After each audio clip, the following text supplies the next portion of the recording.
People have only witnessed a healthy Derrick Rose, but what was the true extent of his peak strength? Unexpectedly transported back to 2007, Lee Rand becomes a close friend of Rose, and together they are dubbed the Illinois Twin Stars. Both entered the league in the same year, yet their circumstances diverge significantly. Armed with a unique system, Lee Rand foresees the pinnacle of Rose's career. What kind of waves can they create in the NBA? With the indomitable veterans of the '96 generation still holding their ground and the ambitious '03 cohort ready to reshape the future, the prodigies of the 2010s are also poised to make their mark. However, for Lee Rand, these challenges pose no hindrance. What we desire is not one or two, nor three or four, Lee Rand said, with a gleeful smile while fiddling with the rings on his fingers. And you must remember, why do not give? You cannot take. At the New York Presbyterian Hospital, Columbia, and Cornell University Medical Center, a facility established in 1863, stands as the oldest and most specialized orthopedic hospital in the United States, its expertise surpassing even that of the Mayo Clinic. Lee Rand slowly opened his eyes, initially noticing his right leg, suspended high and encased in plaster, followed by the acrid scent of disinfectant invading his nostrils, prompting him to sneeze. You are awake. The surgery was a success. Given your youth, you will require approximately 20 to 30 weeks for recovery. Once fully healed, you may live like a normal person, but your professional career will likely end here, a stoic black doctor clad in a green coat and cap with glasses perched on his nose, stated while holding a clipboard. As the leading authority on ligaments of the hospital, he had encountered many promising talents whose dreams ended prematurely, and to him, Lee Rand was merely another ordinary case. Thus, he delivered this brutally harsh verdict without a hint of discomfort. What kind of dream is this? Lee Rand gazed at the doctor in confusion, only to be jolted by a sharp pain emanating from his right ankle, causing him to grunt in agony. Do not move. The anesthesia has just worn off, and you may experience discomfort for a while that if the pain becomes unbearable, I can administer additional pain relief. A nearby nurse quickly interjected, attempting to soothe Lee Rand and encourage him to lie back down. Lee Rand decided to recline on the bed. Closing his eyes, endless memories surged into his mind. Have I truly crossed over? After what felt like an eternity, Lee Rand finally assimilated the memories belonging to this body. The Lee Rand of this timeline, a full athletic scholarship recipient at the University of Memphis, was a renowned basketball star throughout Chicago during his high school years. He led the Damien High School team to consecutive state championships in Illinois with an undefeated record. His explosive playing style and exceptional athleticism earned him the title of the state's best high school player for 2 successive years, likened to a fusion of LeBron James and Dwayne Wade. However, fate had other plans for him. During his first college training session, eager to showcase his skills, Lee Rand began a scrimmage without adequate warm-up. Then tragedy struck. After only a few exchanges without any confrontation, Lee Rand's right leg gave way, causing him to collapse onto the floor, immediately clutching his leg and howling in pain. The administration of the University of Memphis, placing great emphasis on Lee Rand's well-being, promptly transported him 1,500 kilometers away to the bustling metropolis of New York, to the nation's premier orthopedic hospital following a brief examination. Yet, the outcome remained unchanged: a ruptured Achilles tendon. The aspirations of a burgeoning basketball star had abruptly descended into the depths of despair.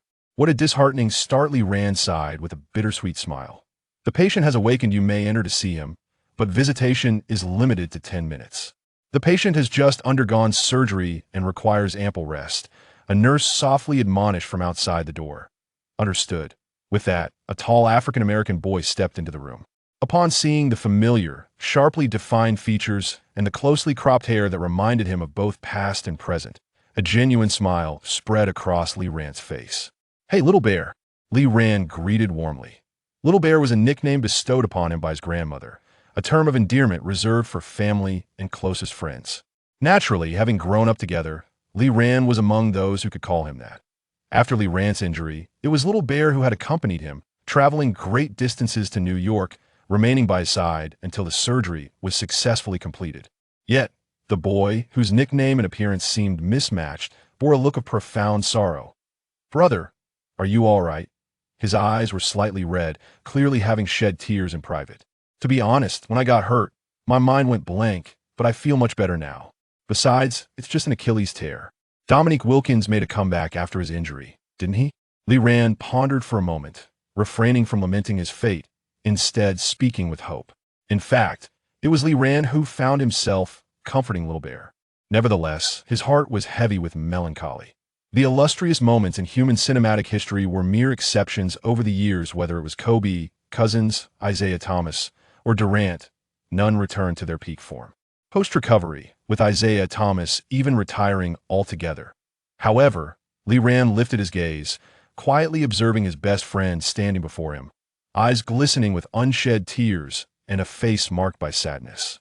The memories retained in his body, coupled with recollections from another timeline, rendered him somewhat empathetic in this moment. Compared to the trials you will endure, my minor injury is nothing at all. The future NBA #1 draft pick, the youngest MVP recipient, the eternal Rose of Chicago. Derrick Rose, uncertain whether the timeline had shifted or for some other reason.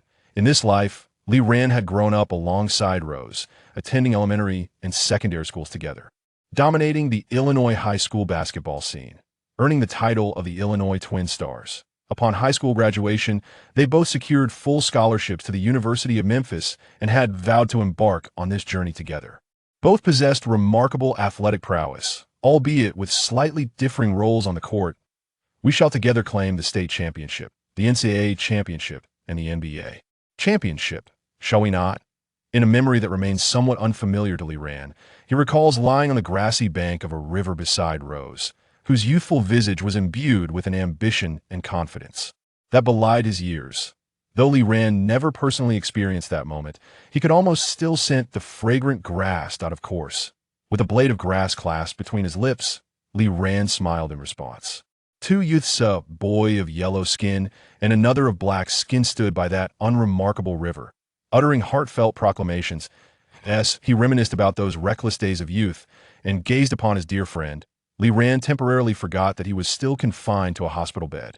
Upon entering the University of Memphis, though the semester had only just commenced, the two had already been deemed the unequivocal core of the Memphis Tigers.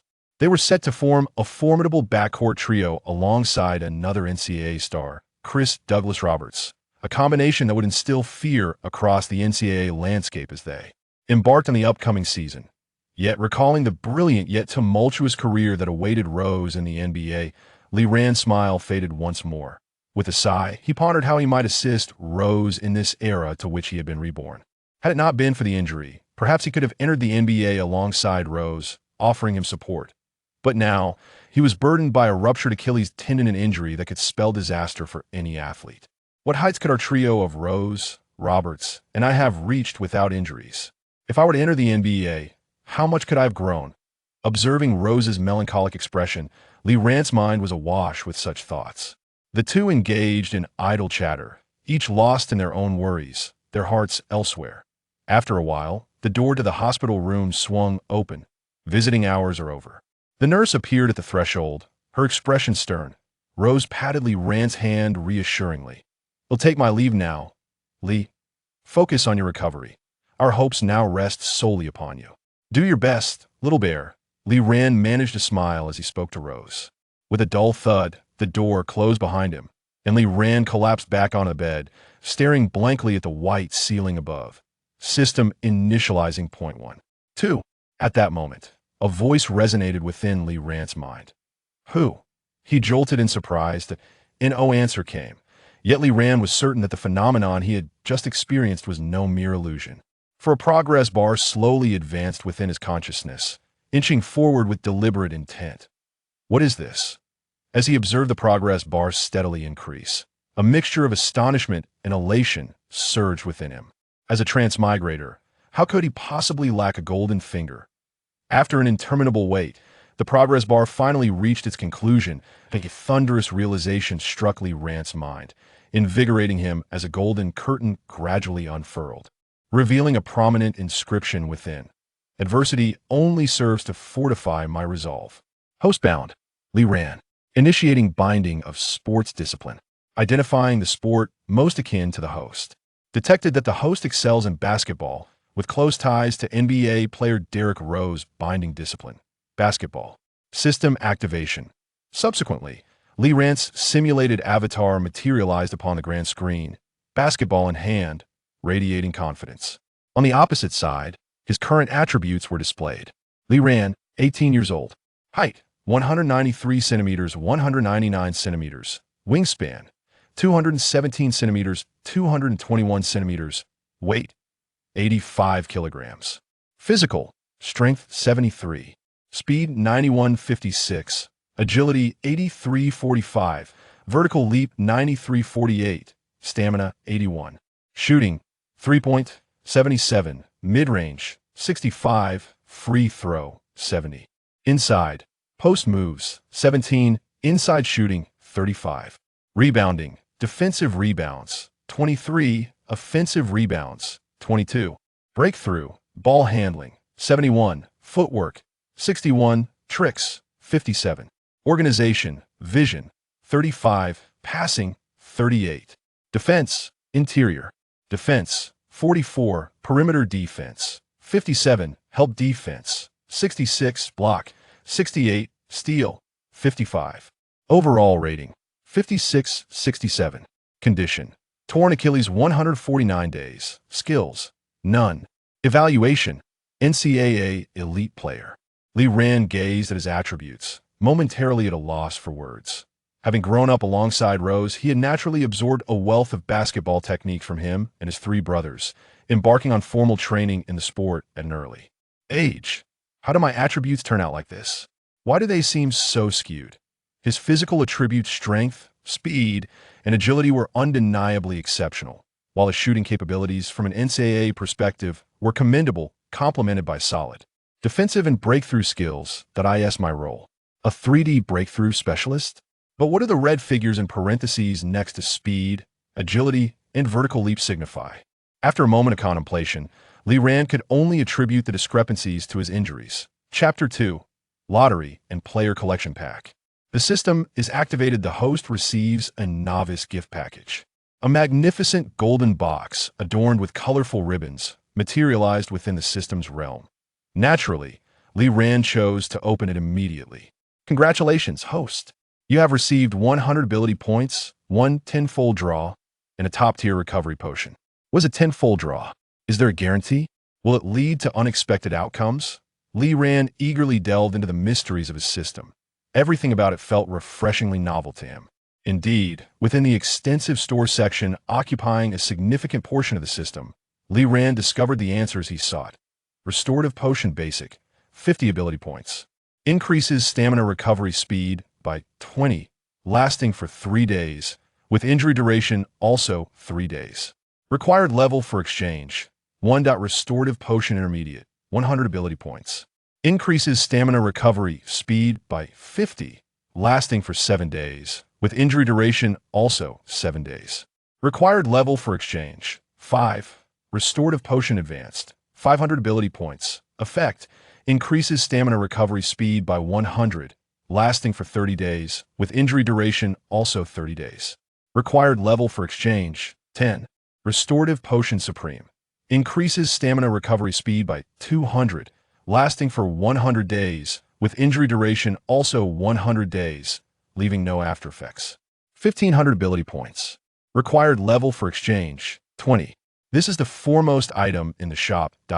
My goodness. The system is quite generous, directly providing a supreme restorative potion. This means I can recover from my Achilles injury without any lingering concerns, Lee Rand exclaimed with joy, continuing to peruse the offerings. Below, there are 2 wheels. The left one, silver, labeled Standard Lottery, and the right one, gold, labeled Super Lottery. Each wheel's central circle is divided into 2 halves, each inscribed with different words. Standard Lottery, single draw, 210 consecutive draws, 2,000 free. Super Lottery, single draw, 2,010 consecutive draws, 20,000. Adjacent are the lottery rules. Silver rewards: silver player collectible pack, ability value 70-80, basic restorative potion, attribute elixir, silver grade equipment. Gold rewards: gold player collectible pack, ability value 80-90, intermediate restorative potion, attribute elixir, gold grade equipment. Diamond rewards: diamond player collectible pack, ability value 90-95, Advanced Restorative Potion, Attribute Elixir, Supreme Set, Epic Rewards, Epic Player Collectible Pack, Ability Value $95.99, Supreme Restorative Potion, Attribute Elixir, Ultimate Set, Attribute Fusion Opportunity. 1 gold reward is guaranteed from every 10 draws in the Standard Lottery. 1 epic reward is guaranteed from every 10 draws in the Super Lottery. Moreover, above the Super Lottery, there is a large poster featuring the back of a small player with dreadlocks wearing a headband. He has his right hand cupped to his ear in a listening pose, his head held high, exuding an air of defiance. Prominently displayed on his jersey are the number 3 and the name Iverson. Limited time. Increased probability for Iverson Collectible Pack. Silver and gold rewards? Let's draw. Lee Ran eagerly bypassed the current up prize pool, which was beyond his reach at this stage, and hastily initiated the free 10 consecutive draws. The silver will spun slowly at first, then accelerated into a streak of light, only to gradually decelerate and finally come to a halt. 10 cards emerged from the wheel, 9 shimmering with silver light, while the last card radiated a dazzling golden glow. Congratulations, you have received Basic Restorative Potion X6, Silver Player Collectible Pack X2, Attribute Elixir X1, Gold Player Collectible Pack X 1.10 cards were sequentially revealed, among which 6 displayed the most basic healing potions, 2 silver chests inscribed with the numbers 70-80, a single green potion, and a golden chest marked with 80-90. At present, the low-level healing potions were of no use to Lee Ran, who turned his attention to the Attribute Potion. Attribute Potion Small randomly enhances 1 attribute. Upon use, the attribute is permanently increased. With a shelf life of 3 days, please use it promptly. Ah, I see, Lee Ran said, promptly clicking to use it. Using Attribute Potion Small, Agility 1 at AS, he observed his agility rise to 84. Lee Ran clenched his fist in triumph. Third prize. Next came the main event. The Player Collector's Pack at I Ran rubbed his hands together eagerly and opened the first silver card pack. He preferred to save the best for last, intending to open the gold pack at the end. The process of opening the card pack was reminiscent of a game called Hearthstone, which had abruptly perished in the land of Huaxia in the era from which he had traversed. As the pack expanded to its limit, a surge of silver light leaped forth from within. Congratulations! You have obtained the Tony Allen player card. Using this player card allows you to randomly enhance one of the player's attributes. What resonated most with Lee Ran about Tony Allen was a phrase he once uttered.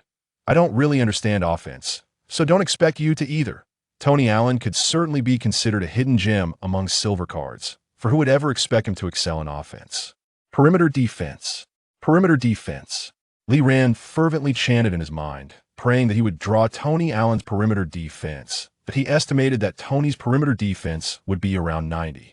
However, it was a pity for Tony Allen. Once hailed as the little way to the Celtics, he not only had the ability to score 20 points in consecutive games, but also possessed remarkable athleticism and leaping ability. Alas, after suffering a severe knee ligament tear during a match, the once vibrant Tony Allen seemed to have vanished, replaced instead by a formidable defensive player. 3x1 defense and 3x2 defense. Are you jesting with me? It was once said that only 4 players could elicit Tony's utmost prowess: Durant, Nash, James, and Tony Allen himself. The first 3 were known for their offensive skills, while Tony Allen stood as a paragon of pure defense. His defensive prowess was indeed formidable. As the card turned, 2 prominent characters appeared on the back. Steel, 81. Congratulations. You have acquired Tony Allen's Steel attribute. Would you like to replace it? Lee Ran sighed, a mixture of excitement and disappointment washing over him. Though it wasn't the perimeter defense he had hoped for, a Steel attribute was still commendable, as it too belonged to the realm of defense. Without hesitation, he opted to replace the Steel attribute. As the card transformed into a streak of light, it vanished within him. Upon checking his attributes, his Steel rating, initially at 55, soared to 81. This represented an elite level of stealing ability in the NBA. Throughout his career, Tony Allen averaged 1.4 steals per game. While this may not rival the near 3 steals per game of legends like the old Rascal and Iverson, it was more than sufficient for the current Lee Ran. The first silver card brought him such immense surprise that Lee Ran grew even more eager for the 2 unopened cards that followed. However, the second card left him somewhat perplexed at his silver headband. What on earth is this? Li Ran stared at the unremarkable headband, which could be purchased for merely 2 yuan in the market, scratching his head in confusion. Chapter 3. A Major Windfall. Silver headband, silver-grade equipment, perimeter defense 3.AS. Soon as he drew the headband, the system notification chimed in. Congratulations on acquiring your first piece of equipment. When you equip an item, you are free to choose the display style and whether or not to wear it, without affecting the equipment's attributes. Li Ran nodded, promptly equipping the headband onto his avatar in the virtual space. His perimeter defense attribute underwent a transformation, rising from 57 to 573. In terms of perimeter defense, that's passable in the NBA, but perfectly adequate for the NCAA, Li Ran mused, satisfied with his newfound attributes, and then turned his gaze towards the final card. The Golden Player Collectible Pack promised a player card with a capability rating of 89. Moments later, in a certain hospital room at the specialized surgical hospital, a voice erupted, reverberating with celestial astonishment. The nurse rushed to the room, her face awash with terror as she beheld Li Ran lying on the bed, flushed and with his right leg elevated. What happened? Li Ran shook his head. Nothing, just feeling a bit down that he suppressed the exhilaration bubbling within him, feigning a glum expression. The nurse, interpreting his demeanor as a result of his serious injuries, offered a few words of comfort before departing the room. As soon as the nurse left, Li Ran covered his mouth, his eyes gleaming with uncontainable joy. I hit the jackpot. The grand prize. The super prize. His mind was consumed by such thoughts. For there, floating serenely in his consciousness, was the golden card inscribed with a name Dennis Rodman. And on the back of the card, 4 characters were inscribed with precision. Rebound. These 4 characters were followed by a number that, while seemingly ordinary, was astonishingly out of place for this tier. 99. It was deemed out of place because 8,090 players typically did not include superstars or even core players from weaker teams. They were usually starters or 6th men from stronger teams, making a full value attribute of 99 nearly impossible to encounter. Yet it was also deemed reasonable, for throughout the illustrious 70-year history of the NBA, Rodman could arguably be ranked among the top 3, if not the strongest, rebounders of all time. With a career marked by 7 consecutive years as the unquestionable king of rebounds, what other number could his rebounding attribute be, if not 99? It is worth noting that his contemporaries included the likes of Mourning and Mutombo, formidable centers in their own right. In comparison, drawing Rodman from a golden card was an endeavor far more extraordinary than drawing Tony Allen from a silver card, which felt akin to a mere prelude to a grand feast. With a lingering sense of desire, Li Ran gazed at the remaining recovery potions in the system space, instinctively reaching for the bottle of premium recovery potion. Yet, he swiftly restrained himself. The status indicated that his Achilles tendon injury required 149 days for complete recovery. However, if he were to consume that exquisite potion now, he could fully heal in just 50 days, without any lingering effects. What a ludicrous notion! He certainly did not wish to become a specimen for research. After some contemplation, Li Ran decided to use a bottle of a smaller restorative potion first. The impact was immediate, reducing his recovery time to 146 days.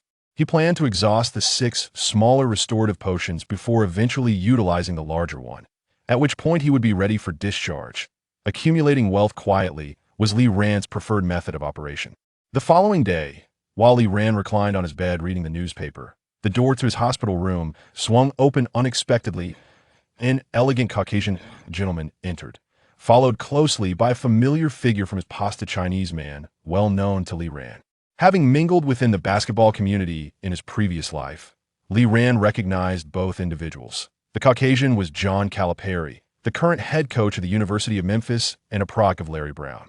The Chinese man was Coach Cui Wanjun, who had spent recent years studying in America and served as Calipari's assistant coach. Calipari had made a considerable name for himself in the NCAA and, in 2009, signed an astounding contract worth $31.65 million over 8 years to become the head coach of the Kentucky Wildcats, setting a record for the highest salary in collegiate basketball history. This alone attested to his coaching prowess. Although he had studied under Larry Brown, his expertise lay in the dribble drive motion offense, a strategy akin to a barrage of attacks, which the University of Memphis employed. Effectively, without a doubt, Derrick Rose was his most illustrious product. Upon their entrance, Li Ran set aside the newspaper and greeted the two with a smile. "Ran, I was saddened to hear about your injury," Calipari said leisurely as he took a seat. "I've heard the surgery was successful, which puts my mind at ease. Focus on your recovery. Do not concern yourself with the team's affairs." Ran nodded. He and Rose had been recruited by Calipari against all odds, making them his favored players. It was undoubtedly a source of great pressure for Calipari that Li Ran had sustained such a significant injury shortly after joining the school. "Rest assured, coach. Once I recover, I will return to the court," Li Ran assured him. "Your foremost priority is to recover fully. Everything else can wait," Calipari replied, waving his hand dismissively, his expression turning grave. Ran was momentarily taken aback by this unexpected demeanor. What did this imply? After exchanging a few more words regarding his injury, Calipari stood up. "Chui, why don't you converse with Li Ran for a while?" He suggested to Chui Wanjun, who was engrossed in the newspaper Li Ran had just set aside before departing the room. Li Ran remained, puzzled by Calipari's unusual behavior. Chui Wanjun sat down, a wry smile on his face as he watched Calipari exit. "Calipari regrets having so readily awarded you a full scholarship. He believes that with your current injury, you will no longer be able to compete for the school. Moreover, his contract with the university will expire next year." Chui Wanjun remarked that, in the United States, once a full scholarship is granted, it cannot be revoked. As long as the player trains diligently, maintains attendance, and achieves a GPA above 2.0, the scholarship will be fully dispersed, even if there is no progress made during their college years. Ran understood this. Doesn't this indicate a lack of discernment on Calipari's part? No wonder his attitude towards Li Ran was less than favorable. Among the myriad of potential scholarship recipients, he ended up with a fragile player, one who had not even set foot on the court, essentially rendering the scholarship a waste. "Rest assured, coach, I will recover. I aim to bring the championship to our school alongside Derek," Li Ran declared with unwavering confidence. "Having confidence is commendable, but do not let it weigh too heavily upon you. Are you planning to enter the draft next year?" Chui Wanjun shifted the conversation towards Li Ran. "I intend to participate in the draft alongside Derek next year." Li Ran nodded affirmatively. Chui Wanjun hesitated for a moment. "Regarding the draft, do not place too much pressure on yourself. Last year, Jianlian was selected 6th overall. To be frank, your chances this year lean towards being a second-round pick or possibly going undrafted. That if things do not pan out, I still have some connections in the CBA. You could return home and play there instead." Initially, Chui Wanjun believed that Li Ran could become an outstanding player for Huaxia, potentially even a first-round guard. However, Li Ran's injury had cruelly shattered that dream.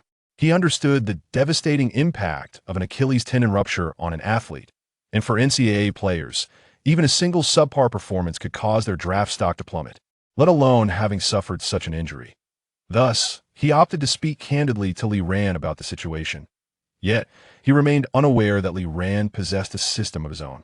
Chapter 4, Little Bears, Gummy Bears. "Thank you, Uncle Chui. I understand." Li Ran smiled and nodded. Chui Wanjun sighed and chatted with Li Ran about mundane matters before departing with Calipari. Watching the duo leave, Li Ran shook his head and returned to the newspaper he had yet to finish reading. The sports section bore a shocking headline in bold letters. "A genius falls. One of the Illinois twins faces severe injury, threatening his basketball career." The article was about Li Ran. "Just wait and see." Li Ran scoffed, glancing at his leg, encased in a plaster cast. He folded the newspaper neatly and placed it on his bedside table. Time flew by, and when Li Ran wheeled himself into the Memphis University basketball arena, it was already September. The players of the Memphis Tigers were training vigorously under Chui Wanjun's guidance, perspiring profusely. Observing these players, most of whom were unfamiliar to him aside from Rose, Li Ran's expression remained as calm as still water. Upon noticing Li Ran's entrance, Rose immediately ceased his training and rushed over. He draped a towel over his shoulder and grabbed a bottle of Gatorade. Approaching Li Ran, Rose wiped his sweat, opened the Gatorade, and downed it in one go before exclaiming with delight, "Li, you've been discharged from the hospital?" "Indeed, the recovery has been surprisingly swift. The doctor has allowed me to leave the hospital ahead of schedule, and barring any unforeseen circumstances, I should be fully recovered in about 3 months," Li Ran remarked with a smile. The efficacy of a low-grade recovery potion was nothing short of remarkable after consuming 6 bottles. Even his attending physician was astounded, attributing Lee Rand's miraculous recovery speed to his youth and robust constitution. As Lee Rand prepared for discharge, his doctor sheepishly stated, "Lee, I must retract my earlier words from when you had just undergone surgery. If this pace of recovery continues, you may very well resume your basketball career. That we've already secured 2 consecutive victories. That'll be by the time you're fully healed, likely around February. We can tackle the remaining games together, and with some practice, we will be perfectly poised for March Madness." Rose's eyes sparkled with anticipation. Suddenly recalling something, he approached the sidelines and retrieved a small bottle from his training pants. Standing before Lee Rand, Rose uncapped the bottle and poured a small morsel into his mouth. Rand couldn't help but chuckle. "At your age, you still have such a fondness for candy." Rose was indulging in gummy bears, aptly reflecting his nickname, and his obsession with them bordered on fanaticism. Unfazed, Rose grinned and offered Lee Rand another piece, which he accepted and popped into his mouth. Deliciously sweet. At that moment, a square-jawed African-American youth approached the two of them. "Derek, is this the Lee you've been frequently mentioning?" Rose nodded affirmatively. "Indeed, Chris. Lee's skills surpass mine once he recovers. We are bound to clinch the championship this year." Chris Douglas Roberts smirked disdainfully. Thinking about returning to the court after a torn Achilles, he prided himself on being the team leader and spoke to Rose without reservation. "Let's wait until he's healed before making any declarations."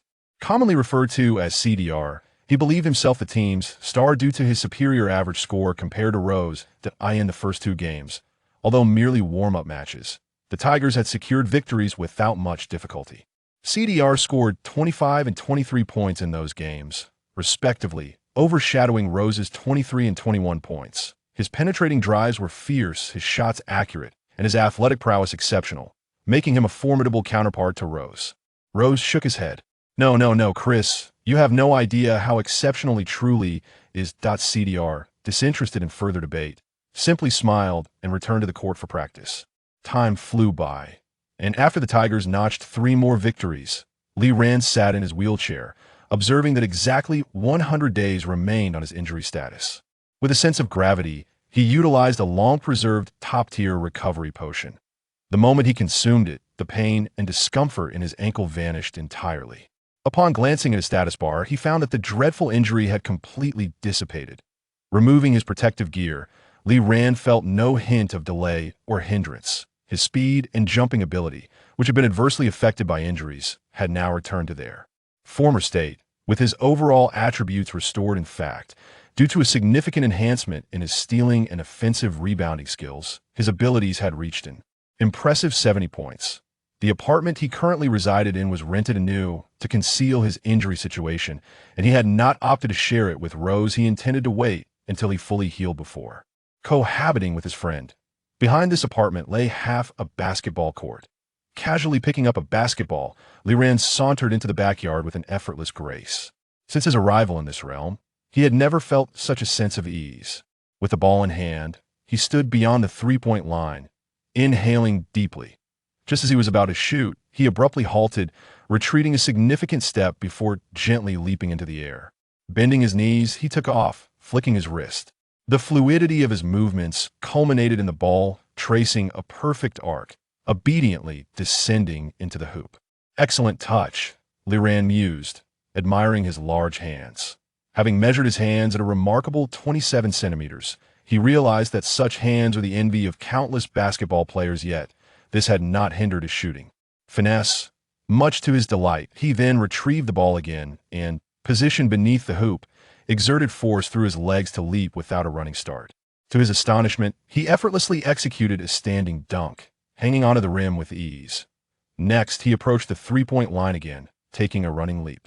As he ascended, Lee Rand stretched his body to its fullest, transitioning the ball from under his legs to his right hand before emphatically slamming it into the basket. The spot from which he leaped was merely a step inside the free throw line, reminiscent of the iconic moments from the dunk contest featuring Levine and Gordon. Perfect talent, coupled with the system's enhancements. NBA, here I come. Beneath the refreshing moonlight, Lee Rand stood beneath the basket, holding the ball in one hand, a satisfied smile gracing his face. Rose, munching on gummy bears, gazed at his friend with astonishment, as if observing an extraterrestrial, while Li Ran limped across the floor. He felt compelled to take Li Ran to a hospital for a thorough examination to ascertain whether he truly belonged to this world. How could someone walk after suffering a torn Achilles tendon for over 2 months? What a joke. Though he possessed great confidence in his own physical prowess and felt immune to the devastating injuries that plagued Li Ran, the latter's recovery speed was nevertheless surprising. In another month, I should be able to train with the team. Li Ran feigned a casual stroll in front of Rose, showcasing his ankle, which no longer required protective gear, thus affirming his resolve to endure just 1 more month. Are you certain there will be no lingering repercussions? Rose murmured. My attending physician is the most authoritative. If he says it's fine, then it is. Li Ran replied with confidence. However, the physician he referred to was not the specialized hospital's African-American doctor, but rather the system itself. Rose nodded, popping another gummy bear into his mouth, as if in a daze, preparing to leave Li Ran's apartment. Chapter 5. My day lasts 32 hours. Hey, little bear, don't stay at school tomorrow. Come and live with me. Li Ran suddenly called out to Ross. Aware of Li Ran's wealth, Ross felt no need for formality and nodded in agreement, casually taking Li Ran's car keys from the cabinet. After all, moving is certainly more convenient with a vehicle. Once Ross departed, Li Ran discarded his pretense and swiftly made his way to the backyard to commence his training. He understood well that talent is the foundation of his basketball skills, yet it is through diligent effort, augmented by a smidgen of assistance from the system, that true success is achieved. After completing a series of basic drills, Li Ran took a refreshing shower and plopped onto the sofa, staring vacantly at his system space. Within that virtual realm lay a task and a new feature. The task was to participate in an NCAA competition, while the feature was labeled as the training ground. Or more aptly, the simulation training system. Simulation training system, activated using ability points. Basic training. For attributes below 60, one may enhance their stats through fundamental exercises. Requires 100 ability points to unlock. Advanced training. For attributes below 70, one may improve their stats through advanced exercises. Requires 500 ability points to unlock. Specialized training. Focus training on a specific attribute. Requires 1,000 ability points to unlock. Practical training. The system randomly selects a match, and rewards are granted based on overall performance. Requires 2,000 ability points to unlock. The efficacy of all training enhancements is determined by the quality of the training. Each activation lasts for 1 month. A few days prior, Li Ran had utilized his sole 100 ability points to initiate a month-long basic training regimen. As the name suggests, basic training necessitates Li Ran to engage in the most fundamental drills, dribbling, shooting, strength training, and more. If equipment is available in reality, such as a basketball hoop for shooting practice, he can train directly. However, if no equipment is accessible or if he opts for advanced training, he must utilize the system space for his workouts, which opens for 8 hours each day. Li Ran always ensured he exhausted these 8 hours before dedicating any remaining time to training in the real world. This is not merely for convenience.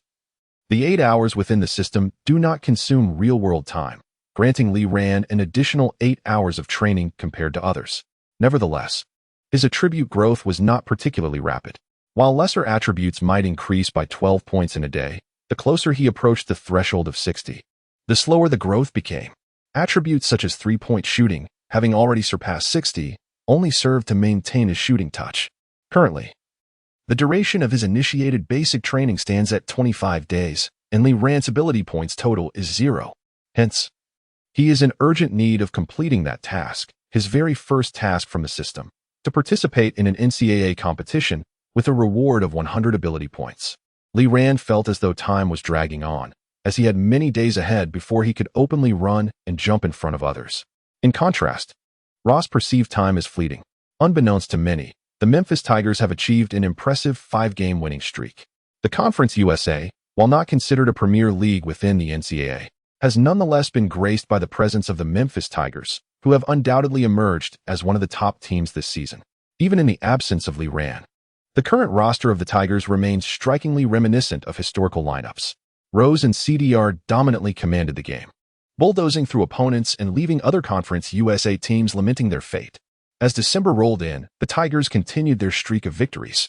On the last day of 2007, Following the Christmas festivities, the Tigers celebrated their 10th consecutive win. Over the course of these games, CDR has averaged an impressive 18, 7 points, 6, 5 rebounds, and 2 assists, while Rose, as a freshman, has delivered a commendable 15, 6 points, 5, 1 rebounds, and 5 assists. It is noteworthy that the NCAA employs a 35-second shot clock per possession, resulting in significantly fewer possessions per game compared to the NBA's 24-second rule. Thus, the scoring feats achieved by both players are commendable indeed. However, what holds paramount importance is that Lee Rand can finally appear before everyone, unabashedly, as a normal individual. Honestly, Lee, your recovery has astounded me. I have never encountered a player who has rebounded so swiftly from an Achilles tendon rupture. Perhaps your initial medical assessment was erroneous. Coach Calipari remarked with astonishment. Coach, I am ready, Lee replied confidently. Indeed, the team physician has delivered the good news. You are free to train with the team at any time. However, Lee, I will not alter the current starting lineup. The team's chemistry is exquisite, and I do not wish for your return to disrupt this perfection, Calipari stated candidly. Lee was taken aback. I've recovered, and yet I am to come off the bench? After a fleeting moment of indignation, he regained his composure. Very well, if it's the bench, then so be it. Even the superstars in the NBA often find themselves in the NBDL to regain their form post-injury. He silently reassured himself. The training standards in the NCAA are far inferior to those within the system-esque training facilities. Nevertheless, the well-equipped amenities serve as a supplementary enhancement for Lee, who finds joy in the process. 2 days later, they faced their first opponent since Lee's return, the Tulane Green Wave. With a rich history spanning 170 years, Tulane University has produced numerous NBA players, albeit none of great renown, yet they remain a venerable team within the Conference USA. However, under the relentless assault of Rose and CDR, this seasoned team exhibited no semblance of resistance. By halftime, the Tigers had established a commanding lead of 55-30. A margin that is nearly insurmountable in the slow-paced realm of NCAA basketball. Throughout the entire first half, Lee sat obediently on the bench, deprived of even a single minute of playing time. He remained unhurried, patiently awaiting his moment to shine. Unfortunately, in the second half, the Bibbo team refused to concede defeat, continuing to deploy their main players in a bid to close the gap. Calipari inherited the commendable yet flawed tendency of the Larry Brown era, stubbornly keeping Ross and the others on the court. Consequently, in the end, Lee Rand did not manage to step onto the court even for a minute. 3 years without flight, then soaring into the sky. 3 years without a sound, then astonishing the world. On his way home, Lee Rand repeatedly murmured this phrase, gritting his teeth. Lee, what are you mumbling about? Ross curiously turned to Lee Rand and inquired. Nothing. I was just saying you performed exceptionally well today. Lee Rand replied with a forced chuckle. Ross indeed had an impressive performance, playing 32 minutes and achieving a double-double with 12 points and 11 assists, alongside 4 rebounds and 3 steals, perfectly fulfilling his duties. Meanwhile, the Tigers' starting center, Joey Dorsey, who benefited greatly from Ross's assists, stood out as the brightest star of the day, amassing an impressive 21 points and 12 rebounds, showcasing a remarkable 2010 performance. Chapter 6, The Bullying of Ross's Team. Do you know when you'll get to play? It's been so long since you've been on the court. Are you feeling desperate? Ross mischievously tossed a gummy bear into his mouth as he spoke to Lee Rand. Lee Rand sighed, whether I play or not isn't up to me. It seems John is quite displeased with me. Don't worry, you'll definitely get your chance to shine. I promise, Ross assured Lee Rand with unwavering conviction. 3 days later, another NCAA game awaited as the Tigers traveled to Hattiesburg, Mississippi, to challenge the Southern Miss Golden Eagles. A clash of titans was anticipated, Tigers versus Eagles. However, trouble brewed for the Tigers before the game commenced. Starting small forward Antonio Anderson approached Coach Calipari with a grim expression.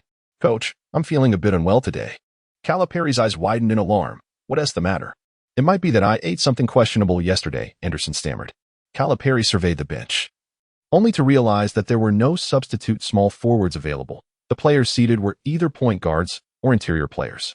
Wait, there seems to be one. Calipari's gaze fell upon Lee Rand, who appeared to have been overlooked in the corner. At that moment, Ross chimed in opportunely. Coach, Lee can play small forward. Why not let him take the court? Calipari pondered for a moment. He felt obliged to accommodate Ross, especially since their opponent today was not particularly formidable. It would be prudent to allow Lee Rand a chance to showcase his abilities. given that he held a full athletic scholarship. Though he had been injured and absent from play for quite some time, it was essential to see what he could deliver. Thus, Calipari nodded in agreement. Lee, you're in. Ecstatic, Lee Ran swiftly discarded his training attire, revealing an audacious jersey number, 0. Initially, he had intended to wear number 23. But since Ross had claimed number 25, which had been retired in honor of Penny Hardaway, he relinquished 23 to Ross. Ultimately, Lee Ran opted for the unique number 0. Consequently, the Tigers' starting lineup underwent a sudden alteration. Center, Robert Dozier. Power forward, Joey Dorsey. Small forward, Lee Ran. Shooting guard, Chris Douglas Roberts. Point guard, Derrick Rose. Calipari's readiness to heed Ross's suggestion and let Lee Ran play stemmed from the fact that the small forward position held minimal tactical significance in his strategy. The interior players primarily executed the laborious tasks of rebounding and defense, while the scoring duties were entrusted to the dynamic duo of Rose and CDR, to put it bluntly. Even a dog could prevail in the small forward position. However, neither Calipari nor Lee Ran noticed that just before taking the court, Ross cast a triumphant glance at Anderson, who grimaced in response. The backstory was that, prior to the game, Ross had cornered Anderson in the restroom. "Antonio, have I treated you well?" Without regard for the occasion. Ross, with a grin and a mouthful of gummy bears, addressed Anderson, his demeanor exuding a certain bravado. Despite being merely a freshman this year, Ross was undeniably the linchpin of the team. In stark contrast, Anderson, whose reputation paled in comparison to Ross, who was destined for NBA stardom, was left to nod submissively.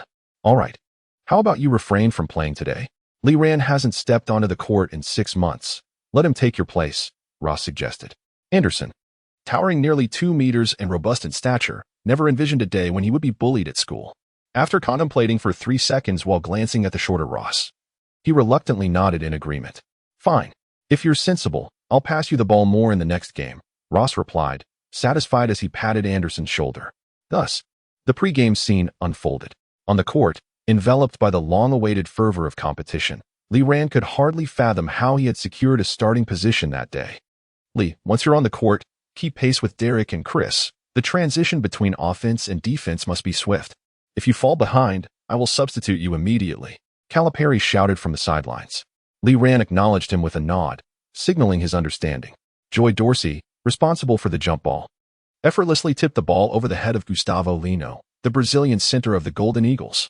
Lee Ran seized the ball and promptly passed it to Ross, who wasted no time, charging toward the Golden Eagles' defense. In that moment, his silhouette seemed to merge with that of the legendary Bulls' number 1.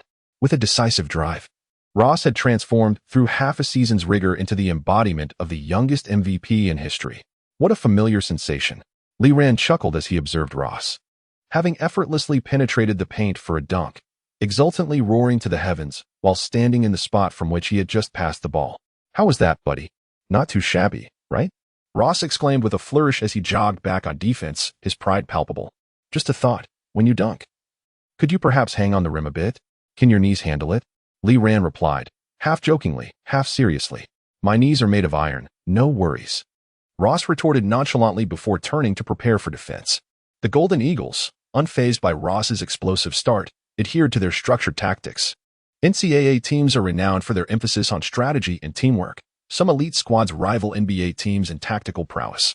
This season, the tactical nucleus of the Golden Eagles coincidentally fell upon the player Lee Ran was tasked with defending. As the core of the Golden Eagles, Jamari Weiss was determined to reclaim dominance for his team. He received the ball low, pivoting smoothly to confront Lee Ran's defense. He epitomizes the archetype of a robust and tenacious player, possessing exceptional physical attributes. Although his technical skills may be considered average, his explosive force is undeniable, frequently delivering breathtaking slam dunks that captivate audiences. He stands out as the most distinguished player on this year's Golden Eagle team.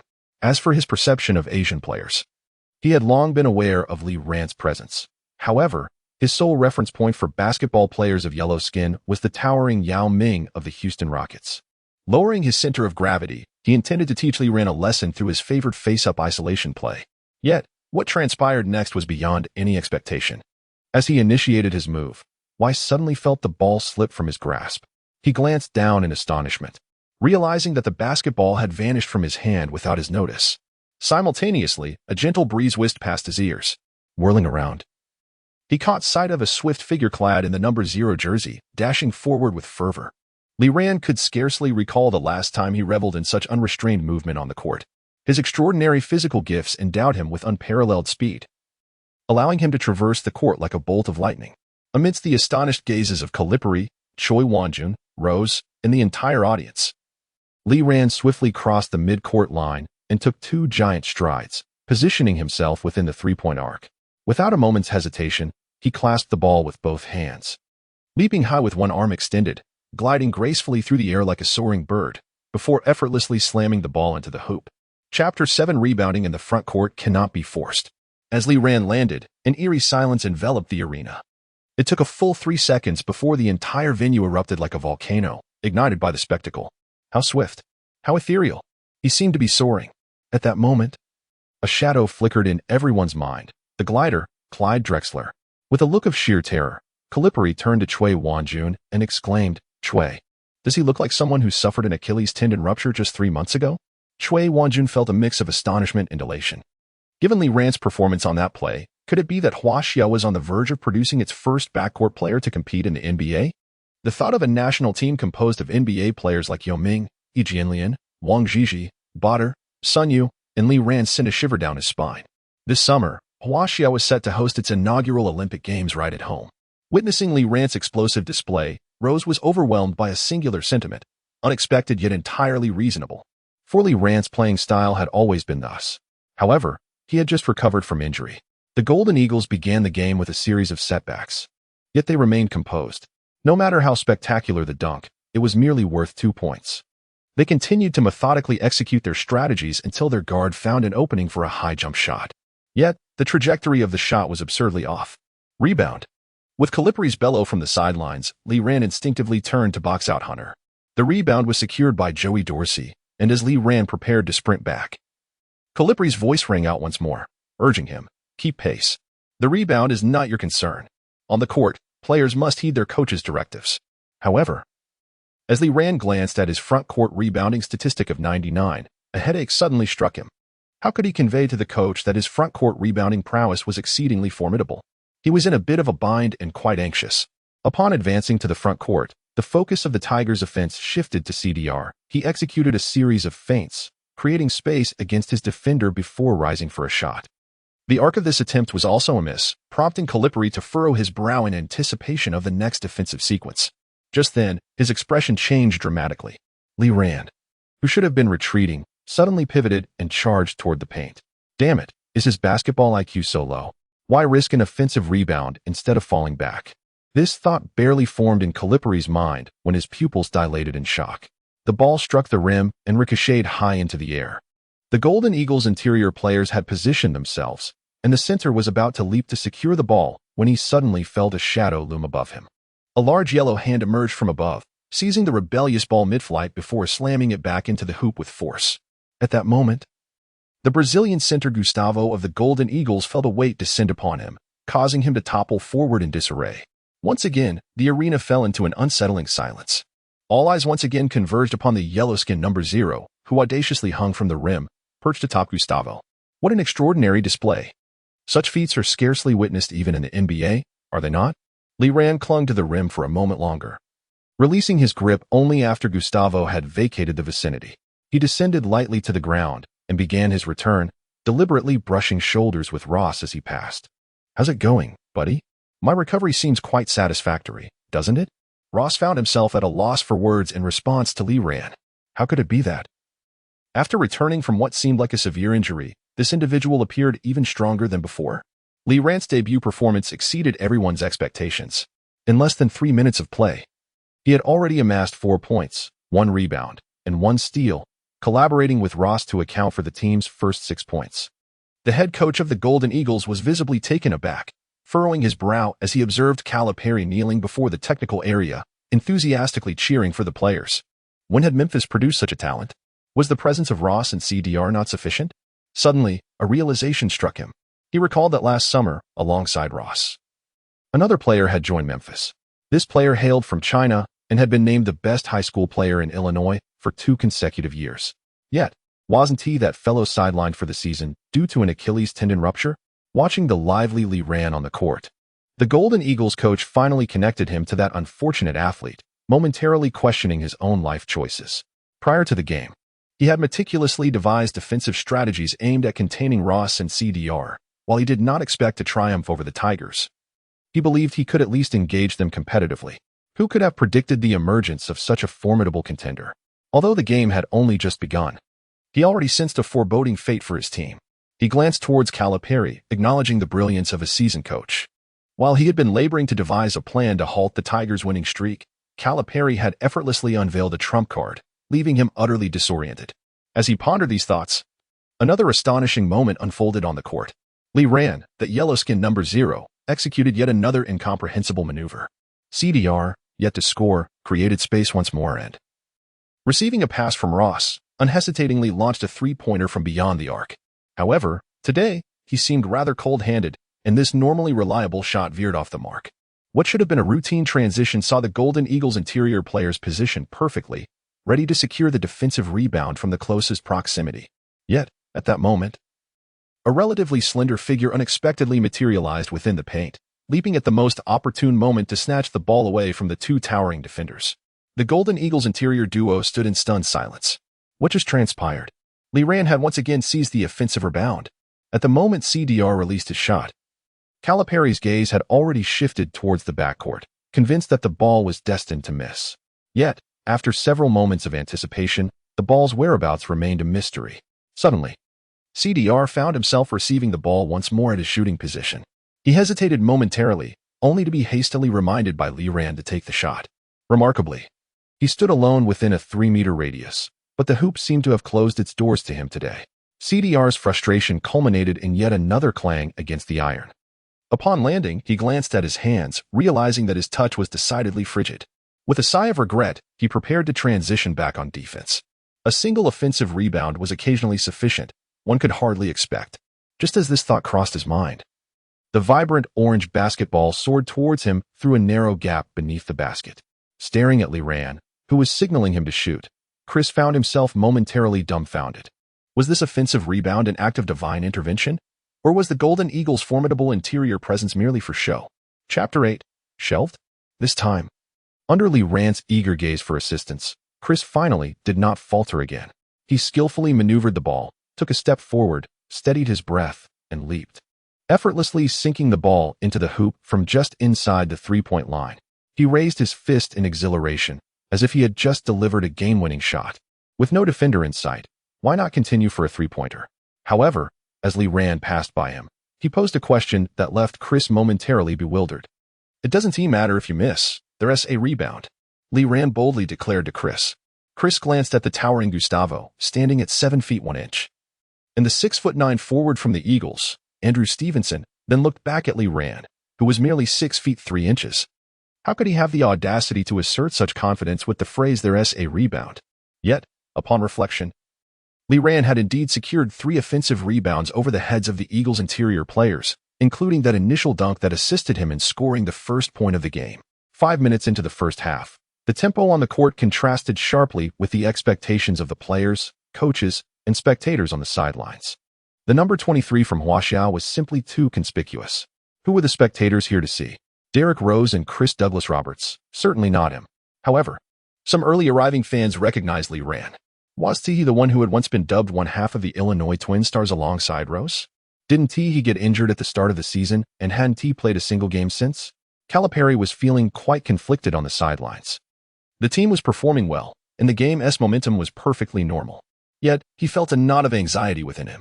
As he saw Lee Ran unhesitatingly charge into the muscular jungle of the paint, Calipari instinctively opened his mouth to speak.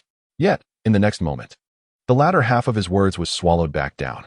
Nice, exclaimed Chui Wanjun, articulating what Calipari should have said at that moment. In an astonishing display, Lee Ran managed to snatch the offensive rebound despite the blockade of several towering opponents.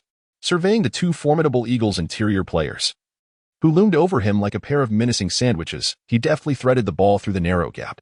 He hesitated to attempt a second shot, realizing on the court that his mind and body seemed to be operating in different dimensions, leaving him with a profound sense of delay. Had he not yet adapted to his body? It had indeed been quite a while. As he passed the ball, he pondered silently. He remained oblivious to the fact that this was, in truth, his first time standing on an official game stage since his arrival in this world. The rhythm of an official match was an entirely different concept from his usual training. Joy Dorsey received the ball, leaped effortlessly, and executed a two-handed slam dunk, securing 2 points for the Tigers. Securing offensive rebounds may have been impressive, but had Lee Ran attempted to jump and shoot, he would likely have faced an overwhelming rejection. One may figuratively trample upon their adversaries, yet they must never harbor disdain for them. Those who possess the ability to compete in the NCAA are far from feeble.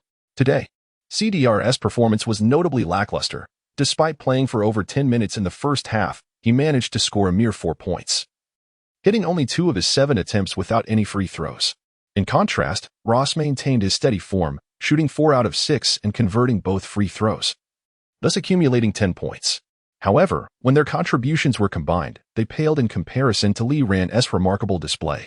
Although Lee Ran scored only 6 points on 3 attempts, his impact extended beyond mere scoring.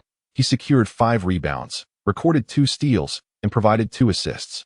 Most astonishingly, all 5 of his rebounds were offensive, signifying that he, as a small forward, dominated the interior of the Golden Eagles lineup. 5 offensive rebounds translate to 5 additional scoring opportunities.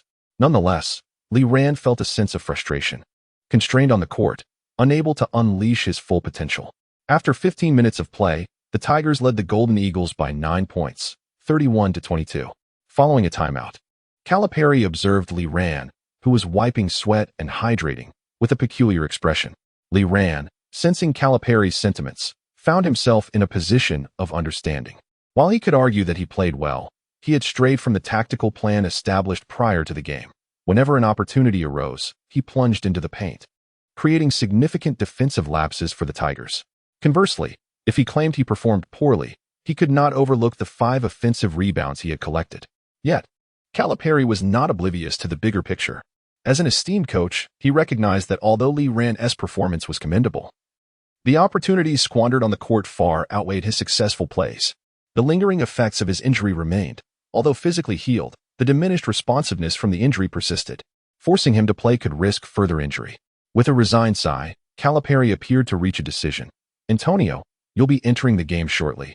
Lee, you're coming out. This announcement left the Tigers in stunned silence. Lee Ran's 15 minutes on the court had been nothing short of exemplary, even contributing beyond his designated role. Why then was he being substituted? Yet, observing Calipari's displeasure, the team remained silent. Lee Ran glanced at Calipari, expressionless, before nodding and taking a seat on the bench, covering his face with a towel, embodying a demeanor of discontent and a desire for solitude. Calipari regarded Lee Ran intently, while Choi Wonjun wore a worried expression. He understood that despite Lee Ran's impressive performance, he had not adhered to Calipari's pre-game strategy. Disobedient? If one refuses to comply, they shall be benched. Even if you possess Jordan's talent, a season without play will render you invisible to scouts. Dreaming of the draft? Such aspirations are but fantasies. The head coaches of the NCAA wield an almost boundless authority, making it exceedingly simple for them to undermine a player. This contrasts sharply with the NBA, where, aside from rare exceptions like Pat Riley, who simultaneously serves as both coach and general manager, coaches are often constrained by the presence of general managers or even owners above them, making it difficult to bench a player. In NCAA teams, the coach's word is practically law. However, this is merely the conjecture of Choi Wonjun, who is unaware that Coach Calipari's sentiments are not as he imagines. The strength of the Tigers far surpasses that of the Golden Eagles, and the outcome of this match had long been predetermined. Calipari's primary concern lies with Lee Ran's recovery. Playing outside of tactical arrangements? That is inconsequential. As long as one performs admirably, I could even tailor a strategy specifically for you. His foremost focus is on Lee Ran's physical rehabilitation. He fears that an ill-timed return could exacerbate Lee Ran's injuries, which is why he limited him to just 15 minutes on the court. Thanks to the early advantages gained in CDR's resurgence in form, the Tigers ultimately claimed victory. However, Lee Ran played only those 15 minutes in the first half, and in the ensuing time, Calipari seemed preoccupied, hardly casting a glance in Lee Ran's direction. Only Choi Wonjun quietly approached Lee Ran, offering a few soothing words, though it remained uncertain whether Lee Ran truly absorbed them. Consequently, Lee Ran's inaugural NCAA game statistics regrettably concluded at 6 points, 5 rebounds, 2 assists, and 2 steals. Lee Ran harbored little concern for Calipari's stance. The challenges he faced only served to fortify his resolve. He believed that as long as he continued to enhance his abilities, there would come a day when the coach would seek his presence on the court. With a spirit reminiscent of youthful resilience, Lee Ran tidied up and returned home with Ross. During their journey, Ross vented his frustrations incessantly, lamenting how they had both been promised roles as team cornerstones, only for Calipari to suddenly change his stance, leaving him disgruntled on behalf of his friend. The coach has gone too far. You've clearly recovered. So why not let you play? Ross complained, munching on gummy candies while casting a calm yet troubled glance at Lee Ran. Tomorrow, I must confront him about this. Upon arriving at their apartment door, Ross seemed resolute and stepped out of the car to address Lee Ran. You mustn't focus on your game. This is our matter. And I don't want you entangled in it. The team is in fine form this year. Let us not allow these issues to hinder our championship aspirations. Lee Ran quickly interjected. He remained largely indifferent to Calipari's decision to restrict his play time to 15 minutes. He was still acclimating to the NCAA's pace, adjusting to his physique, more precisely, adapting to the extraordinary physical gifts he possessed. Lee Ran felt that if he simply played diligently, his performance would inevitably improve. Meanwhile, Ross desperately needed this high-intensity competitive experience. Should his relationship with Calipari deteriorate, their hard-earned prospect of the #1 draft pick would vanish. For Ross, the high school games had proven far too easy, with his nearly triple-double averages lacking any real significance. Although Ross was filled with indignation, he consistently heeded Lee Ran's words. He stormed into the apartment, plopped down on the sofa, and stuffed 2 candies into his mouth, chewing heartily, his cheeks puffing adorably. Chapter 9. Calipari's intentions in the subsequent period. Lee Ran continued to train and compete with the team, yet his performance was far from impressive. Often limited to merely a few minutes of playtime in each match. Everyone believed that after a significant injury, this once promising high school prodigy had faded into obscurity. However, Calipari held a different perspective. He keenly observed the visible improvement in Lee Ran's condition during daily training sessions.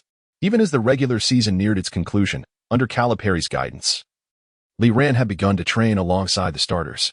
The Tigers had an exceptionally strong season, even though Lee Ran's performance did not meet expectations. They still achieved an almost flawless record, with an astounding 26 consecutive victories to start the season and an overall record of 33 wins and 1 loss. The Memphis Tigers made a considerable impact on the NCAA. The dynamic duo of Rose and CDR became the talk of the NCAA, continually enhancing their NBA draft predictions. What a pity, Rose lamented while warming up. If only your form had returned to this level during the game against Tennessee, we could have ended this season undefeated. Lee Ran, now fully embodying the prowess of his athletic physique, merely smiled in response, maintaining his rhythm as he jogged on the treadmill. After more than a month of training, Lee Ran had experienced a notable enhancement in various attributes. Although his already high speed and jumping ability could not be further improved, he had effectively mitigated most of his weaknesses. Most importantly, he had completely adapted to his body, relishing the extraordinary experience brought about by his exceptional physical gifts. Incredible!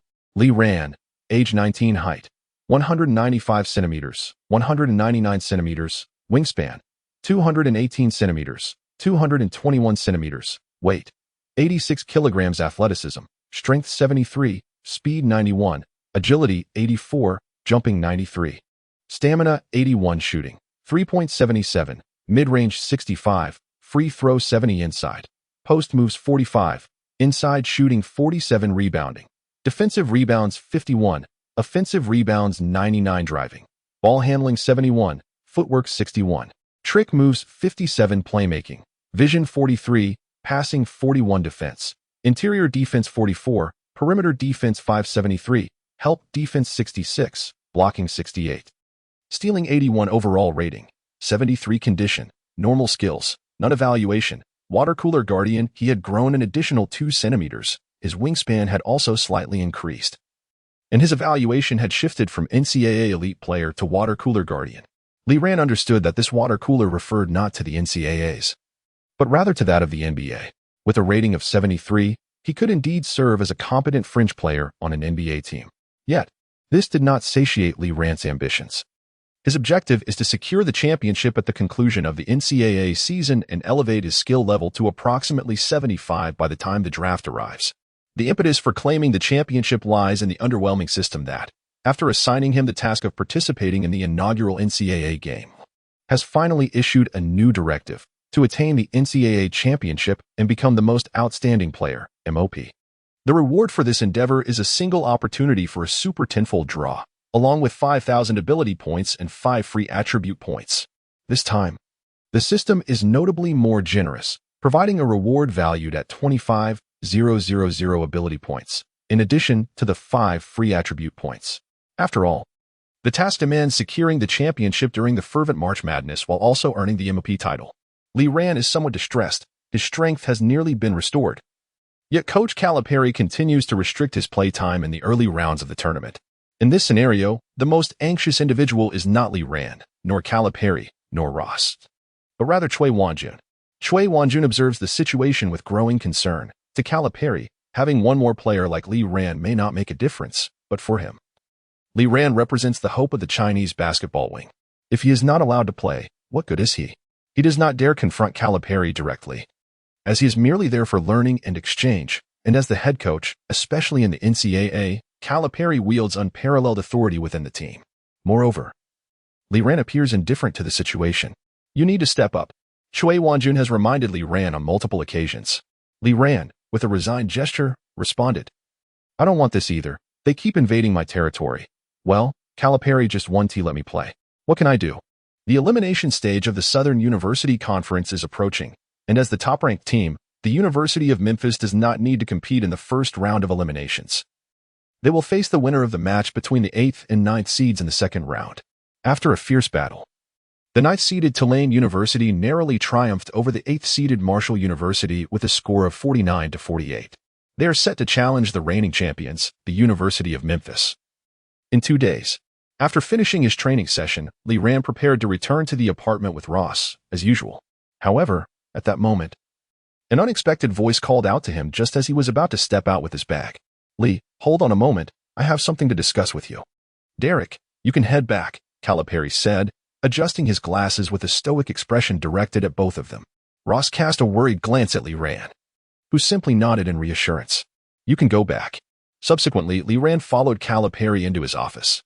It had been nearly a year. Yet this was the first time Li Ran had entered Calipari's office. The office was spacious but felt quite cramped due to the overwhelming number of items within it.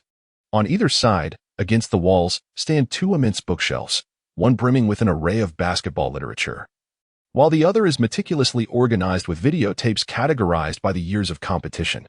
These towering shelves, coupled with a substantial wooden desk cluttered with various items, impart a formidable sense of oppression.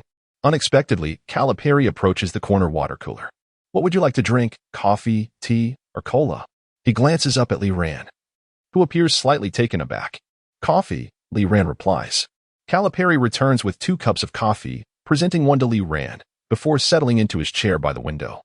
Sunlight streaming in from outside, casting him in shadow due to the backlighting. Calipari gazes at Li Ran, who is seated across the desk, and takes a sip of his coffee. Li, first and foremost, I owe you an apology. His opening words leave Li Ran momentarily stunned. Li Ran looks up, noticing the seriousness etched on Calipari's face. I believe I misjudged your capabilities. Intrigued, Li Ran senses a shift in the conversation. To speak candidly, I faced considerable pressure from the school's higher-ups due to your unexpected injury at the beginning of the season. They deemed my decision to recruit you alongside Derek as a mistake, insisting that having Derek alone sufficed. However, with the team's commendable performance this year, their criticisms have gradually subsided. He continues, during your subsequent matches, I provided you opportunities, yet your performance was less than stellar. Li Ran nods in acknowledgement, recognizing that he was grappling with his physical condition at the time and indeed struggled to perform. When Calipari initially recruited Li Ran and Rose, he considered them the most suitable players for his DDM strategy, yet Li Ran's arrival was marred by a significant injury. Now, however, Li Ran's training performance is undeniable, and his gameplay is steadily improving. The prospect of Li Ran, alongside Rose, emerging as the Illinois Twin Stars and showcasing performances akin to Rose's, is a vision too splendid for Calipari to contemplate. Chapter 10. Can I become the core? Only time will tell, however. At this moment, I find myself questioning my previous judgments. Calipari uttered another statement. Your performance has not declined. Rather, you have yet to fully recover. Such a significant injury necessitates not only physical healing, but also a restoration of your mental acuity, something I had not anticipated. Calipari spoke earnestly to Li Ran. Li Ran was taken aback. Calipari had almost discerned everything, except for the fact that his struggles arose not from injury, but from a dislocation in time. Both his body and consciousness required time to readjust to the rhythm of the game. Now, I can affirm that you are completely healed.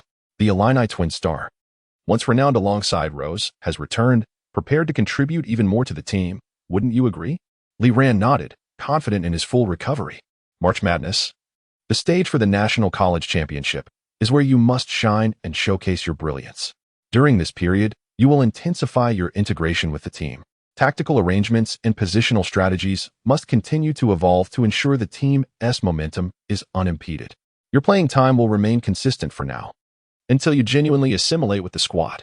At this point, Calipari animatedly gestured with his hand. When the time comes, let those opponents be astonished. The Tigers are not solely reliant on Rose and Chris. You are an integral part of this team. Upon hearing this, Li Ran suddenly felt a sense of unfamiliarity towards the man before him. Was this truly the same Calipari who had once been a whirlwind of energy with the players, seemingly oblivious to his own demeanor, appearing somewhat rigid? How could he not grasp that the tactical arrangements, positional strategies, and notions of team integration all boiled down to one thing, making him the core of the team, much like Rose? Lee, when I made this decision, I thought I had lost my mind.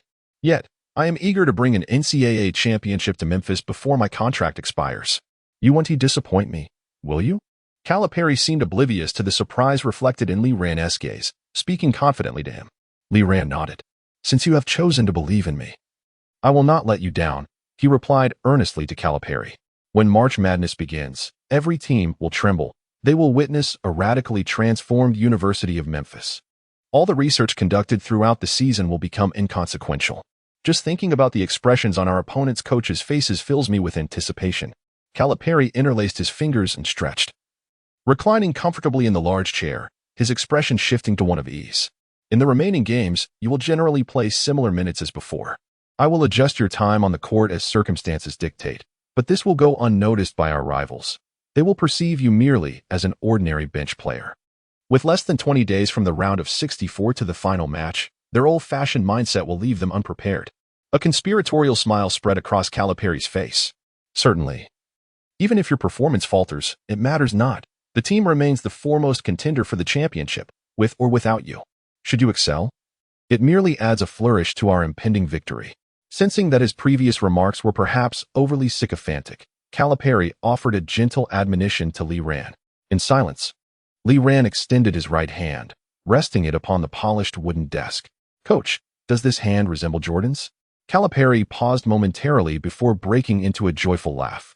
Upon returning to his apartment, Li Ran found Ross practicing his shots in the backyard. What did the coach say to you? Ross inquired with genuine concern. Oh, nothing much. Just the formal announcement of the team's core returning, Li Ran replied with a playful smirk. Ross, momentarily befuddled, pondered deeply before running a hand over his buzz cut. But I haven't left the team or been injured. Neither has CDR. Li Ran erupted in laughter at Ross's comical expression. After Calipari revealed his intentions, Li Ran's spirits lifted considerably as he patted Ross on the shoulder. Allow me to introduce myself. I am Li Ran, the newly appointed core of the Memphis Tigers. It took Ross a full minute to digest the weighty implications of Li Ran's statement. What did you say? As Li Ran shared the details of his conversation with Calipari, Ross's eyebrows rose higher with each revelation. I always knew our coach had real talent. So that's his plan, he exclaimed, genuinely delighted for Li Ran. Do you remember our time at Damien High School? He excitedly circled the coffee table before turning to Li Ran. Of course, we didn't play in our first year. But from the second year on, we never lost a single game together. Let us do that again. Starting now, we shall win every match and claim the championship, Ross declared with fervor. However, he soon settled down, resting his chin on his hand, seemingly deep in thought. Lee, while I have no objections to you becoming the core, what about the other players on the team? He looked up at Li Ran with concern. With unshakable confidence, Li Ran replied, if they refuse to accept it, we shall make them. The following day at practice, Calipari formally announced this news to the team. From today onwards, we will conduct tactical training centered around Li Ran. His words left all the players, save for Ross, utterly astonished. They exchanged bewildered glances, and it wasn't long before someone voiced their confusion. "Coach, we've been performing well all season. Why are we changing the tactical core right before March Madness?" It was none other than CDR who spoke up. "What kind of joke is this? We've played an entire season, and now you want to change the core?" March Madness is swiftly approaching, and he has performed remarkably well this season, preparing to amass impressive statistics during the playoffs, aiming for a championship title and perhaps even the coveted Most Outstanding Player award, all to secure a favorable position in the upcoming draft. At such a pivotal moment, Calipari shockingly proposed to replace the team's core player. Could it be that Liran is Calipari's illegitimate child? No, that doesn't seem plausible, as the skin tone does not match. Regardless, CDR is vehemently opposed to this notion. Taking my position? Absolutely not. If this were a 2K game, CDR's attributes would have plummeted by over 5 points due to his current emotional state. At this juncture, Rose stepped forward, unequivocally voicing his support for Liran. "Liran's prowess surpasses mine. I endorse him as the core of our team." The divergence in opinions between the two core players caused the atmosphere to become tense. The other teammates, however, had little to say. They were not the tactical nucleus of the team, and most lacked the capability to enter the draft, so they merely observed the unfolding drama. "How about a little one-on-one?" suggested one player suddenly. Calipari furrowed his brow, but remained silent. CDR, on the other hand, welcomed the idea. He was adept at both driving to the basket and shooting. His athleticism formidable, and he felt confident facing a player like Liran, who had not played a game in an entire season. Liran nodded in agreement. Regardless of the method employed, he must fully convince the current Memphis players of his worthiness to become the team's core. The rules were straightforward, American-style one-on-one to 21 points. CDR made a three-pointer, thus earning the right to serve. He tossed the ball to Liran, who stood just inside the three-point line for a moment of ball handling. When Liran returned the ball, his gaze sharpened significantly. The classic triple threat stance was CDR's signature move, as he prided himself on being the Memphis equivalent of Anthony. Showcasing an offensive kaleidoscope, Liran established a solid stance, his long arms reaching out towards CDR. "Wait, this feels off in an instant." CDR sensed a formidable weight bearing down upon him. Chapter 11. Seizing Power. Liran's defensive prowess stood at 60, which, while not remarkable in the NBA, was more than sufficient in the NCAA. Coupled with his long arms, large hands, and formidable static athleticism, CDR found himself unable to even attempt a shot. A strong premonition gripped him. He knew that if he dared to shoot, Liran would undoubtedly snatch the ball away. Reluctantly, he began to draw the ball back, turning his body away until he was nearly leaning against Liran. However, this proved futile, as Liran seized the opportunity, extending his long arm to deftly swat the ball from CDR's grasp. Before CDR could react, Liran dove to the ground, cradling the ball in his embrace. The advantage of his wingspan was simply overwhelming. With the possession exchanged, CDR glowered as he tossed the ball back to Liran, who stood beyond the three-point line. Assuming the same stance and position, Liran held the ball with one hand behind him, lowering his body. In this manner, even with a wingspan of 2.5 meters, CDR could not reach the ball in Liran's possession. He could only stick closely to Liran, preventing him from penetrating the lane. A barely perceptible smile flickered across Liran's face as he lowered the ball, tapping it lightly before executing a surprising pivot in the opposite direction. CDR, caught off guard by this unexpected maneuver, found himself out of position. Liran dribbled the ball before launching a jump shot, which gracefully swished through the net. Rose cheered loudly for Liran from the sidelines. This particular move had only been witnessed once in the NBA, a signature technique of the legendary Penny Hardaway, an alumnus of the University of Memphis. Liran pressed on with his offensive assault. This time, CDR dared not cling so closely, maintaining a slight distance. Sensing the space, Liran calmly held the ball with one hand, lowering it close to the ground, providing no opportunity for his opponent to reach in. Once the ball hit the floor, Liran switched it to his right hand, executing a dramatic feint. CDR, uncertain of Liran's intended direction, could only retreat. It was futile. Liran's astonishing speed of 91 erupted without restraint in that moment, and CDR felt a gust of wind as Liran vanished before his eyes. With a simple one-handed slam dunk, Liran caught the basketball upon landing. Gazing at the bewildered CDR, the 2 rounds of confrontation had thoroughly shattered CDR's psychological defenses, and Liran continued to score, bringing the tally to 14-0. When Liran's layup was disrupted by CDR, the latter managed to force a three-pointer. However, Lee Ran offered no further chances to CDR. After stealing the ball back, he decisively ended the match. The final score stood at 21-3, marking a resounding victory for Lee Ran. CDR, defeated and disheveled, cast a helpless glance at Calipari. He was astute enough to realize that his only salvation lay with his head coach. Calipari, having evidently anticipated the current predicament, merely stood with his hands clasped behind his back, his expression devoid of emotion as he observed his players. Whether one can take on the core role is a matter that requires experimentation to ascertain. Therefore, let us engage in an internal training match, where Derek and Lee Ran will team up with 3 substitutes while the remaining 4 starters, accompanied by Willie, will form the opposing side. We shall play a 20-minute half-court training game, allowing the score to speak for itself. Willie refers to Willie Kemp, the team's backup point guard, who was formerly the starting point guard for Memphis and possesses formidable skills. Lee Ran and Rose exchanged glances, sharing a knowing smile. They had played together since childhood. And as long as both were on the court, the presence of 3 high school players would matter little. CDR felt a surge of enlightenment, realizing that the coach was indeed on his side. However, one must ponder, can 2 exceptional players truly surpass a lineup of 4 starters and 1 former starter? This was, in fact, the initial thought of Calipari. One-on-one duels do not encapsulate the entirety of the game. No matter how adept one is, lack of team chemistry renders skill ineffective. Was Jordan not formidable? He could score against 5 defenders with ease, yet before Pippen's arrival, he was schooled by the bad boys of Detroit. Basketball is ultimately a game of 5 players. As for one-on-one confrontations, they merely serve as a measure of individual skill. Thus, this training match, meticulously orchestrated by Calipari, commenced quietly within the gymnasium of the University of Memphis. The starting team comprised Robert Dozier, C., Joey Dorsey, P.F., Antonio Anderson, S.F., Chris Douglas Roberts, S.G., and Willie Kemp, P.G. The rival team consisted of Sean Taggart, C., Pierre Henderson, P.F., Lee Ran, S.F., Danielle Mark, S.G., and Derek Rose, P.G. With the toss of the ball by the makeshift referee, Choi Won-jun, the training match officially began. Joey Dorsey, responsible for the jump ball, effortlessly tapped the ball down, and CDR seized the opportunity, positioning himself at the top of the arc to take on the backup shooting guard, Danielle Mark. It must be noted that as the current leading scorer for the Tigers, CDR indeed possesses considerable prowess. After skillfully maneuvering past Mark, he faced the interior defense, executing a splendid layup with a deft change of hands, scoring off the backboard.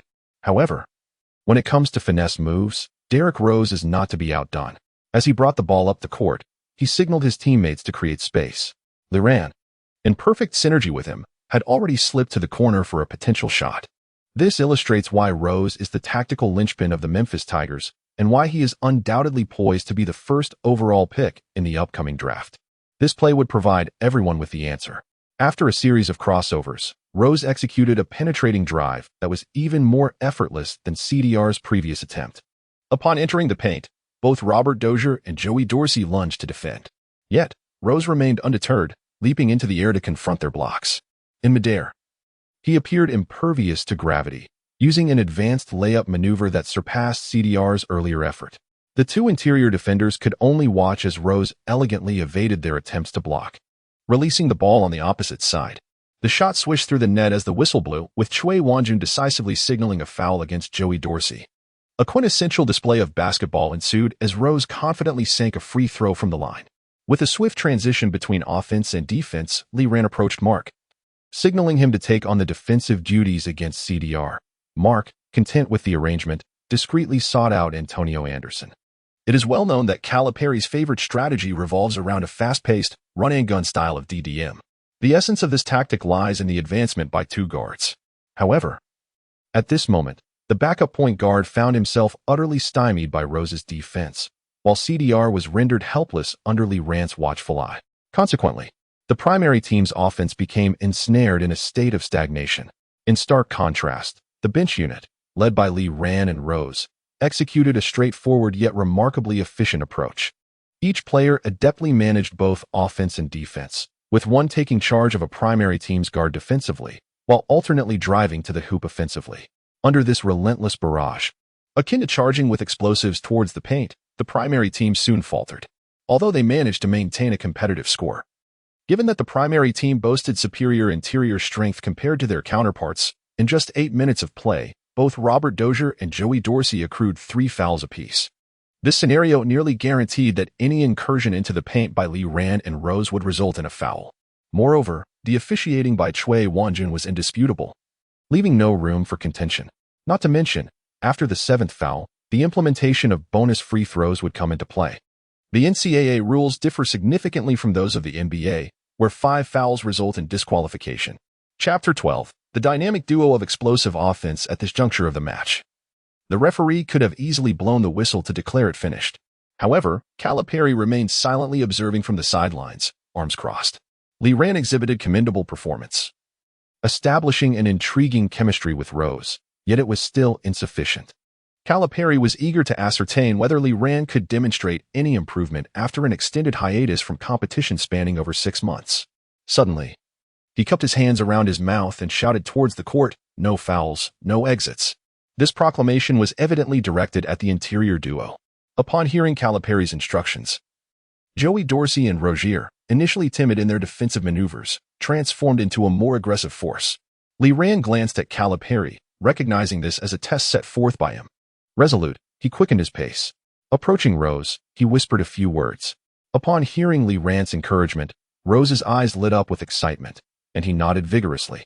Within the DDM tactical system, the speed of fast breaks is of paramount importance. However, throughout the past year, Rose had felt an invisible restraint, akin to a shackle binding him. This was largely due to the fact that no one on the Tigers could match his pace, often forcing him to halt and wait for his teammates to position themselves during breaks. Consequently, numerous prime scoring opportunities had been squandered.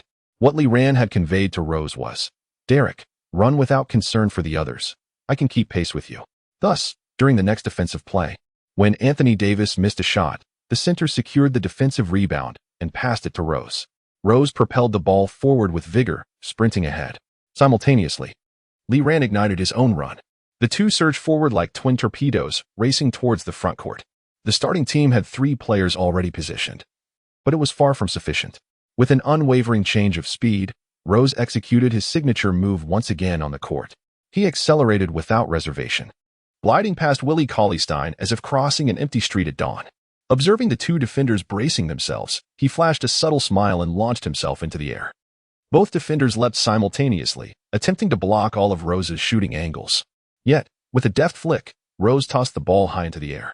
Lee Rand surged in from behind, leaping gracefully to catch the ball, gliding momentarily before powerfully slamming it into the basket with both hands. This electrifying play left the crowd in awe. Even Calipari wore a satisfied smile. The efficiency and velocity of their advancement were precisely what he had envisioned. He realized he had made the right choice. Indeed, the duo of Rose and Lee Rand were the quintessential executors of his strategy. Elevating Lee Rand's tactical standing had ushered his team into a transformative phase. For the ensuing moments, the starting team found themselves unable to commit even a single foul, merely spectators to the dazzling display put forth by Rose and Lee Rand on the court. The 2 players were exceptionally versatile, excelling in mid-range shots, long-range shots, and driving to the basket. Although Lee Rand's organizational skills were somewhat lacking, he primarily assumed the role of a finisher. More alarmingly, Ross was unperturbed by the prospect of forcing shots even against 2 or 3 defenders, as Lee Rand's astonishing ability to secure offensive rebounds effectively supported Ross's efforts. By the time the match reached the 15-minute mark, the point differential had surged towards 20, rendering the continuation of the game meaningless. At Calipari's signal, Choi Won-jun blew the whistle to conclude the match. The blood-red digits on the scoreboard left the main team members unable to lift their heads. 37-22, in just 15 minutes. Under NCAA regulations, Lee Rand and Ross led the bench team to a remarkable 37 points.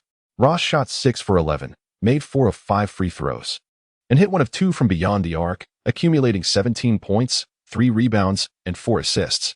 Lee Rand's performance was even more extraordinary, going 7 for 8 without any free throws, 3-pointers, or assists, amassing 14 points, 4 rebounds, 1 block, and 1 steal. All 4 of his rebounds were offensive.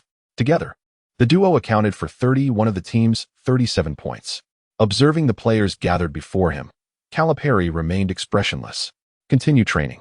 He offered no commentary on the unfinished scrimmage, merely stating, with an air of calm, that training would proceed. The following day, the University of Memphis faced off against the 9th-ranked Tulane University.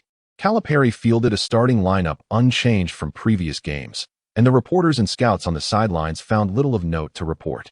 CDR delivered an impressive performance, scoring 17 points, grabbing 4 rebounds, contributing 2 assists, 1 steal, and 1 block.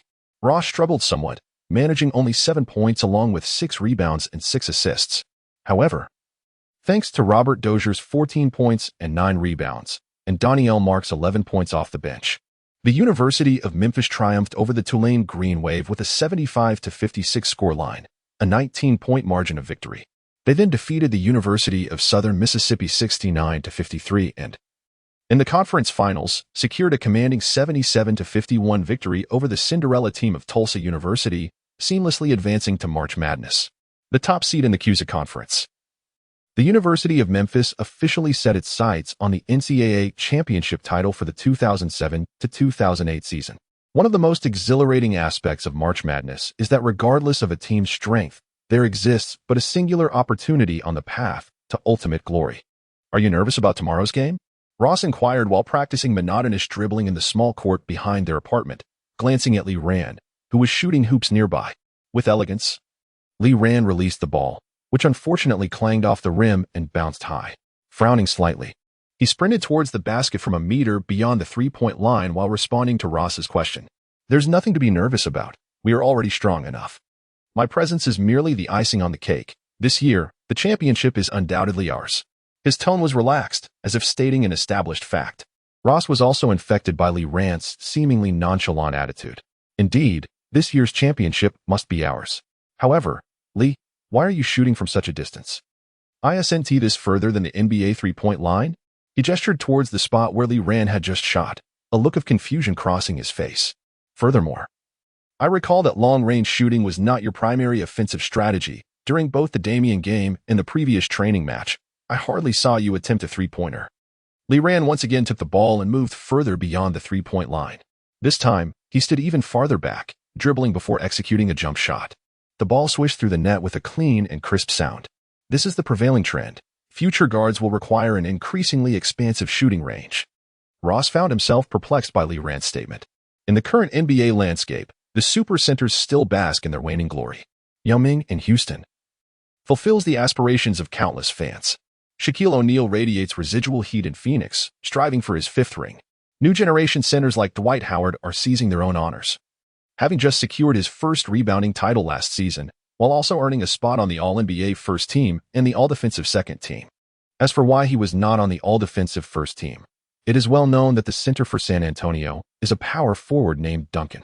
Therefore, the era of small ball seems a distant notion for the current NBA.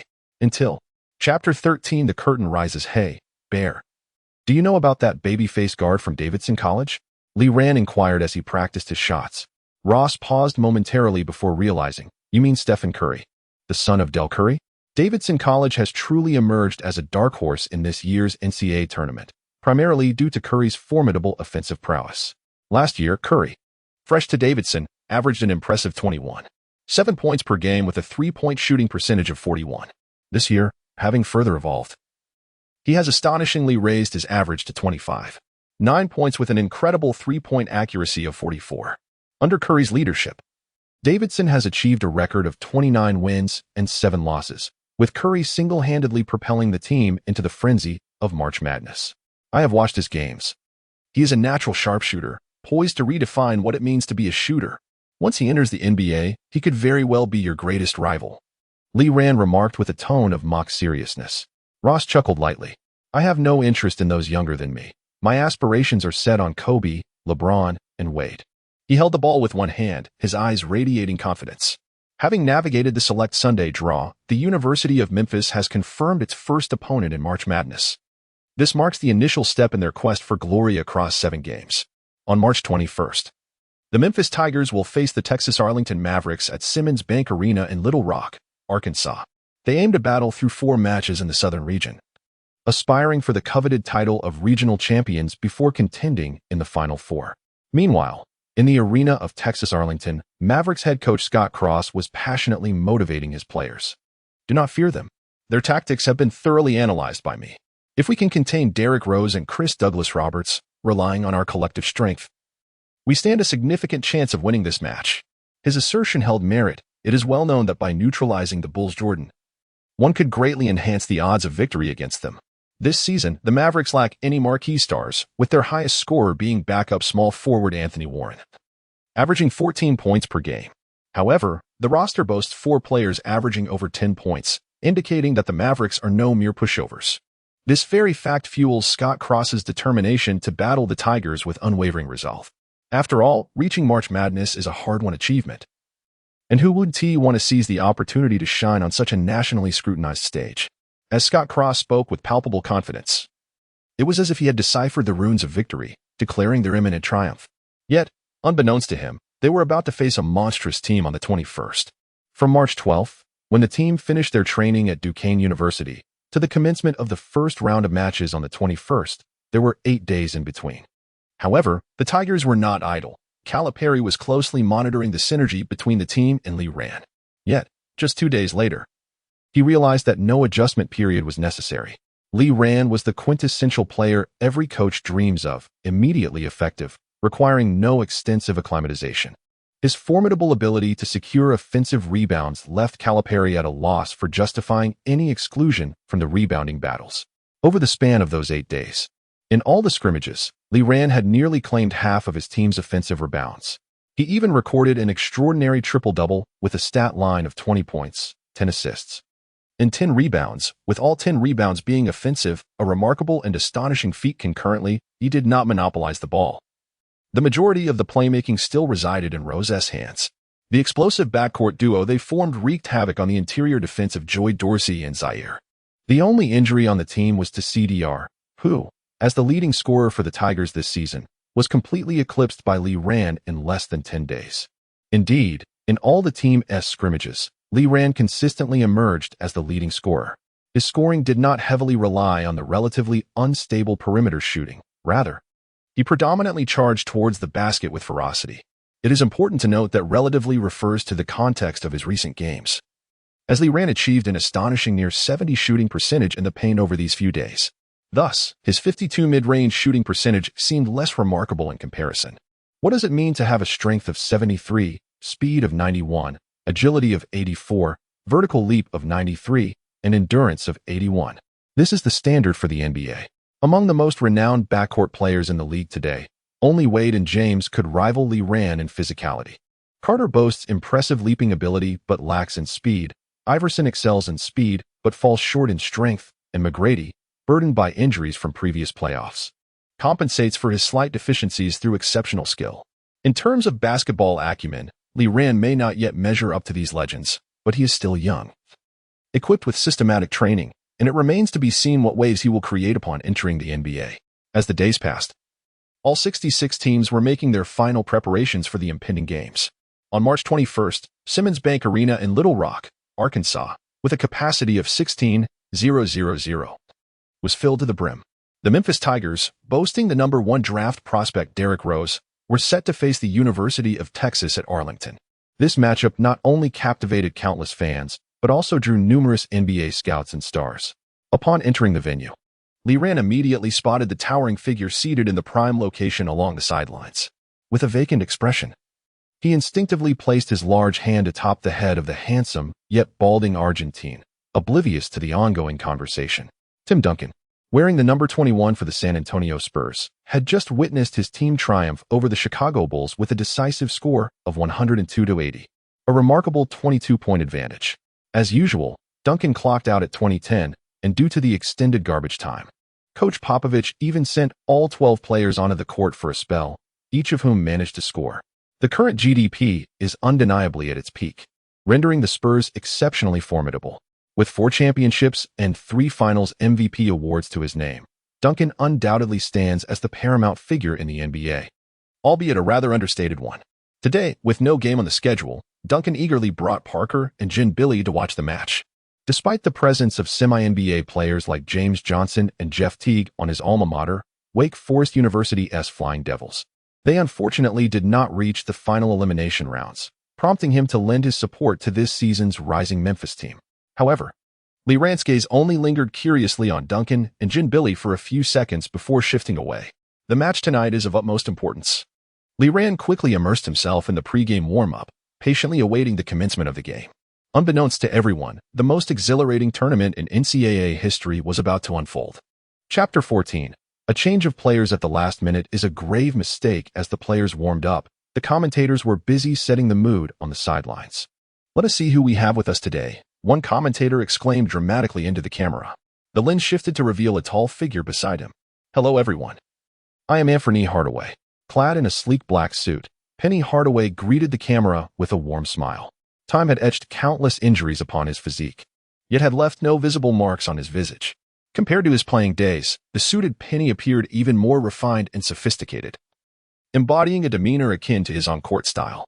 After playing 16 games with the Miami Heat last year and plagued by injuries, Hardaway finally chose to retire, bringing an end to his tumultuous professional journey. "You know, I'm a native Memphian, having attended high school and college in Memphis. So my position today is quite clear. I am here to support the Tigers," he remarked confidently as he settled into his seat, unperturbed by the atmosphere. "Of course, I know your number 25 jersey was retired by the University of Memphis. I heard Derrick Rose is one of your fans and wore number 25 as well. Only choosing 23 because it was retired," the commentator noted. Hardaway laughed heartily. "When I played for the University of Memphis, my talent was nowhere near Derrick's. I hear he has consistently been the frontrunner for the top pick in the draft. Tim is here today as well. It seems everyone has come to see Rose. You two are both number 1 picks," the commentator added, glancing at Duncan, who sat quietly on the sidelines, helping to enliven the pre-game atmosphere along with Hardaway. "Indeed. Derrick's playing style is utterly captivating. I am a fan of his," Hardaway said with a smile. "Coach Calipari's coaching style this season suits Derrick perfectly. I foresee him scoring 20 points today.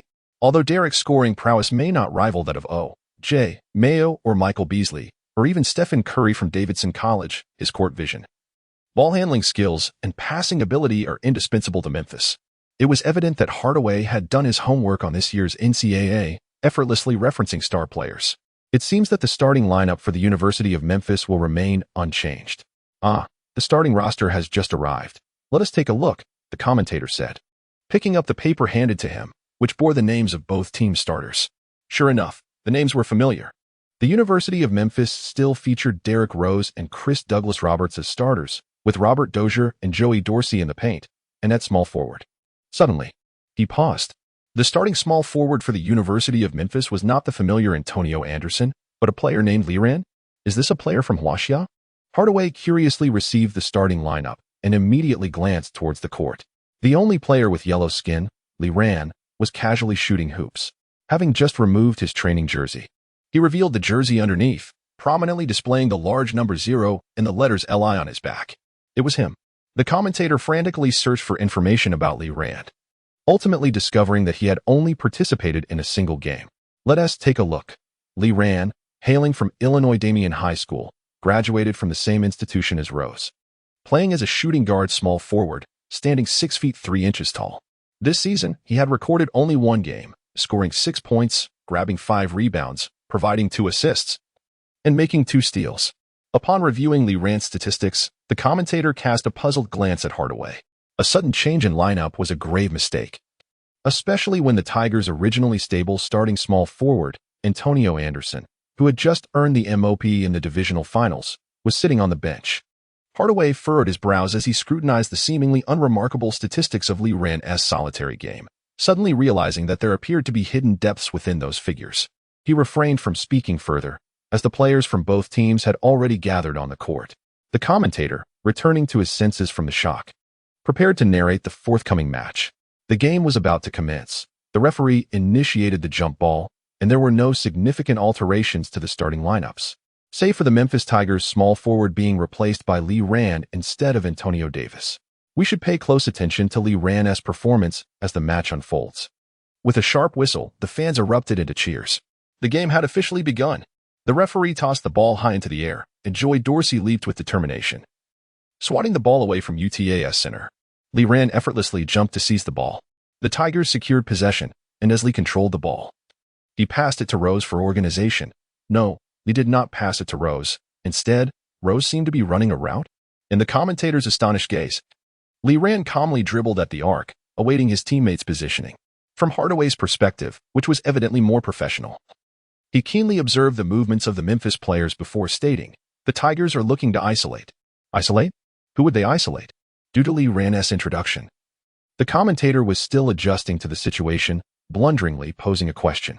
However, Lee Ran soon provided the answer, with a seemingly uncomplicated crossover dribble followed by a behind-the-back switch. He cleanly maneuvered past the opposing defender. At that moment, the Utah Mavericks interior only had one player entangled with Joy Dorsey near the 3-second area. Witnessing Lee Ran's swift advance, this interior player was taken aback, abandoning his struggle with Dorsey to protect the rim. Lee Ran strode confidently into the free-throw line, then leaped with vigor. Under the desperate gaze of the defender, Lee Ran clasped the ball with both hands, angled his body, and with a graceful, stylish motion, evaded the block with a deft layup, sending the ball through the hoop. Upon landing, Lee Ran raised his fist to the heavens and roared. Rose was the first to rush over, leaping onto Lee Ran's back. "You are absolutely incredible," he exclaimed, his face flushed with excitement as he ruffled Lee Ran's short hair. The spectators on the sidelines could hardly fathom that this previously unseen small forward from Huaxia had delivered such a remarkable gift with the very first goal of the match. Duncan stood by the sidelines, his eyes wide in astonishment as he watched the Memphis University players celebrating wildly. He then turned to Parker, who had just returned with drinks. "Tony, have college students become this ferocious?" Parker remained silent, inadvertently spilling his drink onto the shiny bald head of the dashing Ginobili beside him. Chapter 15. The power of talent. Lee Ran's astonishing opening goal showcased his physical prowess impeccably. Before Calipari could even kneel at the technical bench, he stood by the sidelines, arms crossed, watching intently. Witnessing Lee Ran's audacious strike, he exuberantly spread his arms, beaming with delight as he cheered for Lee Ran. Meanwhile, on the other side, Scott Cross, the head coach of the Mavericks, was engulfed in silence. He gazed incredulously at Lee Ran and then glanced at the visibly unsettled Calipari, a wave of helplessness washing over him. A strong team is indeed formidable. Even a single player can emerge as a game-changer. This was the sole thought occupying Cross's mind. In his quest to devise a strategy to defeat the Memphis Tigers, he had racked his brain ceaselessly. Ever since the matchups were announced, he had not enjoyed a restful night, meticulously analyzing every video of the Tigers' playoff performances. Yet, as the game commenced, the unfolding events diverged sharply from his expectations. Before Cross could fully vent his frustrations, the game took another unexpected turn. The Mavericks, who had been struck by an unforeseen blow at the start, prepared for an offensive maneuver.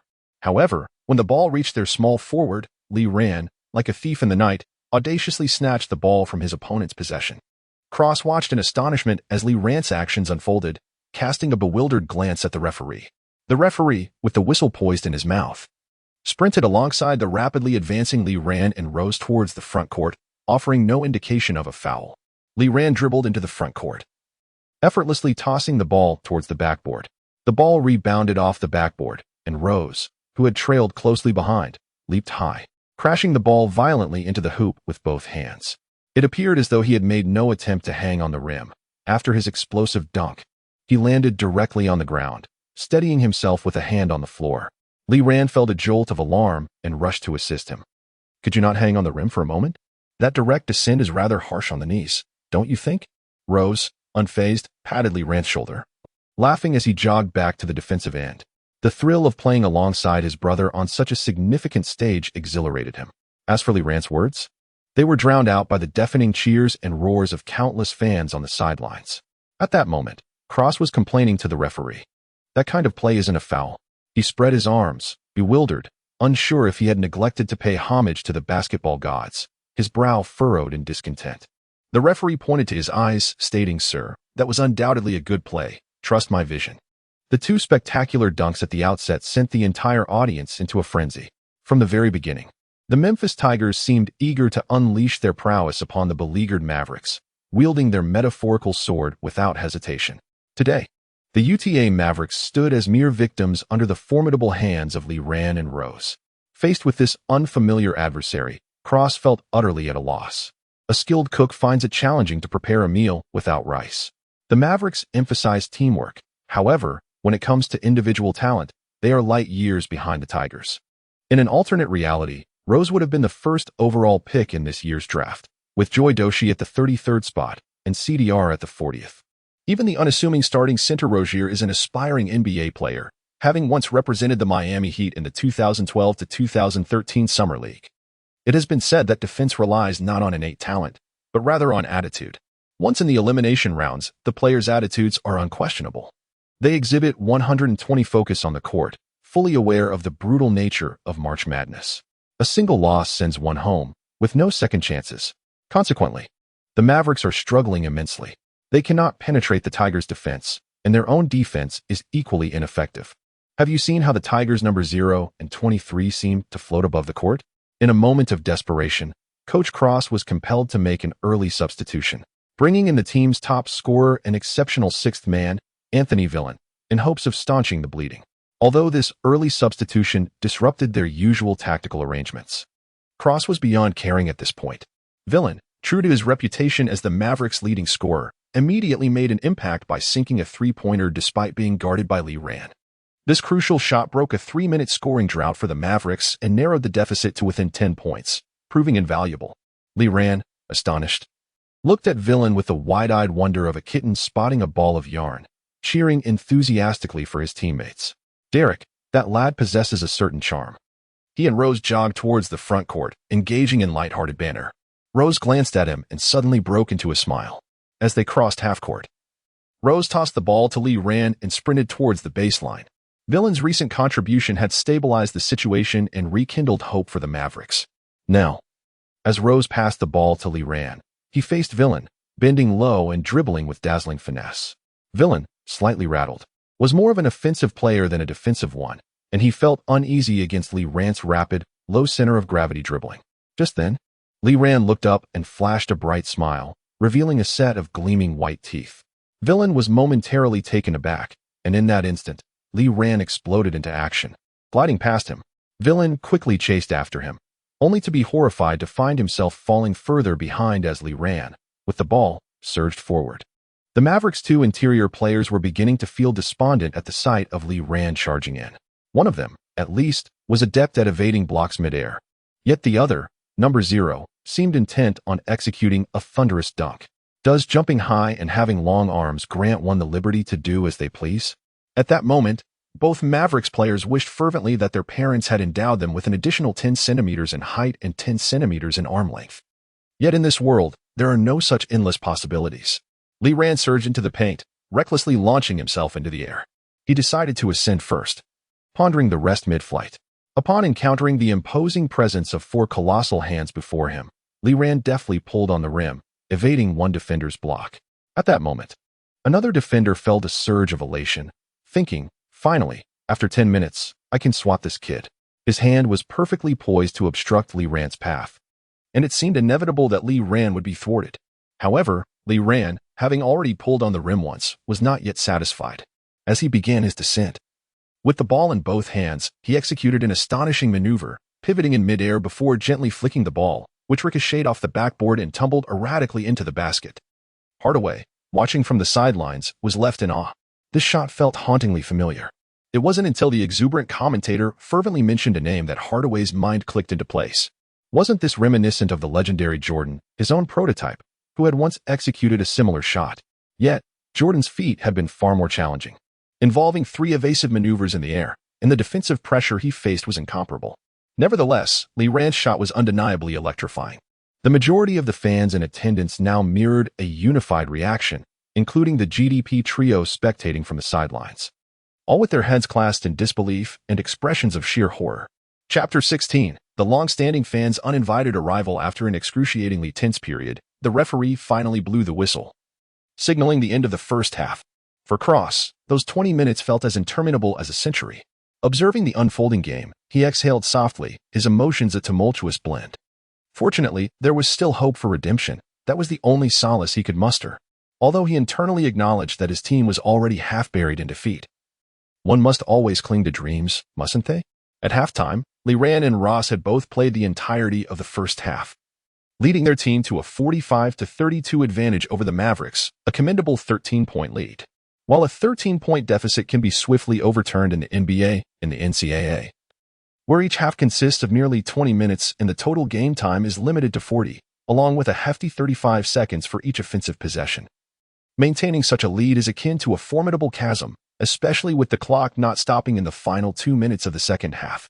Historically, only a scant few teams in NCAA history have managed such dramatic comebacks. Ross did not believe his team would be among them, yet he secretly yearned for them to be. Throughout the first half, the standout performers were undoubtedly the brothers, Lee Ran and Ross. Lee Ran shot 6 out of 9, making all 3 of his free throws, tallying up 15 points, 4 rebounds, and 4 assists. Ross, on the other hand, managed 5 out of 11, including 1 out of 2 from beyond the arc and 3 out of 4 from the free throw line, accumulating 14 points, 2 rebounds, and 3 assists. Following them was CDR, who exhibited remarkable prowess in the half-court, shooting 5 out of 8 for 10 points. Of the 45 points scored by the Tigers in the first half, the trio of Lee Ran, Ross, and CDR contributed a staggering 39 points. Ross was slightly taken aback by Lee Ran's statistics. He had only observed Lee Ran bulldozing through the paint in the first half. How did he manage to rack up 4 assists? Meanwhile, in the commentary booth, Hardaway, upon reviewing the freshly minted statistics, frowned and uttered a statement strikingly similar to what Duncan had just said to Ginobili in the stands. All of this zeros rebounds are offensive boards? Ginobili paused momentarily, then reflected on the first half, and to his astonishment, he realized that indeed, Lee Ran had been exceptionally proactive in securing offensive rebounds. Each time a teammate took a shot, he would unhesitatingly charge into the paint, entangling himself with the opposing players. And on several occasions, he successfully seized offensive boards, transforming them into assists. How peculiar. This lad truly piques my curiosity. Tim, I declare that from this moment forth, I am a fan of this zero-numbered Eastern fellow. Unexpectedly, Duncan displayed his trademark grin, the one that could earn him a technical foul, as he expertly tousled Ginobili's hair. Although the Demon Blade no longer sported flowing locks, his short hair maintained a decent volume, albeit with a receding hairline that had begun to show signs of advancing. Manu. Tony and I have long been loyal fans of Lee. We are the true old school. Ginobili was taken aback. When did you two become fans? Duncan pondered seriously, resting his chin on his hand for a moment, before replying earnestly, probably around 5 minutes into the first half. How frustrating. If he were not at a disadvantage against the towering opponent before him, Ginobili would surely make him experience the righteous fist of the Pampas. Setting aside the joyous antics of the GDP trio in the stands, Hardaway sat in the commentary box, staring vacantly at Lee Ran's statistical performance. Before him lay 2 sheets of paper. One contained Lee Ran's sole statistical record from the regular season, while the other detailed the statistics from the first half of today's game. Hardaway stumbled upon an astonishing realization. From the previous game until now, all 9 of Lee Ran's rebounds had been offensive. This perplexing phenomenon led Hardaway to a singular conclusion. Lee Ran was concealing his true prowess. Could it be that not only was his ability to penetrate formidable, but his rebounding skills were equally impressive? Due to the Tiger team's exceptional interior duo's protection of defensive rebounds, Lee Ran had shown no desire to pursue them in the first half, instead positioning himself near the 3-point line to facilitate offensive transitions with Rose. Not only were GDP and Hardaway focused on Lee Ran, who had returned to the locker room, but numerous scouts from various NBA teams were also observing him from the sidelines. Among them was Michael Weiss, a scout for the Houston Rockets.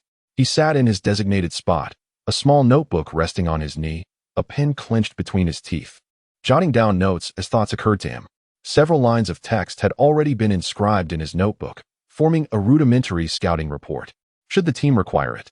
He also had a formal scoring system, a detailed report with 12 categories, each scored out of 10, totaling a possible 120 points, which was currently unnecessary.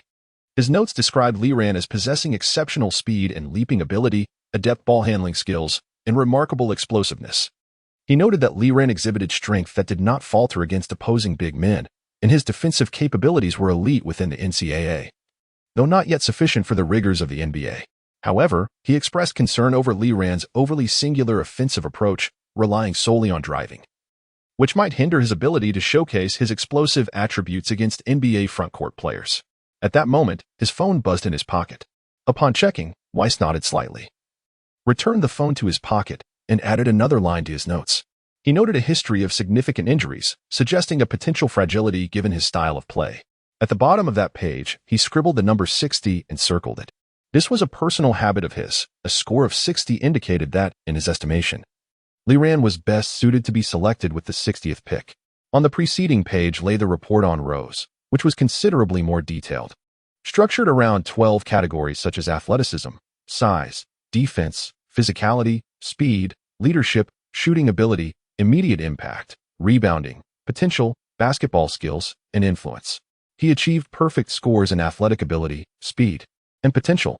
The sole shortcoming lies in his mid-range shooting, which garnered a mere 7 points. Beneath this detailed report, there is a prominent number 1.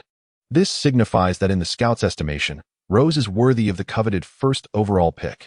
The first half was played commendably. In the second half, Derek and Lee, take a breather. We'll continue with our first half strategy. Let us push forward. Victory is within our grasp. Calipari spoke with a relaxed tone in the locker room, and the players seated before him mirrored that expression. It was not that they were underestimating their opponents. Rather, the disparity in strength was indeed considerable. Such a gap could not be bridged by any motivational speech from Cross in the locker room. Lee, with a towel draped around his neck, gestured to the seated Rose. I haven't even broken a sweat yet. Rose, unable to tolerate Lee's pretentiousness, shot him a somewhat haughty glance. I've only exerted 7% of my effort. Chapter 17, Forward. Despite the boastful claims of the two brothers, whether they had yet to break a sweat or merely exerted 70% of their strength, they found themselves confined to the bench at the onset of the second half. Ordinarily, they would enjoy a respite of about 4 minutes. Yet Calipari contemplated granting them a more extended intermission. This consideration stemmed not only from a desire to preserve their stamina but also from a more profound motive. With Lee Rand's card revealed on this day, the less he was utilized, the better. The longer Lee Rand remained on the court, the more likely it became for opponents to decipher his playing style and devise targeted defensive strategies, a scenario Calipari wished to avoid. Were this contest the NCAA championship, Calipari would have undoubtedly allowed the two to play the entirety of the game. Alas, that moment had yet to arrive. In the second half, the absence of the two pivotal offensive players allowed the Mavericks' offense to gradually regain momentum. Within 5 minutes, they successfully narrowed the score to within 10 points. However, the Tigers were not without their own standout players. Chris Douglas Roberts, affectionately known as CDR, emerged at this critical juncture. After all, he was the de facto leading scorer for the Tigers, averaging 18 points per game. With a mid-range jumper and a driving layup, CDR spearheaded consecutive offensive plays, widening the gap once more. As time dwindled to 10 minutes, Chris let out a resigned sigh. The tide had turned. It was only with 10 minutes remaining that Calipari reintroduced Lee Rand and Rose to the fray. The score remained unchanged since halftime, and their return signaled the inevitable demise of the Mavericks.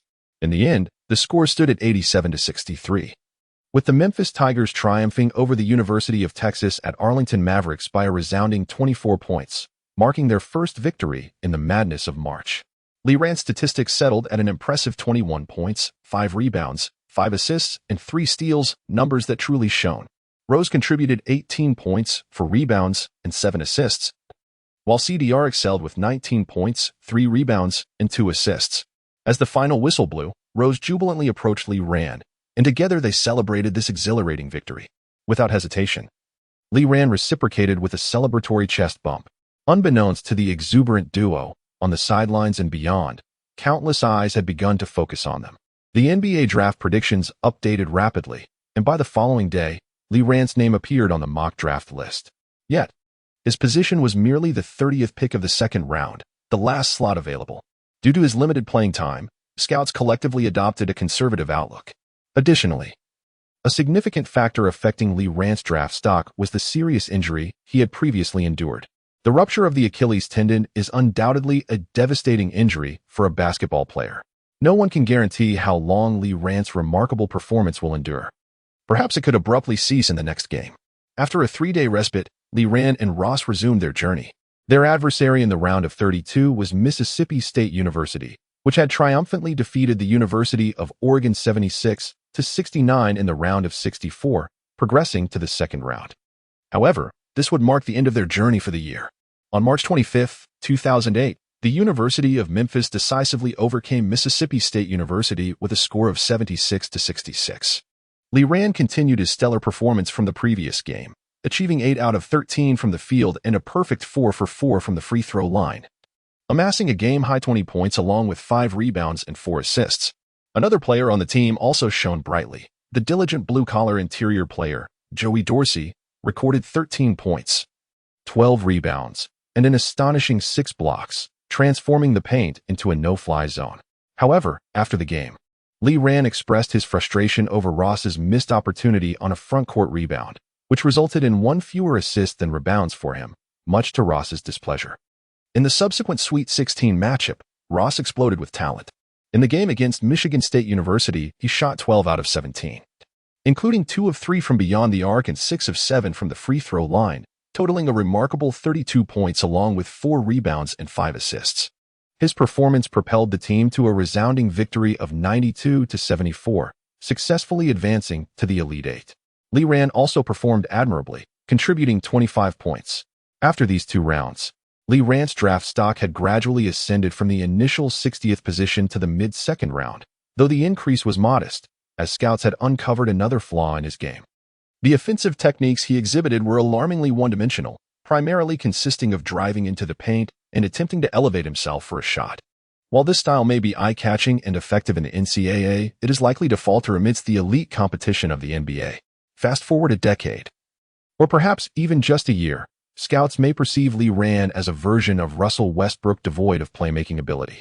The next game would be the regional finals for Lee Ran's division, commonly referred to as the Elite Eight. Their opponent in this decisive match would be the University of Texas, which boasted a star player in DJ Augustin. This diminutive guard had graced the cover of Sports Illustrated this year and was included in both the NCAA All-American First Team and the Basketball Writers Association's First Team. By the season Lee Ran had traversed into, Augustin was still actively competing on the NBA stage. This season, DJ Augustin averaged 19.2 points, 3 rebounds, and 5.7 assists for the Texas Longhorns, unequivocally serving as the team's core leader. He lived up to expectations, leading his team into the Elite Eight. However, in anticipation of the upcoming match, Lee Ran was more focused on the impending regional finals occurring in another division. The regional finals of the Midwest Division unfolded between the University of Kansas and Davidson College. Kansas triumphed over the University of Memphis in the original Timelines final, thereby securing the NCAA championship for the year. Meanwhile, Davidson boasted the extraordinary talent of Stephen Curry, whose performance this season has been nothing short of phenomenal. In the early rounds of the tournament, Curry nearly single-handedly propelled his team forward. In the round of 64 against Gonzaga University, he scored an impressive 40 points, along with 3 rebounds, 2 assists, and 5 steals, leading his team to a narrow 6-point victory. During the round of 32 against Georgetown University, Curry contributed 30 points and 5 assists, ensuring a 4-point win for his team. In the Sweet 16 match against the University of Wisconsin, he excelled further, scoring 33 of the team's 73 points, along with 3 rebounds, 4 assists, and 4 steals, helping his team secure a resounding 17-point victory over their opponents. Their opponents in the Elite Eight were the top-seeded University of Kansas from the Big 12 Conference, led by Mario Chalmers and Darrell Arthur, who boasted an impressive season record of 37 wins and 3 losses. This match was anticipated to be the most closely contested and suspenseful among the Elite Eight. The remaining 2 matchups featured UCLA facing Xavier University and North Carolina competing against the University of Louisville. The tournament of March Madness had reached a fever pitch. All that Lee Ran and his team needed to do was to resolutely press forward, step by step. Chapter 18. A show of strength. The University of Kansas Jayhawks undoubtedly stand as a formidable force within the NCAA. The last players they sent to the NBA were none other than Kevin Durant and LaMarcus Aldridge. This year, they also boast DJ Augustin, a superstar who is almost guaranteed to be a lottery pick. In truth, any team that reaches the Elite Eight is devoid of weak links.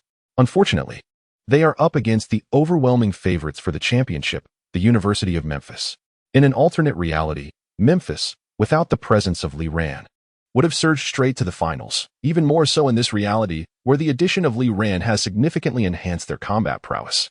On March 30, 2007, at the Reliant Stadium in Houston, the largest football stadium in the world, which accommodates a staggering 72,000 spectators, Lee Ran was awestruck as he stepped into the grand arena.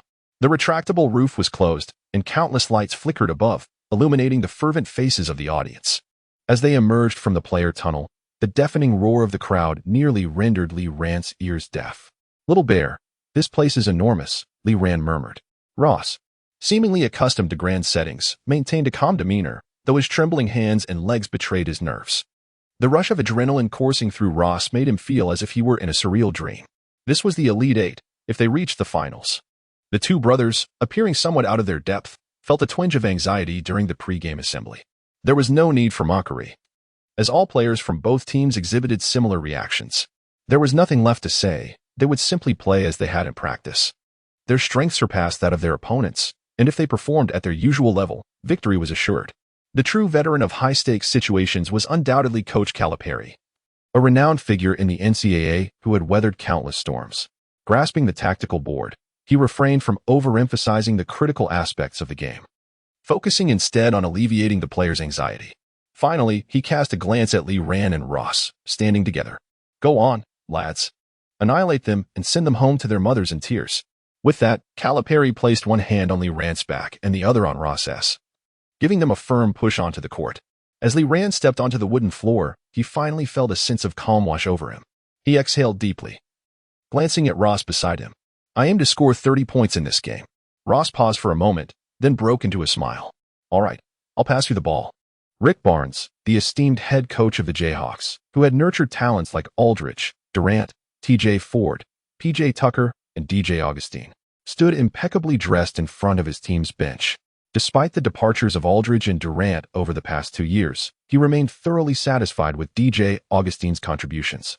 However, today, faced with the formidable Memphis Tigers, Barnes felt a twinge of anxiety. After all, he was about to confront the highly coveted prospect, Derrick Rose. "Daryl, it all rests on your shoulders today," Barnes said, glancing at Augustin, who was sipping water in preparation for his entry onto the court, filled with anticipation. D.J. Augustin, whose full name is Daryl Gerard Augustin Jr., was a diminutive guard with remarkable speed, exceptional playmaking abilities, and a commendable mid-range shooting skill. Were it not for his height of merely 183 meters, Barnes might have believed he possessed the talent to be a top 5 pick in the draft. In Barnes' eyes, Augustin epitomized the perfect guard.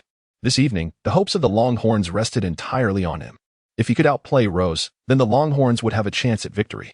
"Hey, Bear, did you see that? The guy in number 14 across from you has an unsettling look in his eyes." Lee Ran gently nudged Rose, discreetly pointing at Augustin, who had just turned his back. Rose tossed the ball and cast a glance across the court. "Augustin, the star guard of the Longhorns, is definitely coming for me," he replied with composure. "Take him down," Lee Ran urged, fanning the flames of competition. "Do I even need to say that?" "Just watch," Rose retorted. Neither team altered their starting lineup as the 2'8" Longhorns center, Connor A.C., successfully won the jump ball over Joey Dorsey.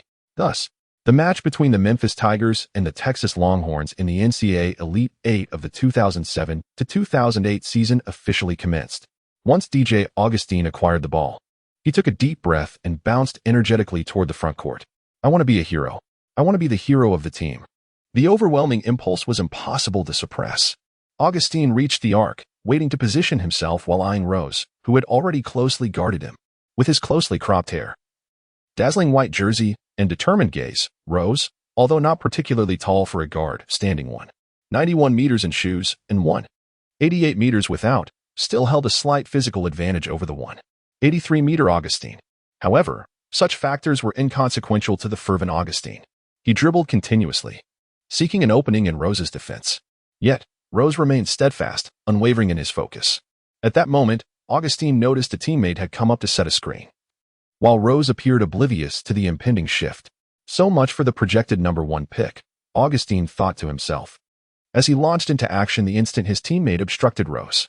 Rose, taken aback, attempted to navigate around the screen but was firmly hindered by the towering presence of the big man, barely managing to impede Augustin's advance, which allowed Joey Dorsey an opportunity to switch on defense. Faced with the imposing figure of Dorsey, Augustin remained unperturbed. He thrived in situations of size disadvantage. Upon entering the key, Augustin gathered the ball, stepping forward with his left foot decisively.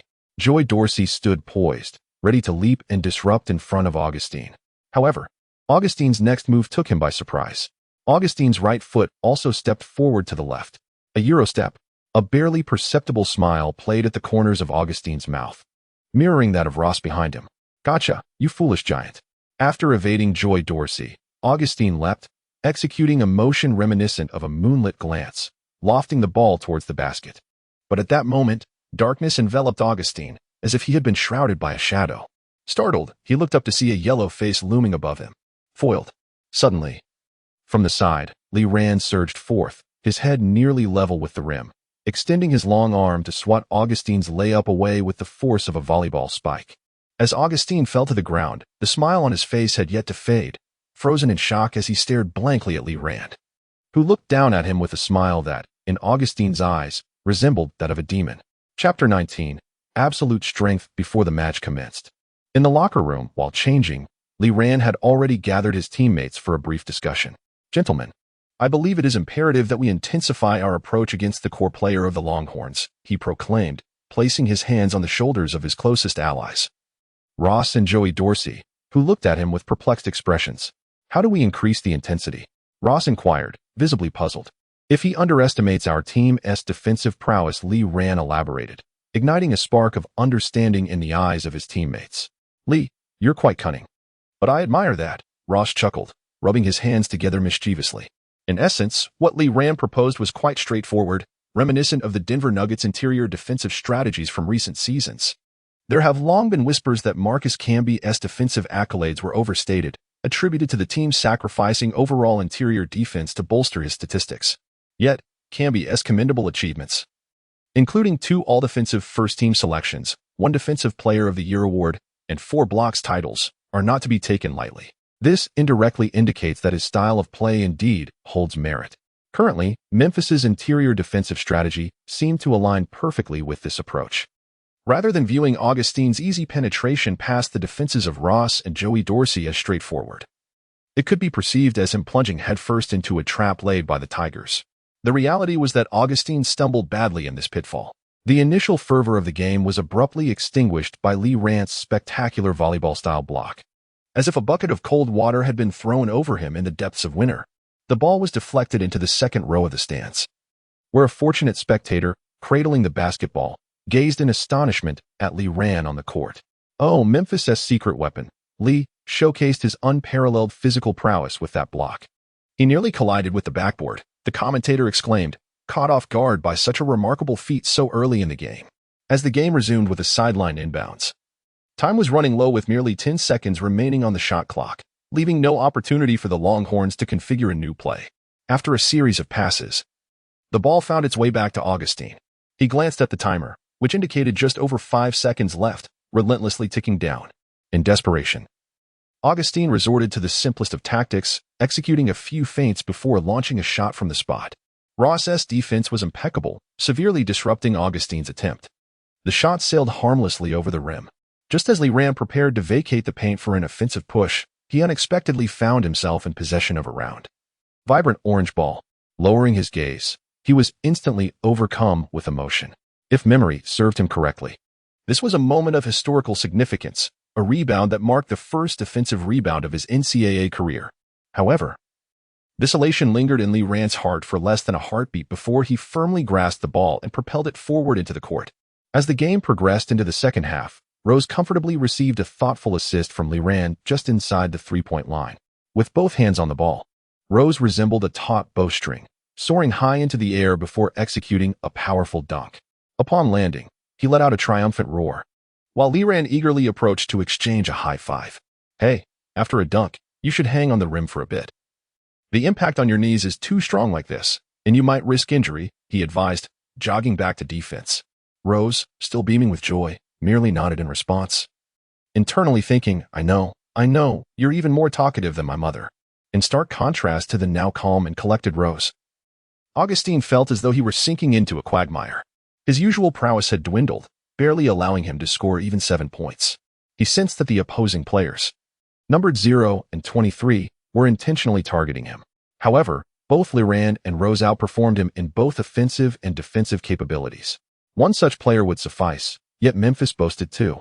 And possibly even more, as CDR was also waiting on the sidelines, ready to unleash his formidable offensive skills. The flow of the game mirrored the initial 2 baskets, with the synchronized duo of Lee Rand and Rose completely dominating Augustine on both ends of the court, gradually widening the score gap. After 5 minutes, Longhorns head coach Rick Barnes could no longer contain himself and called a timeout. Observing the despondent Augustine, he nostalgically recalled Aldridge and Durant, who had departed and were now making a name for themselves in the NBA. Though the deficit was merely 6 points, Barnes struggled to identify a turning point. Augustine had attempted 5 shots in the last 8 minutes but had only succeeded once, and that was a contested shot under Rose's defense, commonly referred to as a lucky make.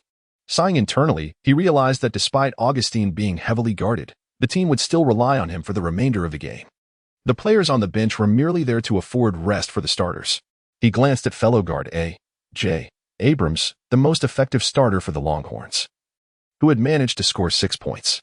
It was evident that the team's stability hinged solely on his efforts.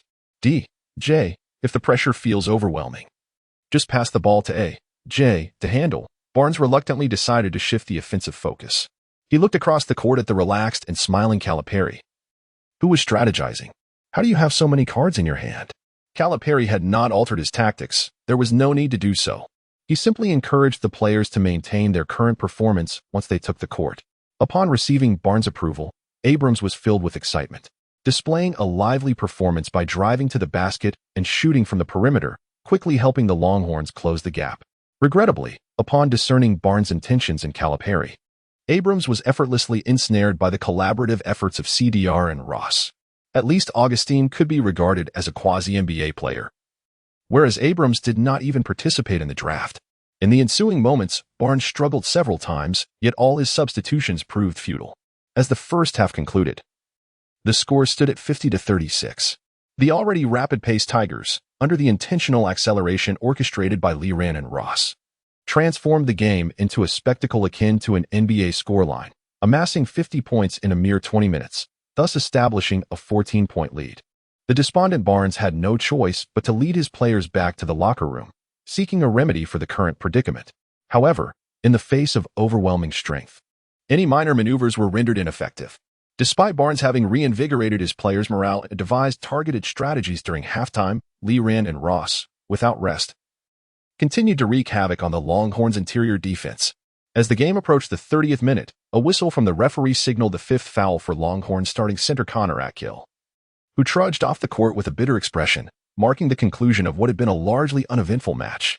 Some teams succumb to defeat within the first minute, yet it is not until the 40th that they are finally laid to rest. Chapter 20. Those star-studded names, this match transformed entirely into a stage for Leran and Rose.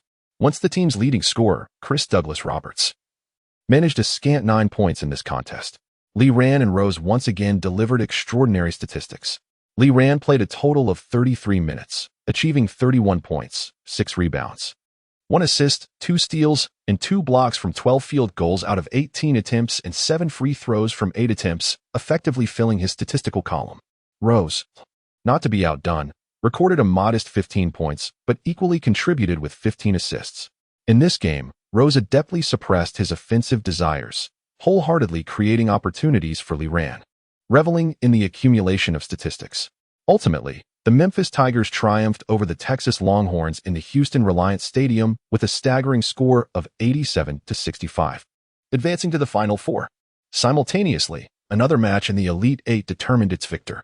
In a breathtaking defensive battle, Davidson College narrowly succumbed to the University of Kansas with a score of 57-59.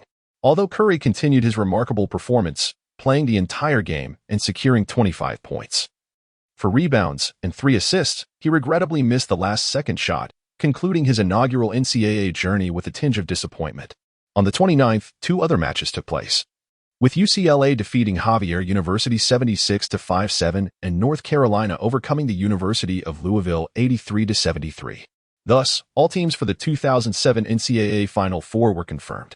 To the delight of all fans, this year marked a rare occasion where champions from all 4 regions advanced to the Final Four: the University of Kansas from the Midwest, UCLA from the West, North Carolina from the East, and the University of Memphis from the South. Upon returning, the Memphis team first enjoyed a day of rest, and on April 1st, April Fool's Day, reconvened for training. We are merely 2 games away from our ultimate goal, boys. Tell me, what is your objective? Calipari passionately addressed the lined-up players. Championship! Championship!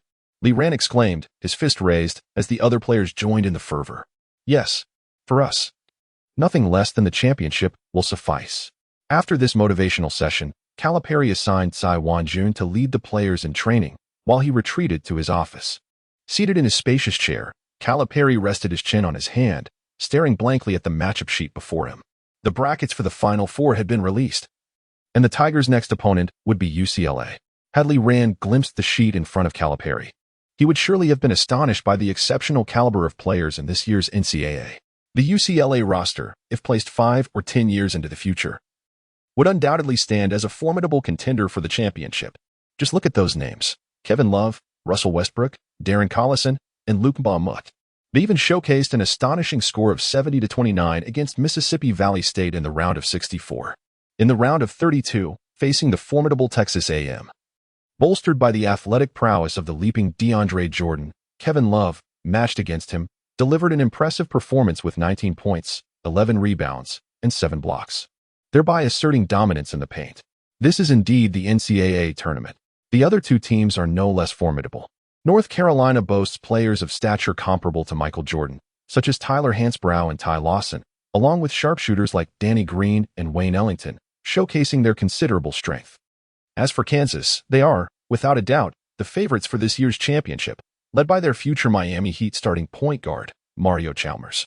Complemented by Daryl Arthur in the post and Brandon Rush, who effectively neutralized Stephen Curry in the semifinals. A plethora of future stars, predominantly comprised of point guards, is poised to unleash waves of impact in the NBA, heralding the advent of the small ball era. Derrick Rose, Stephen Curry, James Harden, Russell Westbrook, Mario Chalmers, Darren Collison, and DJ Augustine. Observing UCLA's roster, Calipari fell into a contemplative state, pondering the strategy for the impending semifinal match. The following day, with bloodshot eyes, Calipari sauntered into the training facility. Though he appeared fatigued, his mental state was remarkably vibrant. In 2 days, we will face UCLA, and I shall outline our game strategy. Clutching a tactical board, Calipari's voice was hoarse, clearly the result of a sleepless night.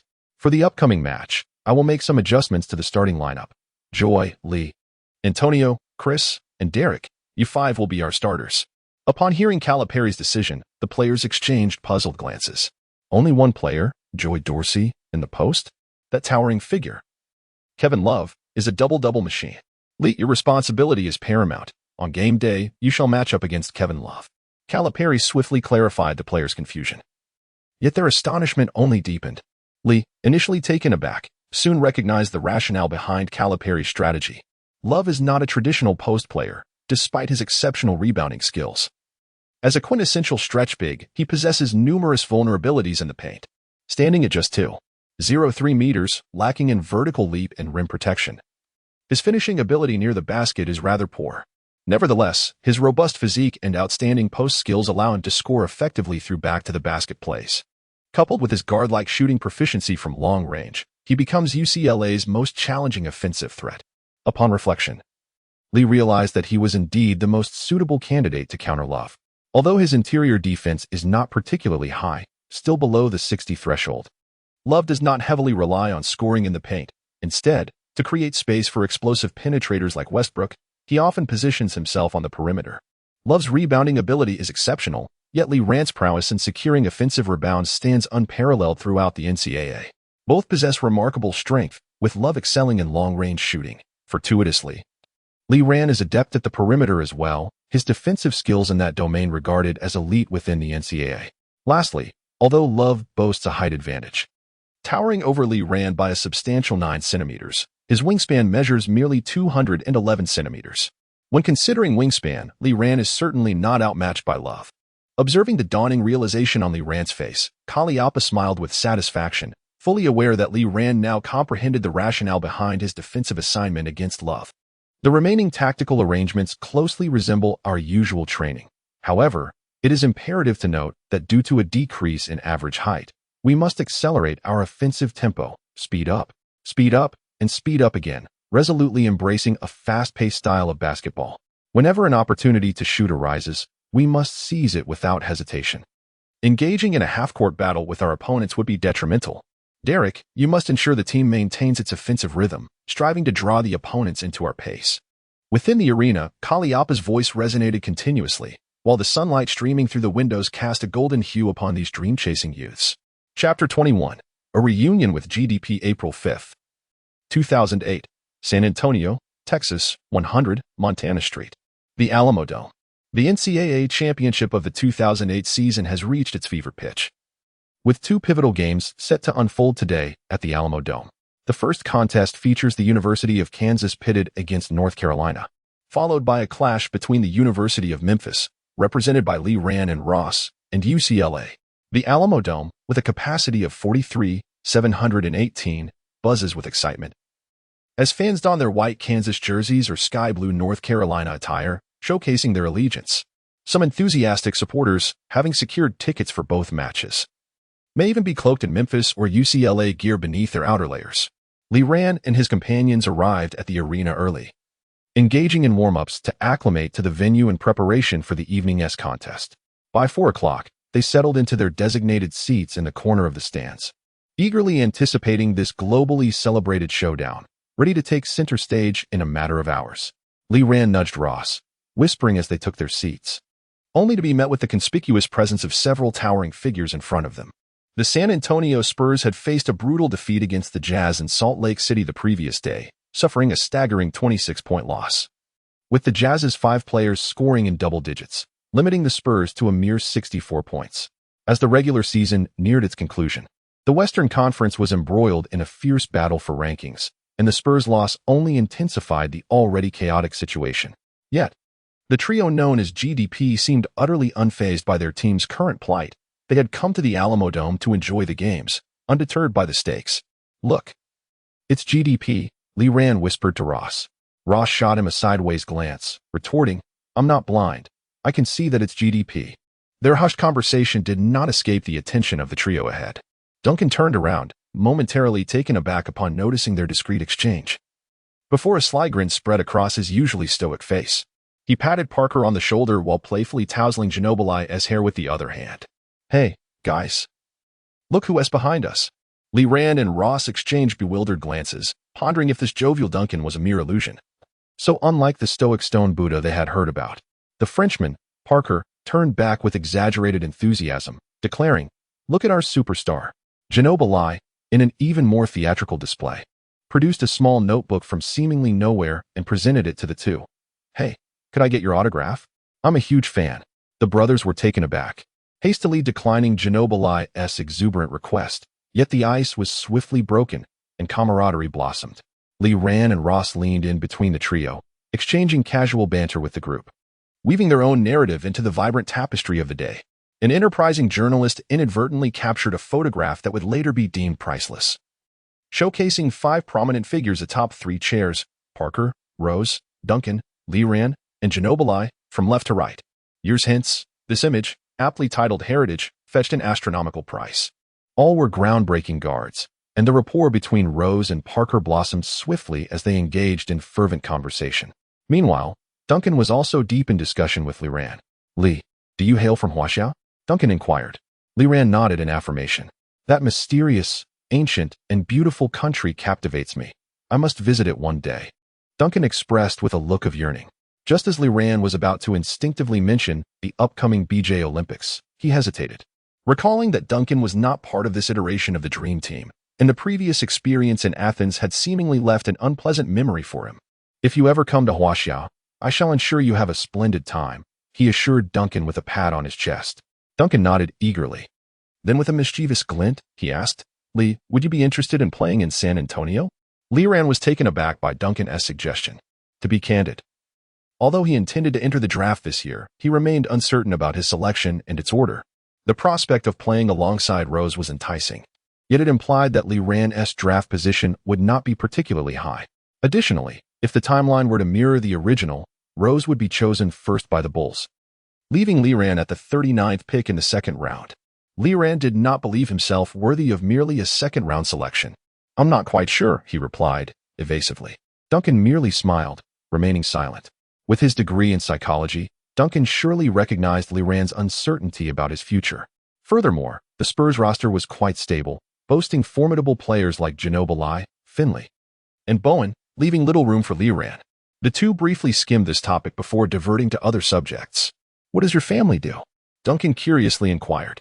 "Traditional Chinese medicine," Lee Ran casually responded, his thoughts drifting to his family thousands of miles away.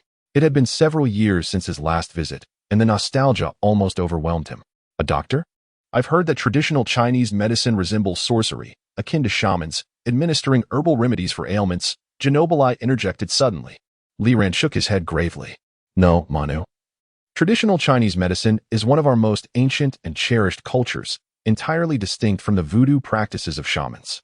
Manu nodded, a mix of understanding and confusion. I apologize. Li, should you encounter any challenging injuries in the future, perhaps I could be of assistance. That would be splendid.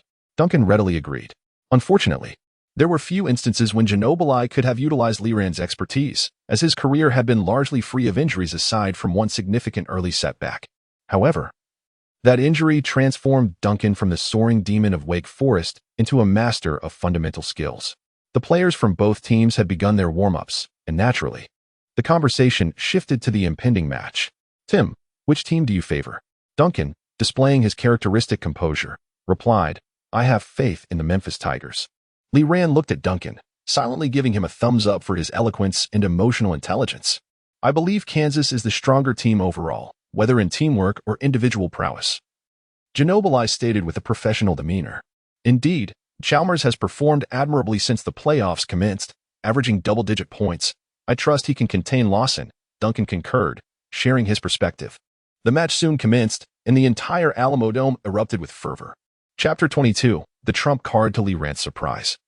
The most active player at the onset of the match was neither Chien Mose nor the perimeter players such as Ty Lawson or Brandon Rush. The soul of North Carolina, Tyler Hansbrough, amassed an impressive 6 points and 5 rebounds in just 5 minutes.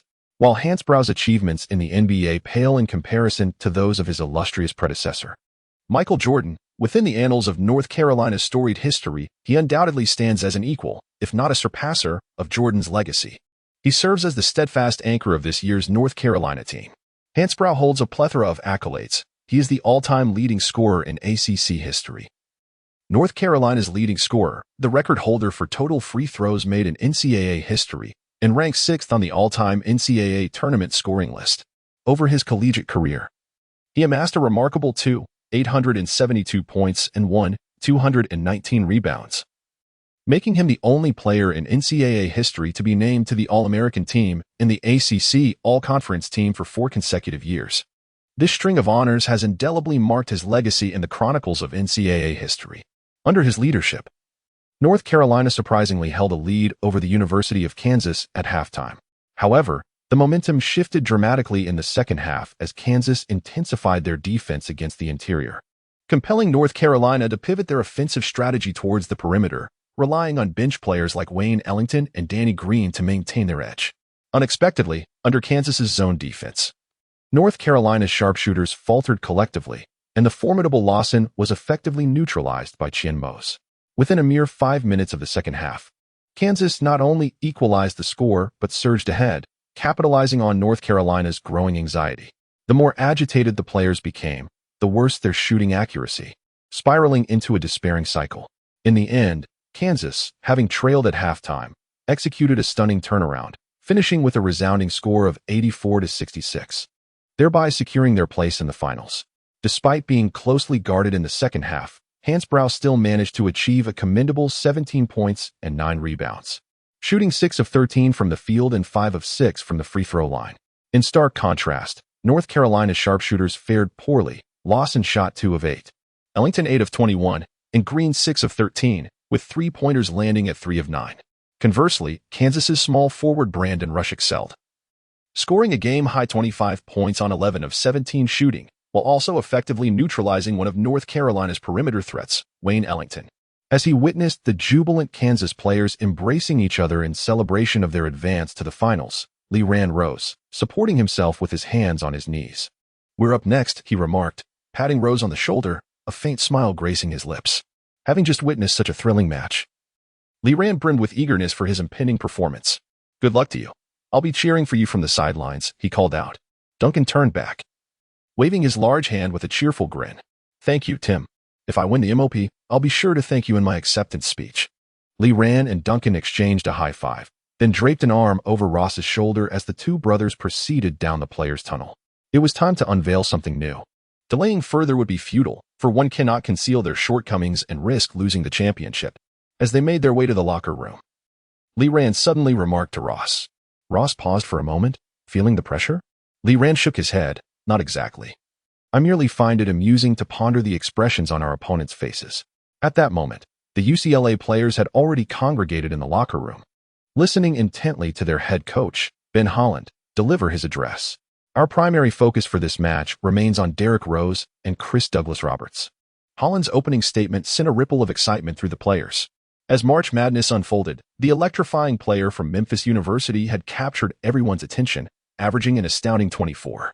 2 points, 5 rebounds, 3. 2 assists, 2. 1 steals, and 1. 8 blocks per game since taking the court, quickly amassing a legion of fans. Meanwhile, the former scoring leader for Memphis, CDR, had begun to fall behind in points due to a decrease in ball possession, widening the gap between him and Lee Rand and Rose. Under these circumstances, to place the defensive emphasis on Rose and CDR seemed akin to digging one's own grave. "Russell, today you will be responsible for defending Lee Rand," Howland instructed the wide-eyed Westbrook. The younger brother of Mbappe, resembling Donatello, wore a puzzled expression. "Just remember, Lee Rand's greatest weakness is his lack of perimeter shooting ability and vision for distributing the ball on drives. Simply cutting off his driving lanes will effectively neutralize him," Howland stated with confidence. This conclusion arose from his meticulous analysis of all available footage of Lee Rand during the playoffs. In the previous 4 games, Lee Rand had attempted 55 shots, making 29, which, while impressive, revealed that 49 of those attempts were made within the 3-second area, with 27 successful. He had only taken 6 shots from beyond the arc, making 2. This discovery delighted Howland immensely. Although the NCAA permits zone defense against a team like Memphis, which boasts explosive players like Rose and Lee Rand, the zone defense only leads to being penetrated like a sieve.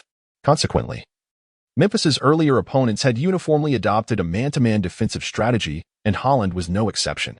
After much deliberation, he chose the most athletically gifted player, Westbrook, to guard Lee Rand. Despite being nearly 10 centimeters shorter than Lee Rand, Howland believed that as long as Westbrook was unafraid of Lee Rand's shooting, he could effectively accomplish the task. This mismatch in defense bore a resemblance to Kaliapa defending against Lee Rand while guarding Love. As the Final Four approached, all teams ceased holding back, revealing their trump cards. After a thorough explanation, the players experienced a moment of clarity, with Westbrook grinning widely and thumping his chest, assuring that he would fulfill his assignment. In his mind, he envisioned himself standing 3 meters away from Lee Rand, inviting him to shoot as a form of taunting. What Russell Westbrook remains unaware of is that this scene will linger with him for a considerable time to come. Meanwhile, Kariappa refrained from offering excessive admonitions to his players. The Memphis roster this season is the strongest he has ever coached, and in his estimation, it could rival the legendary Detroit Pistons of yore. Thus, Kariappa adopts a posture akin to that of a fisherman patiently awaiting formidable challengers to appear. 2 hours later, the Alamodome reverberated with excitement once more. Fans erupted into frenzied cheers, welcoming the penultimate NCAA game at the Alamodome, which also marks the second-to-last game of the NCAA season. Clad in jersey number 0, Lee Rand led the charge, striding confidently from the players' tunnel. Behind him were the ambitious and spirited members of the Memphis Tigers. These young monarchs standing merely 2 steps away from claiming the ultimate crown. Chapter 23, A Clash of Titans. Lee Rand observed the UCLA players warming up on the opposite court, recognizing nearly every one of them from his previous life, where he had seen them on television.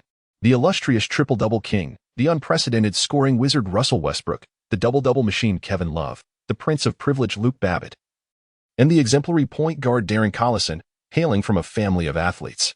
These figures now stood vividly before Lee Rand, and he could distinctly hear their banner. "Kevin, you better watch out. I'm coming for you. FXXK, be careful, I might not pass to you later." Despite the somewhat crude nature of their conversation, the smiles on their faces indicated that this was merely their way of expressing camaraderie. As the warm-up period concluded, Lee Rand gave a thumbs up to the GDP trio sitting on the sidelines, adjusted his shorts, crouched down to retie his shoelaces, and then jumped a couple of times before striding confidently onto the court. The starting lineups for both teams remained unchanged. UCLA retained their season lineup of Kevin Love, Luke Babbitt, Josh Shipp, Russell Westbrook, and Darren Collison, who had battled together throughout the season. Memphis countered with Robert Dozier, Joey Dorsey, Lee Rand, Chris Douglas-Roberts, and Derrick Rose, all ready for the tip-off. As the referee signaled the start, Lee Rand unhesitatingly positioned himself at center court. The sight of Lee Rand preparing for the jump surprised not only Love, who stood opposite him, but also left the audience and commentators in utter bewilderment. However, This was not a spur-of-the-moment decision. Prior to the match, Li Ran had practiced the jump ball numerous times with Joey Dorsey and Cui Wanjun, leading to Dorsey ultimately conceding due to fatigue. He acknowledged Li Ran's remarkable leaping ability, which often left him astounded, especially considering Li Ran's astonishing vertical leap. To put it into perspective, Joey Dorsey had attempted 35 jump balls this season, successfully securing possession 26 times. Yet, against Li Ran, he was unlikely to even win 1 in 5 attempts. Thus, Li Ran stood resolutely across from Love. He flashed a bright smile, revealing his pearly whites, then settled into a low stance, his expression turning serious as he gazed skyward. At the referee's whistle, the ball was tossed high into the air. As Love leaped, Li Ran was already soaring to meet him. With a swift motion of his long arms, he deftly redirected the ball to Derrick Rose, who was positioned just behind him. Rose exhibited considerable trust in Li Ran's jumping prowess, having closely witnessed the fierce jump ball duels between Li Ran and Dorsey. Upon receiving the ball, Rose wasted no time waiting for his teammates to position themselves. Instead, he flicked the ball forward, immediately shifting into high gear, racing into the heart of UCLA's defense like a bolt of lightning. At this moment, Love found himself in a whirlwind at the center court. While the other UCLA players had yet to position themselves, the only one returning on defense was Westbrook, who leaped high in the restricted area in an attempt to obstruct Rose, only to be deftly maneuvered past by Rose's sweeping layup. Merely 2 seconds into the game, Rose scored the first points for the Tigers, displaying astounding speed. Li Ran's jump ball was equally impressive, directing the ball straight into Rose's hands. With much of the credit due to Li Ran's efforts, dressed in a suit and continuing his role as a special guest, Hardaway expressed his excitement. The Tigers had executed a clever play at the onset, yet UCLA remained unfazed. Darren Collison advanced the ball up court, weaving through an intricate series of movements, culminating in Westbrook lobbing the ball to Love in the post. Upon noticing the defender behind Love, Westbrook felt a surge of joy. Love facing Li Ran was akin to Uzi playing Kaisa, reminiscent of Zhang Fei eating bean sprouts. Love, holding the ball in the paint, shared this sentiment. Yet he understood better than Westbrook that this mismatch had not been orchestrated through tactical positioning. Rather, Li Ran had fixated on him from the outset. Love executed a backing maneuver, showcasing his renowned post skills and exceptional mid-range shooting ability. Effective post play requires not only dazzling fakes and swift footwork, but also significant physical strength. A quintessential example is the portly veteran who recently transitioned from the Heat to the Suns, renowned as the best blend of power and finesse in the history of the NBA. In terms of strength, Love felt relatively confident when he powered into Li Ran. The latter let out a muffled grunt. Though Li Ran was among the stronger outside players, he found himself at a disadvantage against Love, a quintessential post player. Fortunately, he held his ground, gritting his teeth as he braced for Love's next attempt. Love was somewhat taken aback that Li Ran, despite the full force of his push, had not lost his footing. Remaining composed, he continued to dribble while applying pressure. However, Rose soon arrived to double team, obstructing the passing lane between Love and Westbrook, preventing Love from exploiting the situation. With forehands probing dangerously near his lower body, Love, wary of a turnover, opted to pass the ball to Darren Collison, seeking to facilitate further offensive maneuvers. This time, Love moved to the perimeter, preparing to engage in an outside isolation. Li Ran remained relentless in his pursuit. Although Love possessed impressive dribbling skills, they paled in comparison to those of the perimeter players, given his center of gravity. After a few dribbles, and seeing that Li Ran showed no signs of yielding, Love prepared to execute a jump shot directly over Li Ran, standing a good 7 or 8 centimeters taller. He theoretically had the conditions for a clean shot. Yet, recalling Li Ran's astonishing vertical leap and explosive speed during the jump ball, Love hesitated. Indeed, Kevin Love has never quite epitomized the role of a quintessential team leader. Although his tenure with the Minnesota Timberwolves showcased commendable performances, including several astounding 30-30 games, the team's overall record during those years remained dismal. His true moments of brilliance emerged during his time with the Cavaliers, alongside LeBron James. In a repeat of his previous actions, Love passed the ball once more.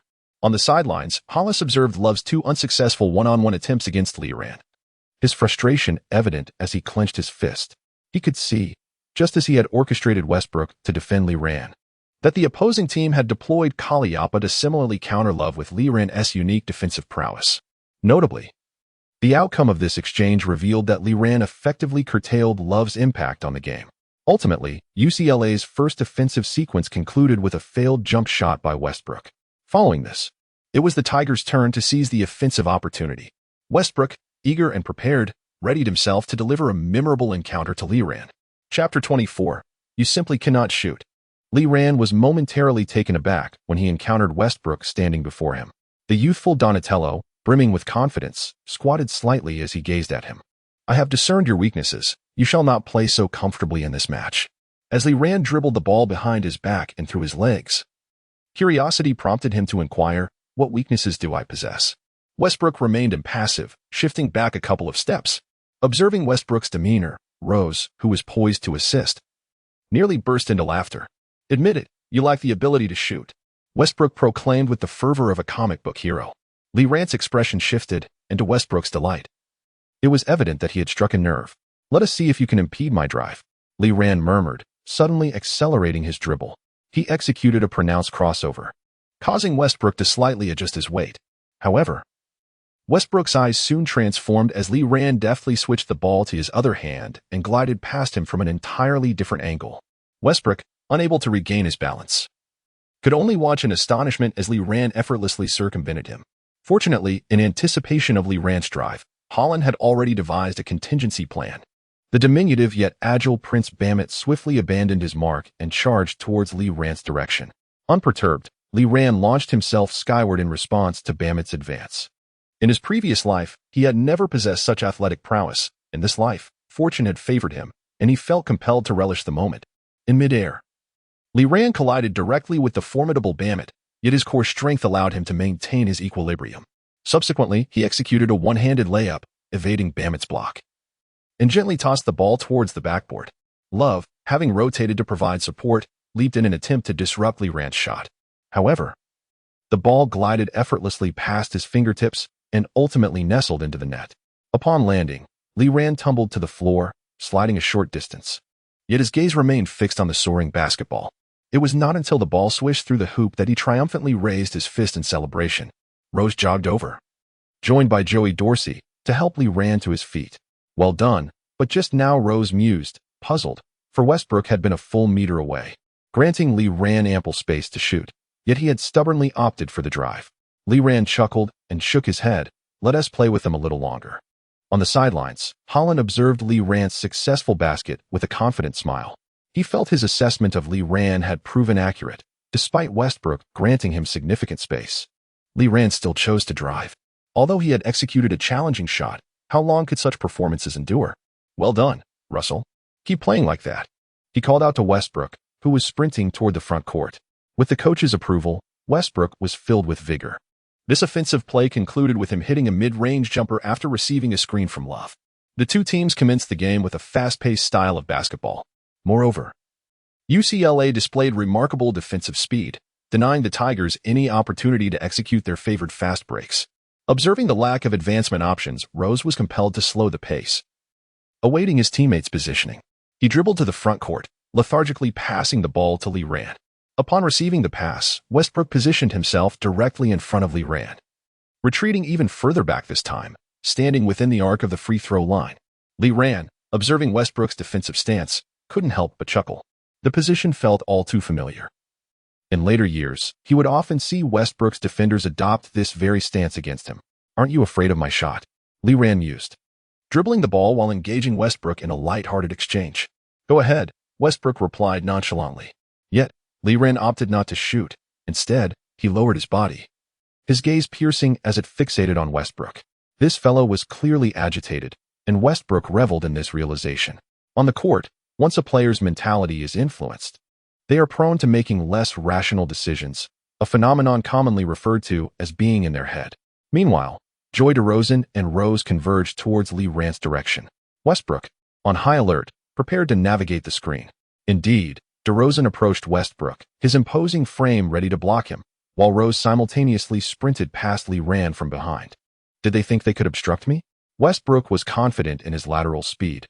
Upon noticing that Biyombo had successfully blocked Lee Rand's intended path, he unhesitatingly circumnavigated DeRozan, aiming to seal off Lee Rand from the opposite side. However, as he freed himself from DeRozan's grasp, he was taken aback to find that the ball was no longer in Lee Rand's possession. Rose, with a burst of speed, distanced himself from Darren Collison trailing behind him.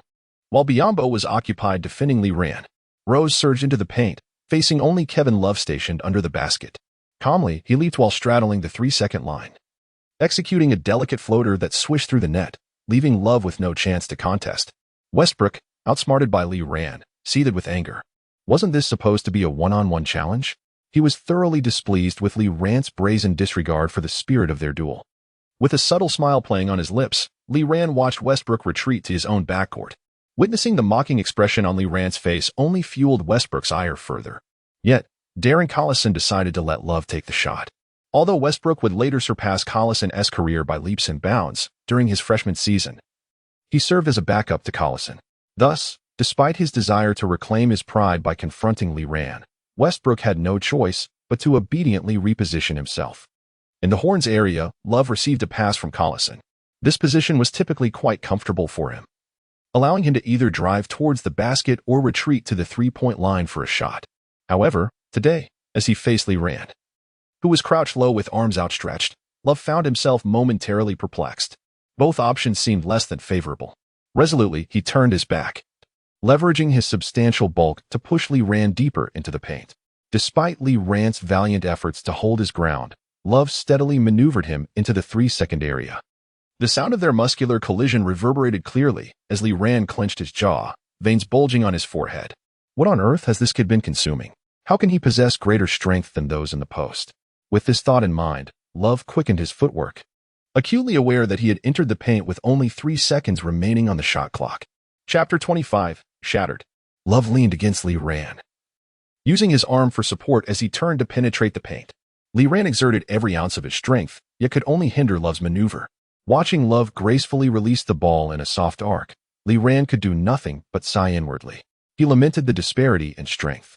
If contending with a collegiate Love was this arduous, how would he fare against the likes of LeBron James in the NBA? Before he could dwell further on this thought, a shadow suddenly loomed above them. Rose's head nearly grazed the rim as he stretched out his hand, striving to make contact with the ball that Love had launched. His efforts bore fruit as the tip of his index finger barely grazed the ball, altering its trajectory ever so slightly. Before Rose could descend, a voice from the perimeter shouted, "Rebound." As the ball made contact with the rim, Lee Ran had already leapt into action. With Love no longer a pressing concern, he felt an exhilarating lightness. The moment the ball exited the rim's vicinity, he extended his long arms to seize it.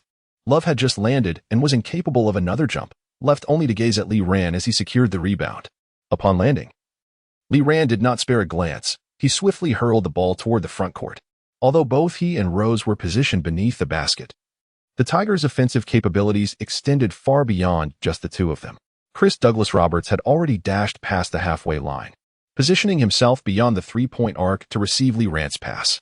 However, the long pass that traversed half the court was evidently inaccurate, landing outside CDR's sprinting path, compelling him to decelerate to gather the ball. At that moment, Darren Collison, the fastest in pursuit, had caught up with him, trailing behind and stalling his advance while awaiting support from his teammates. Nevertheless, CDR was once the Tigers' leading scorer before Lee Ran's arrival. He surged towards the paint, shrugging off Collison with a deft spin move. Then, as if to unleash pent-up frustration, CDR leapt high into the paint, executing a one-handed dunk into the basket. Upon landing, he bounced in place twice and let out a triumphant roar towards the sky. On the sidelines, UCLA's fans erupted in deafening boos directed at the impressive adversary. Yet, their voices were swiftly drowned out by the jubilant cheers of the Tigers supporters. The Tigers fans reveled in the team's promising start and captivating performance, their enthusiasm deserving of the loudest encouragement for their squad. Horan, propping his chin in contemplation, observed the unfolding situation with a somber expression. The Tigers had indeed showcased their style, yet UCLA's offensive linchpin, Kevin Love, was being effectively contained. After a moment's reflection, Horan gestured for Collison to approach and quietly imparted some adjustments regarding the team's defensive strategy. It was too early to call a timeout, leaving only the option for Collison to recalibrate the defense. In the next sequence, a somewhat frustrated Love finally managed to score, but this point bore little significance to his overall contribution. With his long legs propelling him forward, Westbrook charged into the paint, drawing the defensive attention of both Rozier and Joy Doshi before executing a seamless handoff to the open Kevin Love. Love took a step, elevated, and delivered a thunderous dunk. The UCLA fans erupted in cheers, while the Tigers supporters responded with a chorus of boos. Upon landing, Love exuberantly exchanged a high five with Westbrook, this dunk serving as a cathartic release for his previous 2 missed shots. Lee Ran had been nearby, yet he remained motionless. Fully aware that jumping would have resulted in a foul, he simply lacked the conditions to obstruct Love. It mattered little, though points were conceded on defense. They could be reclaimed on offense. The Memphis Tigers had never feared conceding points. As long as they outscored their opponents, victory was assured. As Rose brought the ball up court, Lee Ran quietly lingered in the corner. Westbrook, somewhat distracted, occasionally glanced back, seeking opportunities for a teammate to assist in defense. He had already concluded that Lee Ran lacked the capability for an outside shot, doubting he could generate any significant threat from beyond the arc. An opportunity soon presented itself. As Rose and Joidoshi executed a pick and roll, a gap emerged. Westbrook recognized the fleeting chance and dashed to close off that opening, knowing that if he succeeded, Rose would lose all avenues for a driving layup. Without hesitation, he sped toward the play. However, just as he arrived at the anticipated spot, Rose had already released the ball, targeting none other than Lee Ran, stationed at the baseline. Close out. Westbrook bellowed, maintaining his composure. Bamit quickly moved to block the path between Lee Ran and the basket. UCLA, as a formidable NCAA team, exhibited remarkable discipline. Yet, it was futile. In the astonished gazes of Westbrook, Bamit, and Horan, in the approving looks from Rose and Kalia, Lee Ran leaped gracefully from beyond the three-point line. With a bending knee, he soared, suspended in air, flicking his wrist before descending. His shooting motion was elegant and fluid, embodying a textbook aesthetic, as if this was the natural form of shooting. Amidst the mixture of fear and hope in the eyes around him, the bright orange basketball traced a perfect arc through the air. Swish. The Tigers fans erupted in unison, and the bench players were equally animated, celebrating Lee Ran's crisp and decisive three-pointer. However, on the other end, Horan's expression shifted dramatically. He appeared frozen in disbelief. It was as though a thunderclap had struck him, leaving him momentarily paralyzed. All of his meticulously crafted defensive strategies, honed over countless nights watching game footage to study the Tigers' playing style and habits, lay shattered by Lee Ran's successful long-range shot. In that instant, Horan grasped why the illustrious head coach of the University of Memphis had chosen Lee Ran, an almost untested newcomer, to serve as the team's linchpin. Was Kalia a fool? Certainly not. Would he choose a player with significant flaws to undertake such a crucial tactical role within the team? Clearly not. It is only now that Holland has come to comprehend such an elementary truth. Humans are often prone to easily believing in the existence of things that serve their interests. Otherwise, the prevalence of telecommunications fraud in later generations would not be so rampant. Holland evidently fell into this misconception, or rather, he understood that a Memphis team, with the flawless Lee Ran, was an insurmountable obstacle for him. Thus, he felt compelled to assign Lee Ran a flaw. Presently, this flaw, or rather, Holland's deceit, has been directly exposed. Lee Ran's three-point shot has inflicted a blow to UCLA's morale that surpasses even the impact of a spectacular dunk or an awe-inspiring team collaboration. All UCLA players instinctively cast their gaze towards the head coach on the sidelines. Unfortunately, at this moment, Holland is in disarray, rendered speechless. Chapter 26. What should we do? However, in Westbrook's eyes, Holland's current expressionless demeanor signified but one thing. He was unperturbed by the unfolding situation on the court. This meant that Lee Ran's recent three-pointer was merely a stroke of luck. It was rather commonplace for Aben to sink a couple of three-pointers. So why should it be surprising that I made one in the absence of defenders? Huh? Who is Aben, and why does he come to mind? Westbrook shook his head, casting aside the chaotic thoughts that plagued him. Through a series of meticulous tactical movements, Darren Collison managed to create space for a shot at a 45-degree angle. He released the ball without hesitation, yet the three-pointer ricocheted off the rim, soaring high. Joidoshi seized the rebound, presenting an opportunity for the Tigers to counterattack. Rose received the ball, while Lee Ran and CDR sprinted toward the front court. The UCLA players retreated like a receding tide. However, Rose and Lee Ran's pace was astonishingly swift. Upon entering the half-court, only Westbrook and Darren Collison remained to defend. Collison attempted to slow Rose's advance, while Westbrook fixated once more on Lee Ran. He stood within the free-throw line, anxiously observing Lee Ran's movements. What he did not anticipate was that Lee Ran halted his advance beyond the three-point line. In an instant, Westbrook grasped Lee Ran's intention. How audacious of him to attempt a three-pointer on a fast break. Westbrook felt a surge of anger and lunged forward. Yet, Rose acted even more swiftly. After drawing Collison to the wing, he unhesitatingly passed the ball to Lee Ran. As Lee Ran caught the pass at the arc and prepared to shoot, Westbrook refrained from closing in immediately. He now faced a dilemma. If he lunged at Lee Ran, it was possible that Lee Ran would feint a shot and drive past him, leaving Westbrook helpless to intervene. Behind him lay an expanse of emptiness, should Lee Ran penetrate. Who could fathom the spectacular dunk that might ensue? Conversely, if he merely stood back and allowed Lee Ran to shoot, it would be tantamount to giving up an open shot. While he could attempt to balance both scenarios, it required him to step forward just a bit more. This mere distance constituted Westbrook's current predicament. After a brief moment of contemplation, he ultimately chose to let Lee Ran take the shot. A guaranteed dunk versus a potentially missed three-pointer. Westbrook opted for the latter.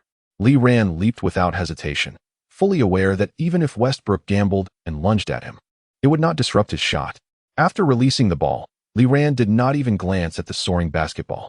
Upon landing, he turned around, tilted his head slightly upward, and opened his arms wide to face the 40,000 fans in attendance. A year prior, an NBA star had made a similar gesture.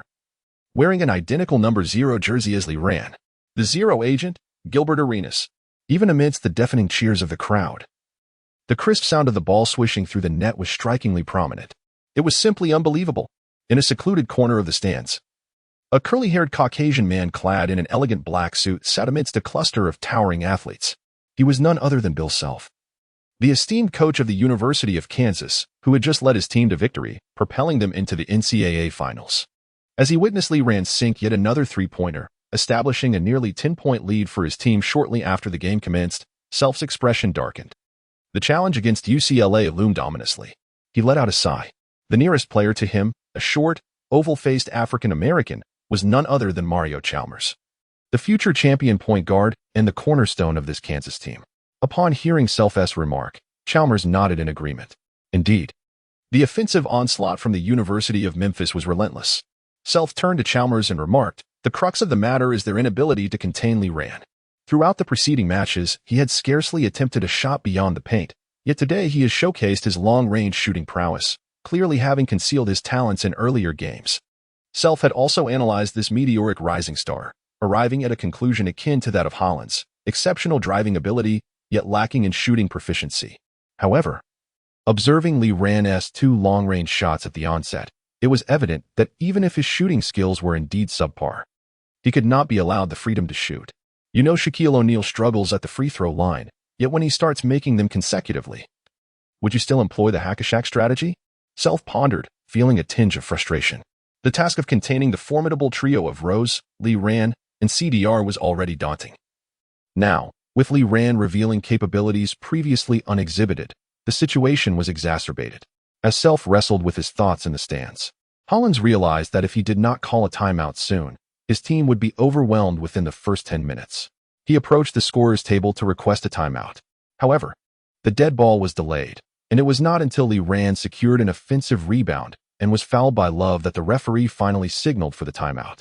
At that moment, UCLA found themselves trailing by a full 9 points, with a score of 11-20, merely 10 minutes into the contest. Holding a tactical board, Hollins gazed at his perspiring players, inwardly sighing. The exhaustion they exhibited stemmed less from physical fatigue and more from a psychological toll. Lee Ran's performance was nothing short of stellar. Out of the 20 points scored by the Memphis team, he alone contributed 10 points, along with 3 rebounds and 3 assists.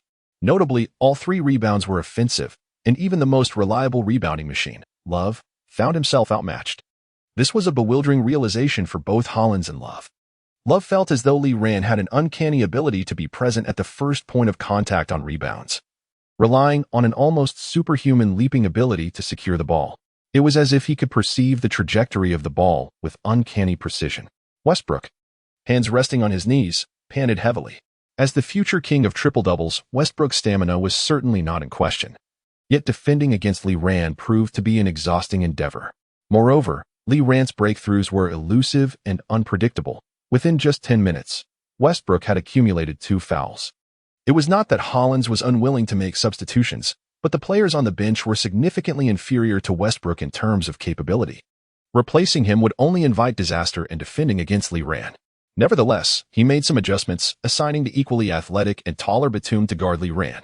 This was a reluctant decision, as Westbrook, despite his defensive prowess, could only rely on his agility to contend with Lee Ran's relentless drives.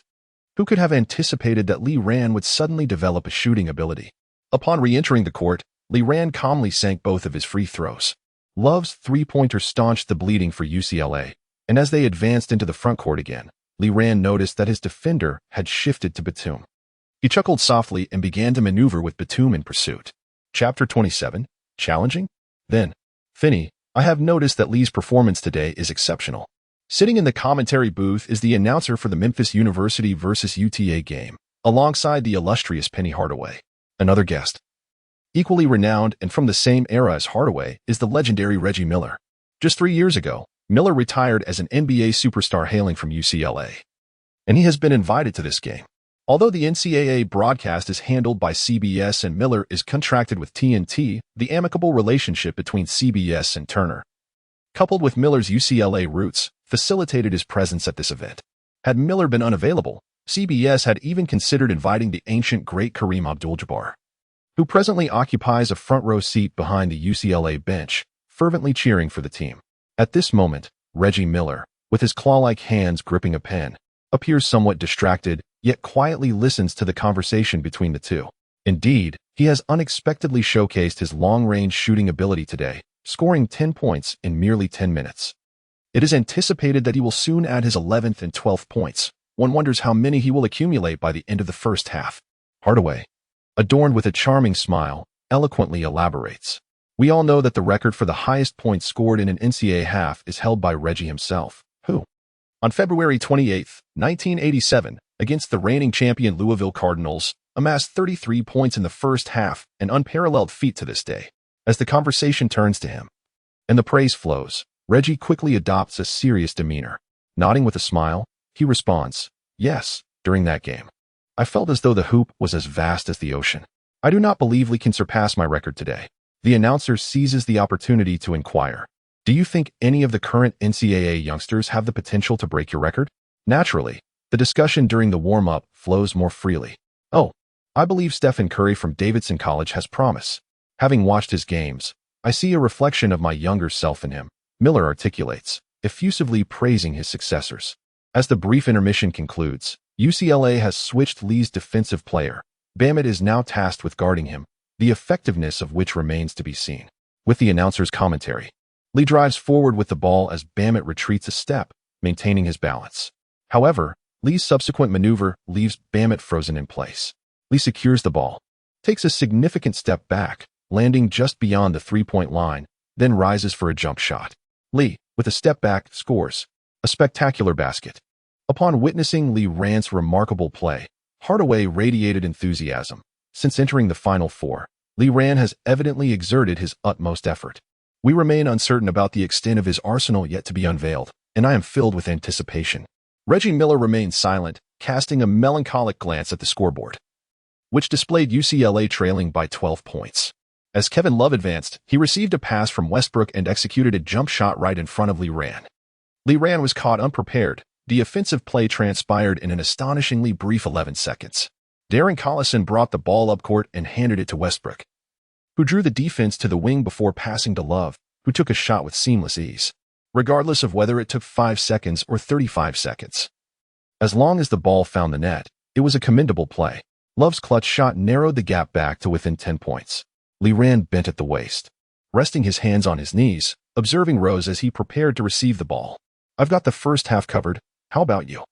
Rose nodded in response to Lee Ran's words upon receiving a pass from Joy DeRozan. "No problem. As a time traveler, Lee Ran understood better than anyone the terrifying scoring potential of Love. On November 24, 2016, during a match against the Trailblazers, Love had scored an astonishing 34 points in the first quarter alone, hitting 11 of 14 shots, including 8 three-pointers, all while sharing the court with the ball-dominant Kyrie Irving. Had Irving not later monopolized the ball, Love might have shattered Klay Thompson's record of 37 points in a single quarter. Upon reaching the front court, Rose promptly passed the ball to Lee Ran, then darted toward the strong side alongside Collison. Lee Ran dribbled, his gaze piercing as he focused on Batum. The Cameroonian prince had just been the victim of a challenging step-back three-pointer from Lee Ran, and was now left gasping. Although Batum possessed a slight physical advantage over Lee Ran in height and reach, he had yet to score double digits in a single NBA season, yet was widely recognized as a defensive stalwart. "I will not allow you to score even a single point over me." Batum glared fiercely at Lee Ran, spewing trash talk. Lee Ran remained silent, his dribbling relentless, his eyes fixed on Batum. As time elapsed, their tussle gradually shifted from beyond the three-point line to its vicinity. Suddenly, Lee Ran's right hand withdrew as if to shoot. Batum, not one to allow Lee Ran an easy opportunity, reacted swiftly to disrupt the shot. Yet, Lee Ran deftly faked with his right hand, gliding past Batum's left side like a gust of wind. Once past Batum, Lee Ran halted, leaping gracefully into the air. With a clean, swift stop-and-pop mid-range jumper, Lee Ran secured his 17th point of the first half. Not miscalculating. 10 points from free throws and 2 from a step-back three-pointer accounted for this two-pointer. The exquisite mid-range jump shot indicated that Lee Ran was on fire, his shooting touch scorching hot in the first half. The commentator exclaimed with excitement, while Hardaway discreetly cast a sidelong glance at Reggie Miller seated across the court. On the surface, Reggie Miller appeared unusually composed, yet a sense of panic had begun to stir within him. The first half had not yet reached the 12-minute mark. Bamut shook his head. Lee Ran's gesture of prayer was so authentic that he genuinely believed Lee Ran was poised for a jump shot, only to be deceived by a clever feint. However, shortly thereafter, Love, asserting his presence beneath the basket against Dozier, forcefully completed a shot. Simultaneously, the referee's whistle pierced the air. An additional free throw. Love confidently converted it, but as the ball hit the ground, a player surged into the paint, retrieving the ball and advancing to the baseline. Rose, with one hand gripping the ball, launched a powerful throw toward the frontcourt from the baseline. Love turned in astonishment. Lee Ran was already sprinting down the lane for a counterattack. Rose's passing prowess far exceeded that of Lee Ran. His pass traversed nearly half the court, landing perfectly in front of Lee Ran. Upon receiving the ball, Lee Ran seamlessly gathered it, took a bold stride within the 3-second area, and with one hand raised high, emphatically slammed the ball through the hoop. 19 points. Chapter 28. The elusive numbers in the latter half of the first period, UCLA, under the leadership of Love, launched a fervent counterattack against the Memphis Tigers. However, the Tigers remained steadfast, maintaining a comfortable lead of approximately 10 points. The standout performer in this endeavor was Lee Ran, who scored an impressive 19 points within a mere 12 minutes. His sudden display of exceptional mid-range shooting skills rendered him an insurmountable challenge for UCLA. After securing another 2 points with a smooth jumper following a pick, Lee Ran's first half tally surged to 21 points. Michael Weiss, a scout for the Rockets, sat inconspicuously in a corner of the stands, scribbling notes in his notebook. It was evident that Lee possessed NCAA-level shooting prowess, and coupled with his athleticism, he effortlessly found openings on the court. At the bottom of the page dedicated to Lee Ran, a series of numbers, hastily written and crossed out, caught the eye. The faint outline of the numbers indicated a progression, 60, followed by 50, 40, and 30. Presently, the latest figure hovered around 25. This suggested that, in Weiss's estimation, Lee Ran's draft position had climbed to the 25th pick of the first round. However, observing Weiss's internal struggle to strike through the number 25, it was clear that this ranking was a conclusion drawn after the previous game. Weiss's reluctance to commit to ink stemmed from Lee Ran's significant injury history. Although Lee displayed no signs of past injuries at present, the risk remained a concern. In Weiss's view, players with such injury backgrounds seldom ranked higher than the latter half of the first round, making it implausible for Lee to enter the lottery picks, let alone be a frontrunner like Rose. The reasoning was straightforward. Hypothetically, if Lee were selected first overall by the Rockets and developed as a core player, he might initially thrive. Yet, in the high-intensity, fast-paced realm of the NBA, the specter of another injury could render years of investment futile. Thus, Weiss found himself in a quandary. Many scouts shared Weiss's perspective, with the majority aligning with his reservations. Unbeknownst to Lee Ran, who was immersed in the game, a multitude of observers scrutinized his every move. Even if he were aware, he would remain undeterred, focusing solely on his singular objective, to dismantle the resilient UCLA team before the halftime whistle blew. Love's scoring explosiveness was on full display as a pivotal team player. He executed his role flawlessly, whether it be in the post, from beyond the arc, securing rebounds, or orchestrating plays. He did everything within his power. With the ball in hand, he executed a maneuver that teetered on the edge of foul territory, using his body to create space against Joy Dorsey. subsequently banking the ball off the glass into the hoop. As a forward, Love expended significantly more energy than Lee, which led him to opt for the bank shot rather than a dunk, despite the ample space. Yet, once the ball swished through the net, the familiar rhythm of the game resumed. In the Memphis match, Kali Yapa poured his life's work into the DDM tactic, executing it to perfection. Kneeling before the technical bench, Kali Yapa felt that this was arguably the finest performance his team had delivered since he took charge. Joy Dorsey had no time to lament his failure to contain Love. He swiftly retrieved the ball and passed it to Rose, who was waiting at the 45-degree sideline. Rose accelerated with the ball, joining Lee Ran and CDR in a sprint towards the front court. Dorsey and Dozier did their utmost to keep pace, yet as interior players, their efforts were ultimately limited, merely a testament to their presence. Once they reached the front court, the trio split their paths. Rose surged straight down the middle while Lee Ran and CDR flanked him, one to the left and the other to the right. The only ones capable of matching their tempo were Westbrook, Darren Collison, and Batum. Westbrook confronted Rose in the middle. Collison aimed to restrict CDR, while Batum closely shadowed Lee Ran. Rose's exceptional court vision allowed him to grasp the dynamics of the half-court even amidst his rapid dribbling. He advanced a few paces, constricting Westbrook's defensive space before distributing the ball to CDR on the right wing. Faced with Collison, CDR found himself in a favorable mismatch, pressing inside against him without resistance. Batum intended to return to the paint to defend the rim, strategically positioning himself at the intersection between CDR and Lee Ran, aware that aside from Rose, his teammates were primarily finishers with limited passing ability. He decisively opted to cover. However, Lee Ran was not to be thwarted by Batum's minor ruse. He chose to drive straight to the basket. The defensive line, comprised of 3 UCLA players, was abruptly breached, unbeknownst to Batum. By the time he noticed the ball soaring over his head, it was far too late. Lee Ran extended his arms, soaring through the air like an eagle, and a camera positioned at the baseline captured the moment perfectly. In the aftermath, viewers would be astonished to see that Lee Ran's head had surpassed the rim. CDR's passing skills, however, paled in comparison to Rose's precision, resulting in a poorly aimed ball. Yet, with remarkable agility, Lee Ran snatched the errant pass mid-air, bringing it back under control. He then clasped the ball with both hands, gliding through the air to slam it through the hoop before landing gracefully on the other side. Upon touching down, Lee Ran beamed, pointing at CDR. "Beautiful pass, Chris." CDR offered a somewhat awkward smile and extended his hand for a high five. Throughout the recent games, CDR had been thoroughly convinced by Lee Ran's prowess. He had come to realize that he was not the core of the team, thus, competing for the scoring title with Lee Ran was futile.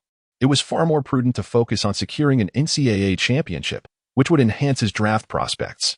Unbeknownst to CDR, this decision would ultimately salvage his professional career. Following that soaring alley-oop dunk, Lee Ran had already accumulated 23 points. He glanced at the clock. 6 minutes remained in the first half. Pulling up his collar to wipe the sweat from his brow, Lee Ran strode purposefully back to the defensive end. Defense. As he ran, Lee Ran shouted loudly at his teammates. The members of the Tiger team, who had been celebrating Lee Ran's spectacular goal, saw their joy vanish the moment he uttered the word defense, their expressions turning serious as they fixated on the approaching UCLA players. Lee Ran resolutely positioned himself behind Love. Love received the ball at a high position, which was not the most advantageous offensive choice, prompting him to pass the ball once more. Ultimately, with the aid of Love's screen, Darren Collison executed a successful drive to the basket. UCLA continued to cling tightly to the score, with both teams holding their breath. Whoever faltered first risked being swept away in a flurry of momentum. More importantly, this time, Joy, contemplating a quick throw-in to replicate a previous strategy, found Love already extending his arms, effectively blocking his path. Chapter 29. Unyielding rivals. As the head coach of the storied NCAA powerhouse UCLA, Holland is certainly no fool. He understands that to curtail the Tigers' rapid-fire offense, the most effective strategy is to slow their progression, creating situations of numerical advantage, whether in offense or defense, places the game entirely in the hands of the player's individual prowess, rendering the painstakingly constructed defensive system ineffective. The most potent method among these is to prevent their quick throw-ins, thereby granting players ample time for recovery. Currently, when the Tigers launch a counterattack, though they have yet to reach the peak of the 7 seconds or less offense, completing a possession in 10 seconds is undoubtedly within their grasp. The relentless surge of their backcourt trio, combined with their exceptional skills and formidable physicality, exerts immense pressure on defenders. Thus, Love immediately positioned himself in front of Joy Doshi. As expected, Joy Doshi was stymied, taking several seconds to successfully pass the ball to the approaching Ross. Ross glanced forward and noted that all UCLA players, except for Love, had established their positions. Seeing Love sprinting back, he decelerated to allow Joy Doshi to advance before crossing half-court. As Joy Doshi passed Westbrook, he executed a feigned screen that startled Westbrook, enabling him to dash toward the paint. However, Ross did not capitalize on Joy Doshi's sudden screen to initiate an attack, despite their reckless play. The Tigers are a squad of astute brawlers, well-versed in tactical training. Lee Ran emerged from the flank to receive the ball as Ross moved toward the strong side. CDR and Joy Doshi exchanged positions, with Joy Doshi successfully setting a screen for CDR, effectively obstructing the defender trailing behind. Meanwhile, Lee Ran passed the ball to Joy Doshi, who acted as a bridge, returning the ball to Ross, who lofted it into the paint. Just as CDR arrived in the key, he comfortably received Ross's pass. He leaped with vigor, soaring above Love to slam the ball into the basket. The entire execution of the play flowed seamlessly, akin to a graceful dance. Darren Collison stood dumbfounded beneath the rim, watching helplessly as CDR dunked over Love. What could he do? He was merely a guard. Should he leap to swat CDR's dunk against the backboard? Upon landing, Lee Ran was the first to rush over, exchanging a celebratory chest bump with CDR. "You flew too low, Chris." Lee Ran chuckled at CDR. CDR smiled sheepishly, his eyes brimming with uncontainable joy. Love stood resigned beneath the basket, hands on hips, observing the jubilant celebrations of the Tigers. He realized that the opposing team had certainly garnered an abundance of momentum in this match. The relentless drives and dunks by Lee Ran, the acrobatic alley-oops, the audacious three-pointers, CDR's emphatic dunk, and Ross's unguardable layups had all contributed to the overwhelming spirit showcased by the Tigers. At UCLA, while Bamit excels defensively, his offensive prowess leaves much to be desired. Darren Collison, though talented, struggles to orchestrate the team's offense effectively in critical moments. Russell Westbrook possesses remarkable physical attributes, yet appears somewhat naive, lacking the necessary maturity. After much contemplation, the diligent Kevin Love discreetly shouldered the team's burden once again. In the subsequent play, after a screen with Westbrook, Love surprisingly cut outward, receiving the ball and executing a swift jumper.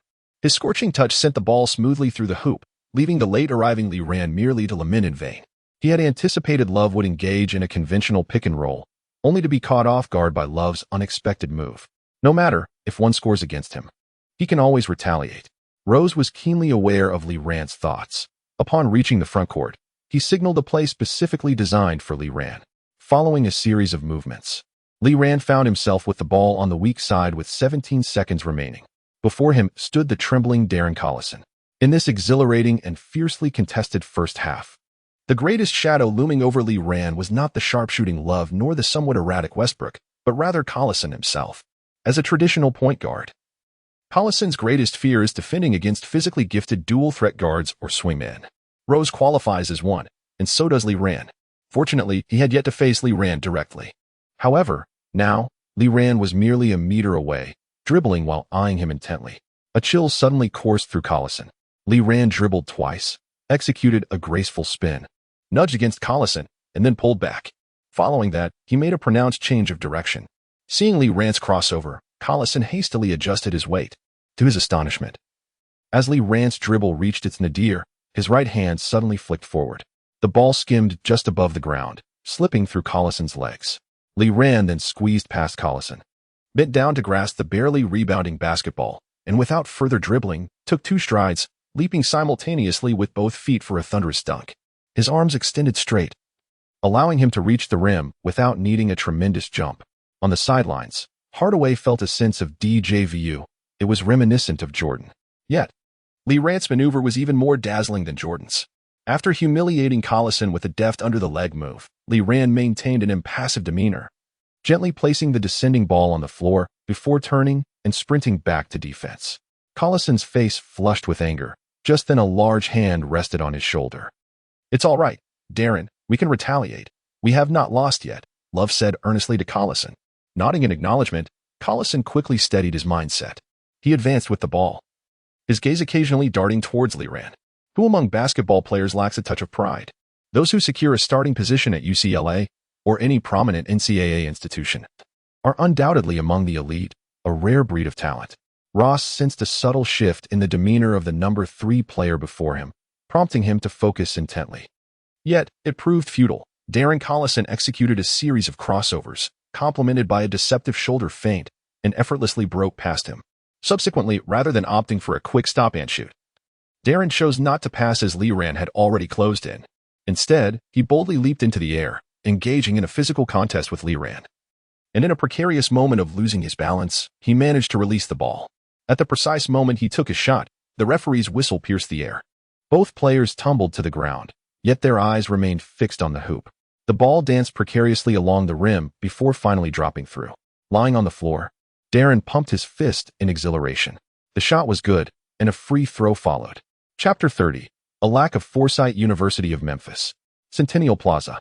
Ross, while savoring gummy bears, immersed himself in the newspaper he held. Lee Ran, hands behind his back, ambled beside him, captivated by the young women nearby who, with the weather turning warmer, donned skirts that accentuated their graceful figures, yet simultaneously loathed the drifting catkins. You've been engrossed in this section for half an hour. Is it truly that captivating? He turned his head, casting a disdainful glance at Ross, who was chuckling foolishly while reading. Ross casually folded the newspaper and tucked it under his arm. It's sensational. The Memphis Twins scored a combined 72 points, and you shattered Reggie Miller's halftime scoring record, netting 39 points in the first half and finishing with a staggering 49 points, leading Memphis to a resounding victory over UCLA, 99-67. Lee, we truly made a name for ourselves. Yes, we're famous. Derek, you've mentioned this 74 times already. Lee Ran shook his head, feeling somewhat regretful about his choice of friends. Winning felt exhilarating, breaking records was delightful, and the combination of both was indeed extraordinary. Yet, with Ross incessantly repeating the same sentiment, even the most splendid news could become tiresome. Just as Lee Ran was about to urge Ross to focus on preparing for the crucial upcoming showdown, a fair-skinned, tall, and attractive girl approached him, blushing. Amid the teasing of her companions, she handed him a note and hurried away without a backward glance. Lee Ran sighed, accustomed to such encounters. Meanwhile, Ross seized the moment to deliver a cheeky remark. That girl certainly knows how to be reserved.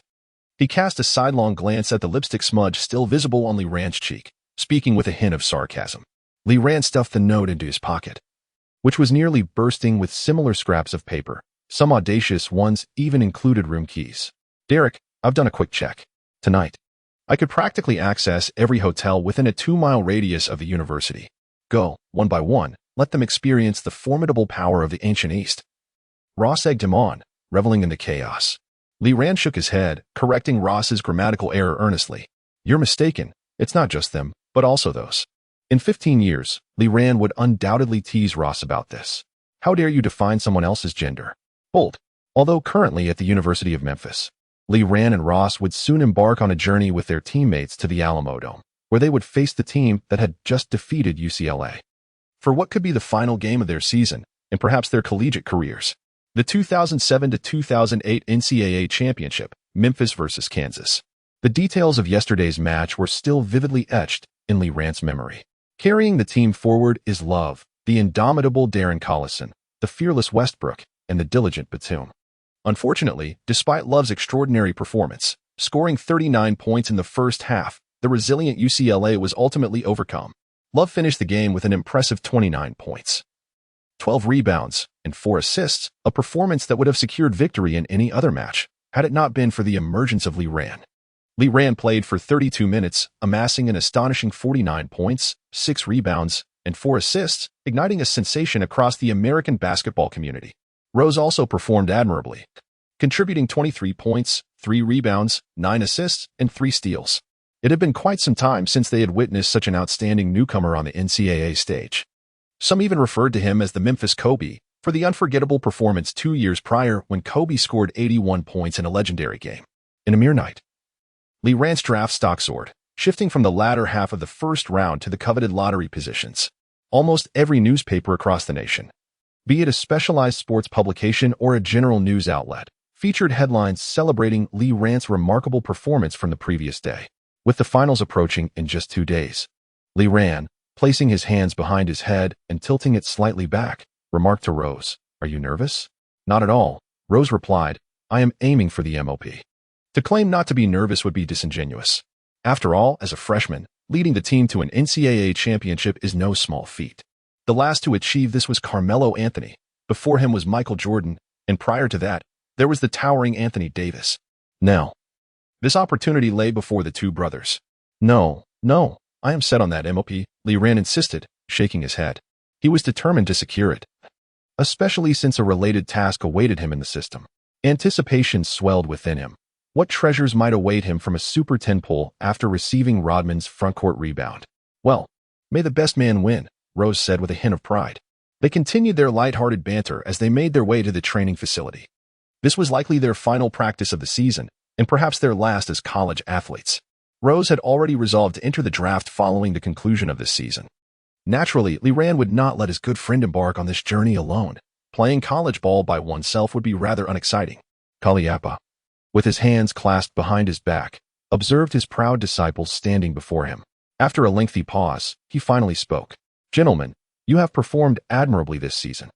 With only one game remaining, we are on the brink of concluding this long and glorious journey. At this juncture, Kaliapa's tone shifted to one of severity. However, if we do not secure victory in the final match, this entire season will amount to nothing more than a blank slate. No one will remember who the runners-up were. A simple yet effective dose of motivation instilled a newfound intensity in the players' gazes. There is nothing further to elaborate on. A practice match will suffice to maintain our form, and then we shall step onto the final stage with a state of readiness at 120%. The players swiftly divided into two groups, starters and substitutes.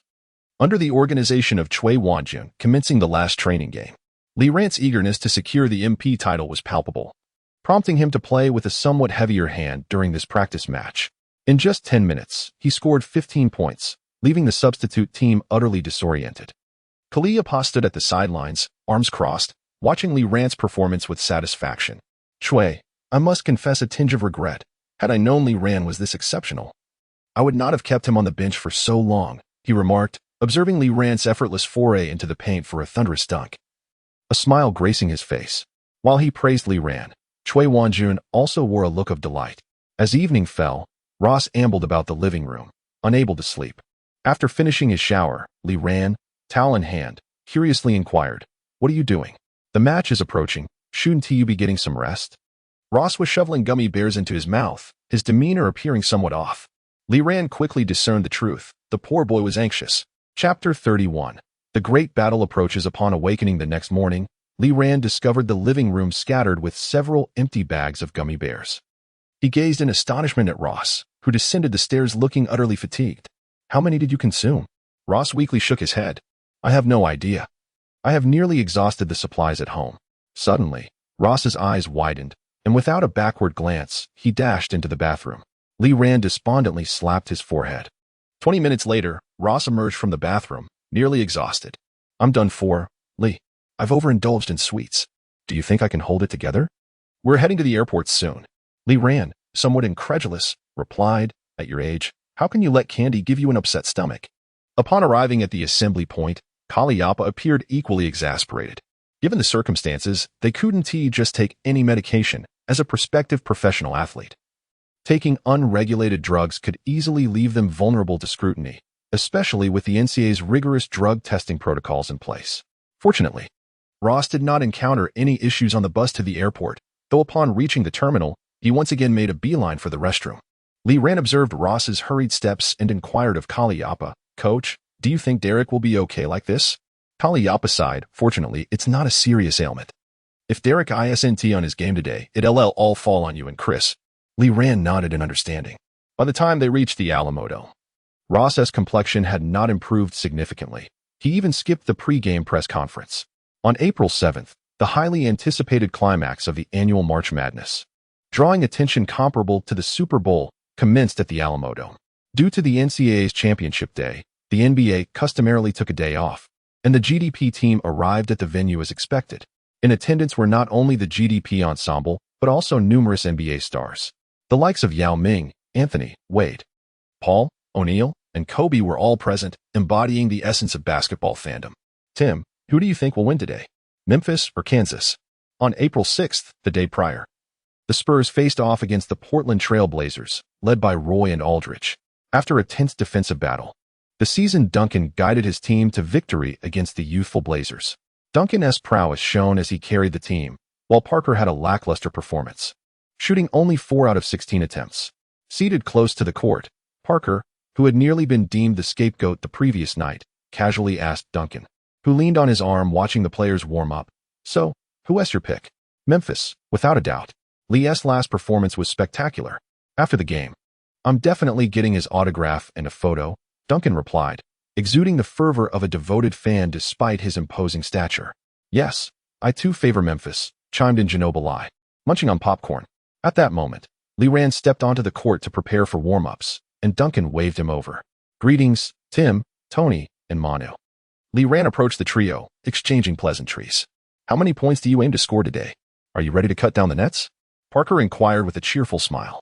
As per tradition, the victorious NCAA team would ceremoniously cut down the nets after the game to commemorate their triumph. "Of course. Would you like me to share a piece with you?" "Absolutely, it would make for a valuable keepsake," Parker readily agreed. "Hurry and warm up. I look forward to your performance tonight." After a brief conversation, Duncan urged Lee Rand back to the court. Distractedly shooting hoops, Lee Rand inquired with Kaliapa about Rose, who was still resting in the locker room. With a pained expression, Kaliapa replied, "There's good news and bad news. The good news is that Derek's stomach issues have subsided. The bad news is, don't expect him to be in top form for tonight's game." Lee Rand nodded. "Rest assured, I'll handle it tonight." He had compelling reasons to secure victory, not only to win the NCAA championship alongside Rose, ensuring his seamless transition to the NBA, but also due to a mission within the system, to claim the NCAA title and earn the MOP award. The rewards for this mission were exceptionally generous. A super tenfold draw awaited him, valued at 20,000 ability points, in addition to 5 free attribute points. Although Rose was not at his best today, Lee Rand was confident that his presence alone would suffice for the team. On the sidelines, the commentator was setting the stage. The guest for this match was none other than Hardaway, and they were providing insights on both teams. This season, following Lee Rand's emergence, Coach Kaliapa's DDM strategy had evolved into its full form, rendering their offensive prowess unmatched across all NCAA teams, averaging an impressive 99.7 points per game, leading the league. However, Kansas University's Coach Self and his players were no pushovers. They had triumphed over formidable teams such as Davidson and North Carolina, suggesting that tonight's clash would be nothing short of a cataclysmic showdown. Hardaway realized that the commentator had covered everything he intended to say. "What shall I add?" he pondered. Nonetheless, the outcome of tonight's game would hinge on the performances of the perimeter players from both teams. He reflected for a moment before speaking. Indeed, while their strategies may differ, both Kansas and Memphis are centered around their perimeter players. Memphis boasts Lee Rand, Rose, and CDR, while Kansas features Chalmers and Brandon Rush. The interior players on both teams are the hard-working blue-collar types. Many NCAA teams share a similar configuration, aside from those with super centers like Odin and Hansbrough. Most teams are perimeter-centric. Unbeknownst to everyone, this scenario held deeper implications. The starting lineups for both teams had been announced. Let us take a closer look. The commentator exclaimed with excitement, brandishing the list of starters for each team. The University of Memphis has once again dispatched its most formidable lineup, featuring the interior duo of Robert Dozier and Joey Dorsey, complemented by the perimeter trio of Lee Rand, Chris Douglas-Roberts, and Derrick Rose. On the sidelines, one can find Sean Taggart, Willie Kemp, Pierre Henderson, Donnell Mack, and Anthony Davis. Kansas's roster remains unchanged, with center Darrell Arthur, power forward Darnell Jackson, small forward Brandon Rush, shooting guard Russell Robinson, and point guard Mario Chalmers. The bench includes players such as Sasha Cowan, Cole Aldrich, and Sharon Collins. The starting players of both teams have taken to the court, and the final game of the 2007 NCAA season is about to commence. Amidst the thunderous roar of the crowd, the commentator excitedly proclaimed, "Chapter 32, this is my stage." Today, Memphis donned their pristine, white home jerseys. Lee Rand cast a glance at the figure standing before him, the player wearing number 23, Derek. "Are you all right?" he inquired, concern evident in his tone. Derek turned his head, offering a strained smile. "I'm fine." Lee Rand nodded affirmatively, positioning himself at the center circle, poised for the jump ball. Darrell Arthur, witnessing Lee Rand's stance across from him, was somewhat taken aback. However, having observed the match between Memphis and UCLA, He recognized Li Ran's jump ball prowess as a clandestine weapon and thus remained silent. As the game commenced, Li Ran provided Kansas with a slight jolt of surprise. He leapt with remarkable elevation, surpassing Darrell Arthur by nearly a full hand's breadth when he tapped the ball. Upon receiving the ball, Derek began to dribble slowly into the front court. To his astonishment, Li Ran proactively emerged from the wing, outstretched hands signaling for the ball. Despite his surprise, Derek promptly passed the ball to Li Ran. As Li Ran caught it, Coach Self felt a pang of anxiety. He had meticulously studied this diminutive player from Huaxiao the moment Li Ran stepped onto the court. Initially, he was deceived, perceiving Li Ran merely as a brute force player relying on his physicality to bulldoze through defenses. However, the previous match against UCLA had transformed Coach Self's outlook. A player who could both shoot and penetrate represented an entirely different paradigm. The potential fusion of these skills rendered such a player nearly unstoppable. In terms of offensive capability, barring playmaking, this type of player possessed no discernible weaknesses. Thus, upon witnessing Li Ran receive the ball, a sense of urgency gripped him. In preparation for this game, Coach Self had devised specific defensive strategies tailored to counter Li Ran's unique style. Now, the moment of truth had arrived. Would his tactics prove effective? Li Ran, ball in hand, faced off against his defender, Brandon Rush, with a piercing gaze. He meticulously assessed the Kansas defense. Brandon Rush, known for his formidable perimeter defense, had previously neutralized Curry in the quarterfinals, securing a narrow victory for Kansas over Davidson College. His scoring ability was equally impressive, positioning him second only to Chalmers within the Kansas roster. In many respects, Rush was even more pivotal than Chalmers. In this match, he unequivocally assumed the responsibility of defending Li Ran. Yet, Li Ran perceived more than just Rush's presence. The positioning of Darrell Arthur and Russell Robinson was astutely calculated. Li Ran envisioned that should he maneuver past Brandon Rush, the two would swiftly converge upon him, placing him in a precarious situation with threats both ahead and behind. A faint smile graced his lips. Is this defense meant to restrain me?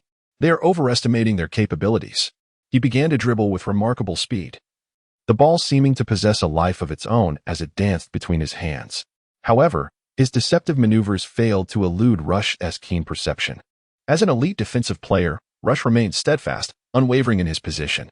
As Joy Dorsey advanced to set a screen for Li Ran, Brandon Rush swiftly navigated around it, ever prepared to switch defensive assignments with his teammates.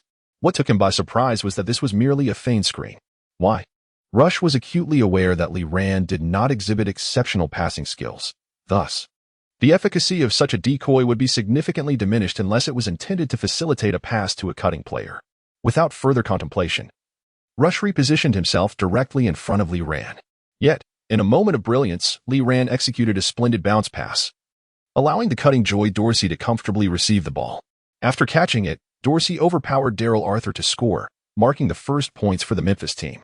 Self was utterly unprepared for the manner in which Li Ran dismantled his meticulously crafted defensive strategy. Even Joy Dorsey himself was taken aback. He had merely cut towards the paint with discipline, yet in the next instant, Li Ran's pass arrived as if it were attached to him. Turning back, Li Ran flashed a thumbs up, signaling his approval of Dorsey's fine finish. During this period, Li Ran devoted all his training time to honing his passing skills, successfully elevating his passing ability to 56 points. While he still lacked the capacity to orchestrate the team's offense like Rose could, he had become adept at guiding simpler tactics. In terms of strategy, aside from isolation plays, nothing is simpler than a screen and roll. Chalmers, bouncing with exuberance, brought the ball up court. Observing Rose as a barrier before him, he refrained from hastily executing his team's favored high-low tactic, opting instead to attempt a one-on-one play. To his astonishment, he effortlessly broke through Rose's defense and executed a mid-range jump shot with success. Rose felt as if he were enveloped in cotton. Despite his best efforts to defend against Chalmers, he could not keep pace with his opponent's movements. Li Ran did not dwell on this for long. Noticing that Rose had received a quick pass from Joy Dorsey, he instinctively surged forward. The rapid transition offense, a hallmark of the University of Kansas, was about to unfold on the championship stage. However, Li Ran failed to receive Rose's pass. Just past the midcourt line, Chalmers intercepted the ball from behind Rose and successfully initiated a fast break. At this moment, Li Ran finally sensed something amiss. Rose's condition was far from optimal. Ordinarily, he would never mishandle such a pass. Observing Rose, who was leaning on his knee and gazing longingly towards the backcourt, Li Ran approached and pulled him up. "Take your time to regain your form. I'll handle things from here." Rose cast a glance at Li Ran, whose determination was unwavering, and nodded with resignation. He vowed never to indulge in gummy bears again. Li Ran proceeded to the baseline, signaling for Joy Dorsey to hand him the ball directly, bringing it up court. Although this was merely dribbling the ball to the front, it had already entered the domain of a different tactic. To put it simply, this was a singular isolation play designed specifically for Li Ran. Li Ran prepared to employ this set of tactics for the upcoming challenge. Observing Brandon Rush, who was half-squatting in a horse stance before him, Li Ran decided to test his shooting touch for the day. Thus, amidst the astonished gaze of CDR, who had rushed to assist, Li Ran leaped from a position a full meter beyond the three-point line. Brandon Rush was taken aback, but it was too late for him to react. He could only turn to watch whether Li Ran's shot would find its mark. The quick release imparted a flat and swift trajectory to the ball, reminiscent of Tracy McGrady's signature pull-up jumper. Ultimately, the ball cleanly struck the inner rim of the hoop and fell gracefully into the net. With his shooting hand still raised, Li Ran clenched his fist and exuberantly waved it in celebration. Feeling confident in his touch, he thought to himself, "Now, prepare to witness my performance." Chapter 33. All-encompassing. Although Ross was not in optimal form, under Li Ran's guidance, the Memphis team held a 3-point lead over Kansas, 96-93. For minutes into the game, of the 9 points scored, Li Ran himself accounted for 7 and assisted Joy Dorsey on another, meaning all 9 points were directly tied to him. On the sidelines, Self paced back and forth, the harsh reality demonstrating that all the defensive strategies he had devised were utterly ineffective against Li Ran. What to do? Self stroked his beard, deep in thought. Li Ran's performance remained exemplary, successfully invigorating the entire team's offense as Memphis commenced the game smoothly. Hardaway, commentating from the booth, remarked with a smile, "Ah, this kid reminds me of myself. I see him becoming the next little king," exclaimed the self-proclaimed monarch to Wade beside him. Though he appeared to be in his 40s, he was merely 23 years old, just shy of 4 years older than Li Ran. However, he was currently in the prime of his life, having yet to showcase his talent in Miami after last year's finals, where he was swept by Duncan's Spurs while leading his team solo. It was during that time that Duncan immortalized the phrase, "The future is yours." This year, the self-proclaimed monarch was eager, sharpening his skills and preparing to make a grand comeback in the finals, ready to vie for the championship once again. Unfortunately, the past 2 years had been dominated by the rivalry between the yellow and green teams, a time that did not belong to him. After some conversation, the monarch pulled out his phone, cautiously connecting to the Wi-Fi to avoid using his data, and excitedly opened Twitter to post a message, "Little King, an exhilarating game. King James." Accompanying the post was a selfie of the monarch, grinning widely, revealing his bright white teeth. Regrettably, it was Monday, not yet time for tacos. Self called for a timeout, planning to substitute Cole Aldrich and Sasha Cowan to bolster the interior offense. Li Ran then inquired about Ross. "How do you feel?" Ross clenched his fist, sensing a marked improvement, and nodded affirmatively at Li Ran. While Li Ran was indeed in fine form, the adage 2 fists cannot contend with 4 hands rang true. Should the opposing team recognize Ross's current struggle, it could spell trouble. As the commander of the Memphis squad, if the opposition devised targeted strategies against Ross, the seemingly fluid offense of Memphis could come to a sudden halt. Li Ran needed to ensure Ross regained his rhythm before Self could react, allowing Li Ran to unleash his prowess under Ross's protection. This was the ideal strategy. "Coach, Derrick Ross seems off today," Chalmers suddenly remarked from the bench after Self concluded his tactical briefing. Self paused, taken aback. "Are you sure?" Chalmers nodded. Self had been so focused on Li Ran that he had overlooked Ross's performance. This situation is quite commonplace, for there is but a single ball, and Li Ran had dominantly commanded nearly all of its possession moments ago. He promptly retrieved the technical statistics. During those 4 minutes, Rose attempted 2 shots, failing to score, alongside 2 turnovers and 2 assists. Upon examining these figures, Self's eyes sparkled with realization. Should they neutralize Rose? It would render Li Ran incapable of single-handedly overcoming an entire team. A team devoid of strategy could not recklessly charge for 40 minutes. However, Self overlooked a crucial statistic, one that was not reflected in the technical data. The fact remains that the 2 missed shots by Rose were both converted into second-chance points after Li Ran seized the offensive rebounds. Casting a glance towards the opposite side, where number 23 leaned on his knees, drenched in sweat while listening to Calipari's tactical instructions, Self decisively intensified the defensive measures against Rose. implementing necessary double-teaming when the moment called for it. The players re-entered the court, with Chalmers fixated on the quiet exchange between Li Ran and Rose. In this match, neither side had the luxury of defeat. After enduring countless trials and vanquishing numerous formidable foes, arriving at this stage was not for the sake of leaving with a mere runner-up medal. Keep mindful of my positioning. I will guide you to victory in this match, Li Ran whispered to Rose. Rose cast a dismissive glance at Li Ran, thinking, you are merely a month younger than I. What pretense is this? Yet, following Li Ran's jest, Rose found himself unexpectedly relaxed upon regaining possession of the ball. It felt no different from any other game, considering Memphis' prowess. They should easily dominate Kansas University. As he pondered this, just past the half-court line, Chalmers charged at him fiercely. Instinctively, Rose pulled the ball back, pivoting smoothly to evade Chalmers. Chalmers was taken aback. This was not the same Rose who had entered the game earlier. After bypassing Chalmers, Rose perceived an expanse of open space before him. At that moment, Brandon Rush lunged forward. Rather than contemplating how to outmaneuver Rush, Rose focused on recalling who Rush's defender was. Subsequently, he flicked the ball with one hand, the pass zipping past Rush like a cannonball. Li Ran had already stationed himself beyond the three-point line, seemingly anticipating the ball's arrival. Upon receiving the pass, Li Ran found himself in a vacuum of space within a 3-meter radius, a truly unencumbered opportunity. He bent his knees, leaped, flicked his wrist, released, and landed. Everything unfolded with the fluidity of a practice session. The ball obediently swished through the net. As the timeout concluded, Memphis, or rather Li Ran, dealt a staggering blow to Kansas University once more. Witnessing the score gap widen again, Chalmers, as the team's linchpin, finally made his move. His aggressive penetration drew a foul from Rose, resulting in 2 successful free throws. However, Memphis's rapid counterattack doused his efforts with cold water. The classic Li Ran-Rose CDR connection was back in action, as Rose, having nearly regained his rhythm, delivered the ball before the defenders could establish their positions. The current scenario unfolds as a 3-on-2 situation, with CDR and Li Ran positioned on either side, confronting the defenses of Chalmers and Rush.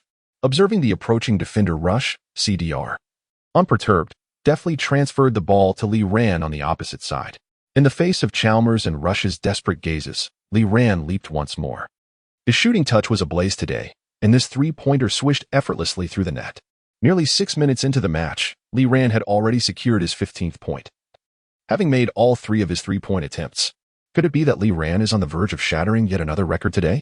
Frankly, the single-game scoring record for the NCAA Finals is nearly insurmountable. Back in 1954, during an era when basketball rules were not as refined, a player akin to Wilt Chamberlain managed to score a staggering 100 points in a single game. Nonetheless, those 6 minutes and 15 points evoke memories of Li Ran's previous outrageous performance against UCLA. Is he poised to eclipse the halftime scoring record he just established? Hardaway remarked incredulously from the sidelines. Chapter 34. How can such a player exist? It was not until 8 minutes into the game that the University of Kansas managed to elevate their score to 10 points. By this time, Li Ran, or rather the University of Memphis, had already secured their second score of the match. The situation was exceedingly unfavorable for Kansas, as they found themselves burdened by an unstoppable scoring threat, akin to a mountain pressing down upon them, transforming their once fluid offense into a constrained struggle. Li Ran once again penetrated Brandon Rush's defense, releasing his shot just before the help defense could arrive. However, the ball veered noticeably off its intended trajectory, prompting Chalmers, who was closing in, to shout, "Rebound." Instead of alerting his teammates to contest for the rebound, Li Ran darted toward the paint like a specter the moment he landed. The ball struck the rim and soared high into the air. Another Kansas interior player had secured his position, eyes fixated above, muscles taut, ready to seize the rebound at the earliest opportunity. The orange basketball spun through the air, and as it descended within Darrell Arthur's reach, he leapt up, his dark hand reaching for the ball. Yet, at that moment, a shadow loomed over him. Darrell Arthur looked up in astonishment, locking eyes with Li Ran, who was hovering directly above him. Damn it, is he Rodman?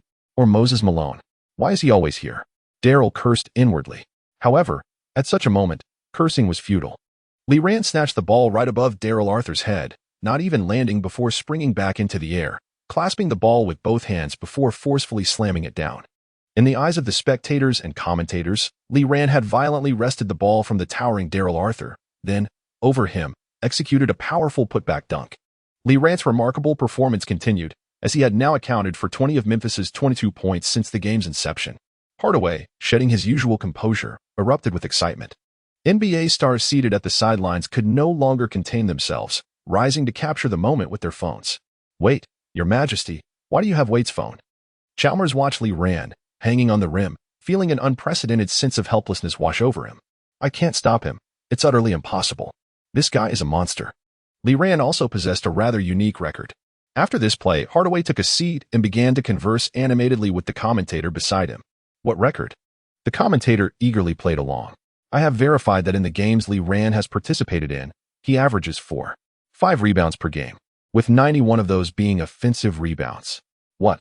the commentator exclaimed in disbelief. "Indeed, when it comes to the rate of offensive rebounds, I believe Lee Rand surpasses all NCAA and even NBA players. I wonder what kind of performance he would deliver if he were to enter the NBA." Penny Hardaway asserted earnestly. "He is truly a remarkable player," the commentator remarked sincerely. Self-paced back and forth on the court like an ant on a hot skillet.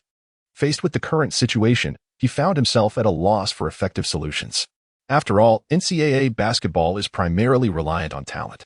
No matter how intricate your tactics or harmonious your teamwork, they pale in comparison to the collective prowess of exceptionally gifted players. A prime example is the current winning streak in the NCAA. The NBA's record stands at 33 consecutive wins. What, then, is the highest winning streak in NCAA history? The answer is 88 games, an undefeated streak spanning nearly 4 seasons. Who was the architect of this achievement? Bill Walton from UCLA. Who were his teammates? Kareem Abdul-Jabbar, Dominique Wilkins, and Howard Porter. Each of these 4 individuals is a prominent figure in the NBA. During their time in college, UCLA won the NCAA championship for 7 consecutive seasons from 1967 to 1973. Now, the Memphis Tigers, led by Lee Rand and Rose, are exhibiting a similar momentum. To borrow a phrase from the legendary Zhang Yining, there are certain opponents, upon making eye contact during a handshake, I just know I have one. If Lee Rand and Rose choose not to enter the draft, who can say what records they might set in the NCAA? Yet, perhaps it is unnecessary to speculate. Securing this championship would be sufficient for both of them to etch their names indelibly into NCAA history, even if Rose is not in form. And CDR remains largely invisible on the court, the presence of the currently hot Lee Rand suffices. His shooting percentage is astonishing, hitting 9 out of 11 shots for 20 points.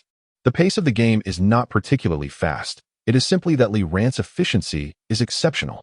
The commentator, examining the statistics, continued to delve into points of personal interest. "Hey, Tim, if only Lee could join our team," Parker whispered to Duncan. Duncan paused momentarily, a vivid image forming in his mind, himself stationed in the paint, with Parker, Ginobili, and Lee Rand charging through the perimeter. The vision was too beautiful to contemplate. However, we currently lack the high draft pick necessary to secure Lee. He quickly awoke from this daydream, maintaining an air of composure. In the collective subconscious of the GDP, Lee Rand is at least a top 10 draft pick. Yet, it is evident that many do not share this sentiment. Wise remained seated in an obscure corner, not indulging in the exuberant cheers of nearby fans. Today, however, he donned a white jersey from the University of Memphis, emblazoned on the back with the letters LI and the number 0. In his hands, he still clutched the unchanging notebook, yet compared to a few months prior, the contents within had visibly expanded. It remained the page dedicated to Lee Rand. The entire page appeared chaotic and smeared, in stark contrast to the neatness and order of the other pages. However, one thing was strikingly apparent. Weiss had meticulously evaluated Lee Rand with the most comprehensive scouting report. Among the tests, Lee Rand had achieved an impressive score of 95 out of a perfect 120, akin to Ross. The areas in which he lost points were primarily focused on physicality and organization. As he observed Lee Rand fervently scoring on the court, he occasionally glanced down at the scouting report belonging to Lee Rand, a wry smile of resignation creeping onto his face. When Lee Rand scored yet again, the fans surrounding Weiss erupted in excitement, some even pulling at Weiss, who remained seated and unmoved. Compelled by the fervor, Weiss rose to his feet. Gazing at the young Chinese player basking in the adulation of the crowd, instinctively yearning to jot down something in his notebook. Yet, as he looked down, he realized that the page was already filled to the brim. Chapter 35. Scout Report on Lee Rand. Weiss contemplated briefly before sitting down and tearing the paper directly from his notebook. He then turned to a fresh page, picked up his pen, and scratched his head as he began to write slowly on the paper. Amidst waves of enthusiastic cheers, Weiss meticulously crafted Lee Rant's scout report. In terms of physical attributes, Lee Rant's physique and athletic prowess distinctly surpass those of an ordinary guard. His ball handling skills are exceptional, allowing him to effortlessly maneuver past opponents with his footwork and changes of direction. He possesses an outstanding ability to finish at the rim, showcasing remarkable body control and strength that enable him to execute challenging layups. Defensively, Lee Rant is equipped with the physical prerequisites to become an excellent defensive player, including quick hands, lateral speed, long arms, and anticipatory skills. He charged into the paint, drawing a foul from Darrell Arthur, standing at the free throw line amidst the roaring crowd. He took a deep breath and sank the shot. Lee Rant demonstrates commendable performance in attacking the rim and drawing fouls. His understanding of the game is rare for a player of his age. He possesses an innate scoring instinct, consistently positioning himself in accordance with the coach's strategy, utilizing his arsenal to either break through or shoot to conclude the offensive play. For a guard, Lee Rant's physique, strength, and athleticism are remarkably rare, reminiscent of his teammate Derrick Rose. Following a screen, he adeptly navigated past it and once again positioned himself in front of Brandon Rush, successfully disrupting his shot. On the defensive end, Lee Rant's lateral quickness is exceptional, often adhering to his defensive assignment like a piece of chewing gum. Although his defensive capabilities require further refinement upon entering the NBA, he harbors the potential to evolve into an elite perimeter defender. Joey Dorsey secured a rebound, and Rose advanced the ball to the front court, quickly passing to Lee Rant as he broke free. Lee Rant leapt gracefully and released the ball with elegance. His suddenly revealed shooting ability is indeed impressive. His shooting form approaches perfection. Each time I witness his shot, I am reminded of superstars like Jordan, Kobe, and T-Mac.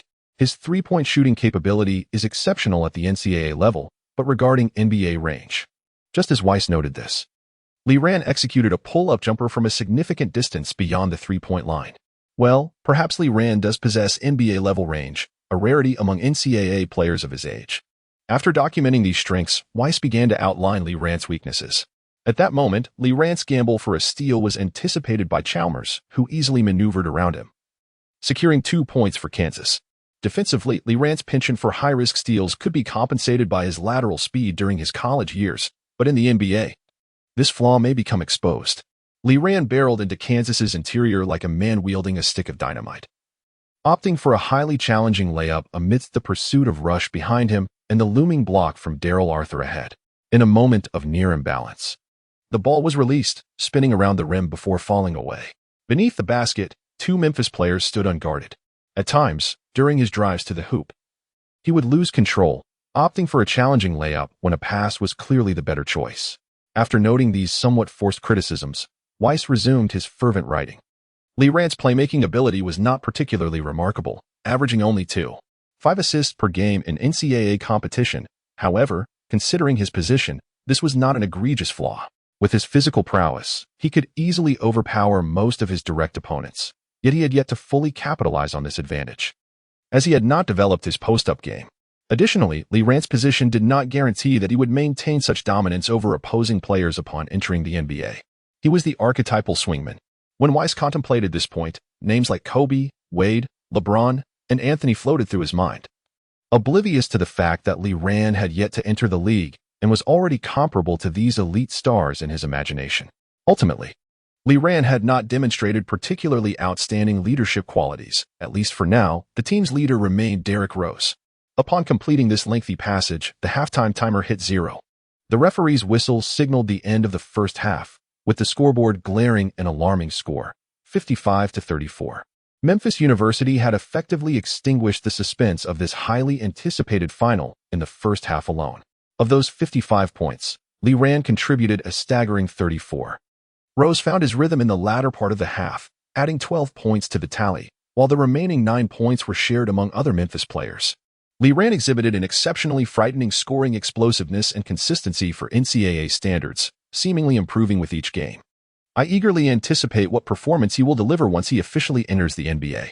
In the halftime locker room, Calipari lavished high praise upon Lee Rant, who sat on the bench, receiving playful pats on the head from his teammates. "Incredible! Are you aiming for 50 points today?" Rose exclaimed as he plopped down beside Lee Rant, his excitement palpable. 50 points? Has anyone ever scored that in an NCAA final? Lee Ran pondered. I have no idea. But many teams struggle to reach 60 or 70 points in an entire game. So how could one player score 50? It's not like we're in a mismatched game in a lower division. Rose seemed unconcerned with such statistics. But Lee, if you score 50 today, I guarantee you'll be the headline of every newspaper tomorrow, Calipari joked, his mood light. However, if the second half turns into garbage time, should I continue to play? Lee Ran questioned. What is wrong with that? In the NCAA final, the core players generally play the entire game. Kalia casually remarked, well then, continue passing me the ball in the second half. Ross nodded without hesitation. Although he had only scored 12 points in the first half, he matched that with an equal number of 12 assists. Facilitating assists for Lee Ran was remarkably effortless, especially since he was in phenomenal form during the first half. As long as the ball was securely delivered into his hands, he would effortlessly find the net. Meanwhile, in the locker room of the University of Kansas, an oppressive silence prevailed. Self stood at the center, clutching a tactical board, at a loss for words. What could he possibly say? A desperate comeback in the second half? Achieving a miraculous 21-point turnaround to secure victory? Or perhaps, merely suggesting that they enjoy the game despite the circumstances? What a farce. This was the NCAA championship arena. Before him, the image of the Memphis player, adorned with a gentle smile, resurfaced in his mind. Why didn't I have players like that on my team? Chapter 36. How many points can Lee Ran achieve? After a 20-minute intermission, the match resumed. However, to be candid, at this juncture, the outcome of the contest held little significance. Almost everyone's attention was fixated on a singular individual, the one adorned in the pristine white jersey, Memphis number 0. Lee Ran stood alongside Rose, both poised near the center line, awaiting Kansas to initiate play. In just 20 minutes, our collegiate journey would culminate. Lee Ran observed Darrell Arthur, positioned at the baseline, listening intently to the referee's instructions, and Chalmers, who was preparing to receive the ball. Indeed, there was a lingering sense of reluctance. There's nothing to be reluctant about. Once we reach the NBA, we'll encounter them, Rose remarked with a smile. Not only them, but also others we have yet to meet. Michael Beasley, Jay Mayo, Stephen Curry, James Harden, Blake Griffin. All of them shall grace the NBA in time. Indeed. But they will all ultimately fall beneath us, Lee Ran asserted with unshakable confidence. Upon hearing Lee Ran's self-assured declaration, Rose glanced at him, momentarily hesitating to speak. He understood that the likelihood of them being on the same team was exceedingly slim. Both were projected to be drafted high, with Rose being a prime candidate for the first overall pick.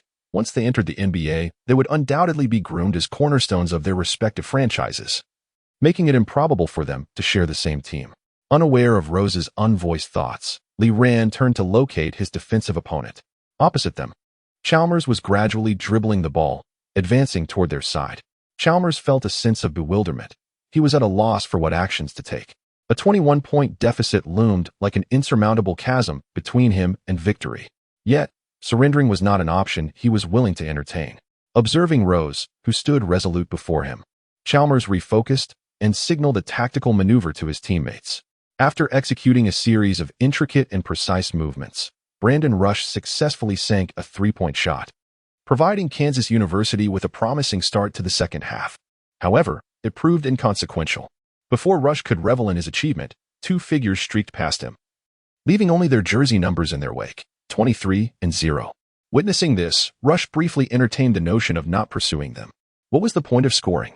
Any points gained would be fleeting, quickly erased by the duo in mere seconds. Self-proclaimed as an elite perimeter defender in the NCAA, Rush faced a player who instilled a profound sense of impotence within him for the first time.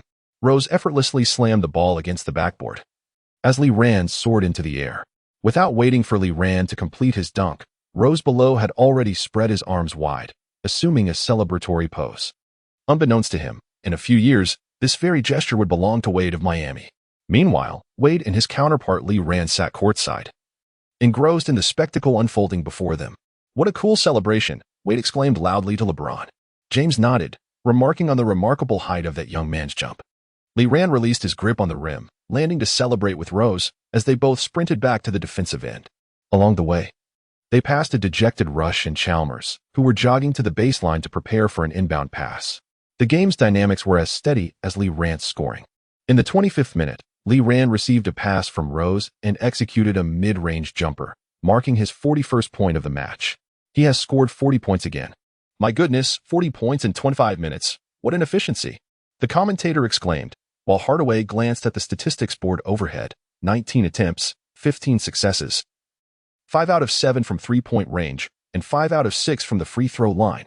The Memphis fans were already jubilantly singing and dancing, with only 15 minutes remaining, as the University of Memphis led by a substantial 25 points. Historically in the NCAA, no team has ever achieved a comeback from such a significant deficit. This indicated that the University of Memphis had effectively secured their championship title for the NCAA this year.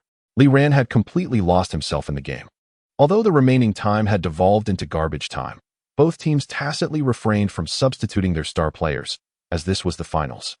And even a 1% chance warranted their utmost effort. Lee Rand's scoring continued to rise with the passage of time. By the 30th minute, he had reached 45 points. In the 35th minute, Lee Rand and Rose executed another swift counterattack. Rose performed a dazzling maneuver before ferociously slamming the ball down in the paint. Lee Rand, positioned behind him, caught the ball as it rebounded high, swinging his arms in a wide arc to dunk it. Following this airborne relay, his score officially reached 51 points. Lee Rand had now amassed 51 points in this game, and the Kansas players seemed to have lost their will to resist. They likely only wished to await the conclusion of the match. Indeed, Chalmers and Brandon Rush appeared utterly despondent. With the score gap nearing 30 points and less than 5 minutes remaining, the moment the game's countdown concluded, the Alamodome reverberated with the euphoric cheers of the fans. Lee Rand raised his arms high, embodying a king as he accepted the adulation of the crowd. Mop, mop. Gradually, the chants of the fans grew rhythmic, all echoing MOP. A celebration uniquely devoted to Lee Rand. The scoreboard above displayed a figure that seemed almost surreal. Lee Rand, 56 points, 27 attempts, 20 successes. 8 out of 12 from three-point range, and 8 out of 10 from the free throw line. The fans, nearly delirious, witnessed the emergence of a new champion in the NCAA. The 2007 to 2008 NCAA champions were the Memphis Tigers. Rose promptly tackled Lee Rand to the floor, followed by all the Memphis players who piled on in a celebratory heap. Reminiscent of a soccer team's exuberant stack, Lee Rand lay on the court, smiling, relishing the enthusiasm of his teammates. We are champions. Champions. Once the celebration concluded, workers swiftly brought in a ladder. All the players from the Memphis team turned their gaze towards Kaliapa, who, undeterred, seized the scissors and descended the ladder, carefully snipping a strand from the net. After descending, a question lingered in the air. Who would be next? Despite the inquiry, Kaliapa and all the Memphis players fixed their eyes on Lee Rand. With a smile, Lee Rand stepped forward to take the scissors. However, just as he was about to climb the ladder, Ross unexpectedly lifted him by his legs, hoisting him onto his shoulders. Go ahead, brother. It's time to cut the net, Ross exclaimed, striding towards the hoop with Lee Rand perched atop him. Lee Rand, grinning alongside his comrade, successfully severed a substantial piece of the net and divided it in two. After dismounting from Ross's shoulders, Lee Rand made his way to the sidelines. The GDP trio stood by the court, beaming as they applauded him. Lee Rand handed one piece of the net to Parker. Tony, this is for you. Parker received the net with surprise. I feel even happier than if I had won the FMVP. Thank you, Lee. Amidst a flurry of confetti, Lee Rand, enveloped by his teammates, triumphantly raised the trophy that symbolized their championship. As the announcer prepared to declare the most outstanding player of the 2007 to 2008 NCAA Finals, the crowd erupted in unison, chanting, Lee, Lee, Lee. After stirring the audience's enthusiasm, the announcer bellowed Lee Rand's name. Lee Rand. Chapter 37. The moment of harvest. At the instant the host announced Lee Rand's name, a notification echoed in his mind. Achievement unlocked. NCAA Championship. 1-1 achievement unlocked. Final 4 MOP. 1-1 mission accomplished. Reward. 1 super tenfold draw, 5,000 ability points, and 5 free attribute points. You possess and used free attribute points. Please allocate them within 3 days, or they shall expire. With the championship trophy in his left hand and the MOP trophy in his right, Lee Rand beamed with a blissful, almost foolish smile. Before he could access the system panel, Ross pulled him down from the podium. What followed was a night of revelry. Though both Lee Rand and Ross were under 20 and unable to indulge in alcohol, the excitement of the evening, coupled with the exhaustion from the game, left them utterly spent. Upon returning to their apartment, Lee Rand and Ross collapsed into a deep slumber. When Lee Rand finally awoke, it was already the morning of the 9th. Goodness, I've slept for nearly 24 hours. Groggy, he rose to wash up, only to realize Ross had vanished. Presumably off to spend time with his girlfriend. Alone in the spacious apartment, Li Ran relished the tranquility. After freshening up, he settled onto the sofa, ready to contemplate his rewards. First, the 5,000 ability points. For now, he had no immediate need for them beyond training, so he set them aside. Next, the 5 free attribute points, which would expire in a day, but he felt no urgency. And now, the highlight, the Super Tenfold Draw. Opening the dazzling interface of the Super Tenfold Draw, he was greeted by the familiar poster of the coveted prize. Limited time, Allen Iverson Collection Pack Draw Probability Up. Rubbing his hands together in anticipation, Li Ran gazed at the magnificent spinning wheel, taking a deep breath, feeling even more anxious than when he had received the MOP. Before pressing the button for the tenfold draw, congratulations. You have received a Advanced Recovery Potion. Congratulations. You have received a Advanced Recovery Potion. Congratulations. You have received a Advanced Recovery Potion. Congratulations. You have received a Top-Tier Recovery Potion. Congratulations. You have received a Top-Tier Recovery Potion. Congratulations. You have received a Top-Tier Recovery Potion. Congratulations. You have received a Large Attribute Potion. Congratulations. You have received an Allen Iverson Collection Pack, Limited Time Probability Up. Congratulations. You have received a Diamond Player Collection Pack. Congratulations. You have received an Attribute Fusion Opportunity. Epic reward from the tenfold draw. Li Ran stared at the 10 system notifications in disbelief. 10 draws yielding 6 potions? Truly remarkable. In the system store, the top-tier recovery potion was valued at 1,500 ability points, while the advanced recovery potion was a mere 500. To put it plainly, Li Ran had transformed into the Prince of Losses. Nonetheless, the subsequent 4 draws filled him with exhilaration. Especially the final notification regarding the guaranteed epic reward from the Super Tenfold Draw. What exactly was this attribute fusion opportunity? Li Ran decided to proceed methodically. Starting with the AI Collection Pack. The AI Collection Pack undoubtedly holds the promise of unlocking an AI player card. As Li Ran eagerly contemplated the prospect of acquiring an exceptional external attribute, he could hardly contain his excitement as he tore open the pack adorned with the AI artwork. A sudden flash of black light enveloped the pack, splitting it in twain. While Li Ran envisioned the attributes he might obtain, he was taken aback by what he discovered within. Suspended in midair was a black elbow guard, emblazoned with a small number 3 in the letters AI. Equipment? What is this? Congratulations. You have obtained Allen Iverson's elbow guard. Li Ran felt as if he had been doused with cold water. His hand instinctively reaching out to tap the elbow guard. In an instant, it transformed into a streak of light and vanished. Simultaneously, his character interface illuminated, signaling the presence of the elbow guard in the equipment slot. The interface displayed 4 equipment slots: elbow guard, headband, knee pads, and sneakers. The headband, drawn during his previous attempt, was a silver-grade item with a measly external defense attribute of 3. What is going on? Is this how it works? With a begrudging complaint, Li Ran equipped the elbow guard, clinging to the notion that even a mosquito's leg is meat. Then, a wave of exhilaration washed over him. The attributes of the elbow guard were astonishing. Allen Iverson's elbow guard, ball control 10. A line of gray text followed, indicating that these attributes were currently inactive. Allen Iverson set 1-4, headband 0-1, elbow guard 1-1, knee pads 0-1, sneakers 0-1. Attributes: steel 10, inactive, ball control 10, active, agility 10, inactive. Speed 10, inactive. Said attribute grants the ability to use Iverson's exclusive skill, Butterfly Step, disregarding attribute requirements, inactive. The information contained within this piece of equipment was somewhat overwhelming. Li Ran sat on the sofa, propping his head up with one hand, meticulously analyzing each detail. Firstly, the concept of a set was entirely new to him. This was the first instance he had encountered equipment that formed a set. However, to collect a complete set specific to any player, even in the up prize pool, the cost would be astronomical. At the very least, with the system's rewards, Li Ran had merely earned his first opportunity for a Super 10 consecutive draws. Acquiring all 4 pieces of equipment would likely require at least 10 or 8 attempts. Moreover, if there exists an AI set, does it imply that there are sets for other players as well? Perhaps for Kobe, Shaquille, LeBron, or even Jordan, Magic, and Bird? Observing the limited time notice in the up prize pool, Li Ran felt there was a high probability of such existence. Finally, the mention of Iverson's exclusive skill piqued his curiosity. To disregard attribute requirements suggested that Ivasan's skill indeed had specific attribute prerequisites. Once those prerequisites were met, how could one acquire the exclusive skill tied to that player? Li Ran stored all these questions in his mind and then turned his attention to the second reward, Attribute Potion, Large. Upon use, it randomly increases 5 points in attributes. There is little to elaborate upon. It is best to proceed directly, achieving a straightforward and forceful enhancement. Li Ran utilized the Attribute Potion, and his attribute panel underwent an immediate transformation. Defensive rebounds, interior defense, 3-point shooting, strength, and vision each received an incremental boost.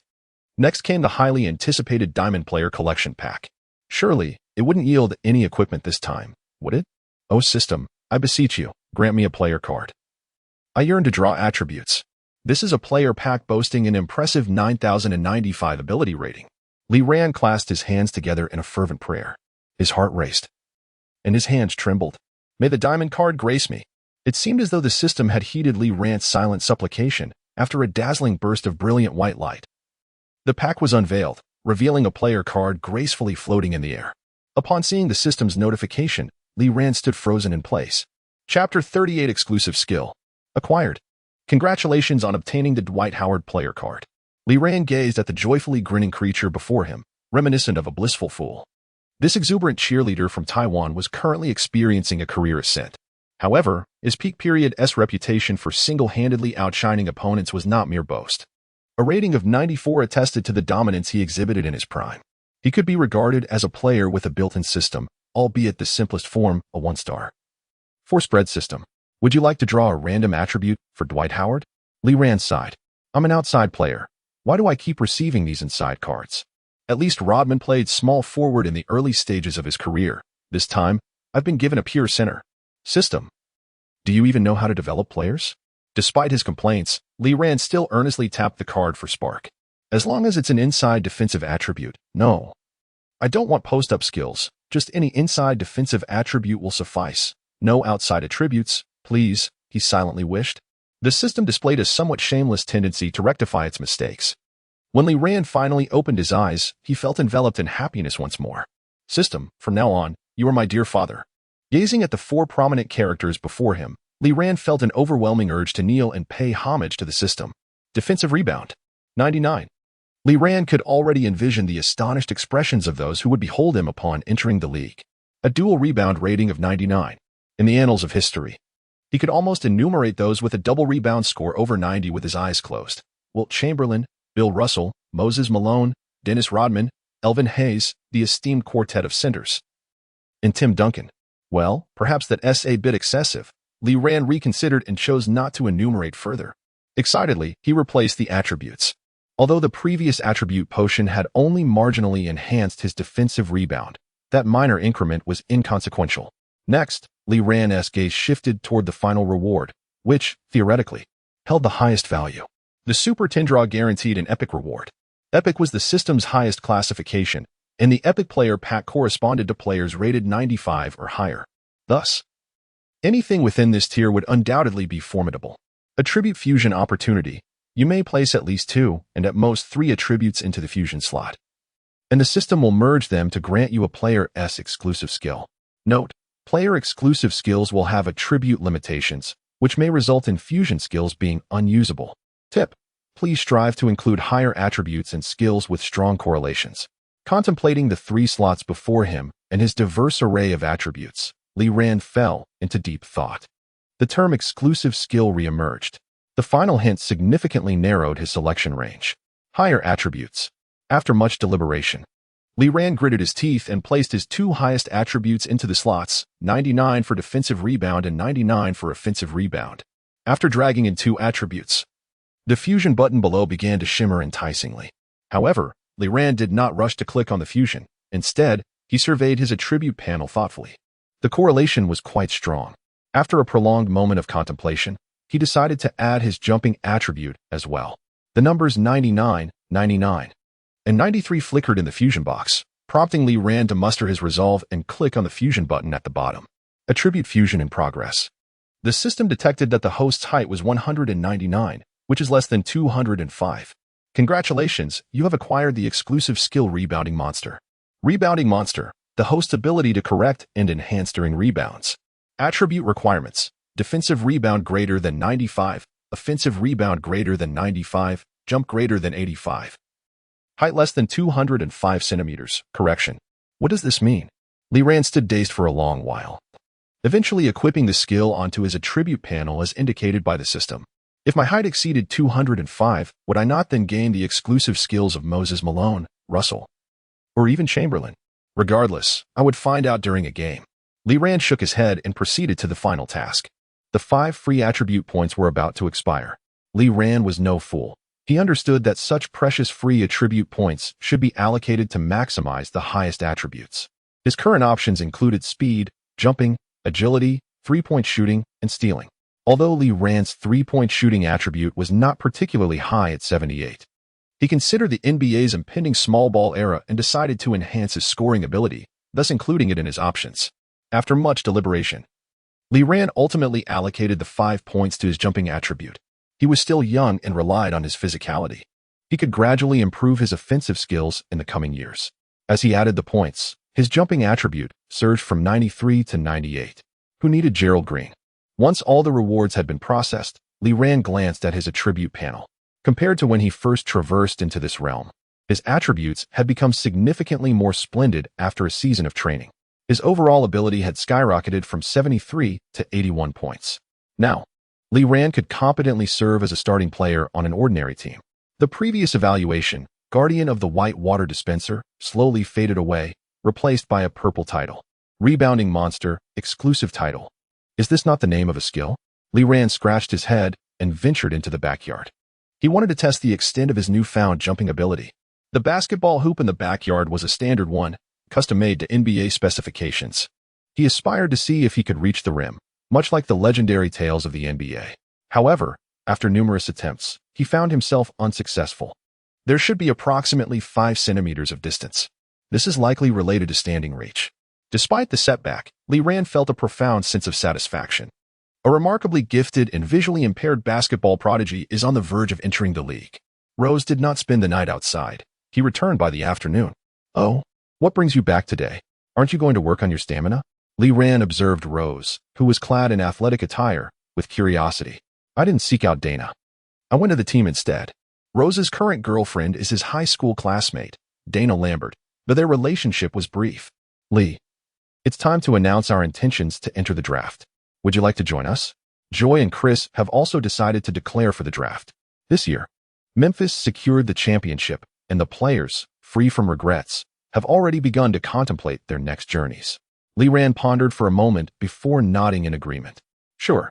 Chapter 39. Upgraded. Once the NCAA concluded, the uniformed teams, management, and scouts of the NBA began to spring into action. Meanwhile, the NBA playoffs were on the verge of commencing. Soon, the newly crowned NCAA champion, the Memphis Tigers, announced their participation in this year's draft. Derrick Rose, Lee Ran, Chris Douglas Roberts, and Joey Dorsey were among them. Subsequently, stars from various teams seemed to receive an unspoken directive, each announcing their intent to enter the draft. From the University of Kansas, Chalmers, Brandon Rush, Darrell Arthur, Darnell Jackson, and Sasha Cowan made their declarations. Michael Beasley, a close friend of Durant, and the prolific scorer O.J. Mayo from the University of Southern California also threw their hats into the ring. The Lopez brothers from Stanford, along with Kevin Love, Russell Westbrook, and the young Prince Batum from UCLA, added to the illustrious list.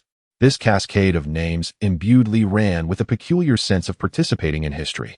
For a time, he found great pleasure in reading the daily newspaper reports on who was entering the draft. On April 16th, the Spurs clinched a resounding 109-80 victory over the Jazz. This match marked the official conclusion of the 2007 to 2008 NBA regular season.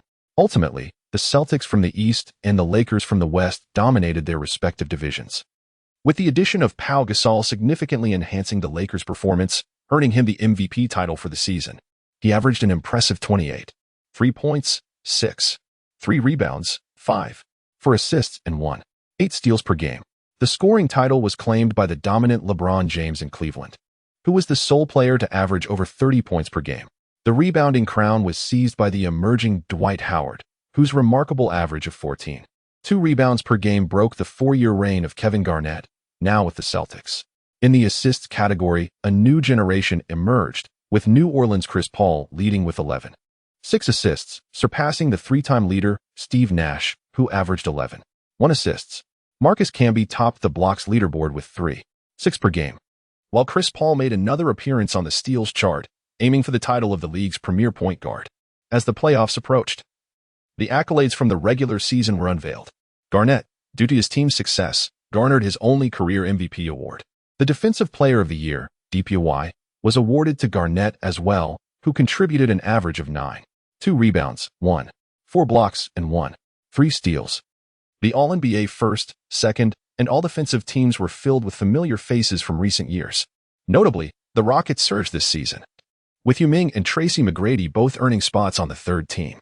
However, Lee Rand was acutely aware of the Rockets' impending fate. With the honors distributed, the stage was set for the fierce and bloody battles of the playoffs. The reigning champions, the Spurs, sharpened their blades, with the GDP trio at their peak, determined to shatter the curse of odd-numbered years. After faltering in last year's finals, the Heat returned with a vengeance, eager to prove that the present is indeed the dawn of their era. The newly assembled Celtics trio of veterans, shunning all distractions, quietly eyed the throne of the championship. The Lakers, having orchestrated a heist to acquire Pau Gasol, are unwilling to be outdone, as Kobe prepares to vanquish every adversary on the path to the East. "Hey, Lee. Happy birthday," Rose exclaimed, entering the apartment with a cake and a beaming smile. Though it was just the two of them, the celebration felt remarkably warm. Lee Rand, seated on the couch, wore a smile that hinted at deeper emotions. "Thank you, Derek." After today, Lee Rand would be 19, and his physique had fully developed. Standing at 199 centimeters with a wingspan of 221 centimeters, he felt a touch constrained on the sofa. Yet, these details paled in comparison to what had transpired just past midnight. A sudden system notification had arrived. Host age 1. All attributes 1. Defensive and offensive rebounds could not be increased, automatically converted into 2,000 ability points. New items had been unlocked in the system store. Upon further investigation, Lee Rand discovered a hidden feature. Before turning 30, he would gain 1 point in all attributes each year. Between the ages of 30 and 35, his attributes would remain unchanged, and thereafter, they would diminish by 1 point annually. Regarding the new unlocked items, they pertain to a simulation training system, training camp, 5,000 ability points, duration, 60 days, maximum participants, 5, encompassing all simulated training content, limited to 1 exchange per year. Participants could be selected at will, and once chosen, would automatically attend. Those invited would not receive the system's ability enhancements, rendering the effects akin to a standard training camp. Now possessing nearly 7,000 ability points, Lee Rand decided to indulge himself and opted for the exchange. The prospect of selecting players was exhilarating. "Derek, I found a training camp. Let us go together." Rose pondered briefly before nodding decisively. "Sure, maintaining our form sounds great." After a simple birthday celebration, Lee Rand returned to his room, only to receive a call from across the ocean. The caller ID revealed it to be from Chui Wanjun. "Lee Rand, I apologize. The season has concluded, and as the assistant coach of this season's NCAA championship team, I returned home immediately. This summer, a globally anticipated event awaits, the BJ Olympics." As he departed, Chui Wanjun had fervently promised to get Lee Rand onto the national team. However, Lee Rand held little hope, and indeed, Chui Wanjun's first words were an apology. "I had underestimated the situation. This year's Olympics are right on our doorstep, and everyone is eager to bring glory to the nation, yet the spots are simply insufficient." Chui Wanjun candidly expressed to Lee Rand. A smile involuntarily crept across Lee Rand's lips. "It's all right, Uncle Chui. I understand my experience is too limited, and there will be future opportunities." Chui Wanjun sighed on the other end. Alas, short-sightedness. "It truly vexes me." After conversing with Chui Wanjun for a while, Lee Rand felt surprisingly lighthearted upon hanging up. What difference would it make if he were to participate, leading the team to triumph over the Dream Team? That would be akin to a fantasy. Moreover, given his lack of experience with the national team, he would undoubtedly hold no tactical significance. Thus, seeking to embellish his credentials in such a manner seemed futile. With clarity of thought, Lee Rand reclined on his bed and swiftly drifted into slumber. This summer was of paramount importance to him. He longed to devote every moment to training. Days passed one after another, and the playoffs were fervently underway. Before long, it was May 21st, a day of immense significance for many NBA teams. At the NBA headquarters, the draft lottery awaited. Chapter 40. The 7 Miracle in Theory. Any team possessing a first-round draft pick this year and not qualifying for the playoffs stands a chance of securing the coveted number 1 overall pick. However, the disparity in odds between the team with the best record in the lottery and the one with the worst is striking. This year, for instance, the Golden State Warriors hold a mere 0.5 chance of claiming the top pick, while the struggling Miami Heat boast an impressive 25 probability, a staggering 50-fold difference. Pat Riley is already daydreaming about the formidable backcourt duo of Derrick Rose and Dwayne Wade, or Wade and Michael Beasley. They have sent their star player, Wade, to participate in the lottery draw. Other franchises have similarly dispatched their key players. The Seattle Supersonics sent the lean and still developing Kevin Durant, while the Chicago Bulls symbolically sent their general manager, as they possess only a 1.7 chance of obtaining the top pick, meaning a daunting 98.3 likelihood of landing the 9th overall selection. Wade arrived at the venue in a sharp suit, his cheeks visibly puffed with excitement, clearly in high spirits. Whether it be Rose or Beasley, both are talents desperately needed by the Heat, though Riley seems to favor the Memphis guard, Derrick Rose. Wade, however, harbors a twinge of dissatisfaction, for he has observed Rose's play and recognizes their similar styles as undersized, penetrating guards, albeit Rose possesses superior playmaking abilities. In Wade's estimation, Michael Beasley is the ideal complement to him, versatile and an exceptional rebounder, having averaged an astonishing 30 points and 12 rebounds in the NCAA. The draft lottery soon commenced. As anticipated, the Warriors, Trail Blazers, Kings, Pacers, and Nets sequentially secured the 14th to 10th picks. Yet, when the 9th pick was announced, the screen revealed the name of the Charlotte Bobcats instead of the Bulls, who had expected to be here. The Bulls' general manager erupted with joy, indicating that they had indeed landed a top 3 pick. The atmosphere buzzed with excitement as all eyes turned towards the fortunate Bulls executive. The remaining 5 picks fell to the Bobcats: Bucks, Clippers, Knicks, and Grizzlies without incident. However, when the 4th pick failed to display the expected Minnesota Timberwolves, a new wave of excitement enveloped the room. The second-to-last team, the Supersonics, had claimed the 4th pick. This meant both the Timberwolves and Bulls had secured top 3 selections. As the suspense continued to unfold, the name of the Timberwolves appeared at the 3rd pick. Moving from 4th to 3rd is still advantageous, particularly given the high caliber of this year's draft class, providing an additional selection. Next came the revelation of the 2nd overall pick. Wade, once relaxed, now bore a tense expression, his jaw clenched as he fixated on the screen. The announcement of the 2008 to 2009 NBA Draft's 2nd overall pick was met with a gradual buildup of tension.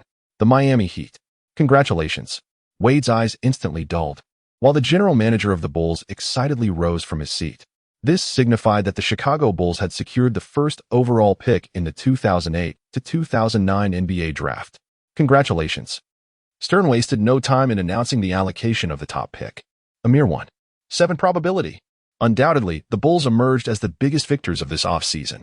Lee Ran and Rose watched the draft lottery broadcast from home, and upon seeing the Bulls, much like in their historical moments, acquire the top pick against all odds, a smile crept upon Lee Ran's lips. It appeared that the world had not been overly influenced by his butterfly effect. However, Rose's expression was far from cheerful. What's wrong? Isn't playing for our hometown a good thing?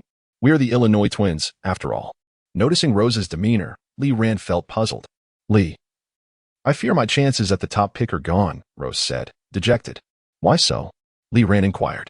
The Bulls have too many guards. Ben Gordon is even coming off the bench. There's no position for me. Michael Beasley would be a better fit for the Bulls.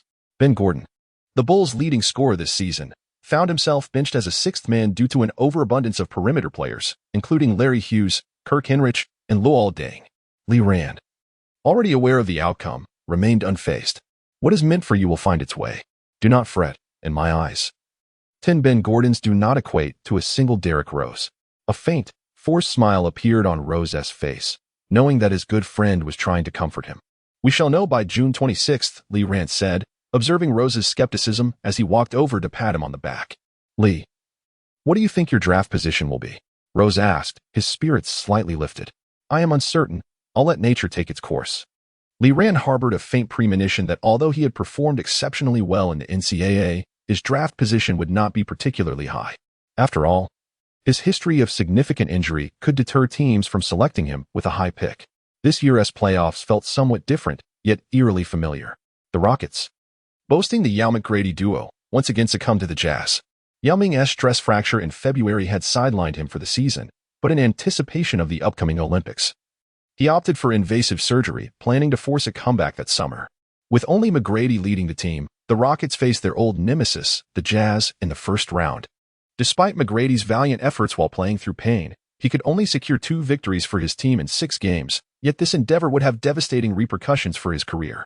The Eastern Conference leading Celtics, composed of a formidable trio, did not find their journey as straightforward as their rivals, the Lakers, led by the Mamba himself. Kobe guided his team to a swift first-round sweep against the Nuggets, who boasted the dynamic duo of the Golden Guards.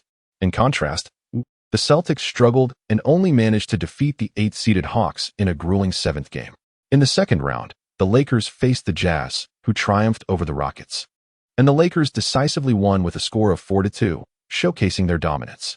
Meanwhile, the Celtics encountered the resurgent Cavaliers, led by the formidable young king, LeBron James, resulting in a fiercely contested 7-game series. In the Eastern Conference Finals, the Celtics confronted a Pistons team lacking the presence of Ben Wallace.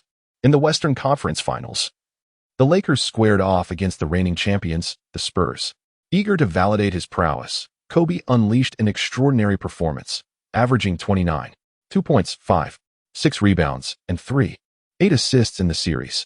Although the indomitable Tim Duncan countered with averages of 22, 7 points, 17, 4 rebounds, and 8 assists, the Lakers secured a clean 4-1 victory. The 3-season veterans of the Celtics also found their rhythm, leading to a 4-2 triumph over the Pistons in the Eastern Conference Finals. After a 2-decade hiatus, the NBA once again welcomed the era of the fierce rivalry between the Lakers and the Celtics. Chapter 41. The Draft. As the finals of the draft commenced, it was already June. During this period, Rose had been frequently soaring through the skies, participating in tryouts with the Heat and the Bulls. However, in comparison to Rose, Lee Rand received an abundance of tryout invitations from various teams, including the Heat, Bulls, Spurs, and Supersonics. This emerging prodigy from Huaxia had evidently captured the attention of numerous franchises. "We do not require another Dwayne Wade," Pat Riley declared as he slammed Lee Rand's report onto the table. "This season, we need either a point guard or a big man. Lee is exceptional, but our roster is already overloaded with wings and guards. This is the Bulls. Lee is indeed talented, but we won't be able to select him with our 26th pick this year," Popovich lamented to Duncan. "One Kevin is sufficient. We need someone to facilitate for Kevin." This was the Thunder's sentiment, as they aimed for Russell Westbrook, a bona fide point guard. Unbeknownst to Lee Rand, who had just completed his tryouts, there were undercurrents swirling around him. During this time, he had activated the advanced simulation training of his system, striving to enhance his attributes at the fastest possible pace. This advanced training could elevate his attributes to 70, and Lee Rand resolved to utilize the off-season to develop several of his skills to that level. Lee Rand possessed his own understanding of the NBA. High draft picks and low draft picks each had their respective advantages. Being selected early would allow him to join a struggling team as a leader, adapting to the NBA's pace swiftly while elevating his own skills.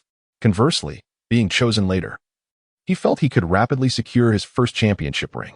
Given the salary cap, a stronger player at the same salary level inevitably bolstered the team's strength. Could a Lee Rand earning $30 million truly compare to one earning $3 million in terms of teammate caliber? As a time traveler, Lee Rand was never short of avenues for making money. The salaries in the NBA merely served as his initial fortune. In Denver, George Karl meticulously reviewed a scouting report that the Nuggets had procured at great expense from a scout associated with the Rockets. It was said that this scout, named Weiss, had closely followed Lee Rand for an entire season. Lee Rand's physique and athleticism far surpassed that of an average guard. His ball handling skills were exceptional, allowing him to easily navigate past defenders with agility and change of direction. He possessed remarkable finishing ability around the rim, with body control and strength enabling him to execute challenging layups. Defensively, Lee Rand had the physical attributes to become an outstanding defender, including quick hands, lateral speed, long reach, and anticipation. George Karl gazed at the report before him, his expression inscrutable, lost in thought. Meanwhile, in Aerospace City, a face that inspired disdain scrutinized the same report. His not-so-large eyes, set deep within their sockets, glimmered with a cunning light that repulsed onlookers. Most importantly, he was of Huaxia descent. No one understood better than he the substantial revenue Yao Ming had generated for the Rockets. However, for Huaxia, it was merely a tool for generating income for the team. What he truly needed was the label of being a Huaxiao individual that Li Ran possessed. Moreover, based on the scout reports and the prowess exhibited in the NCAA, it was evident that Li Ran was precisely the player the Rockets desperately required. With his exceptional scoring ability, he could effectively alleviate the pressure on Yao and McGrady. It is noteworthy that currently, the Rockets had only two players, Yao and McGrady, who could average double-digit scoring. The others, such as Mutombo, Landry, and Scola, were either too old or too inexperienced to make a significant impact. But what should be done about the draft pick? The 25th pick would certainly not suffice to secure him. A trade upward was essential. Last season, under McGrady's leadership, the Rockets achieved an astonishing 22-game winning streak, resulting in an impressive record, yet they were left with an unremarkable 25th pick in the first round. MO's mind raced rapidly as he identified several potential trade targets. After pondering for a moment, he picked up the phone on the table. Following the call, Mo left the office with satisfaction, got into his car, and departed from the Toyota Center, heading home. As he approached an intersection, a runaway truck hurtled towards him, filling Mo's heart with despair. No. On June 15, 2008, NBA's Houston Rockets general manager Daryl Morey tragically perished in a car accident on his way home, taking with him the trades he had just orchestrated. Now vanished into thin air. Li Ran remained unaware that he had narrowly escaped landing on the team he least desired. On June 17th, during the NBA Finals Game 6, the Celtics triumphed over the Lakers with a staggering score of 92-131 on their home court, claiming their 17th championship title. Paul Pierce earned his first Finals MVP award. While Kobe's sorrowful exit pierced the hearts of millions of fans, the legendary 2007-2008 NBA season simultaneously drew to a close. On June 24th, the NBA announced the list of players entering the green room. Prior to this, Li Ran had only participated in a few team tryouts and a joint player workout, displaying a rather lackluster performance that rendered him somewhat indistinguishable from the crowd. However, leveraging his title as the NCAA champion and the MVP of the Final Four, he successfully secured a spot in the green room alongside Derrick Rose. 3 days later, he would head to Madison Square Garden, renowned as the basketball mecca, to participate in this year's NBA draft. Yet, unlike Rose, who was vying for the first overall pick, the draft position held little significance for Li Ran. His focus was primarily on the upcoming training camp that would commence post-draft. The system had boasted that any player who signed their name would partake in this camp, prompting Li Ran to whimsically jot down 3 unrelated names alongside his and Rose's. He was curious to see if those 3 individuals would indeed arrive at the training camp as anticipated. On June 27th, Madison Square Garden awaited. The NBA draft of the 2008-2009 season is set to take place here. Li Ran and Rose arrived in the Big Apple a day in advance. The night before, Rose indulged in gummy bears like a prelude to the NCAA Finals, evidently casting aside any solemn vows made during the championship. "Are you ready, first overall pick?" Li Ran teased, playfully draping his arm over Rose's shoulder as they approached Madison Square Garden in their formal attire, accompanied by their agent. Rose's agent, who also represents Li Ran, is a former NBA player well known to fans, B.J. Armstrong, the primary point guard during Jordan's first three-peat. Li Ran was aware of Armstrong's significant contributions to Rose's career and, appreciating his dedication, decided to enlist him as his own agent as well. Rose appeared somewhat anxious. This experience was markedly different from playing on the court, and the impending transition to the NBA felt unfamiliar. In stark contrast to the NCAA, the NBA represented 2 entirely different realms, one a bastion of academia and the other a realm of fame and fortune. They settled into the front row, where Li Ran participated in an interview with a Chinese television station. However, compared to the fervor surrounding the upcoming Olympics, his status as the second Chinese player to enter the green room seemed somewhat diminished. The first was last year's Yi Jianlian. Indeed, this was a glorious era for Chinese basketball, yet, akin to a fleeting moment, fans believed it was merely the beginning, unaware that they were witnessing the pinnacle. Chapter 42, The Dust Settles. The draft was about to commence, and as Stern ascended the stage with the envelope in hand, all eyes in the arena were fixated upon this diminutive Jewish man. The number 1 pick for the upcoming season was on the verge of being revealed. In the 2008-2009 NBA draft, the Chicago Bulls, holding the first overall selection, chose Derrick Rose from the University of Memphis. As the name Derrick Rose echoed through the hall, Lee Ran rose to embrace him. "Congratulations, brother. This is well-deserved." Rose, somewhat flustered, donned the Bulls cap and, amidst the flash of cameras, made his way to the stage.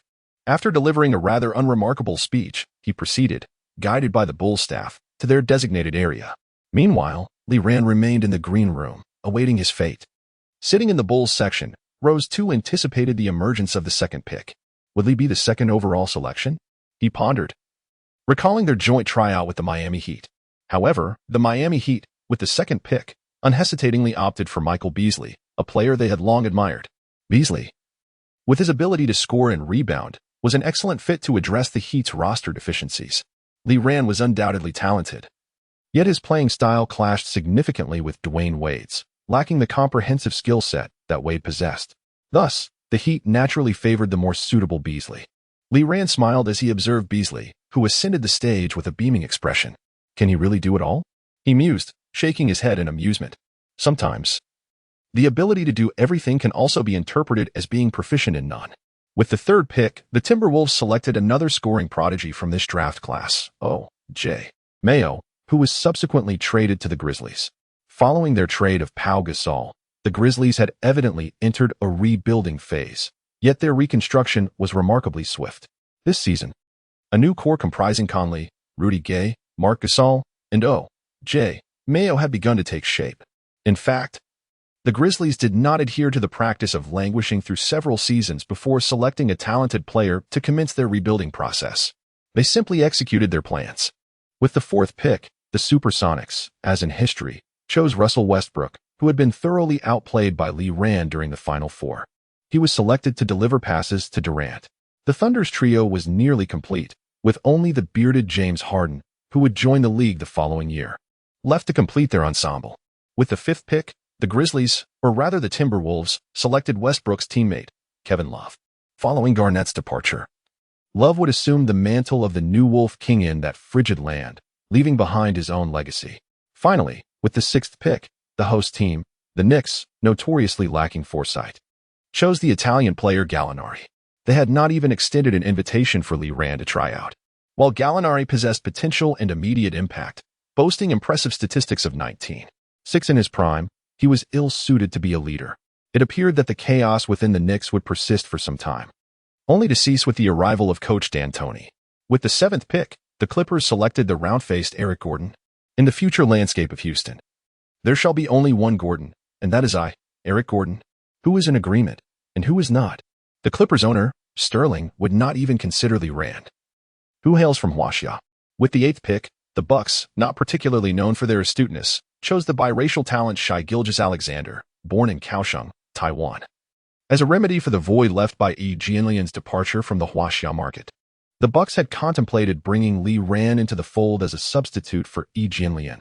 However, with Reed and Richard Jefferson already in the backcourt, and Lee Ran's serious injury history casting doubt on his future, they cheerfully opted for a player who turned out to be utterly ineffective.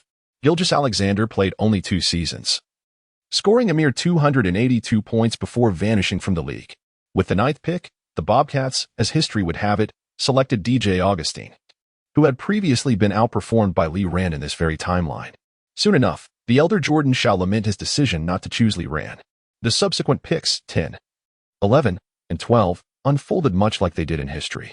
The 13th pick belonged to the Trailblazers. Frankly, in recent years, the Trailblazers' youthful brigade has been surging with vigor. Last year, they selected Greg Oden, who was heralded as a fusion of Wilt Chamberlain and Bill Russell, a player who purportedly would be the first overall choice 100 times over, despite being 20 years younger than the aging superstar center. Alas, the season ended in injury. To share a jest, the Trailblazers boast a rich tradition of centers. The Red Giant, Bill Walton, averaged missing 30 games per season. Michael Thompson, Clay's father, suffered an ankle injury in his second season, ending his campaign. Sam Bowie, the second overall pick in '84, played just 63 games in 3 years. Arvydas Sabonis, idol to Yao Ming, faced severe knee issues. Oden, the supposed amalgamation of Chamberlain and Russell, managed to play for only 3 years. Other notable names like Marcus Camby, Joel Przybilla, and Jusuf Nurkic also add to this unfortunate narrative. Thus, if one does not fancy a center, one might as well send him to Portland.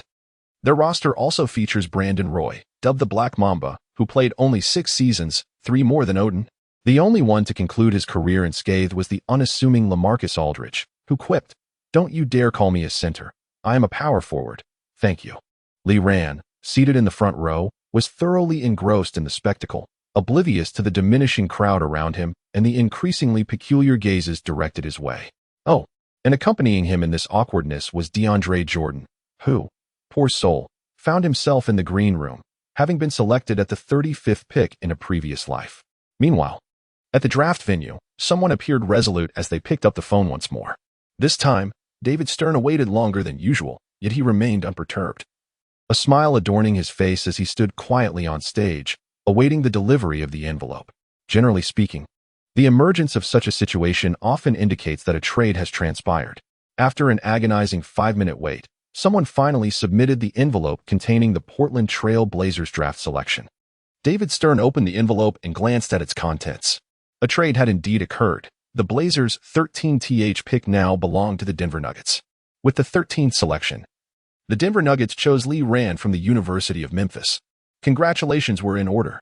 Before Lee Ran could fully comprehend the situation, David Stern continued speaking. Lee Ran felt somewhat bewildered.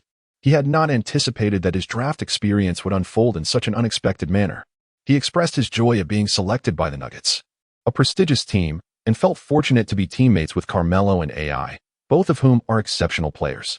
After a few casual remarks on stage, still somewhat dazed, Lee Ran followed the Nuggets staff off the stage. He had envisioned numerous teams he might join, never imagining that it would ultimately be the Nuggets. Due to the trade involving AI, the Nuggets had no draft picks this year. George Karl approached Lee Ran with a warm smile. "Welcome to the Nuggets, young man." Chapter 43. The stories of those individuals, deserving of a fortunate conclusion under the watchful gaze of George Karl. Lee Ran felt a tumult of emotions as he inscribed his signature on a contract worth $8.76 million over 4 years.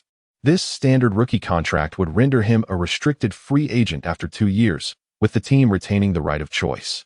With his name affixed, next season he would join forces with Anthony and Iverson as teammates. After signing, Lee Ran departed the arena.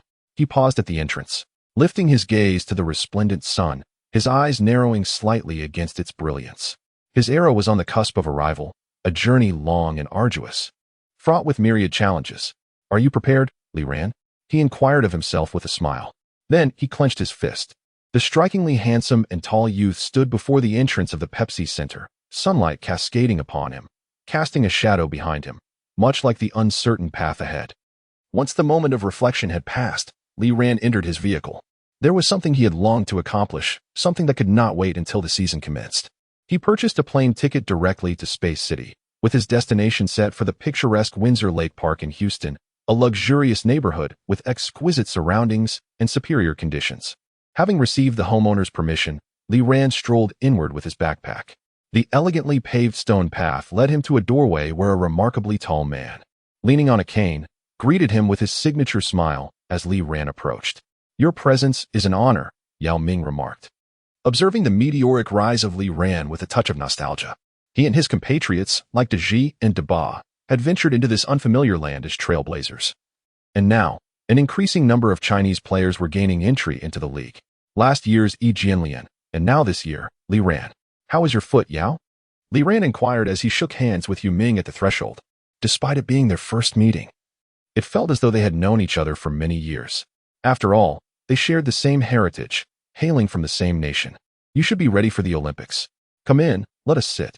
Yao Ming, who had sustained a stress fracture in his left foot in February, causing him to miss the season, had resolutely opted for an invasive procedure to ensure his participation in the BJ Olympics, a decision that would later pose risks to his career. The two settled into the living room, taking their seats by the floor-to-ceiling windows beside the fireplace. "Welcome to the NBA." Yao Ming's smile remained as warm as ever as he found a comfortable position, propping his still-cast left foot on the coffee table. Hands clasped as he regarded Lee Ran. "I have watched your games. I thought we were about to witness another top draft pick from our homeland," he said with a hint of pride. "But given my previous injury, scouts surely would not place their bets on me." Lee Ran adopted a comfortable posture as well, and the two engaged in a leisurely conversation over the coffee table. "It is a pity I cannot fight alongside you in this year's Olympics. By the time you emerged on the NCAA stage, the national team roster had already been finalized. That is all right, though it is somewhat regrettable. There will always be future opportunities. Indeed, there will be opportunities. Yao Ming glanced at his left leg, encased in a protective brace and plaster, and said thoughtfully, "What does your family do?" "My family practices traditional Chinese medicine back home. I came here as a child with relatives, but they returned to China, leaving me here alone. It has been over a decade now. Traditional Chinese medicine is excellent, a true national treasure." Yao Ming nodded in agreement. "The Nuggets have a solid roster. If you work hard, you'll surely get playing time." "I have confidence in my abilities," Li Ran replied, brimming with self-assurance. After exchanging pleasantries, Li Ran suddenly retrieved a bag he had been carrying. "My family has considerable expertise in orthopedics. This is a traditional remedy for bone injuries. Yao, please take some time to soak your feet in it." Li Ran produced several small pouches wrapped in non-woven fabric, releasing a potent medicinal aroma. In truth, these were recovery potions he had exchanged from the system's marketplace, merely transformed into the appearance of medicinal pouches. He did not expect to salvage Yao Ming's career. He merely hoped to extend his peak performance a little longer. Once this injury healed, there would be subsequent injuries. Li Ran did not possess an endless supply of top-tier recovery potions for Yao Ming. "Do your best and leave the rest to fate," he thought. Yao Ming paused for a moment before accepting the pouches. "It's just foot soaking. There's no need to worry about prohibited substances. Use this first, and once you're healed, switch to this," he instructed, having marked the pouches in different colors for clarity. Yao Ming examined the pouch, which looked somewhat small compared to his palm, and his eyes gleamed with delight. "Thank you. That's very thoughtful of you." Li Ran initially advised Yao Ming to start with the smaller recovery potion, ultimately allowing him to use the top-tier potion.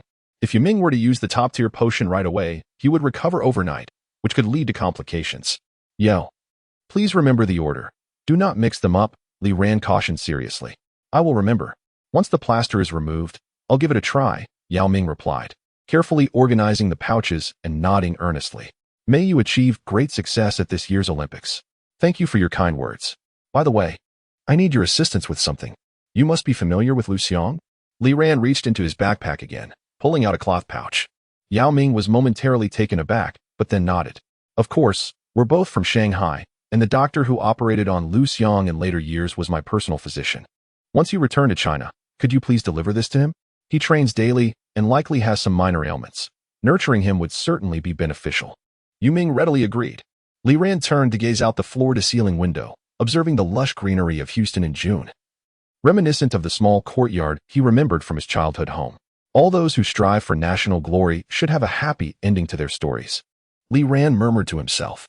Having drawn 3 bottles of top-tier recovery potions from a super Tendra, he was now giving away 2. He intended to keep the last bottle as a reserve. "This summer, you don't need to return to China. Do you have any plans?" Yao Ming inquired, unaware of Li Ran's earlier musings. "I found a training camp. It will commence in a few days." "That is indeed fortunate. The off-season is a prime opportunity for self-improvement. One must cherish the present time, for in a few years, the off-season may no longer be so leisurely." Yao Ming spoke with intention. Li Ran nodded in understanding, fully aware of Yao Ming's meaning. Ever since Yao Ming entered the NBA, he had scarcely found a moment's peace during the off-season. As the prominent figure of Chinese basketball, he even had to return to participate in the Asian Cup qualifiers. Yao Ming had never declined a summons. However, Li Ran had no intention of leading such a hectic life as Yao Ming's. He was not bound by bureaucratic constraints. The two engaged in lively conversation throughout the afternoon. And in the evening, they dined together at Yao's restaurant located at 9755 Westheimer Street. After bidding farewell to Yao Ming, Li Ran embarked on his flight back to Illinois. Upon locating Rose, Li Ran took him directly to the training facility designated by the system. "This is where we shall spend our time," Li Ran indicated, gesturing towards the entrance of the training center. "What caliber of training camp is this? Is it any good? How many participants are there?" Rose inquired with curiosity. Li Ran hesitated momentarily. He only knew that the system's offerings were reliable, yet he was unaware of the specifics of the training camp. "You'll find out once you arrive." Just then, a vehicle pulled up beside them. "Excuse me, is the XX Training Center located here?" Upon seeing the face peering out from the car window, both Li Ran and Rose were taken aback. Chapter 44. An unprecedented training camp. The middle-aged African-American man asking for directions was all too familiar to Li Ran and Rose. In fact, for those immersed in the NBA, this individual was nothing short of legendary. A dominant force during Jordan's retirement. He was the foremost among the four great centers who schooled young Shaq in the finals, a behemoth who played like a small forward. He transitioned to a career as a renowned instructor after retiring. Hakeem Olajuwon. Indeed, Hakeem, this is the training facility you mentioned. Rose expressed a deep respect. A celebrated veteran like him certainly deserved admiration. Ah, I recognize you. This year's #1 pick, Derrick Rose, Hakeem remarked, scrutinizing Rose with astonishment. Are you here to partake in this training camp? Rose nodded, momentarily taken aback by Olajuwon's inquiry. Lee Ran, however, quickly grasped the significance, though he found it hard to believe. Hakeem, you are also attending? Indeed, someone offered me an irresistible deal, so I'm here as a trainer. You're a rookie this year? Lee Ran, my brother, the 13th pick this year, Rose replied, draping an arm around Lee Ran's shoulder. All right, young man. Let me witness your prowess this summer. Lee Ran could hardly fathom the system's remarkable initiative in enlisting Olajuwon as a trainer for the camp. It was well known that during the off-season, Olajuwon garnered significant wealth from training players. While his footwork in the post was unparalleled, his asking price was equally impressive.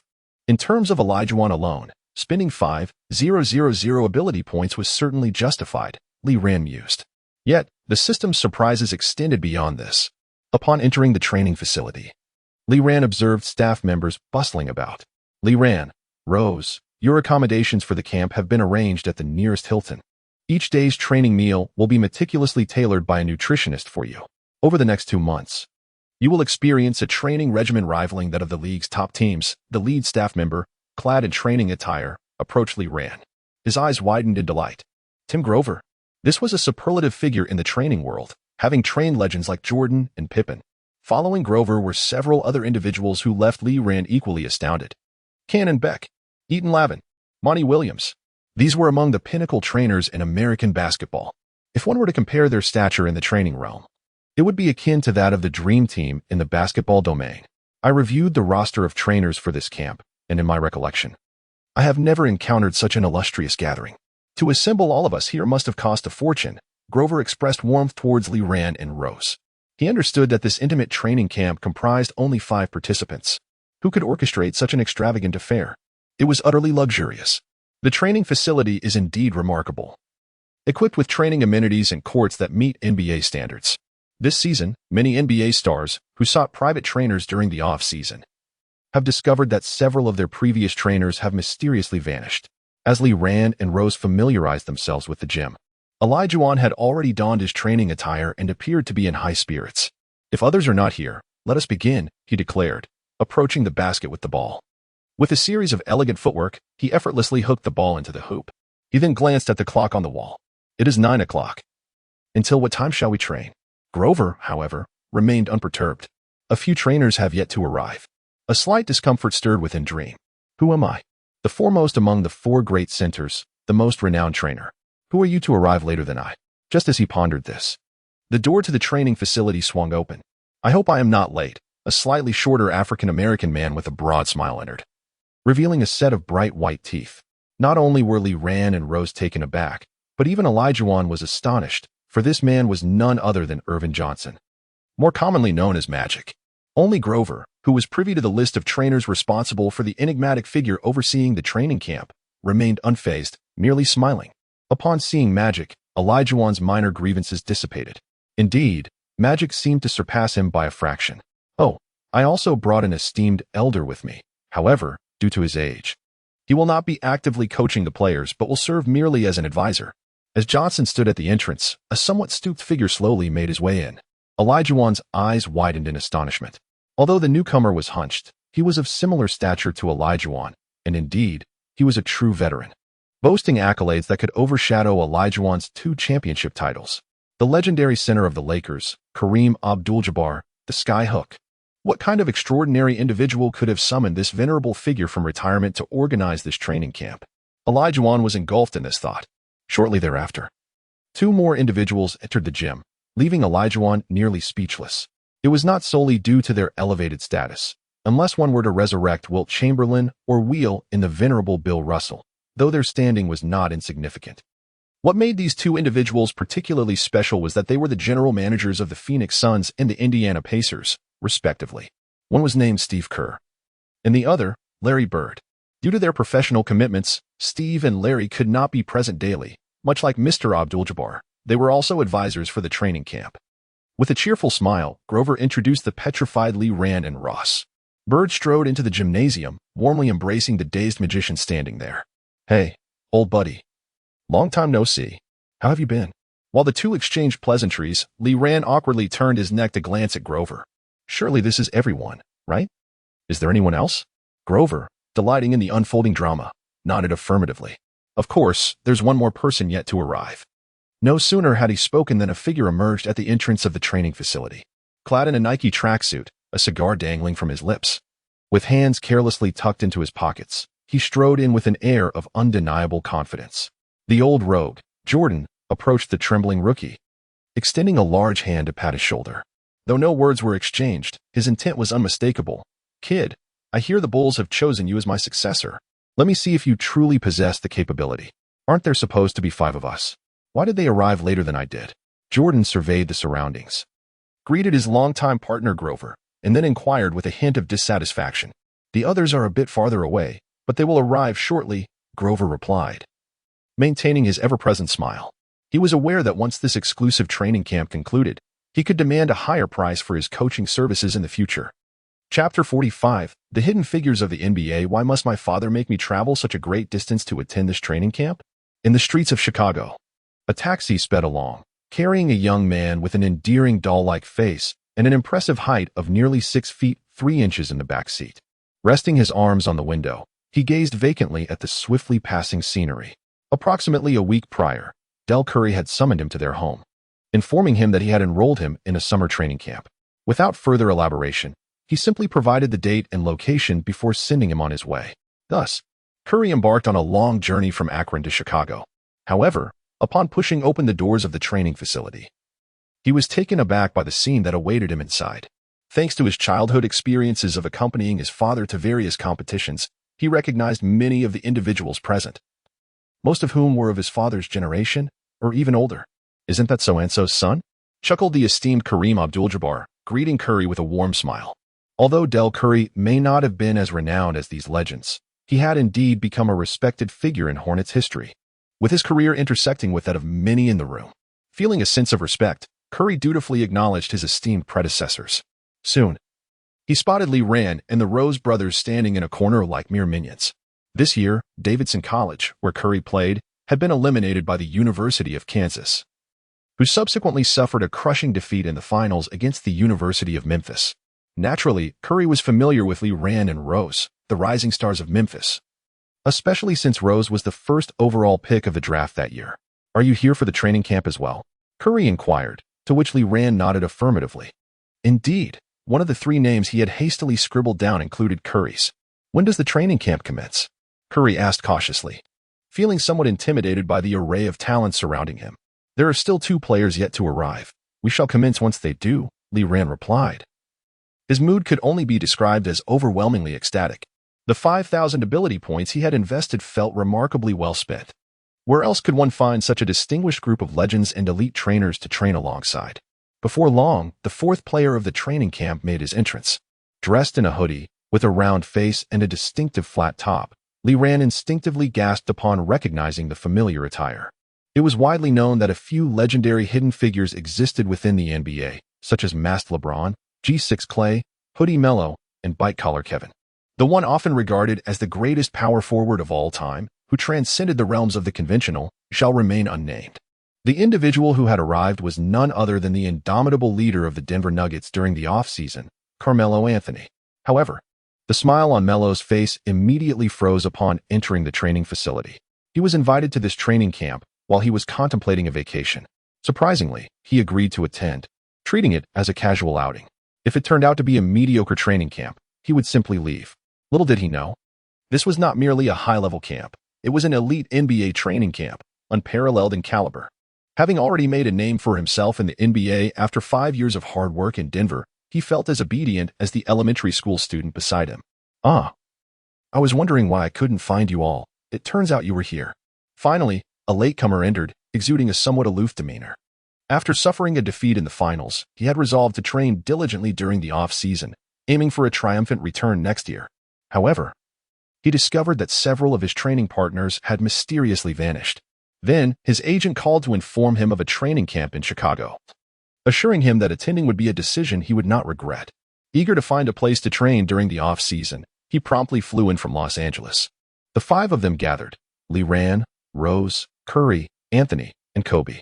They possessed an extraordinary training team that others could scarcely dream of.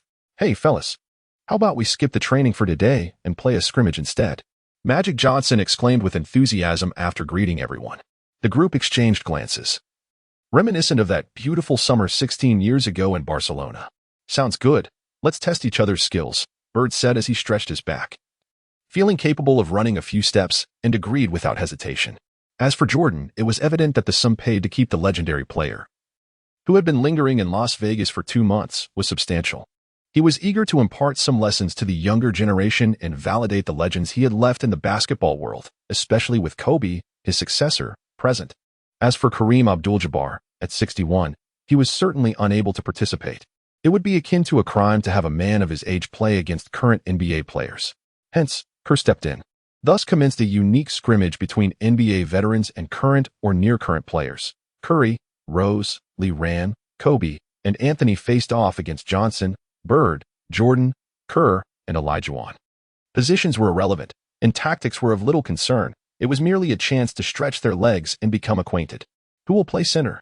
Kobe asked, frowning as he surveyed their lineup. Like Jordan, Kobe was fiercely competitive, unwilling to accept defeat even in a casual scrimmage. After some deliberation, Lee Rand timidly raised his hand. "How about I take that role?" he offered. Whoever played center would essentially be serving as Olajuwon's opponent, and even though Olajuwon was in his 40s, none of Lee Rand's teammates could hope to match him. Kobe nodded slightly, conceding, "Let it be so." There was no jump ball, which felt somewhat unfair. He directly passed the ball to Rose at the baseline, and thus, the game commenced. Lee Rand, brimming with enthusiasm, dashed into the paint, positioning himself against Olajuwon. Olajuwon showed no intention of defending, merely placing a hand lightly against Lee Rand's waist. Nevertheless, Lee Rand felt as if Olajuwon enveloped him entirely. The first play was straightforward. Rose advanced the ball and passed it to Curry. From beyond the three-point line, Curry took a significant step and launched a shot. Johnson remained inside the arc, merely extending his hand in a token gesture as he observed Curry's release. However, having just removed his training gear, Curry's hands were yet to warm up, and the ball clanged off the rim, bouncing high. Olajuwon instinctively turned, his years as a center ingrained with the instinct to box out. Yet, just as he confidently prepared to secure the rebound, a pair of large, yellow hands appeared above him, snatching the ball away. What was happening? Olajuwon turned in surprise to find it was that number 0 kid. Lee Rand soared again. Having honed his leaping ability with Rodman's techniques, he executed a remarkable vertical jump, effortlessly banking the ball in. With a spring in his step, Lee Rand bounced back towards the backcourt. Chapter 46. What do you wish to learn? Everyone present was a basketball luminary who had devoted their lives to the sport, and they were taken aback to witness Lee Rand effortlessly snatch a rebound over Olajuwon. Although Olajuwon had been retired for 7 or 8 years, his foundational skills in the paint remained undeniable. As the play transitioned to the frontcourt, Jordan faced off against Kobe. He naturally turned to lean against Kobe, initiating a post-up.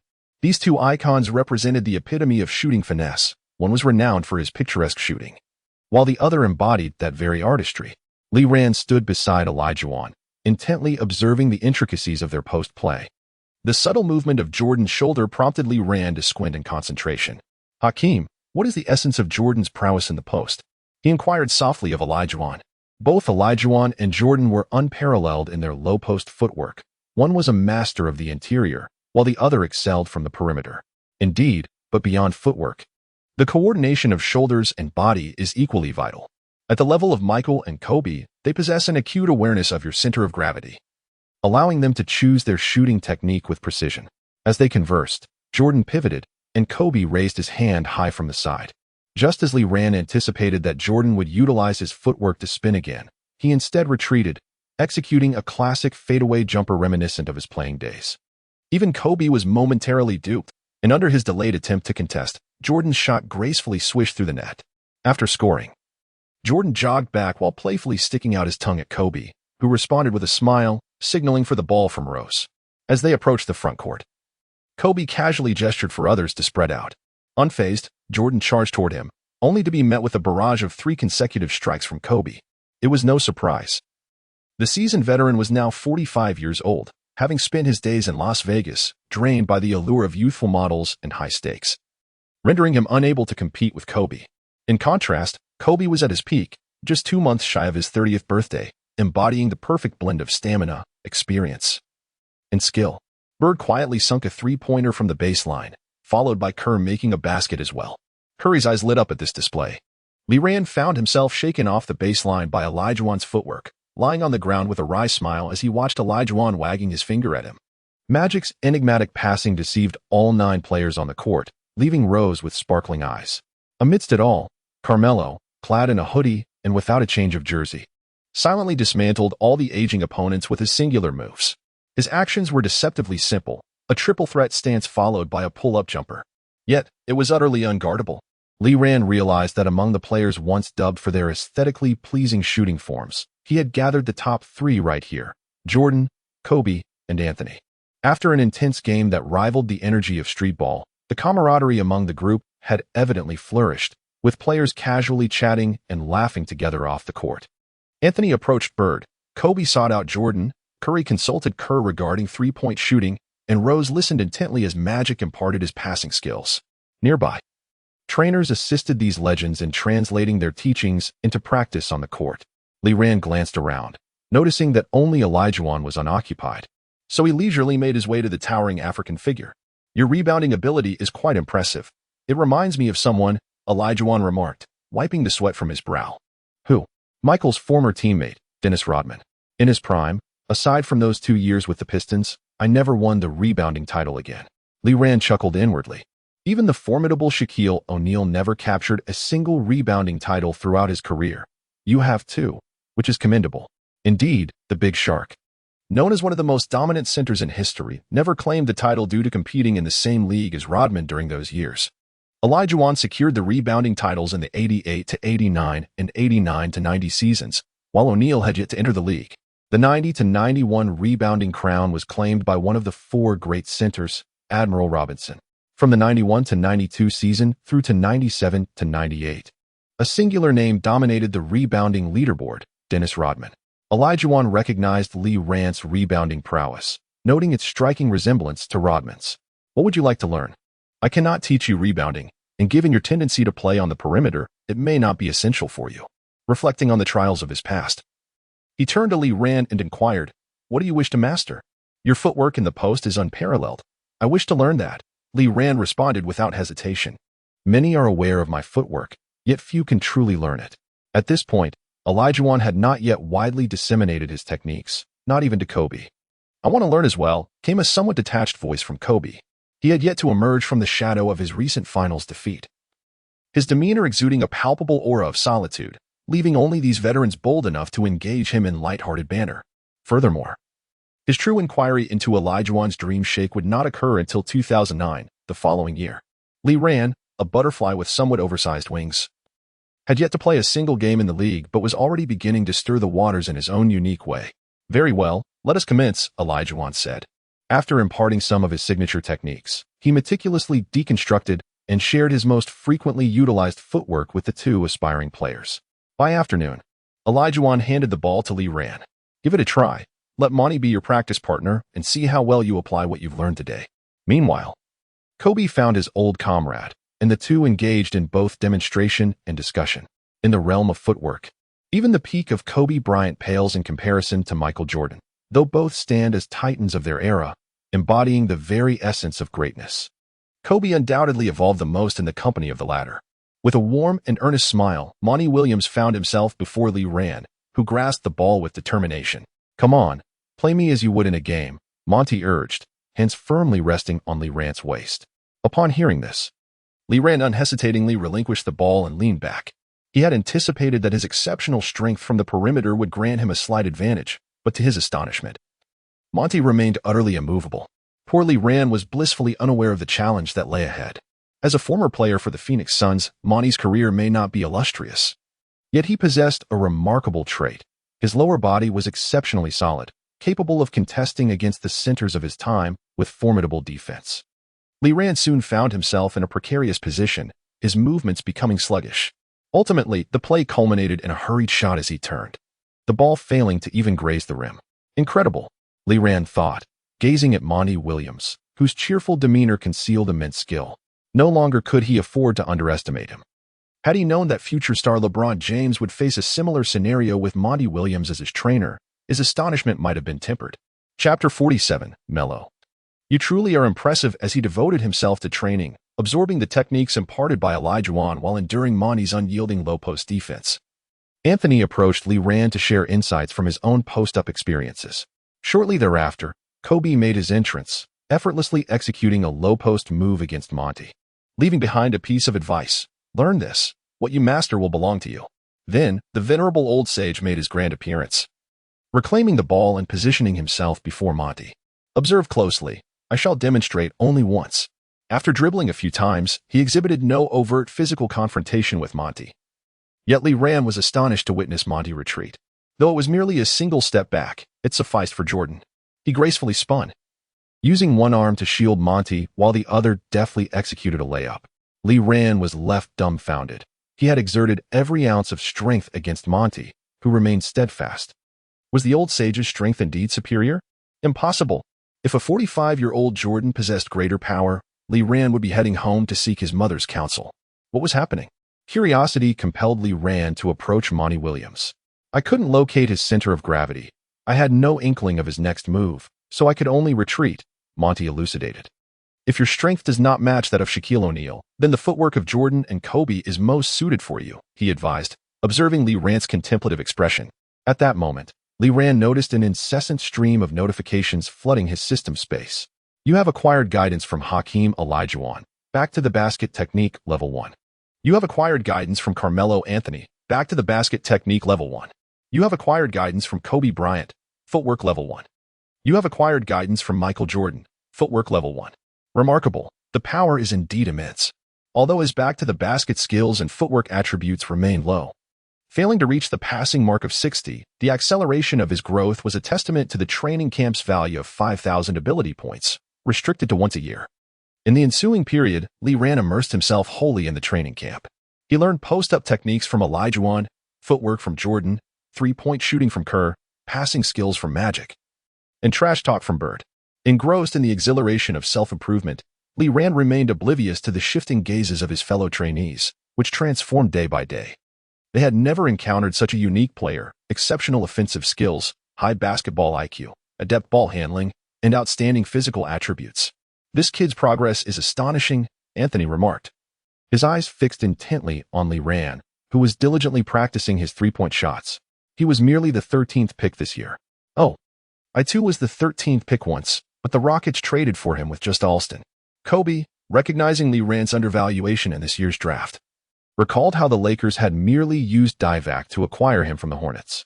Meanwhile, certain individuals within the training camp had already begun to make moves. Recently, George has been overwhelmed with an avalanche of documents on his desk. Coach, there are faxes from other teams, his secretary announced, knocking on the door and placing several papers before him. Let me take a look. George Karl picked up the faxes, examining them one by one. Indiana Pacers. Mike Dunleavy and Brandon Rush for Lee Ran. A wry smile crept across George's face as he set aside the first document, reaching for the second. What's going on with Larry Bird? Are they trading Dunleavy right after he just played? The second fax was from the Lakers. Bujasic and Jordan Farmar or Fisher for Lee Ran. He adjusted his glasses in disbelief. It wasn't the Lakers' trade offer that astonished him. The proposal was utterly ludicrous. After all, Lee Ran was the 13th overall pick, worth at least a Rafer Alston and a first-round draft choice. What truly surprised him was Lee Ran himself. The third document came from the Phoenix Suns. Barbosa, plus a first-round pick for Lee Ran? This offer piqued Dawson's interest. Barbosa was last year's 6th man of the year, a critical scoring asset off the Suns bench. The fourth fax was from the Charlotte Bobcats. This offer left Dawson utterly astonished, even igniting an impulse to agree immediately. The Bobcats proposed trading Jason Richardson for Lee Ran and Battier. Last season, Richardson was the Bobcats' leading scorer, averaging 21, 8 points, 5 for rebounds, 3, 1 assists, and 1 for steals. Although the Bobcats were now focused on developing Gerald Wallace, Richardson was still a superstar scorer averaging 20 points. Had the Bobcats lost their minds? Trading him for a rookie who had never stepped onto the court and a 3-and-D player? George Karl stared at the unexpected opportunity laid before him, feeling an intense internal conflict. He had only pursued Lee Ran due to his promising potential, trading away Anthony's legitimate backup, Cleeses, along with a draft pick to acquire him. This was made possible because the Trail Blazers roster was relatively stable, alleviating their urgent need for a rookie, allowing them to secure this precious 13th pick. However, George soon realized something was amiss. These faxes reeked of something unusual. All 4 trade requests were aimed solely at Lee Ran. With a grave expression, old Karl set the faxes aside. "Bring me Lee Ran's physical assessment report," he instructed his secretary. Barefoot height 199 centimeters, height in shoes 202 centimeters, wingspan 221 centimeters, standing reach 277 centimeters, vertical jump 95 centimeters, running jump 112 centimeters. 3/4 court sprint 3.6 seconds. It was George Karl's first time reviewing Lee Ran's physical assessment report, and his eyes nearly bulged in disbelief. With his years of experience, the last player he had seen with such physical prowess was LeBron James. Yet the following report sent a jolt through him. Achilles tear? Recovery status excellent? George Karl found it hard to believe that these were the physical metrics of a player who had suffered such an injury. Although an Achilles tendon rupture can be rehabilitated to restore a jumping ability comparable to that of the uninjured side post surgery, the coordination and responsiveness of the leg muscles will be significantly compromised, particularly the rebounding capacity. Moreover, this condition resembles a ticking time bomb, as one cannot predict when it may erupt once more. For a player like Lee Ran, who relies on physical prowess, this latent threat is a crucial factor that directly influences his draft position. It is all a gamble. George Karl sighed, his mind fraught with indecision.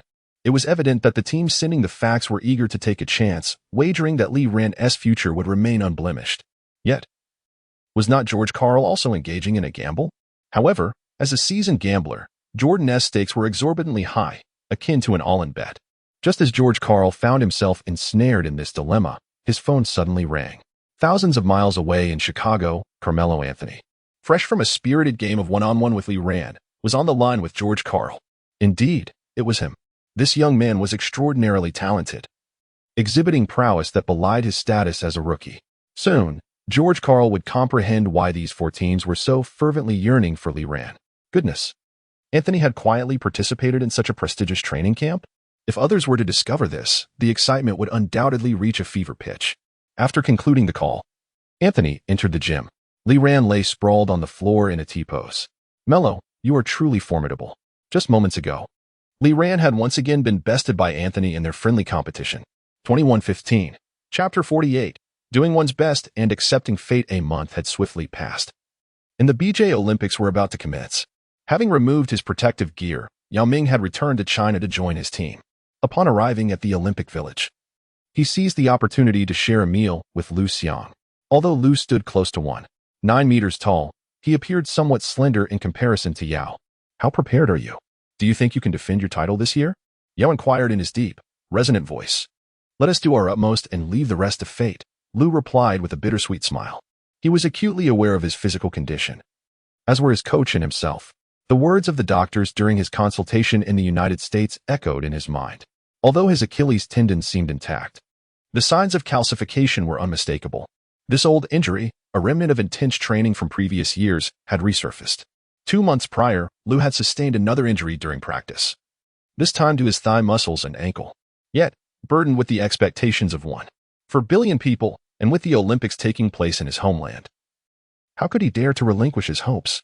Doing one's best and accepting fate was the most resigned response Lu could muster. The youthful exuberance that once propelled him onto the podium had transformed into the heavy mantle of being a world record holder, yet the persistent injuries continued to haunt him. "I have something special for you," Yu said mysteriously, retrieving several cloth bags from his side. "What is this?" Lu questioned. "Do you know Lee Ran?" Yao countered instead of answering. "The young man from this year's draft?" "Precisely. This is what he gave me. His family practices traditional Chinese medicine. After my surgery in February, he specifically sent this to me post-draft. I noticed a significant improvement in my recovery speed after using it." Lu's eyes flickered with skepticism. "Is it safe?" "All you need to do is soak your feet in it. You might want to give it a try." Lee Ran mentioned that after years of training, your ankles are susceptible to hidden injuries, and this remedy can help nourish them.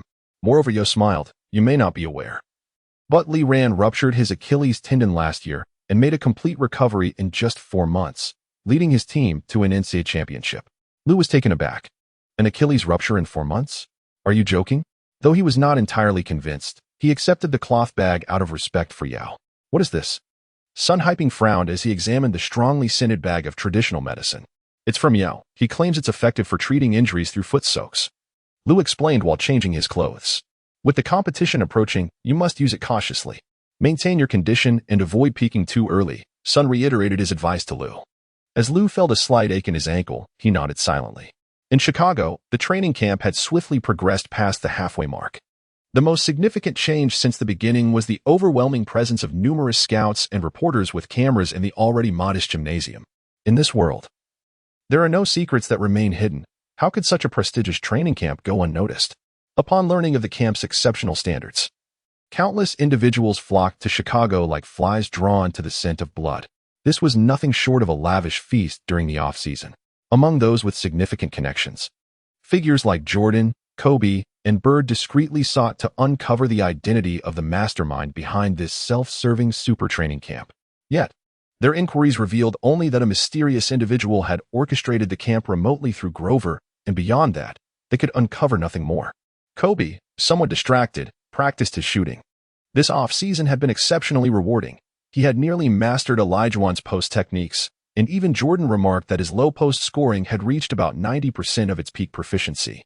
Kobe, let us play one-on-one, came the cheerful voice of Li Ran, breaking his concentration. Turning his head, Kobe allowed a slight smile to emerge. Kid, did I not convince you yesterday? Of course not. Come on, today I must win. Li Ran replied, effortlessly spinning the basketball on his finger with a grin. Let us see what you've got. The two quickly positioned themselves near the three-point line, despite the light banter. The moment Kobe handed the ball to Li Ran after a quick wipe, a glint of seriousness flickered in his eyes. Underestimating the kid could very well lead to an unexpected defeat. Kobe scrutinized Li Ran's every move. Li Ran held the ball in one hand, legs apart, slightly bowing his head to gauge Kobe. Then, bending his knees slightly, he prepared for a jump shot. Kobe instinctively shifted his weight forward, anticipating the shot. In a flash, Li Ran dribbled the ball and took a step forward. Kobe reacted swiftly, stepping back with his right leg. Li Ran switched the ball to his left hand and made a sharp change of direction, taking 2 steps. Kobe continued to retreat, and Li Ran pulled the ball back, shooting without hesitation. The ball arced gracefully through the air, swishing through the net. With a stoic expression, Kobe retrieved the ball from the basket and handed it back to Li Ran. Once again, the one-on-one ended with Li Ran's inevitable defeat. 2110. You struggled quite a bit under my defense, Kobe remarked with a chuckle, observing Li Ran sprawled on the ground, looking dejected. Ugh, I scored 2 points fewer than yesterday. Li Ran grumbled, visibly frustrated. Kid, would you be interested in joining the Lakers? Kobe unexpectedly inquired. Huh? Li Ran shot up from the ground, astonished. This was an invitation from Kobe himself. Moreover, this year's and next year's championships would undoubtedly belong to the Lakers. What a splendid opportunity it would be to claim a title effortlessly. However, after a moment's thought, Li Ran reclined back down. Forget it. You lack the necessary assets. Kobe's expression faltered. Indeed, the Lakers could not offer any substantial assets to trade for Li Ran.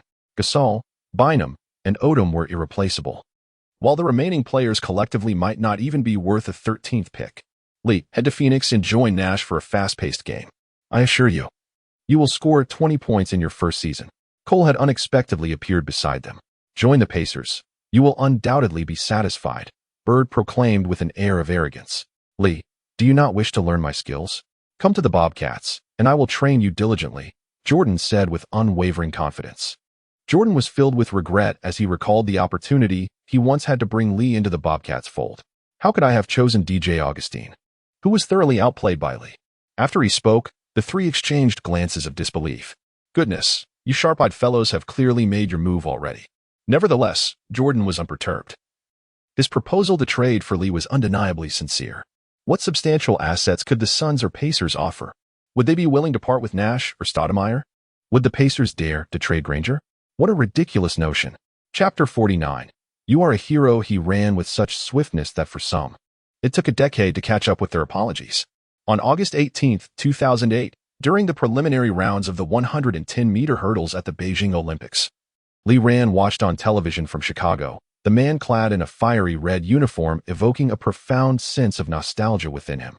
In the recesses of his past life's memories, he recalled the 25-year-old Lu Xiang, sprawled on the ground, watching fellow athletes surge ahead in their relentless pursuit of excellence. Just as 4 years prior, the 33-year-old Alan Johnson lay on the track, observing the 21-year-old Lu Xiang clinch the coveted gold medal with a record-breaking performance. A weighty achievement indeed. Uncertain of the path ahead, Li Ran observed Lu Xiang, who was engrossed in his pre-competition preparations, feeling a twinge of anxiety. He entrusted Lu Xiang with a restorative potion through Yao Ming, harboring a hope that perhaps it might mitigate some regrets. If it proved beneficial, then so be it. If not, then it was simply fate's decree. 2 days prior, Lu Xiang was acclimatizing to the venue at the Bird's Nest.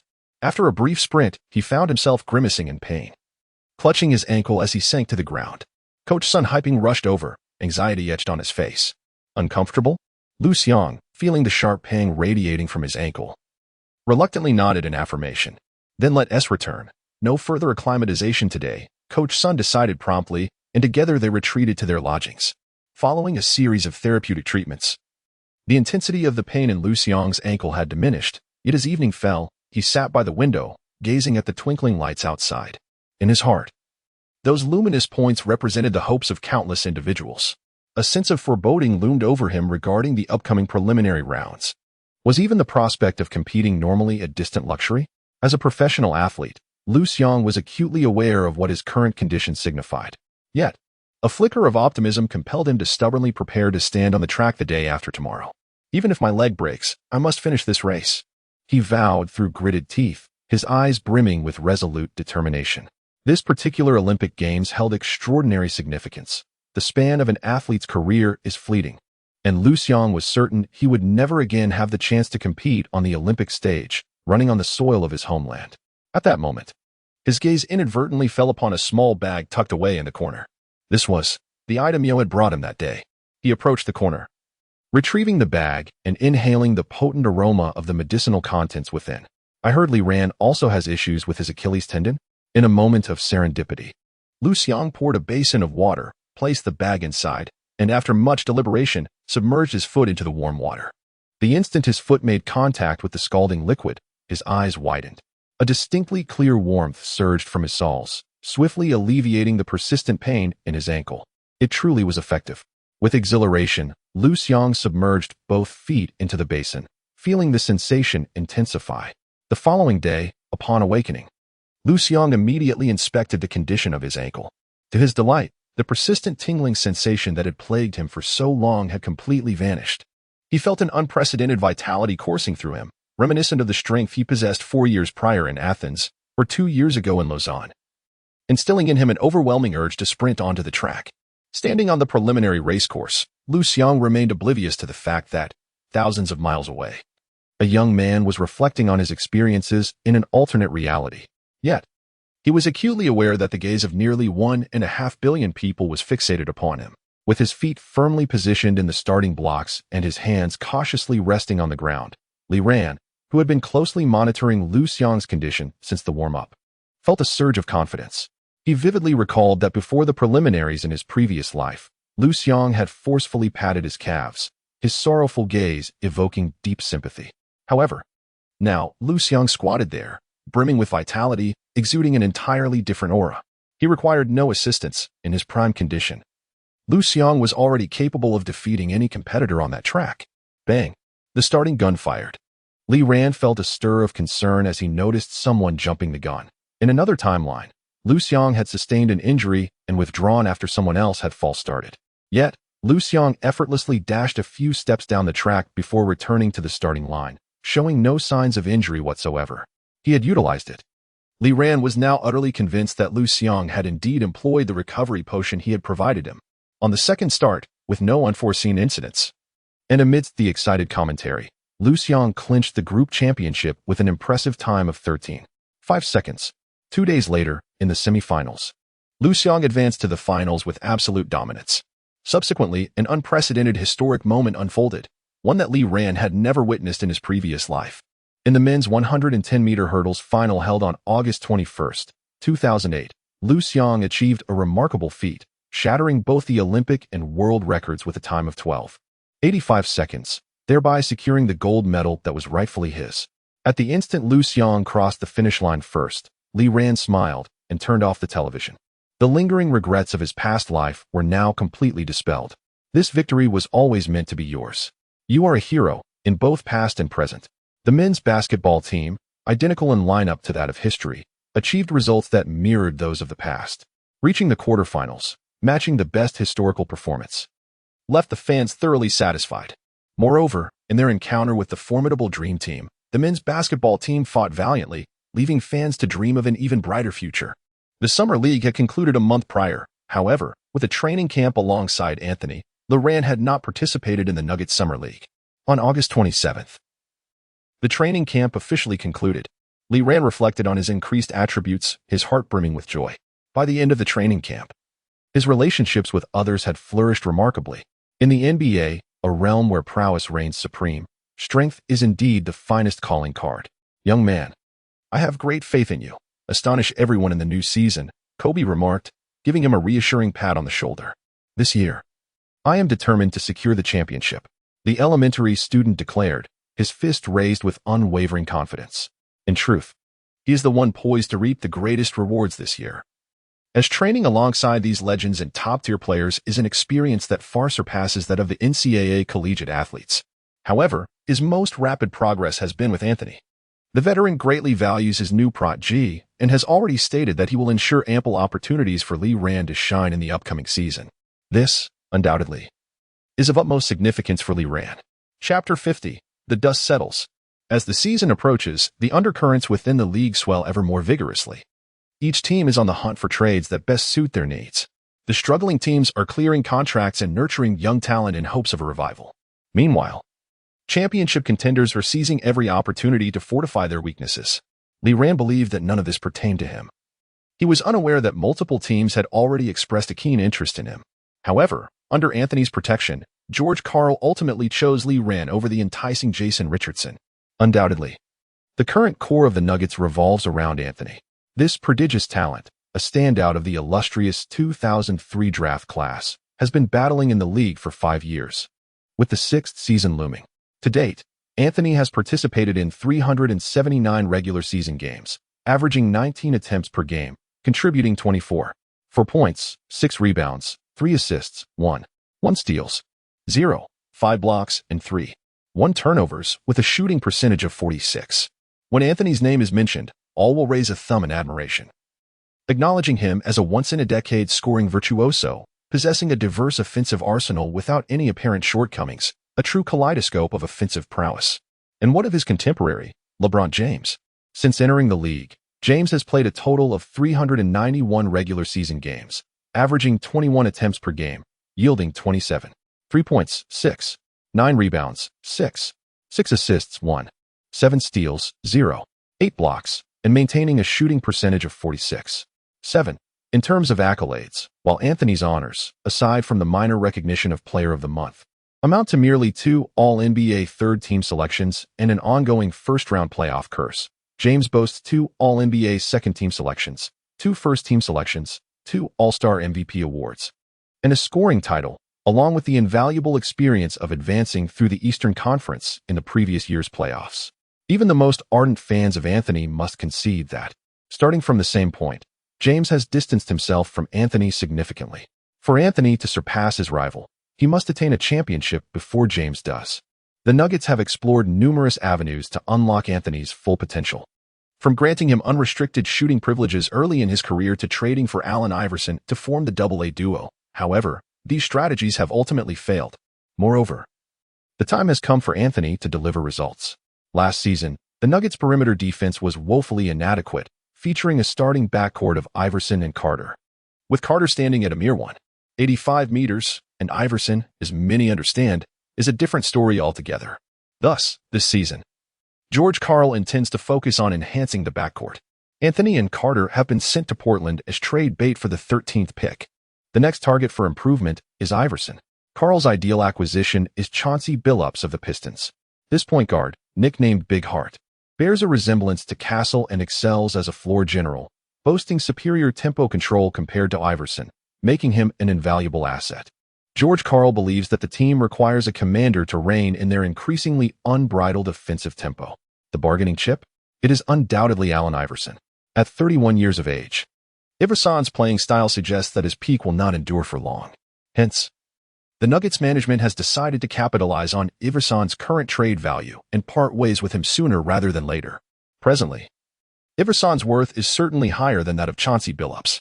After deliberating with the Pistons, both teams simultaneously announced the trade. The Nuggets sent Allen Iverson in exchange for Chauncey Billups, along with a protected first-round pick and some cash. This transaction was immediately hailed by the media as the most explosive deal of the offseason. Each team fulfilled its needs. The Nuggets successfully restructured their backcourt, while the Pistons acquired a superstar, injecting a much-needed shot of adrenaline into their dwindling fan base and significantly enhancing their offensive prowess. This trade is a win-win. Yet I sense that the Nuggets may have faced a greater loss. During a sports program, the host spoke candidly to the camera, noting that they had nearly dismantled last season's lineup, only to replace it with a point guard who pales in comparison to Iverson and a rather mediocre rookie fraught with injury concerns. I find it challenging not to question whether the Nuggets management has indulged a bit too much this summer.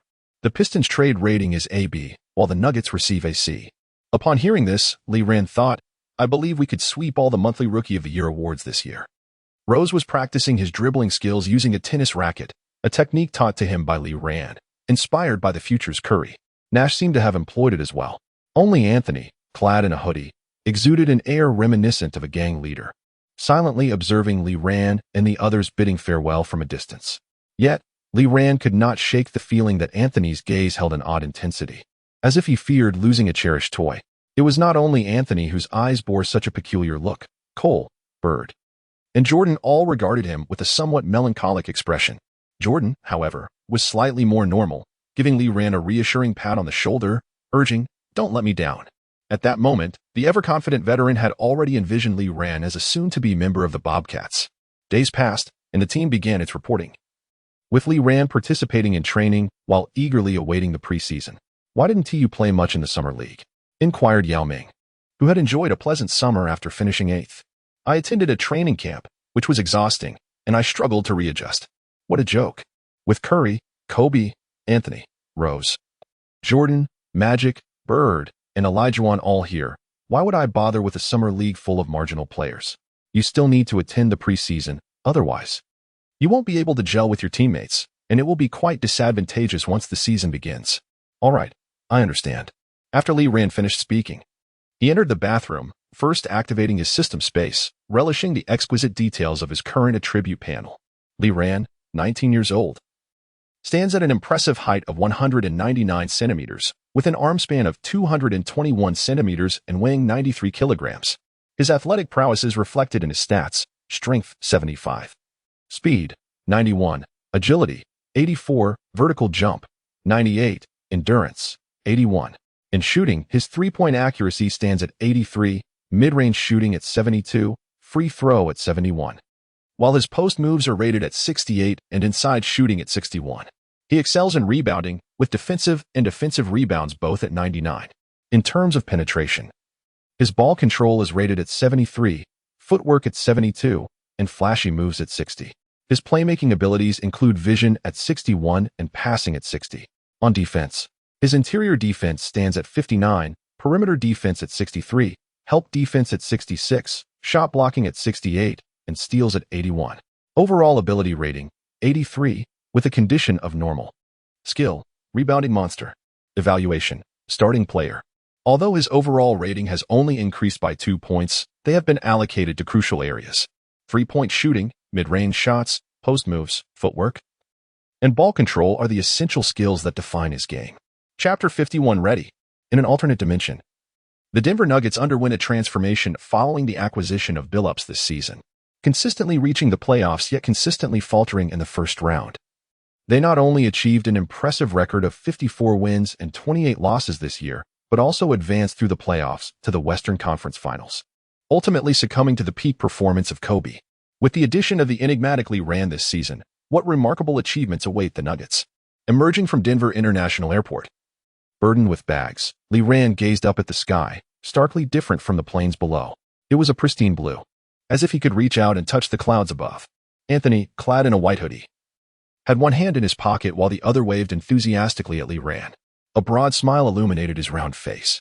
"Hey, Lee, over here," he called, opening the door of his newly acquired BMW 740 Li, a sleek and costly vehicle purchased after signing an endorsement deal.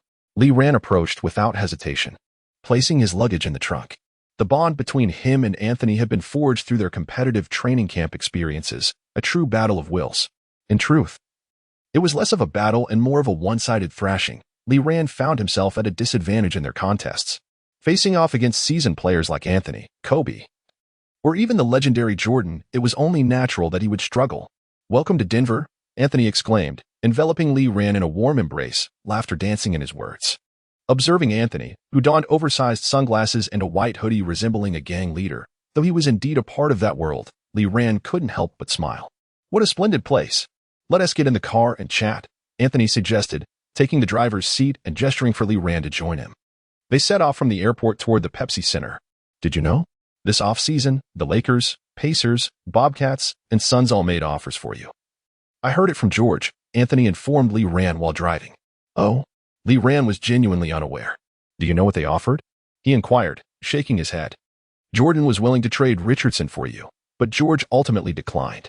Lee Ran was taken aback by Anthony's revelation. Was Jordan truly willing to part with a proven player like Richardson for him? Had his performance over the offseason been that commendable? "By the way, what do you think of Chauncey?" Anthony casually asked. "Chauncey? He's a good player. I've heard his free throws are quite accurate," Lee Ran replied, though his knowledge of the former Pistons core was somewhat superficial. Nevertheless, he recognized that Chauncey was a player whose talent far exceeded his reputation. "I hope this season we can go further.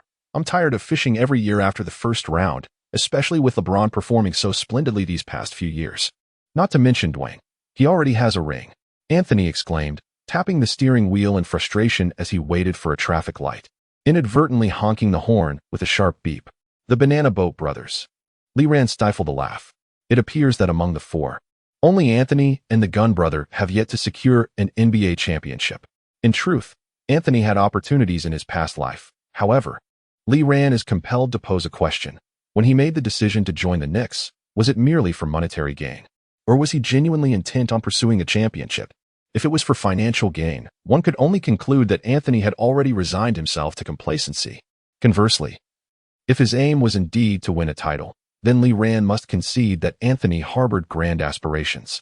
Nonetheless, with Lee Ran's arrival, everything has shifted from the course of his previous life, and he eagerly anticipates the journey ahead, partnering with Anthony and Billups in Denver. As the preseason approaches, he plans to astonish them all. His playing time will be limited, thus providing ample opportunity for others to shine. Certainly, he wishes to demonstrate that a shooting guard selected at the 13th position is far from a mere fluke, as he confidently asserts. Upon arriving at the Pepsi Center, Lee Ran encounters the ever-smiling George Karl, along with other teammates from the Nuggets. However, it is worth noting that Karl's temperament is rather volatile. He has often departed from previous teams due to conflicts with core players or management. The seasoned Billups, the flamboyant J.R. Smith, the formidable Chris Anderson, the fiercely spirited Kenyon Martin, and the earnest warrior, Brazilian center Nene Hilario, are all preparing for the upcoming season, with the preseason just days away. That evening, as the team's focal point, Anthony hosts a gathering at his residence to welcome Lee Ran, Billups, and Anderson into the fold. Yet, aside from Anthony's enthusiasm for Lee Ran, the others do not exhibit much interest in him. After all, Lee Ran remains an untested rookie. Only through demonstrating his prowess will he draw their attention. Anthony seems genuinely pleased, although he enjoyed a prolific scoring partnership with Iverson. He recognizes that this year the Nuggets have significantly bolstered their lineup. As the saying goes, beauty is best suited for a lover, while practicality is what makes a suitable spouse. For Anthony, those years with Iverson were enjoyable, yet the team's performance stagnated, largely due to their backcourt configuration. With the departure of the answer, the sentimental Anthony feels a pang of reluctance, yet he understands the need to look forward. The fortified Nuggets promise much anticipation. Lee Ran is acutely aware that in the years preceding the championship victory led by that extraordinary talent, acquiring Billups marked the Nuggets' most opportune moment. However, He aims to leverage his unique position as a time traveler to further enhance the team's roster, although he acknowledges that he must patiently seek the right opportunities, seizing any chance to align himself with the influential players. In his inaugural season, Lee Rant's objective is to thrive under the guidance of seasoned veterans, striving diligently to enhance his skills. The Nuggets' first preseason game will be an away challenge against the Minnesota Timberwolves. The Timberwolves also have Lee Rant's old adversary, Kevin Love from UCLA, whom he had decisively defeated in the NCAA semifinals. Following Garnett's departure, the Timberwolves roster appears to hold promise, featuring the newly crowned Wolf King, Al Jefferson, and this year's rookie, Kevin Love. Their perimeter is bolstered by a formidable lineup including Randy Foye, Ryan Gomez, and Mike Miller. However, none of this holds significance for Lee Rant. He pays no heed to who his opponents are. All that matters is to overpower them. On October 11, 2008, Lee Rant stood on the hardwood of the Timberwolves' home arena, the Target Center, gazing at the stage he was about to grace. He was ready. Chapter 52. In perfect harmony with the conclusion of the Olympic Games, the fervor surrounding the NBA gradually began to rise once more. Lee Rant's popularity in Huaxia soared day by day. Although it was merely the preseason, the national broadcaster had arranged for a television broadcast. Countless eyes were fixated on Lee Rant, eagerly anticipating his performance in the inaugural preseason game. Anthony approached Lee Rant, affectionately draping an arm over his shoulder, a sugary smile adorning his round face. Today presents a splendid opportunity for you. Since we have yet to practice together, the strategy for this game will be quite simple. Anthony whispered, imparting his insights to Lee Rant. What strategy? Lee Rant inquired. One-on-one. Anthony replied candidly. Though the Denver Nuggets roster had not undergone a complete overhaul, they had replaced their most pivotal position, the point guard. During Iverson's tenure, he and Anthony thrived on a fast-paced style of play. However, with Billups now at the helm, the team's tactics were set to undergo significant transformation. Billups tugged at the hem of his jersey, meticulously tucking it into his shorts, aware that this game would serve as a test of his ability to control the rhythm without prior team synergy. George Karl shared a similar sentiment, eager to discern whether Billups could seamlessly fill Iverson's shoes and deliver the performance he envisioned. Following interviews, player introductions, and warm-ups, the starting players of both teams took to the court, poised for the impending match. The Timberwolves fielded their full roster: center, Al Jefferson; power forward, Kevin Love; small forward, Ryan Gomez; shooting guard, Randy Foye; point guard, Mike Miller. In response, the Nuggets matched their intensity, sending forth their starting lineup: center, Nene Hilario; power forward, Kenyon Martin; small forward, Carmelo Anthony; shooting guard, Lee Rant; point guard, Chauncey Billups. Nothing accelerates team cohesion quite like the competition of a formal game, and the preseason bore the responsibility of facilitating this. Lee Rant refrained from volunteering for the jump ball. The Brazilian's athleticism was formidable. Positioned alongside Anthony, he remained ready to receive the pass. As anticipated, Nene battled Al Jefferson for possession, and the ball found its way into Lee Rant's grasp. Instinctively, he yearned to sprint away, reminiscent of his NCAA days. However, upon noticing Billups, who stretched out his hand in demand, Lee Rant suppressed his impulse and obediently passed the ball to him. Billups, bouncing energetically with the ball, advanced towards the front court, gesturing emphatically to direct his teammates' movements. Anthony emerged to receive the pass from Billups, who expertly drew his defender away. In a classic triple threat stance, Anthony faced the challenge posed by the defending Ryan Gomez with an air of composure. As a relatively shorter swingman, Ryan Gomez is quite adept at playing the small forward position. He possesses a commendable shooting ability and can draw fouls near the basket, serving as a reliable scoring option for the Timberwolves.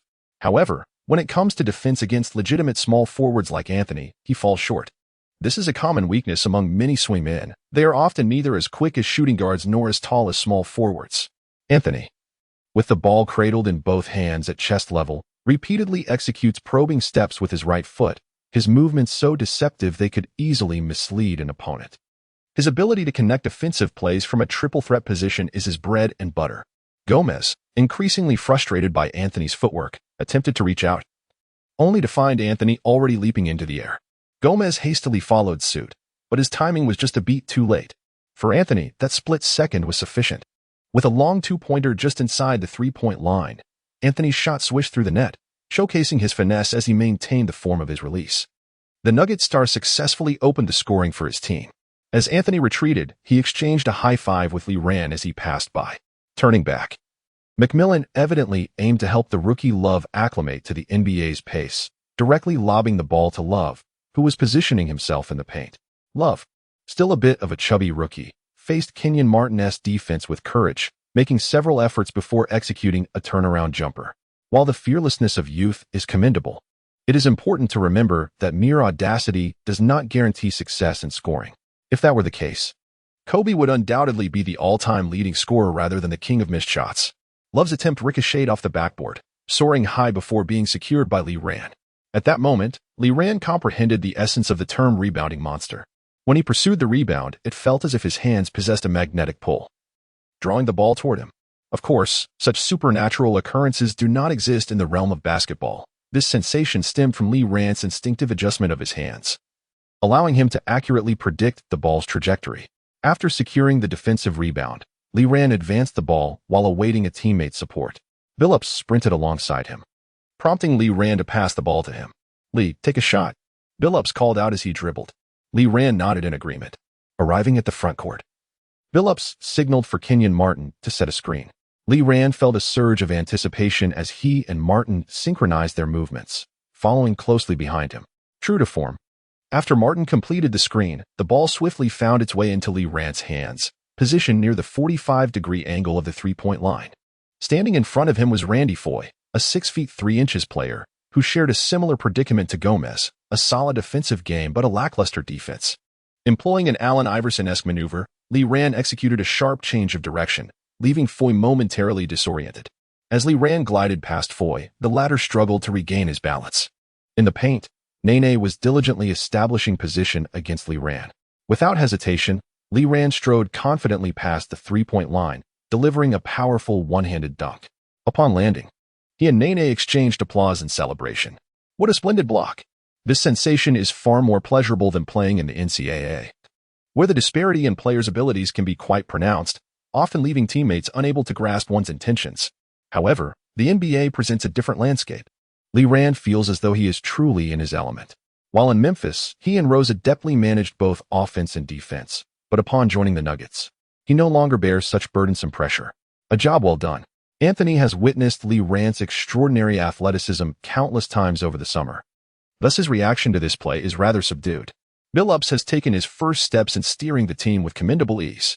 For a while, the scores of both teams fluctuated, yet the Nuggets maintained a slender lead. 6 minutes into the first quarter, during an official timeout, George Karl made some player substitutions. Having observed his team's performance during these initial 6 minutes, he deemed it the right moment for other players to acclimate to the new season. Undoubtedly, the standout performers during this span were Lee Rand and Billups. One scored 7 points on 3 of 3 shooting, while the other contributed 3 points and 3 assists. Chapter 53. The distinction between speed and swiftness. George Karl made several adjustments, substituting Anthony and the Brazilian center, elevating Lee Rand to the small forward position, while bringing in J.R. Smith and Chris Anderson. Known colloquially as Birdman, Anderson is a veteran of the CBA, having played for the Jiangsu team since 1999. This offseason, the Nuggets acquired him from the free market, intending to bolster their interior defense. His remarkable leaping ability, relentless defensive effort, and athletic physique render him an ideal fit for the Nuggets, who lack a marquee center. As for J.R. Smith, his reputation as a highlight reel player precedes him. He is infamous for his duality on the court, embodying the quintessential erratic player capable of single-handedly dominating a game. As the team's sixth man, he is a perfect match. Both Chauncey Billups and Lee Rand remained on the court. With no win-loss expectations during the preseason, the intensity of the game serves as an excellent opportunity for skill development. Billups, hands pressed against his forehead, mentally processed the prior brief segment of play. In that short span, he gleaned preliminary insights about his new team. There is no need to elaborate on Anthony, who ranks among the league's elite scorers, possessing no discernible weaknesses in his offensive arsenal. He is the primary offensive asset and the tactical nucleus of the team. However, Lee Rand surprised him. After years of witnessing countless penetrators in the league, Billups found Lee Rand's explosiveness to be exceptional, coupled with an impressive instinct for fast breaks, often instinctively pushing for a counterattack after securing rebounds, though he refrained from doing so each time. Moreover, Lee Rand exhibited remarkable rebounding skills, displaying an uncanny accuracy in judging the trajectory of the ball. Despite his height being no advantage against towering centers, he managed to snatch several rebounds from the grasp of Al Jefferson and Kevin Love within a mere 6 minutes. Intriguingly, he lowered his head, a subtle smile gracing his lips. As a former cornerstone of the Bad Boys Pistons, Billups had already claimed a championship and earned the Finals MVP title, far surpassing the achievements of most players in the league. Now traded to the Nuggets, he was prepared to challenge himself. "Coach, I have an idea." With time running short, Billups stood and approached George Karl, whispering a few rapid thoughts. Karl regarded him with surprise before nodding in agreement. "No problem. If you believe it can work, then go for it." Billups nodded back. Karl's coaching style was considerably more lenient than that of Larry Brown or Flip Saunders. He had been informed upon joining the team that he would possess considerable tactical autonomy, which was precisely what he had hoped for. On the other side, the Timberwolves head coach, Celtics legend Kevin McHale, affectionately nicknamed the Refrigerator, was thrust into emergency duty following the dismissal of former coach Whitman. Despite his illustrious playing career, McHale was undeniably a novice in coaching. The strategy he had just imparted to his players was to accelerate the pace of play. The majority of people in the league share a singular impression of the Pistons, a team characterized by its unwavering focus on defense, embodying a gritty and tenacious spirit.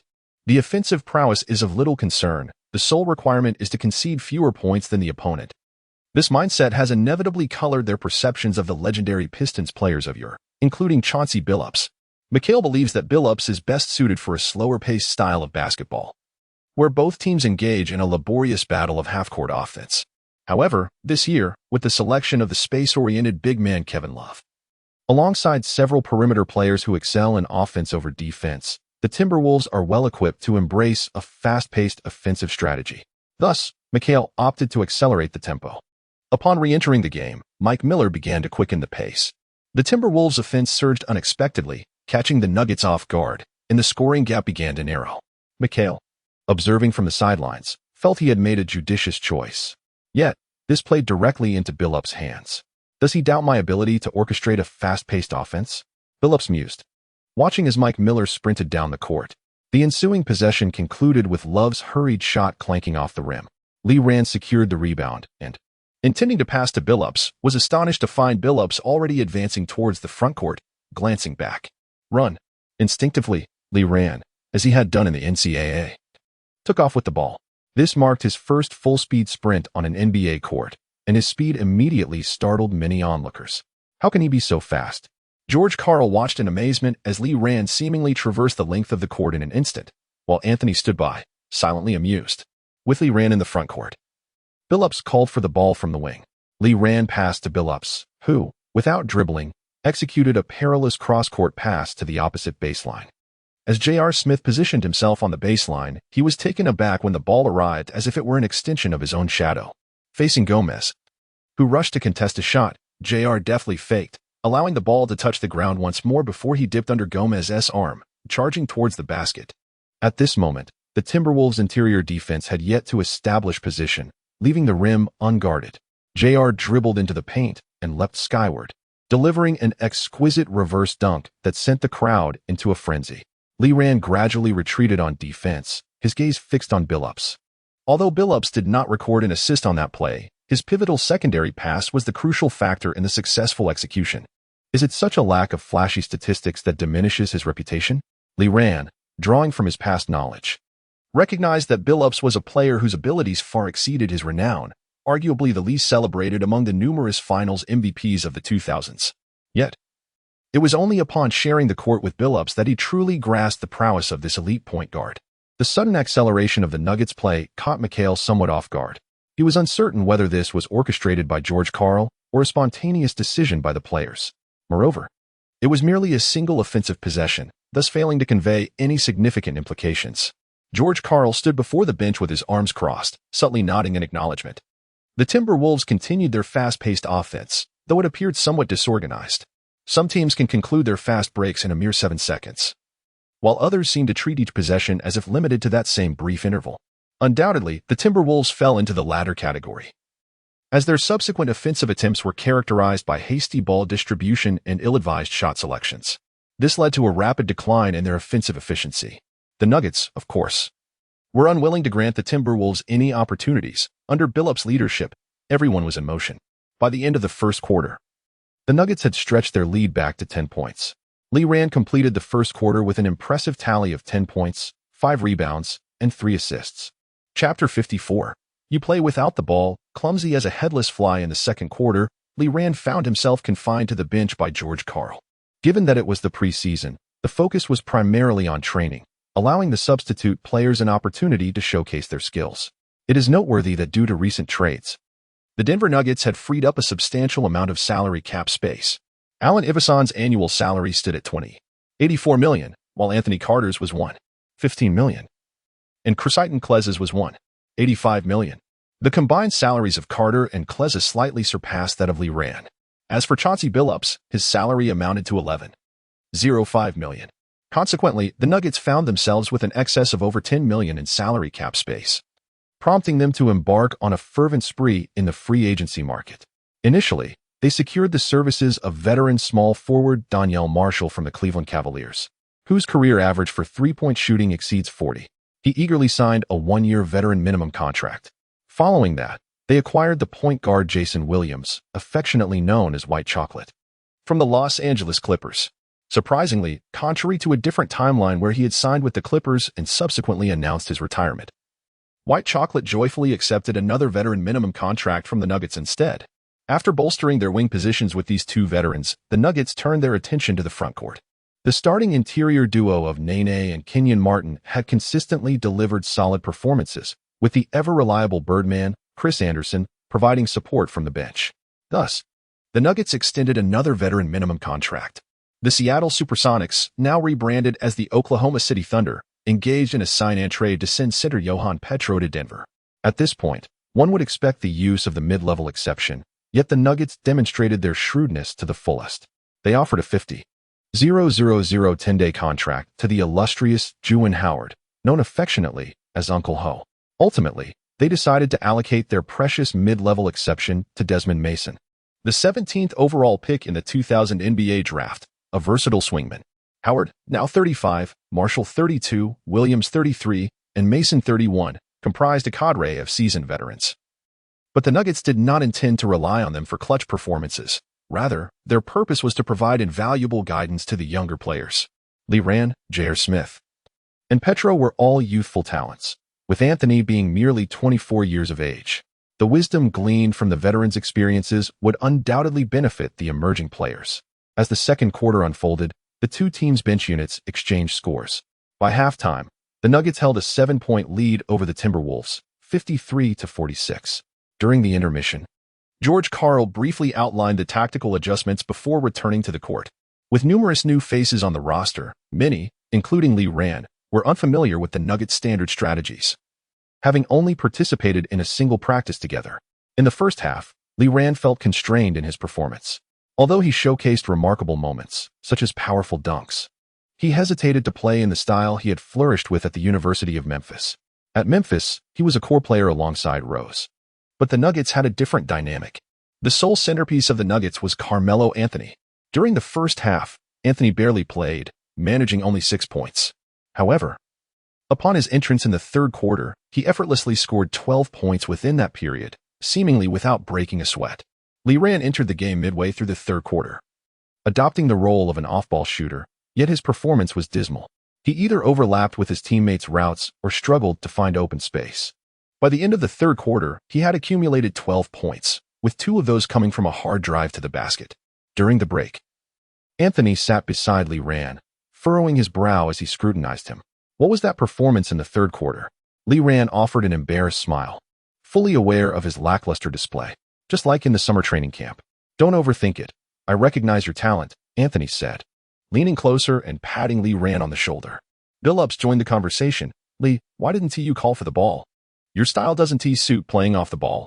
When you're out there, you look like a headless chicken, disrupting the team's rhythm. Lee Rand felt even more embarrassed. He resolved to assert himself in the fourth quarter. After the first 3 quarters of practice, the fourth quarter commenced, and both teams needed to score decisively. Consequently, Mikhail and George Karl simultaneously reintroduced their starting lineups. Kenyon Martin stood at the baseline, passing the ball to Billups, who steadily dribbled into the frontcourt. Lee Rand positioned himself on the wing, flanking Anthony on either side. To his surprise, just past midcourt, Billups gestured for him to take the initiative.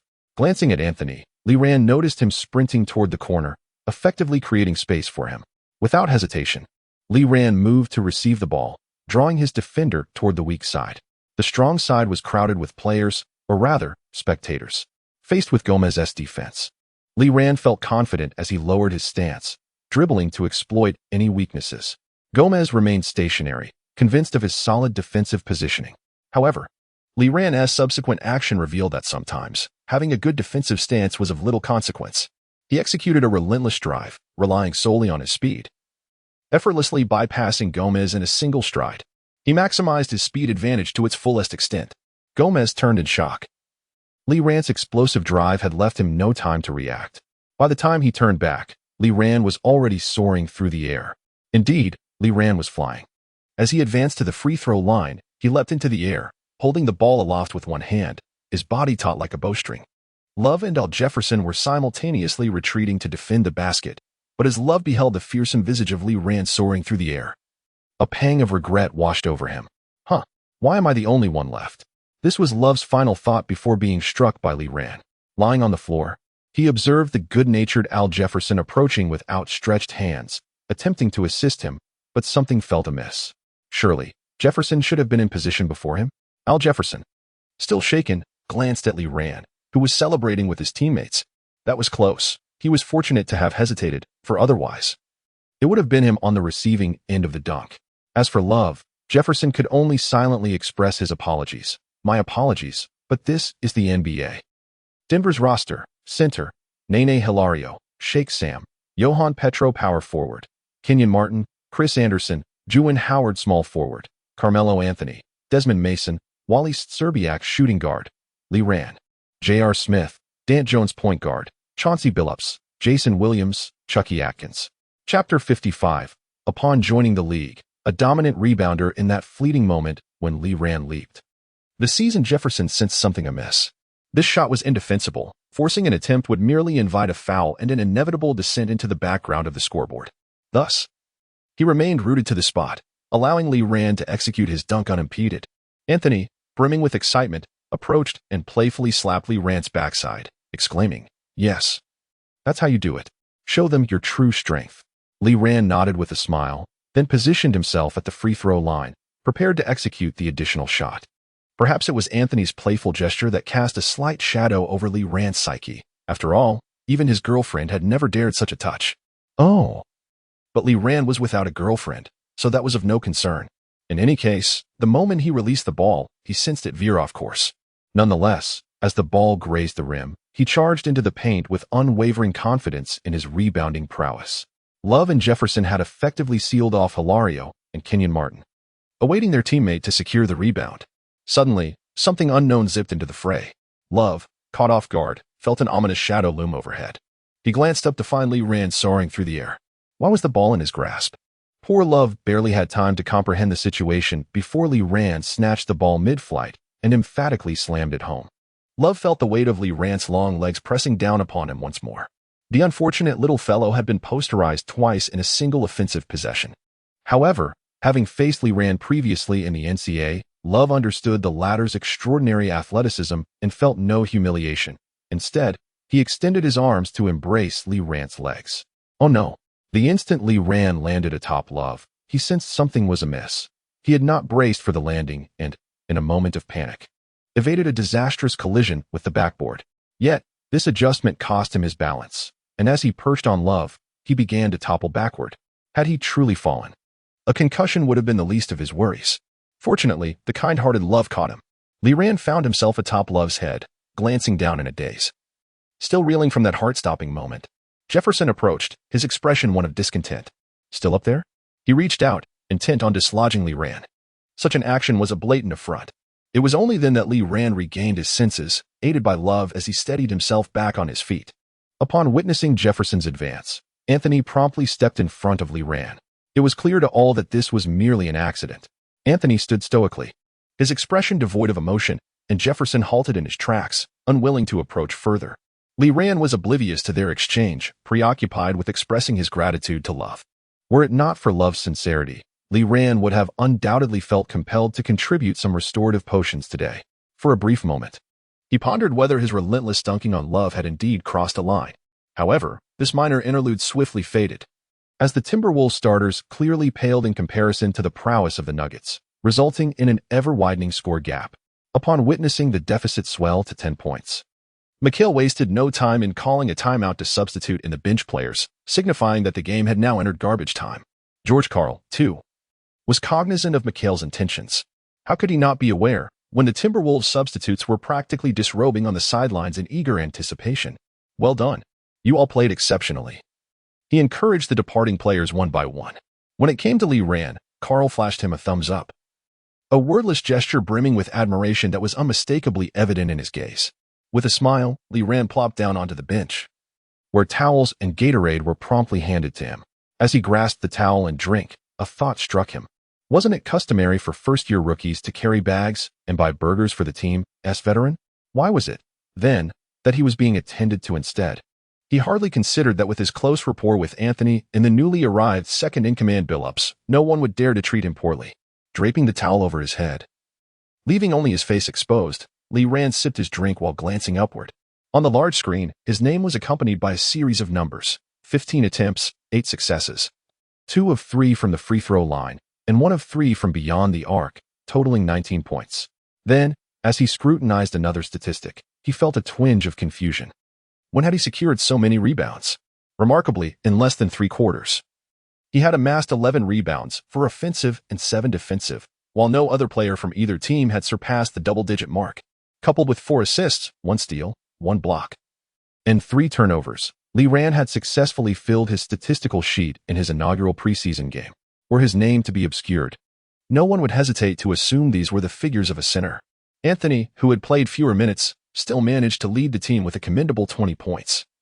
For rebounds and 2 assists, achieving a staggering efficiency with merely 12 attempts. Hey, Lee, how did you gather so many rebounds? Did the stats table make an error? Anthony inquired, having taken a seat beside Lee Rand and glancing upward in curiosity. I'm a rookie, just entered the league. A swingman, quite adept at grabbing boards. Lee Rand could almost inscribe Rebound King on his forehead. In response to Anthony's question, he feigned nonchalance, replying, "It's not too bad. This isn't even my full potential." As Anthony began to reflect on the game, he realized that Lee Rand had indeed silently accrued a substantial number of rebounds. Initially, he had assumed that Lee Rand would only manage 5 or 6 at most. To his surprise, the young man quietly secured a commendable number of rebounds. Impressive indeed. Anthony was overjoyed. To snatch so many rebounds from formidable giants such as Al Jefferson, Kevin Love, Kenyon Martin, Hilario, and Anderson clearly attested to Lee Rand's exceptional rebounding prowess. However, the student nicknamed Melon remained unaware of the true extent of Lee Rand's remarkable abilities on the boards. After exchanging a few words with Billups and George Karl, he took a seat beside Lee Rand. Although his performance was not particularly eye-catching, recording merely 13 points, 7 assists, and 3 rebounds, Lee Rand was acutely aware that Billups' contributions on the court transcended what mere statistics could convey. "Rookie, you played quite well," Billups remarked as he settled down. "It was just average," came the modest reply.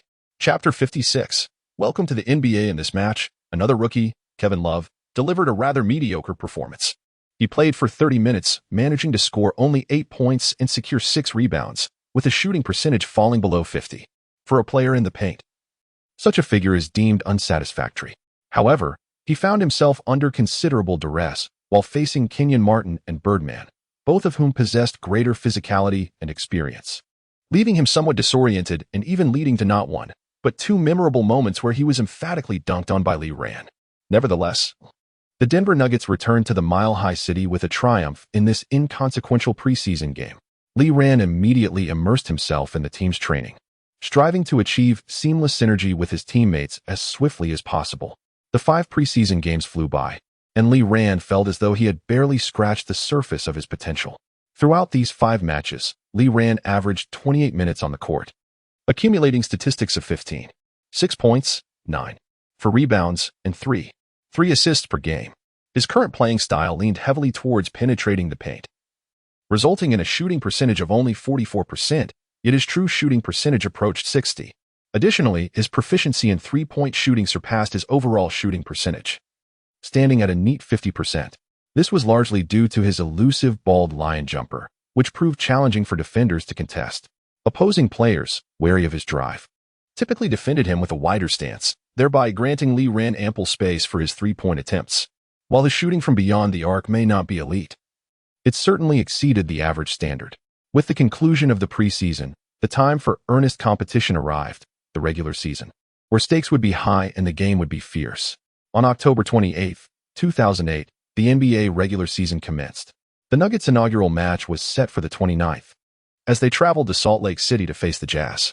The Jazz's formidable home court is renowned throughout the NBA, attributed to both their fervent fan base and the high altitude.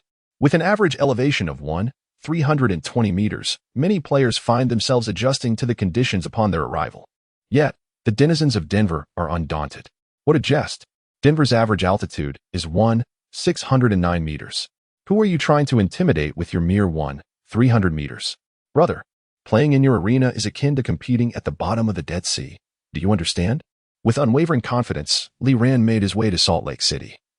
Buoyed by the tactical position he had been afforded by George Karl during the recent training sessions, second only to Anthony. This instilled in him a robust belief that he could commence his inaugural official game with a flourish. Furthermore, there was an additional compelling reason for him to excel.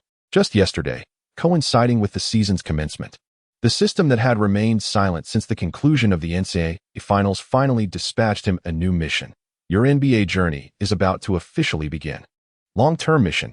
Your performance each season will be comprehensively evaluated at its conclusion, with rewards dispensed based on your rating. Moreover, each game you play in the NBA will yield varying amounts of ability points based on your performance in that particular match. Embark on your legendary journey. The mission was straightforward, yet it ignited within Li Ran an exhilarating surge of enthusiasm. Changshi, pass me the ball more tonight. During warm-ups, Li Ran was exuberantly bouncing around. The pressure-free preseason in Summer League could hardly be compared to the regular season. Li Ran felt his shooting touch was scorching. No problem, as long as Melo agrees. I can pass you 100 balls, Billups remarked with a smile. This is your first regular season game. In this match, you are the star, Anthony said generously. In a brief preseason training, Li Ran had earned the recognition of all his teammates, even George Karl, who had been attentively listening to their conversation from the sidelines.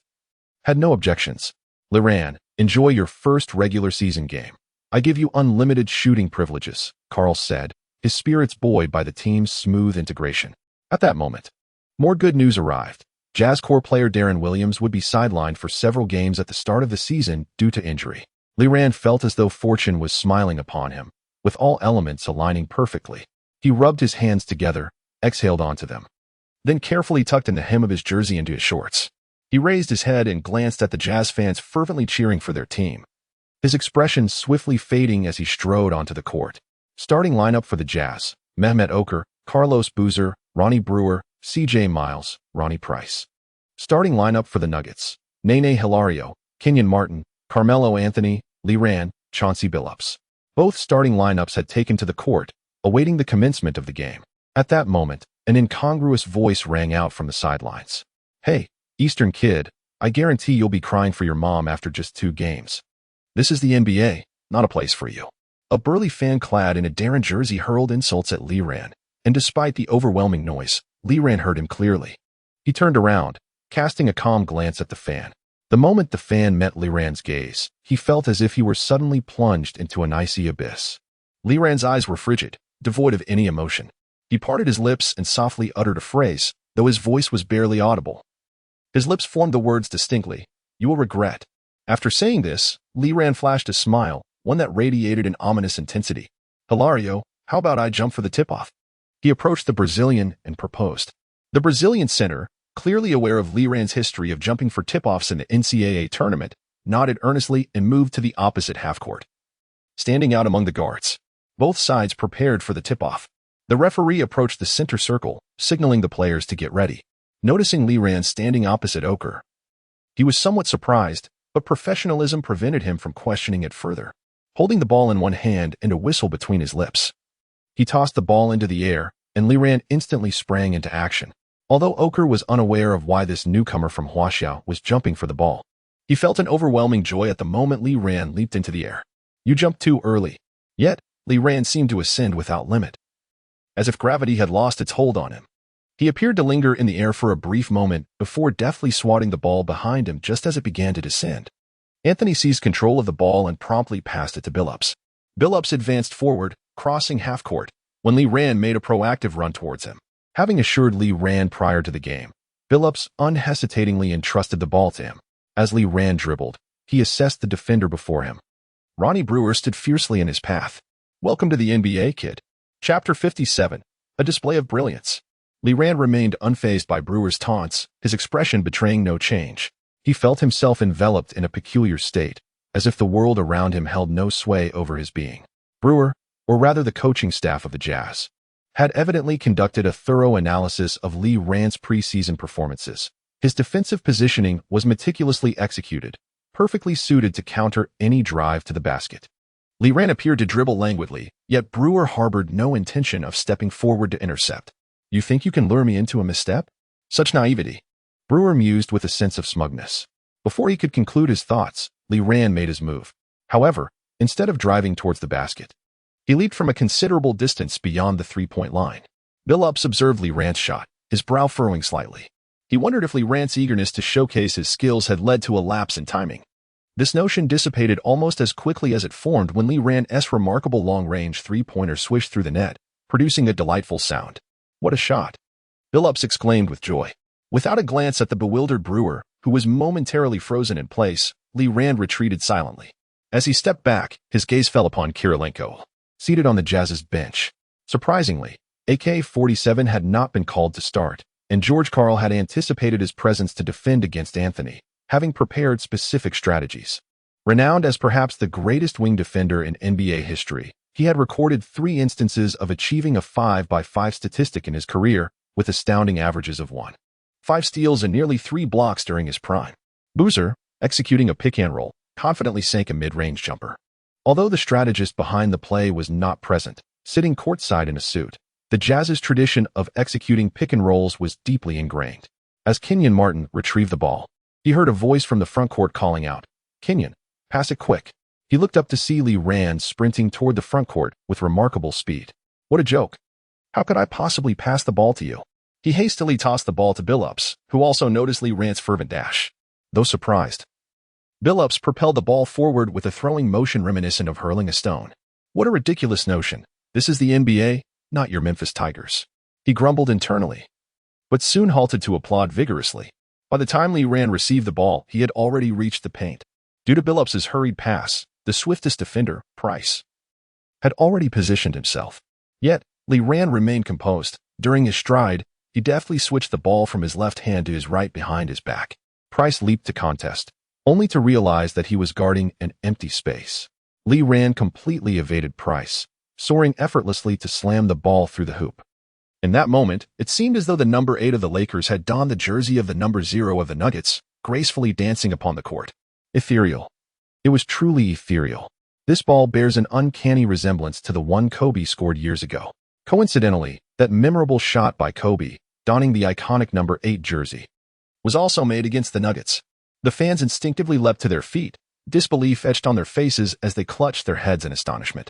The dunk may not have been explosive, nor was the maneuver particularly flashy, but it was imbued with an undeniable spirit. Upon entering the game, Lee Rand transformed his previously lackluster style, showcasing his brilliance by scoring 5 consecutive points. The Jazz's offensive play saw Brewer's 3-point attempt miss without question. To be fair, the corner threes from Lee Rand were rather accurate. Unfortunately, he possesses a troubling habit of attempting contested shots. One might wonder if he channels the essence of Curry while shooting. A little-known fact, as a 3D player, Lee Rand's career 3-point shooting percentage is a dismal 25.4, leaving him with just AD after discarding the 3. Lee Rand charged into the paint, battling against Oker, Boozer, and 2 of his own teammates. As all 4 players vied for the ball, upon landing, he launched the ball forward with great force, immediately shifting into high gear. Remarkably, the ball ricocheted off the ground beneath Brewer's legs. A gust of wind seemed to swirl around Brewer as he reacted swiftly, pivoting to seize the ball. But in that fleeting moment, Lee Rand had already surged past him. Could this be considered a clever pass to his future self on the basketball court? As Lee Rand dashed forward with the ball, Brewer found himself in despair, realizing that he could not keep pace with Lee Rand's speed, even without the ball.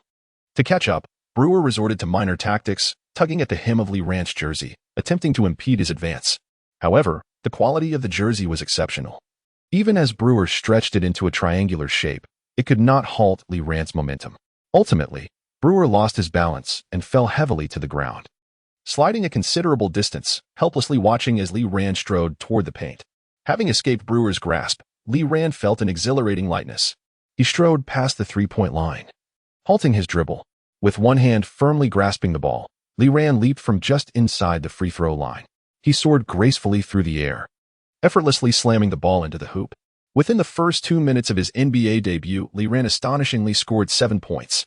Jerry Sloan observed from the sidelines. Witnessing the seemingly frenzied performance of Lee Rand, he glanced at Kirilenko seated beside him, contemplating sending him onto the court, yet hesitated due to concerns over Kirilenko's injuries. Indeed, not only was Darren injured, but Kirilenko had also sustained a minor ailment prior to the game, prompting Sloan to refrain from starting him. Lee Rand's impressive combination of plays caught the Jazz off guard, prompting the makeshift open player, Price, to signal his teammates to slow the pace. Who is this kid? And how is he so swift? Price pondered as he called for a pick and roll. Oker had already stepped out, inadvertently drawing Hilario along with him, a rarity in this era, as he primarily relied on three-point shooting as his offensive strategy. Now regarded as an anomaly, Oker could hardly have envisioned that a decade later, the three-point shot would become an essential scoring method for centers.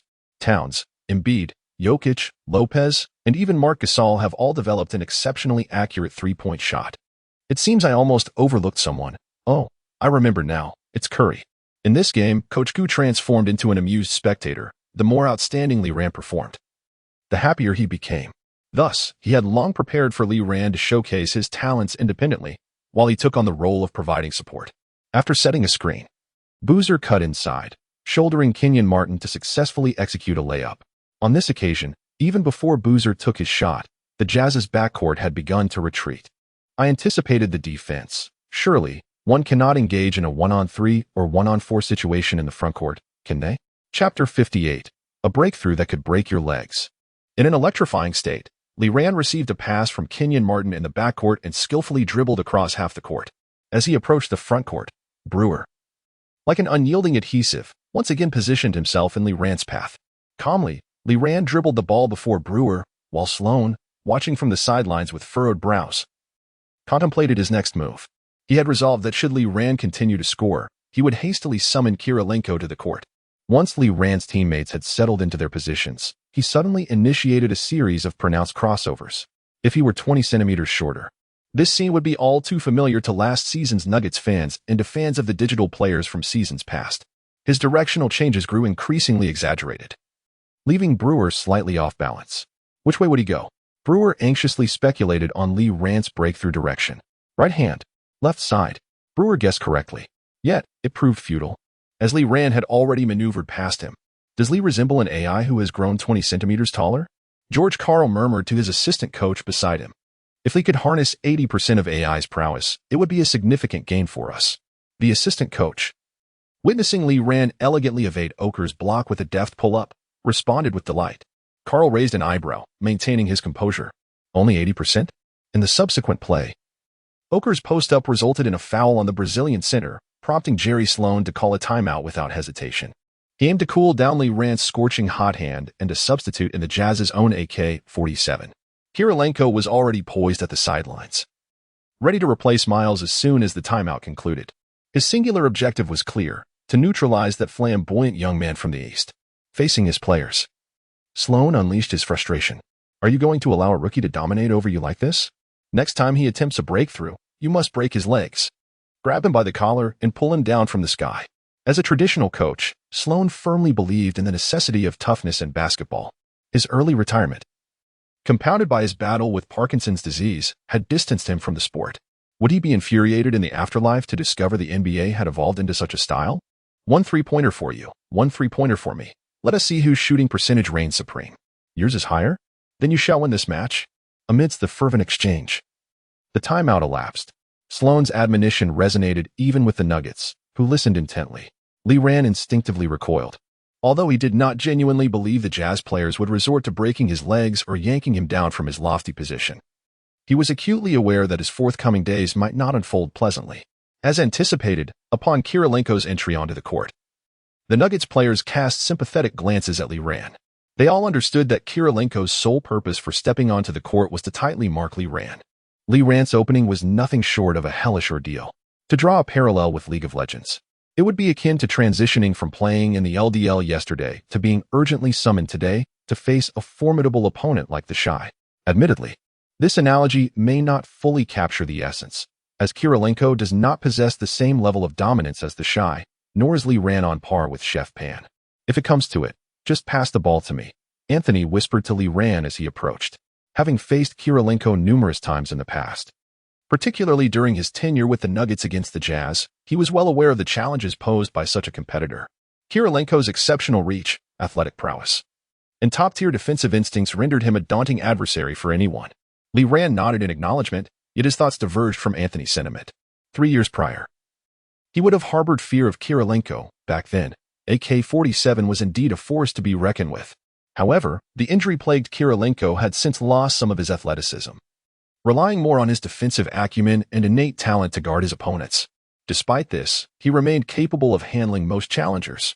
Today, however, he was up against Liran, who was fervently determined to make a name for himself. After Oker made 1 out of 2 free throws, Billups advanced the ball, only to find Kirilenko tightly guarding Liran.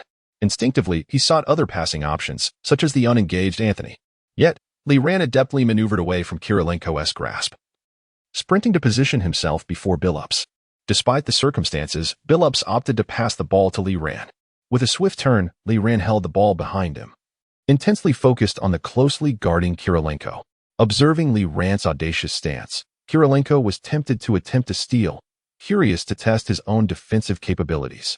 Standing at 206 centimeters with a wingspan of 228 centimeters, he soon realized that he could not reach the ball, as Liran's wingspan of 221 centimeters and the obstruction of his body rendered him unable to do so. Liran then initiated his drive, executing a deceptive praying move. Yet Kirilenko remained unfazed, cognizant of his superior height and reach. If Liran intended to shoot, Kirilenko knew he could disrupt him once he leapt. As Kirilenko enveloped Liran like a spider weaving its web, Liran felt a twinge of frustration. At that moment, a figure donned in Nuggets attire suddenly arrived beside Liran, effectively blocking Kirilenko aside. It was none other than Anthony. Liran's eyes lit up with opportunity, and he wasted no time, darting towards Anthony. The impasse was swiftly resolved. While the pick-and-roll was a tactic the Jazz excelled at, it also stood as one of the most fundamental strategies in basketball. One of its advantages was that if the defense failed to switch promptly, it would invariably lead to mismatches. Ronnie Brewer, witnessing Liran charging towards him, felt a pang of dismay. Not again, he thought. After being relentlessly targeted by Liran, Brewer felt his temper rising.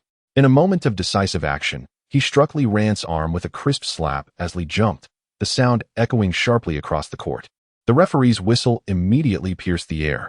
Kirilenko, somewhat exasperated, noted that while Anthony's stature was not on par with that of the towering centers, he was still robust, making it no easy feat to navigate past him. To his surprise, it was indeed Anthony who came over to set a screen for Liran. The first encounter between Kirilenko and Liran concluded with Lee and Anthony cleverly outmaneuvering Kirilenko.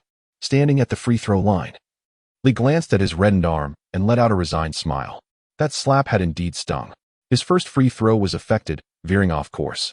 However, Lee composed himself and confidently sank the second shot, bringing his score to a solid 10 points by the 4th minute of the game. Chapter 59. Chaos in the arena. Faced with Liran's frenzied scoring spree, Jerry Sloan could no longer remain composed. He cupped his hands around his mouth and shouted loudly across the court, "If you let that kid score again, you might as well sit on the bench for good." It was clear that the head coach was furious. The players of the Jazz swiftly altered their defensive strategy.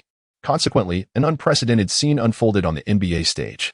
During the Nuggets' next defensive play, Liran, upon receiving the ball, was astonished to see both Kirilenko and Brewer charging towards him simultaneously. What a joke. Double-teaming me?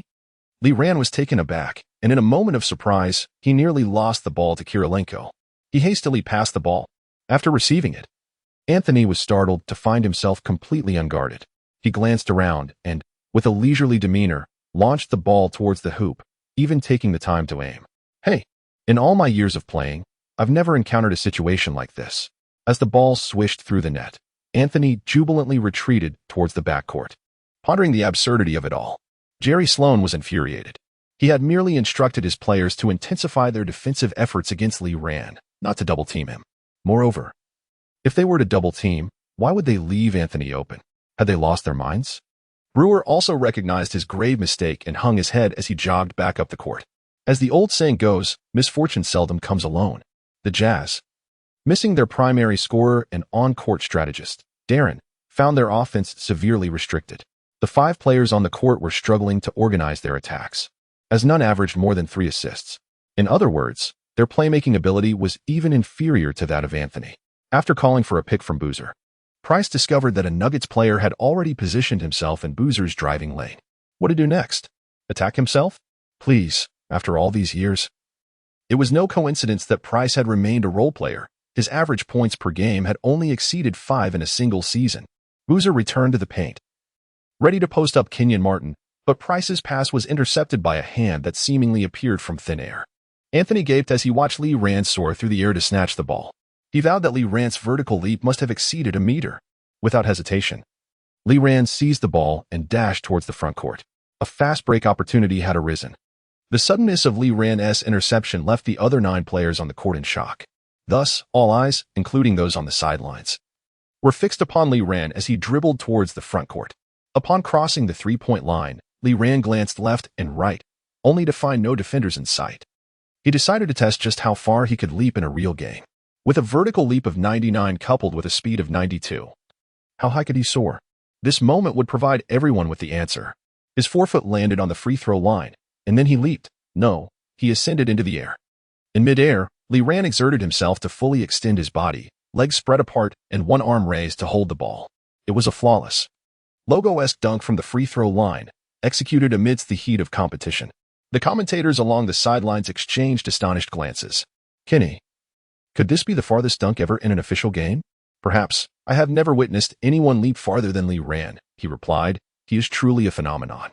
Indeed. I concur. This young man from the East is a marvel on the court. What was the Mosaic thinking? Letting Lee Ran slip through their fingers with just a few role players? The Jazz are in a predicament. Offensively, without a core, they struggle. Defensively, containing Lee Ran proves futile. The Nuggets boast more than one scoring threat. To add to their despair, their ace was merely a bystander, as Anthony had just made a 3-pointer, but spent the rest of the game watching Lee Ran's performance. What to do? Jerry Sloan could almost summon Stockton and Malone from their homes to take the court. In desperation, he called for a timeout. The previous timeout had yielded no results, and the Nuggets had even surged ahead. After some contemplation, Sloan refrained from double-teaming Lee Ran. A double team with interior players would bear little fruit. If he employed perimeter players for the double team, none of the Nuggets' 3 perimeter players could be left open. Would you dare leave Billups or Anthony free? He also chose not to implement a zone defense to restrict Lee Ran's impact. A zone defense is most vulnerable to players with strong penetration abilities who can tear apart the defensive structure. Coincidentally, Lee Ran's performance today resembled a taller version of Iverson. Imagine attempting to defend against Iverson with a zone. See how well he could shred your defense. Thus, Sloan opted for Kirilenko to continue defending Lee Ran one-on-one, with Brewer tasked to guard Anthony. Although Kirilenko's athleticism had significantly declined post-injury, he had yet to face Lee Ran directly, having previously been outmaneuvered by a pick-and-roll. Therefore, he decided to give it a try. Upon returning to the court, the Jazz still struggled to score. Aside from Boozer, no one else could step up, while the Nuggets maintained tight coverage on Boozer, granting him the treatment reserved for superstars. It was only as the shot clock neared expiration that the Jazz finally found an opportunity with Oker beyond the arc. However, the shot did not fall. The moment Oker released the ball, the Jazz abandoned their pursuit of offensive rebounds, collectively retreating to the backcourt. If Lee Ran were allowed to execute a few more fast breaks, the game would be over. Lee Ran effortlessly secured the rebound and passed it to Billups. Take a breather. If this continues, the others will lose their rhythm, Billups whispered to Lee Ran. Lee Ran nodded, understanding that it was not Billups' desire to stifle his spotlight, but rather that a player's shooting touch cannot remain consistently hot. If Lee Ran continued to dominate single-handedly, any scoring drought he encountered could leave his teammates devoid of any rhythm. However, the subsequent actions of Billups startled Lee Ran. He approached the 3-point line and, astonishingly, took a shot. Price was taken aback. How dare he? Subconsciously, Price still believed that Billups would directly pass the ball to Lee Ran upon reaching the front court. But to his surprise, Billups launched a shot from a considerable distance away from the three-point line. Unfortunately, Billups' sudden attempt did not find its mark. Lee Ran had not even entered the paint. Even with 1,000 rebound capabilities, he could not secure that board. Thus, he had no choice but to turn back and sprint towards the backcourt. Who would have thought that I would also experience a day of retreating runs on the court? Although Billups' previous shot was a reckless attempt, it nonetheless sent a wave of anxiety through the Jazz players, including Sloan. One individual being in great form is inconsequential. No matter if Lee Ran possessed the prowess of Jordan or the might of Chamberlain, it is impossible for one person to score all the points. What they feared was the Nuggets' ability to score from multiple players. The Nuggets lack many things, but they are not short of scorers should others find their rhythm. It would be tantamount to sealing the Jazz's fate. Chapter 60. What is the scoring record for the debut? Billups has yet to warm up his hands. However, this is not a significant concern, as the Nuggets have ample time to allow their players to experiment and learn from their mistakes. Moreover, they have the ever-reliable Anthony on the court as a safety net. The Jazz finally clawed back 2 points through Boozer's low-post move, but shortly after, Anthony, from just inside the three-point line, effortlessly drained a shot over Brewer. The ball swished through the net. Lee Ran was perplexed by Anthony's affinity for shots that were nearly indistinguishable from three-pointers, yet counted as two. The difficulty of such shots is comparable to a three-pointer. Yet they yield one less point. During this series of plays, Lee Ran refrained from taking a shot, while other Nuggets players began to find their rhythm, prompting the Jazz to adjust their defensive focus. The game entered a period of stability, with the point differential remaining around 8. With 4 minutes left in the first quarter, all 5 of the Nuggets starters had scored, at which point Billups signaled for Lee Ran to continue his offensive efforts. He had not forgotten that this game was meant to showcase Lee Ran. Receiving the ball near the baseline in the low post, Kirilenko appeared to have momentarily lost focus. After catching the ball, Lee Ran executed a fluid spin, leaving Kirilenko behind. He took a dribble and released a floater just inside the restricted area. Kirilenko leaped from behind, striving to block Lee Ran's shot with his long arms, but fell just short. Lee Ran's scoring tally, which had remained stagnant for most of the quarter, surged to 12 points. Scoring 12 points in a single quarter is an impressive feat for any NBA player, yet Lee Ran remained unsatisfied. With the green light to shoot, he transformed into a relentless force, charging towards the paint. Although he missed on both attempts, the Jazz paid the price with 2 fouls, one from Oker and another from Kirilenko. Stepping to the free throw line twice, Lee Ran converted, bringing his first quarter total to 15 points. Achieving such a score in just the first quarter is remarkable, especially for a rookie debut, as most players struggle to amass 15 points over the entire game. Yet, Lee Ran accomplished this in a single quarter. The commentators were animatedly discussing his performance. More importantly, Lee Ran's contributions extended beyond scoring. He also made significant impacts in other areas. In addition to his 15 points, he secured 5 rebounds in the first quarter. Goodness, his rebounding tally was the highest on the court, with Boozer from the Jazz trailing behind with 3. As the first quarter concluded, the Nuggets led the Jazz by 8 points, 27-19. This lead was largely attributable to Lee Ran's outstanding performance. He exited the court, drenched in sweat, boasting stats of 15 points, 5 rebounds, 1 assist, and 1 steal. The intensity of the official game was indeed high, but the exhilaration was undeniable. Lee Ran plopped down on the bench, panting heavily, yet buzzing with excitement. His extraordinary physical prowess was perfectly showcased in the first quarter. And even in the latter part of the period, it was quite challenging for Kirilenko to contain his performance. JR handed him a bottle of water, which Lee Ran accepted with gratitude. After gulping down a couple of sips of sports drink, Lee Ran leaned back in his chair, the towel draped over his head obscuring most of his face. "Well done, Lee. Take a breather before heading back out," George Karl remarked with a smile as he approached. Lee Ran sipped his water and nodded. "If it weren't for AK-47 being on the court, I feel I could have scored 10 more points. No worries. There's plenty of time left. You have ample opportunity to create your own record." Lee Ran looked up, puzzled. "Record? What record?" "The scoring record for debut performances. There's such a thing?" The NBA's records are indeed vast, comparable to the Guinness World Records, with minutiae that could categorize everything from points scored to rebounds and three-point shooting percentages. "Oh, Kenny, do you know the ranking of active players' debut scores in the league?"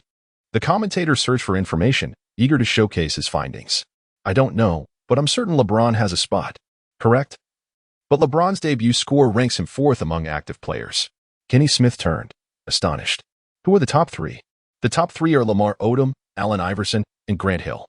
Lamar Odom scored 30 points, 12 rebounds, and 3 assists in his debut, while Allen Iverson also scored 30 points, with 2 rebounds and 6 assists. Grant Hill followed with 25 points, 10 rebounds, 5 assists, and 3 blocks. LeBron James, in his first appearance in 2003, recorded 25 points, 6 rebounds, and 9 assists. So, given Lee Rand's current momentum, is it likely he will break the debut scoring record for active players? Kenny Smith had not anticipated that Lee Rand would be on the verge of breaking records in his very first game. Buddy, unless you think he won't score at least 15 points in 3 quarters, if he fails to reach that, I'll kiss your backside. Kenny Smith shook his head vigorously. Oh no, my friend, you're not Charles, and we don't need to make that wager. At that moment, Charles Barkley, who was not commentating today, suddenly sneezed. It's a bit chilly, but that Eastern kid is indeed playing remarkably well. His rebounding style feels so familiar. On the screen before him, the broadcast of the game between the Nuggets and the Jazz was live. After a 4-minute break in the second quarter, Lee Rand was reinserted into the game by George Karl. He now took charge of the bench unit, with Anthony and Billups seated on the sidelines. Observing the substitutes he was playing alongside, Lee Rand felt a sense of nostalgia. If these players were 10 or even 5 years younger, they could easily form another starting lineup. Moreover, George Karl evidently entertained the notion of experimentation, deploying a diminutive lineup. The point guard was the illustrious white chocolate, Jason Williams. The shooting guard, J.R. Smith. The small forward, Lee Rand. The power forward, Wally Szczerbiak. And the center, Kenyon Martin. Each member of this quintet possessed commendable athletic prowess and the ability to shoot from beyond the arc, coupled with the penetrating skills of Lee Rand and J.R. One could assert that this offensive ensemble bore no significant weaknesses. The sole deficiency, however, lay in their abysmal defense. Yet, this mattered little, as the Jazz's offensive performance in this contest was even more lackluster. Upon entering the game, Lee Rand was nearly deceived by Jason Williams' crafty maneuvers on the very first play. True to his reputation, White Chocolate executed his moves with such flair, never even glancing in Lee Rand's direction as the ball soared towards him. It was only after the pass was made that Lee Rand found himself bewildered, pondering the origins of the pass. Hey Jason, do you possess a second pair of eyes on the back of your head? Chapter 61. The record sealed for 49 years. The present Jason Williams is no longer the effervescent White Chocolate known for his elusive passing skills. Yet his passing prowess remains intact. Upon hearing Lee Rand's words, he chuckled and tapped his forehead with his index finger, signifying that he has memorized their movements. Lee Rand comprehended this gesture, pondering when he might reach such a level of mastery. Furthermore, beyond White Chocolate, there are numerous other luminaries in the league: the ever-resilient Kid, the fast-paced Maestro Nash, the spirited King Paul, and the emerging sensation Rondo from the Celtics. To what extent can these point guards interpret the dynamics of the court? Not to mention the legendary Magic Johnson, who trained alongside Lee Rand during the summer. Regaining his focus, Lee Rand immersed himself fully in the game. Gradually, he devised a strategy to counter Kirilenko. Engaging in one-on-one isolation against Kirilenko proved ineffective, so Lee Rand began to integrate himself into the team's play. He soon discovered that this approach yielded remarkably positive results. White Chocolate's passes always seemed to arrive at the most opportune moments, and upon receiving the ball, Lee Rand found his options vastly expanded compared to when he played in isolation. As Lee Rand entered the league, he realized that while the league was unfamiliar to him, he too was a mystery to the league. The Jazz players were at a loss on how to contain him. Each of his offensive plays was a vivid demonstration of his physical gifts: lightning-fast drives, gravity-defying dunks, and acrobatic layups, coupled with his solid fundamentals. His playing style exuded an effortless grace. Watching Lee Rand compete was truly a pleasure. Kenny Smith remarked sincerely as Lee Rand executed a sudden jump shot to secure his second point of the game. Meanwhile, Boozer was tightly guarding Kenyon Martin, preparing to contest the rebound. As the basketball struck the rim and bounced high, Boozer launched into the air, ready to seize it. However, before he could, a large hand swooped in, gently tapping the ball upward once more. The basketball ascended into the air again. Boozer, unable to discern who had intervened, readied himself yet again. That hand reappeared, deftly redirecting the ball sideways. When Lee Rand leaped for the third time, he finally captured the rebound that had seemed so distant. Boozer stared in disbelief at Lee Rand, who had leapt consecutively to secure the rebound. Are you even human? He must have thought. Moreover, throughout this game, that damned number 0 had already snatched numerous rebounds from him. After nearly a half of play, Boozer had only managed 3 rebounds. Unaware of Boozer's frustration over the rebounds he had lost to Lee Rand, he was now racing down the court, his gaze fixed solely on the Jazz's hoop. Though I have mentioned this multiple times, I must reiterate that Lee Rand's speed is truly remarkable. It is a pity he does not pursue a career in athletics or high jump. Kenny Smith was evidently captivated by Lee Rand's style of play, and his commentary began to gradually lean in favor of the latter. Poor Brewer once again became the first casualty in Lee Rand's advance. In the midst of his swift progression, Lee Rand effortlessly adjusted the ball to his other hand, leaving Brewer no time to recalibrate his balance. Helplessly watching as Lee Rand sped away. Next stood the final bastion. Price, stationed beneath the basket, gazed at the approaching Lee Rand with a mix of confusion and dread. Lee Rand, however, had no time to ponder Price's expression. He simply found the presence of the number 15 player irksome. Thus, he reasoned, if he leaped, he would no longer be visible. With that thought, Lee Rand soared into the air, his feet seemingly propelled by springs. Price watched as Lee Rand's shadow enveloped him. And then what just passed overhead? Before Price could react, he felt a chill above him, followed by a resounding crash. The spectators erupted, instinctively rising to their feet, their mouths agape in astonishment. The arena, predominantly filled with Jazz fans, fell into a momentary silence amidst the raucous atmosphere. This was soon replaced by a cacophony of boos and jeers. Oh, Lee Rand. He had dunked over Price. He leapt directly over Price's head. After an 8-year hiatus, the legendary dunk of death had returned. I felt as if I were witnessing Carter's iconic dunk over Frederick Weiss at the Olympics 8 years ago. Kenny Smith, brimming with excitement, clutched the microphone, his words punctuated by fervor. In the realm of basketball, where sweat and adrenaline intertwine, few spectacles are as exhilarating as a dunk over an opponent. If there is one that surpasses it, it is the rare dunk of death, a feat capable of obliterating the opponent's confidence. Lee Rand hung from the rim, still oblivious to the magnitude of his actions, leisurely tugging at the hoop before gracefully descending to the ground. However, no sooner had he landed than he was enveloped in a bear hug by the rushing J.R. Smith. "Oh, brother, you were incredible!" Lee Rand, slightly bewildered, only grasped the enormity of the moment upon seeing the replay on the overhead screen. He cast a sympathetic glance at the dazed Price, the 2'1" forward now preoccupied with contemplating the timing of his retirement. The NBA was too perilous. He wanted to go home. Lee Rand's remarkable play had utterly shattered the Jazz's morale. In the remaining minutes of the first half, the Jazz offered little resistance. Sloan felt fortunate that Lee Rand's dunk over Price occurred near the end of the half. Otherwise, with just a few more minutes, the remainder of the game would have devolved into garbage time. Yet, soon it would be his turn to grapple with a headache, how to uplift the team's spirits during halftime. At that moment, the Nuggets led the Jazz by 11 points, with still more game to play. Amidst the accolades of his teammates, Lee Rand returned to the locker room, having delivered an almost flawless debut in the first half. With 25 points, 8 rebounds, 2 assists, and 2 steals, he performed splendidly. Anthony affectionately tousled Lee Rand's hair. During halftime, the Nuggets' locker room was filled with exuberance. Although the visiting locker room of the Jazz was cramped and dilapidated, it did nothing to diminish the players' enthusiasm as they discussed Lee Rand's spectacular dunk. I sensed that today, Lee Rand would undoubtedly secure at least 5 spots in the top 10 highlights. The first one was already reserved, and perhaps even the season's top highlight was in his grasp. The players spoke animatedly, their voices betraying their admiration for Lee Rand. "Hey, Lee, make a good showing in the second half. You truly have a chance to break the record." George Karl entered with a beaming smile and addressed Lee Rand. "Isn't the record 30 points? Billups chuckled. "Just give Lee 5 minutes, and he will surely shatter it." No, I'm not referring to that record. I'm speaking of the scoring record for a rookie's debut in league history.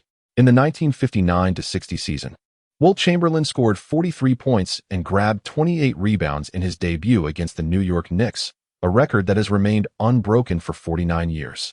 As George Karl uttered Wilt Chamberlain's name, a palpable sense of history enveloped the room. The locker room fell into an immediate silence, so quiet that one could hear a pin drop. Chapter 62, A Decision Against Ancestral Traditions. Chamberlain's records.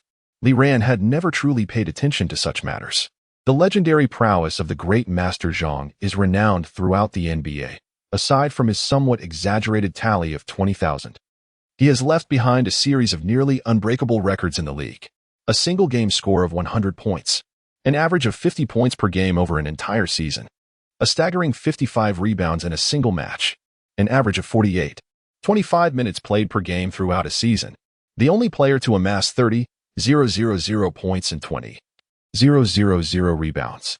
He was the scoring champion, rebounding champion, best player, MVP, and an all-star starter in his rookie season, in addition to being named all-star MVP. With averages of 37.6 points and 27 rebounds. The sole record of a quintuple-double was achieved on March 18, 1968, against the Los Angeles Lakers with 53 points, 34 rebounds, 14 assists, 24 blocks, and 11 steals. Note, setting aside his off-court life, this stands as a monumental achievement. Of course, his life outside the game is equally enviable.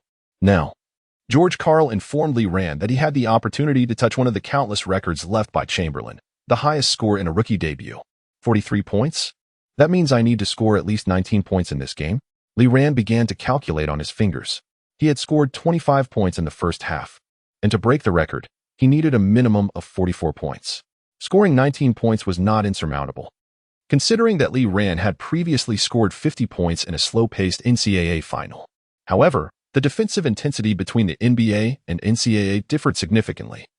If Sloan decided to stifle Lee Rand in the second half, it was uncertain how many points he could accumulate.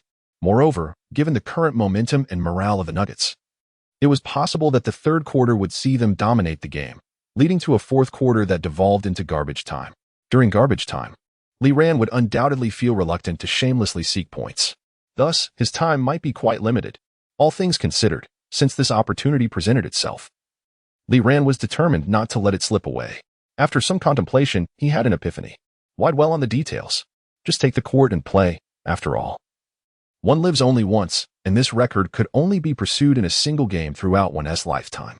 Even the likes of Jordan, O'Neal, Kobe, and James had not managed to break this record. If a newcomer like Lee Rand were to achieve it, such a scenario was too beautiful to contemplate. The fans back home in China would undoubtedly herald him as the second coming of Jordan or the resurrection of Chamberlain.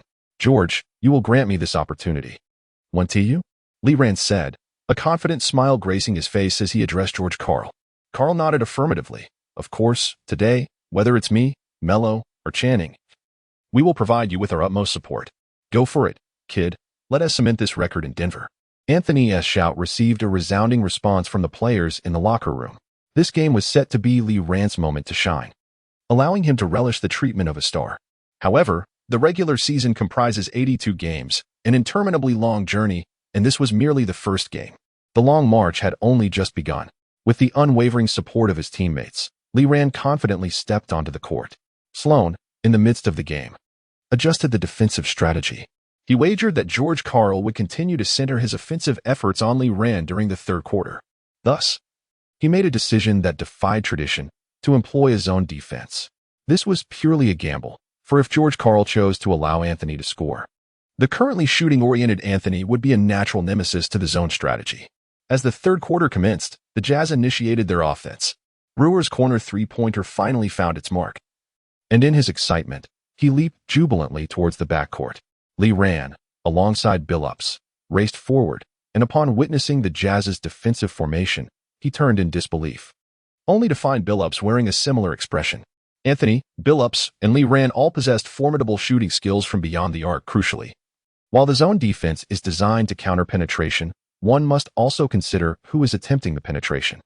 Why is it said that the penetrating style of Iverson is a bane to zone defenses, to the extent that the league altered the rules specifically due to him? His speed and footwork could effortlessly tear through the seams of a zone, and by collapsing the defensive space, he could distribute the ball to teammates waiting in open positions with ease. The essence of zone defense is to prevent penetration. Breaching this barrier can spell a nightmare for the defending team. Come, let us see if your abilities can breach the Jazz's defense. As they reached the front court, Billups passed the ball to Lee Rand, instructing him. Meanwhile, Anthony positioned himself at the three-point line at a 45-degree angle, ready to receive a pass and launch an attack. His location was within the zone's more vulnerable area, and his shooting prowess could instill fear in the Jazz defenders. Lee Rand received the ball, facing the watchful eyes of Kirilenko and Brewer. Kirilenko closed in, while Brewer positioned himself for support. Inside, Oker stood sentinel beneath the basket. On the baseline, Boozer and Price were poised to assist at any moment. It was a classic 1-on-4 defensive tactic, a strategy once tailored specifically for countering Iverson, now employed against Lee Rand, who had played only half a game of NBA regular season. Let the challenge begin. Lee Rand, with the ball in hand, initiated the most classic game of feints against Kirilenko. 3 years prior, Kirilenko had been nearly flawless in one-on-one matchups. However, now, hampered by back and ankle injuries, his lateral mobility had diminished significantly. Lee Rand resolved to exploit this weakness. Left, right, the ball danced between Lee Rand's hands, mesmerizing to behold. Suddenly, he made a sharp move, and Kirilenko instinctively committed. Lee Rand switched hands and changed direction with astonishing speed, creating a slight opening in Kirilenko's defense. For Lee Rand, this was sufficient. He lowered his body, with his sneakers scraping against the floor, angling nearly to 45 degrees as he slipped past Kirilenko. In his final attempt, Kirilenko's defensive reach came up empty. Brewer, anticipating the play, was already preparing to close in. At this moment, Anthony, positioned at a 45-degree angle, found himself entirely unguarded. However, Lee Rand gave no thought to passing the ball. With a single hand, he grasped the ball and executed a pivot around Brewer. Upon completing the turn, Brewer was already left trailing behind him. At this juncture, only Oker remained before him. Taken by surprise, Oker had not anticipated that Lee Rand would maneuver past both defenders with such agility in just 2 swift movements. As Lee Rand gathered the ball, Oker leaped into action, determined to prevent the impending shot, even if it meant committing a foul. His hand loomed over Lee Rand's head, effectively blocking nearly all potential shooting angles. Why was he not releasing the ball? Oker felt as though an eternity had passed. He began his descent, while Lee Rand seemed to linger in the air. Just as Oker's outstretched hand could no longer impede Lee Rand's shot, he gently flicked his arm, releasing the ball amidst Oker's astonished gaze. The ball struck the small square above the hoop and then cascaded gracefully into the basket. Lee Rand triumphed in a 1v3 scenario, achieving a resounding victory. Chapter 63. Open struggles and subtle conflicts. Jerry Sloan was fuming on the sidelines, practically jumping in frustration. That was a rookie, barely out of his teenage years, having played only half a game. How could you seasoned veterans of the NBA allow yourselves to be outplayed by someone so inexperienced? When the next dead ball occurred, he immediately called a timeout, gazing at his players who shrank back like quails in front of him. He unleashed a torrent of criticism, followed by a series of strategic adjustments. Meanwhile, Anthony lifted his jersey to wipe the sweat from his brow, revealing a slight paunch, and with a grin, pointed to the large screen above. Let us go, we're just 14 points behind. At that moment, Lee Rand had already scored his 30th point and secured 9 rebounds. As a rookie debuting in the league, if perfection were rated at 100, he was deserving of a score of 120. Lee Rand nodded appreciatively. His teammates rallied around him with encouragement. The timeout soon came to an end, and Lee Rand returned to the court with renewed determination. What was with those looks? He instinctively felt that the Jazz players were regarding him with peculiar intensity. Was there a hint of hostility in their gazes? Billups, noticing the tension, swiftly approached Lee Rand from behind and discreetly nudged him. Be cautious. These guys seem off. Where did he come from? Auburn Hills, Detroit, known for its heavy industrial workforce, had always been synonymous with a fiercely aggressive style of play in the NBA. Memories of the notorious Bad Boys and the infamous Jordan rules loomed large. Moreover, the shocking Palace of Auburn Hills incident was not far behind. Billups had witnessed such scenarios many times before. Yet Lee Rand was different. Having just transitioned from the NCAA to the NBA, he had yet to encounter the league's darker underbelly. Lee Rand remained vigilant. Nevertheless, the game had to continue. With the assistance of Kenyon Martin, he charged into the paint and had just leaped into the air.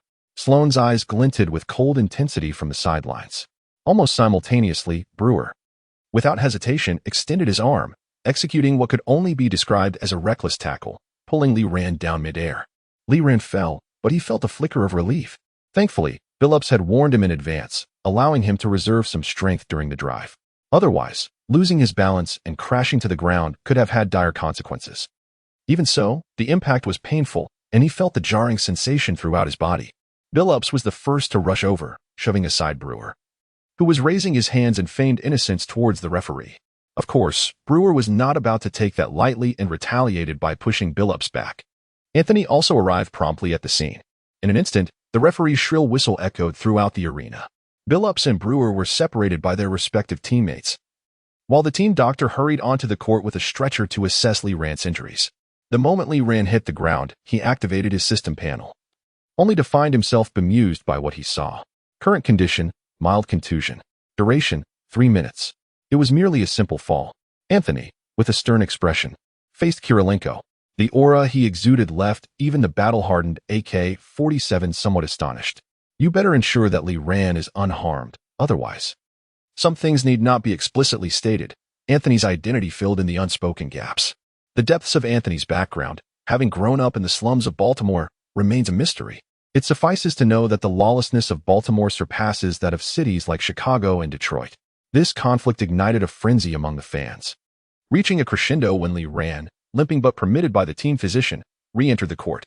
He is but a fraud. Coward. Go home.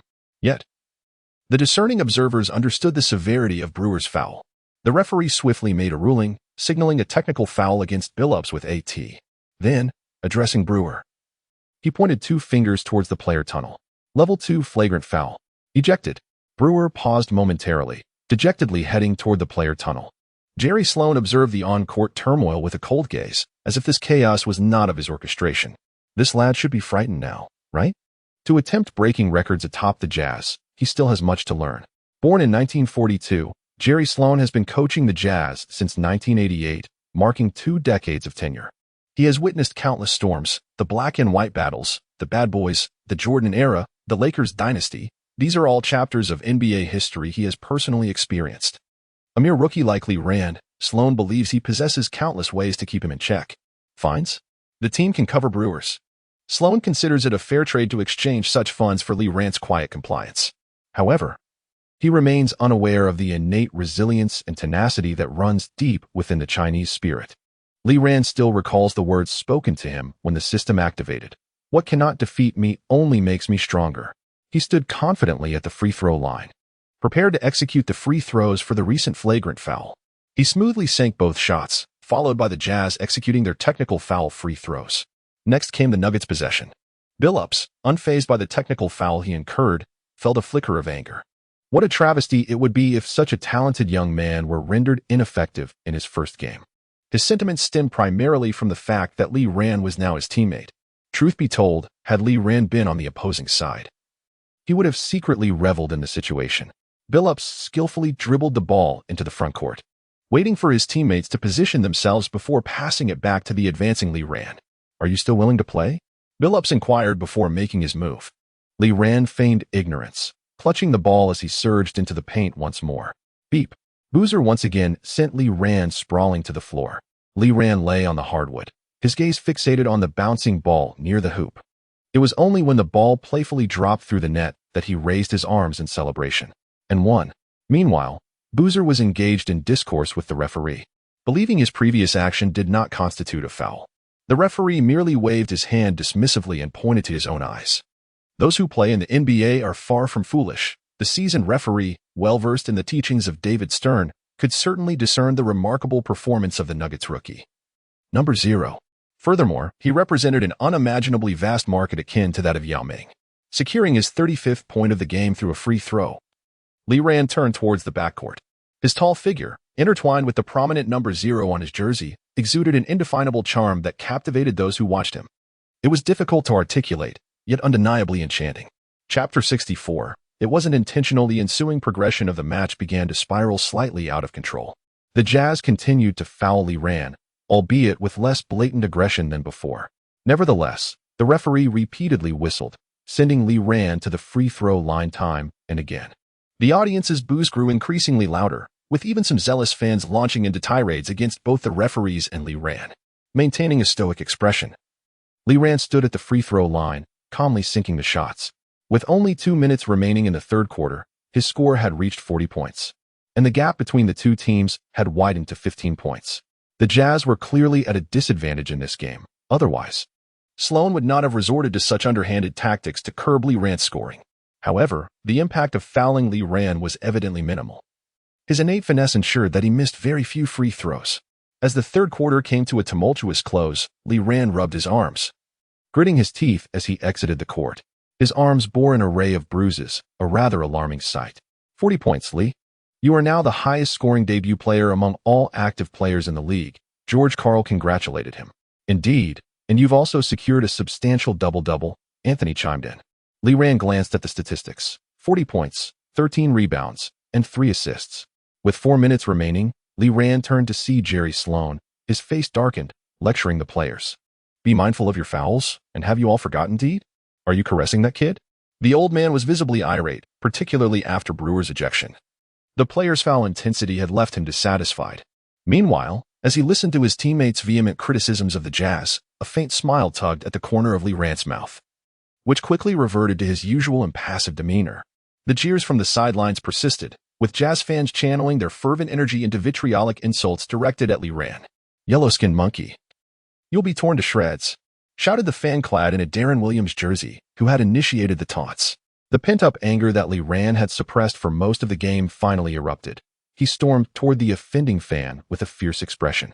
But after just a couple of steps, he was firmly restrained by Billups. Have you lost your mind? That SA fan, Billups admonished. The lifeblood of the NBA is its fans.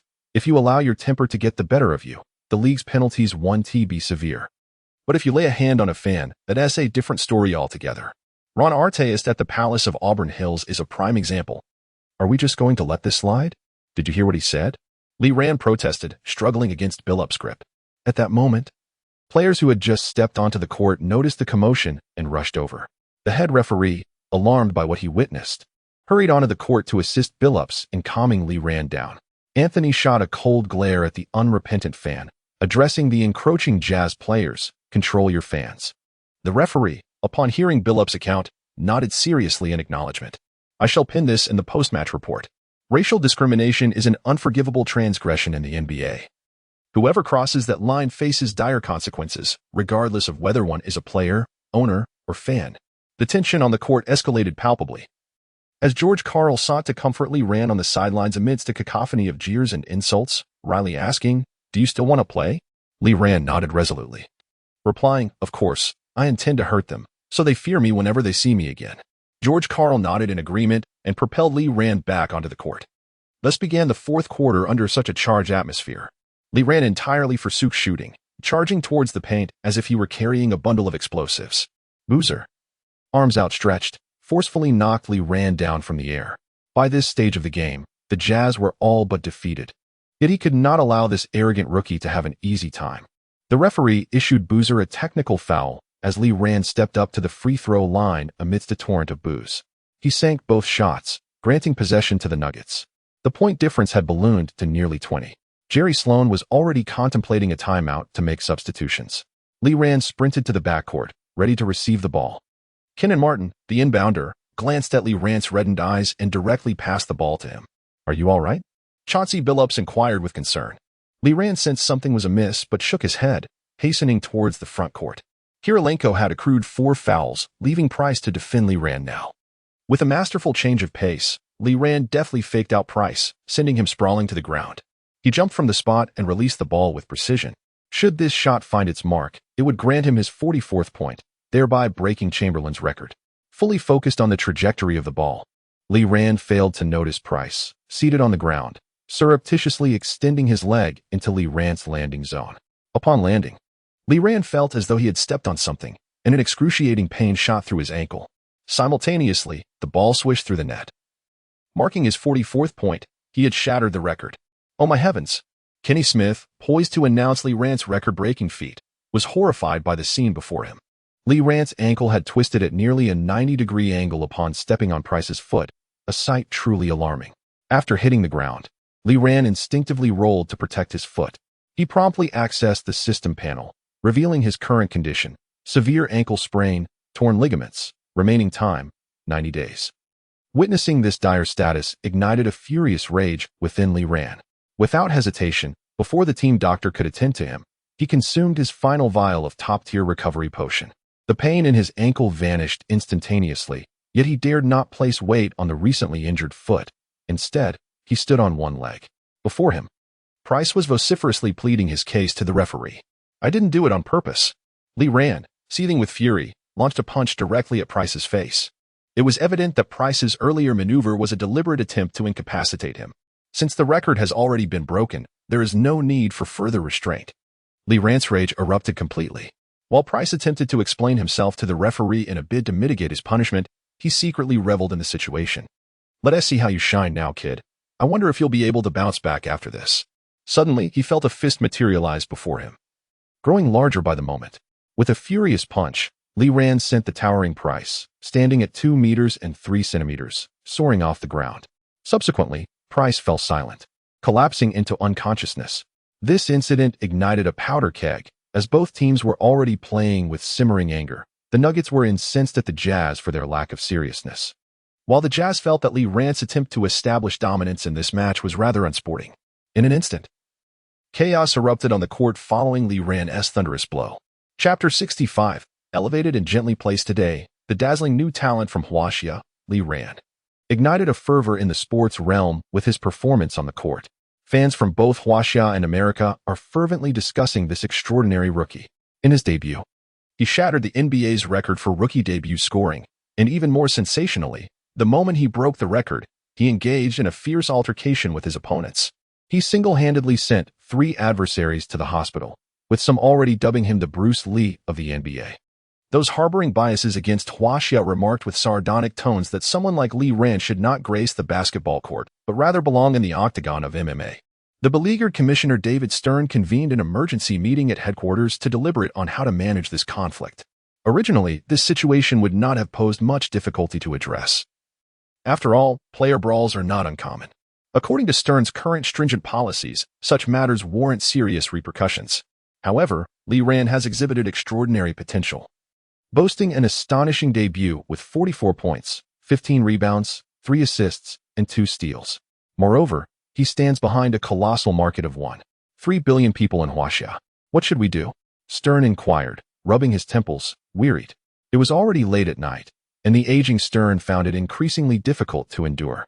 A repugnant bald man asserted, "This situation warrants severe penalties. Price's injuries are grave, and he may even be forced to retire."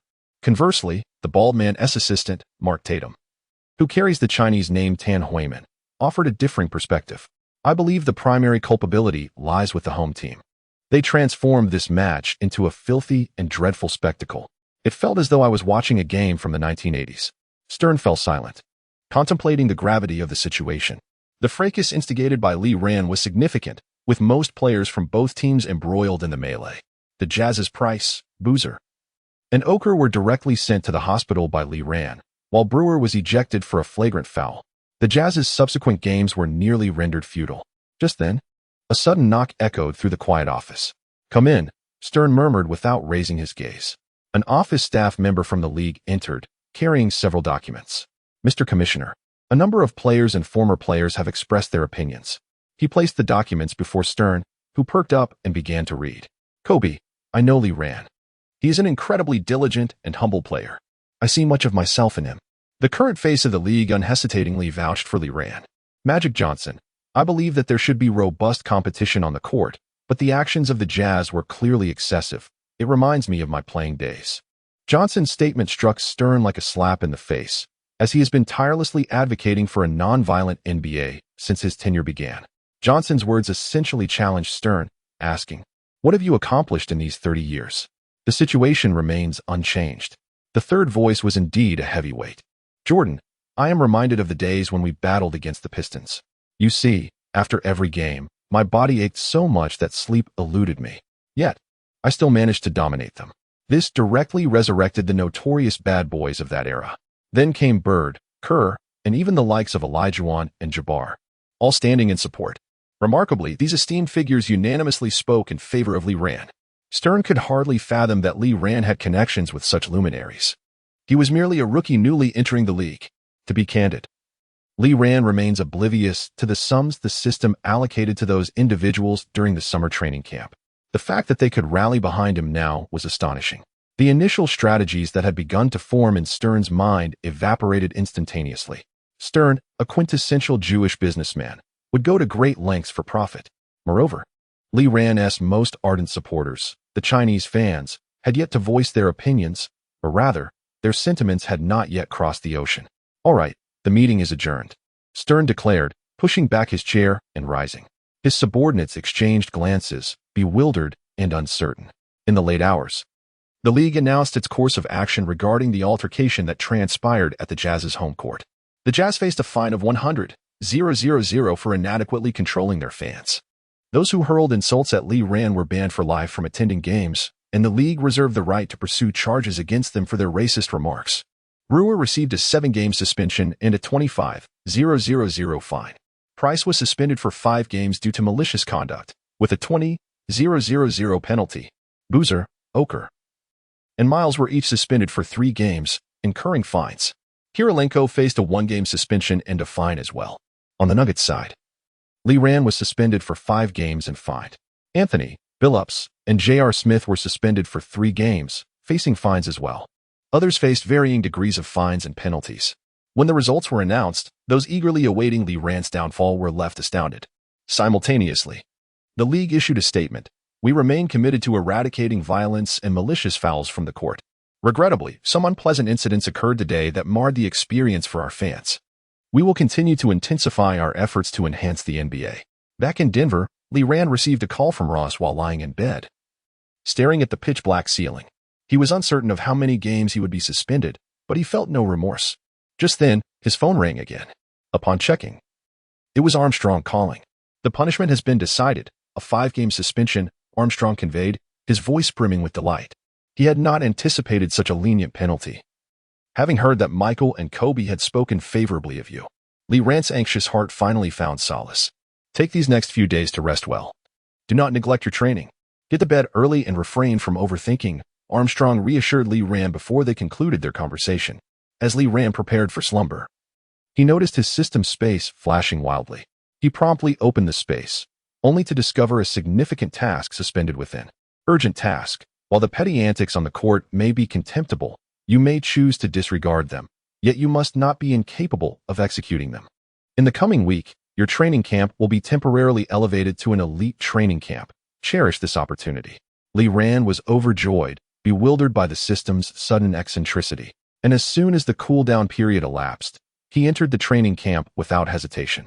Upon his arrival, Lee Rand realized that this experience was markedly different from before. He found himself in a vast stadium, surrounded by fervent fans shouting with enthusiasm. "All right, lads, there is nothing more to say. Get on the court and obliterate that opposing team."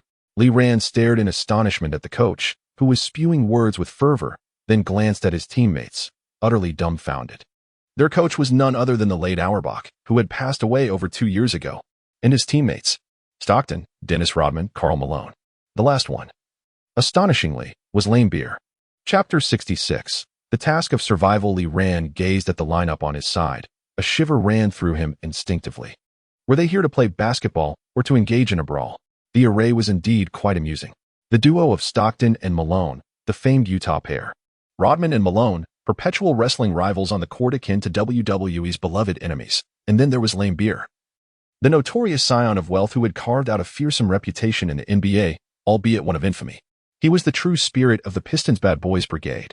However, when Lee Rand turned to behold the opposing team's lineup, his expression froze entirely. The head coach of the other team was none other than Chuck Daly, the former mastermind of the Pistons' notorious squad. In their roster, Isaiah Thomas, Bruce Bowen, Giannis Antetokounmpo, Draymond Green, and Zaza Pachulia. The moment Lee Rand laid eyes on that formidable quintet, a chill swept through him, and his ankle throbbed with an ominous pain. The malevolence in the gazes directed at him from those 5 players, including Coach Daly, was unmistakable. The preliminary mission objective appeared in the sky: do not sustain injuries during the game. It seemed deceptively simple, didn't it? Just exercise a bit of caution, and all would be well. Let us give it a try, shall we? Half an hour later, Lee Rand emerged from the haze of reality, his eyes vacant. He had first been struck in a most sensitive area by Green, followed by Bruce Bowen, who had unceremoniously eliminated him from the game. It was brutal. This assault had nearly left him with a psychological scar. It was evident that their intentions were not directed towards the ball, but rather at him personally. After a brief respite to calm his frayed nerves, Lee Rand re-entered the system space. His teammates, seemingly possessing a collective memory, began to jest as soon as they spotted him. "Lee, how can you barely last more than a single quarter?" Malone grinned, showcasing his elbow, which was as thick as a typical man's thigh.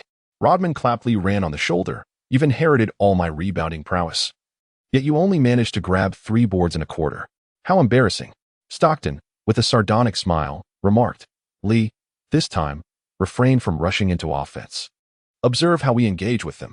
Laimbeer nodded in agreement. Aside from Isaiah, the rest are merely remnants we can toy with. Just watch and learn. With that, he cast a glance at Stockton. This fellow was no slouch either. When it came to subtle maneuvers on the court, Stockton was as cunning as Isaiah Thomas, if not more so. Under his and Malone's reign in the Jazz, countless heroes had met their downfall. Malone scoffed derisively. That little guy is still lacking. The comforting words of his teammates eased Lee Rand's distress considerably. Hearing Malone's final quip nearly made him laugh out loud. Indeed, the smile assassin had nearly been rendered incapable of self-care after receiving one of Malone's infamous elbows. In truth, it had only required over 40 stitches at the hospital. As both teams took to the court once more, Lee Rand obediently retreated to the corner to smoke, no longer assuming the offensive responsibilities he had previously shouldered. His eyes widened as he observed every move from both sides. The moment Isaiah Thomas dribbled past half-court, the duel between him and Stockton commenced. As Thomas maneuvered the ball, he persistently swatted away Stockton's hands. Lee Rand discerned that Stockton's hands were not casually placed. His fingers frequently found their way to Thomas's vulnerable side. The soft flesh in that area, when pinched, elicited a sharp discomfort. At times, Stockton even ventured to graze the inner thigh of Thomas. Lee Rand felt his fists clenching, yet both players maintained their stoic expressions. Isaiah Thomas was no pushover either. Each time he brushed aside Stockton's hand, his elbow hovered dangerously close to Stockton's face, swaying ominously. One could surmise that had Stockton not deliberately eased off, he would have caught a solid elbow to the visage. Meanwhile, the four towering giants in the paint were fiercely battling for position. Malone's elbows repeatedly collided with Draymond Green, producing a dull thud of flesh meeting flesh. Laimbeer and Pachulia were even more reckless. Their movements resembled a wrestling match, with limbs entangled, none maintaining a semblance of proper form. Lee Rand observed this chaotic spectacle intently when Bowen suddenly spoke up. Although their maneuvers appeared aggressive, they remained within the confines of the rules or beyond the prying eyes of the referees. One had to scrutinize closely. These were the subtle techniques honed over a lifetime of playing basketball. Lee Rand glanced at Bowen, who seemed innocuous enough. This was the same man who, years prior, had enraged Vince Carter with a vicious screen, only to be chased across the court, leaving many formidable players in his wake, truly a titan of the NBA. After a prolonged struggle, Isaiah Thomas finally passed the ball to Giannis Antetokounmpo, who was entangled with Rodman. With the ball in his grasp, Giannis took long strides towards the paint, but Laimbeer stood defiantly in his path. Thud. As Giannis leaped, Laimbeer followed suit, resulting in a collision mid-air. After which Giannis painfully crumpled to the floor. Lee Rand's eyes widened in shock. What had transpired? In mid-air, one's center of gravity becomes uncontrollable. Even Jordan had suffered similar misfortunes against Laimbeer in the past, Bowen remarked casually. At that moment, the large screen overhead replayed the earlier encounter. During their aerial clash, Laimbeer had intentionally or unintentionally nudged Giannis's waist, causing him to lose balance and fall. Yet, the referee remained oblivious. The officiating crew could not see this play. The replay was specially tailored for your viewing. Bowen continued to elucidate. Lee Rand suddenly realized the perilous nature of such maneuvers. Yet executing them undetected was truly an art form. In a seamless transition between offense and defense, Stockton and Malone executed a quintessential pick-and-roll. Malone's mid-range attempt, however, went awry. Draymond Green reached out to seize the rebound, inadvertently elevating his right leg as he descended. Lee Rand felt a chill at the sight. Yet, his counterpart, Laimbeer, appeared to be well prepared, slightly angling his body and using the outer side of his thigh to brace against Green. With no success, Green opted to advance the ball himself. His solo layup was met with an emphatic rejection by Malone, who regained possession and swiftly passed to Stockton. Together, they launched a fast break. Upon reaching the front court, Stockton delivered an exquisitely precise, yet unpretentious bounce pass to Malone on the opposite side. With the ball in hand, Malone approached the basket, only to find Pachulia obstructing his path, one foot extended forward. Just as Lee Rand worried for Malone's safety, Pachulia suddenly screamed in agony and collapsed. Upon closer inspection, blood poured from a gash on his brow. In midair, Malone executed his signature move, one hand covering his ear while the other swung round to emphatically dunk the ball into the hoop. The referee's whistle pierced the air, signaling the basket was good, along with an additional free throw. How was this feat accomplished? Lee Rand stood in awe, as if transported to an alternate realm of basketball, a pure, Shadowy Underbelly. Chapter 67. Champion? Let's talk big after making it to the top 8. In this match, the score was not the focal point. The nuances on the court were what truly captivated Lee Rand's attention. On the opposing side, Pachulia, Antetokounmpo, Bowen, and Green were all adept at employing underhanded tactics, with Isaiah Thomas epitomizing the art of dirty play. However, they were at a disadvantage against Lee Rand's roster. Upon re-entering the game for the second time, Lee Rand did not possess the ball throughout the first quarter. By the second quarter, he felt ready to take action. Let me give it a try, he thought. Stockton complied, passing the ball to Lee Rand. And then, he launched himself forward with ferocity. Pachulia looked innocently at the referee, suggesting that his previous actions were legitimate. Lee Rand swiftly rose from the ground, wiping his mouth. Let us go again. This time, he was aware of the opponent's subtle maneuvers, yet Antetokounmpo swatted the ball out of bounds with a forceful hand. On the next play, Lee Rand finally managed to penetrate the paint, yet found himself sandwiched between the formidable Green and the crafty Isaiah Thomas. In that instant, he felt sharp pains coursing through several areas of his body. Damn, this is brutal, he thought as he watched his errant shot sail far off target. Cursing under his breath, in his second attempt, he still could not endure half a quarter. This time, he was elbowed out by Green, lying on the floor. A trickle of blood escaped the corner of his mouth, and his lips were swollen. Let us go again. After a brief respite, he re-entered the fray. By the end of the first day, he had yet to complete his initial task. Exhausted, he lay on his bed after finishing his training in the system space. Although the injuries sustained during play had healed, he still felt an overwhelming ache throughout his body. Even more astonishingly, in just one day of training, he had suffered 5 severe injuries that would typically take 3 months to recover from, with numerous minor injuries that defied counting. Nevertheless, he remained undeterred. When the second day dawned, Lee Rand immediately re-engaged. His performance on the second day vastly improved, with his longest stint on the court lasting 3 full quarters before being declared injured. By the third day, a seasoned Lee Rand possessed the ball, calmly facing Bowen's defense. Wishing to breach the defense, he cleared his path with an assertive elbow.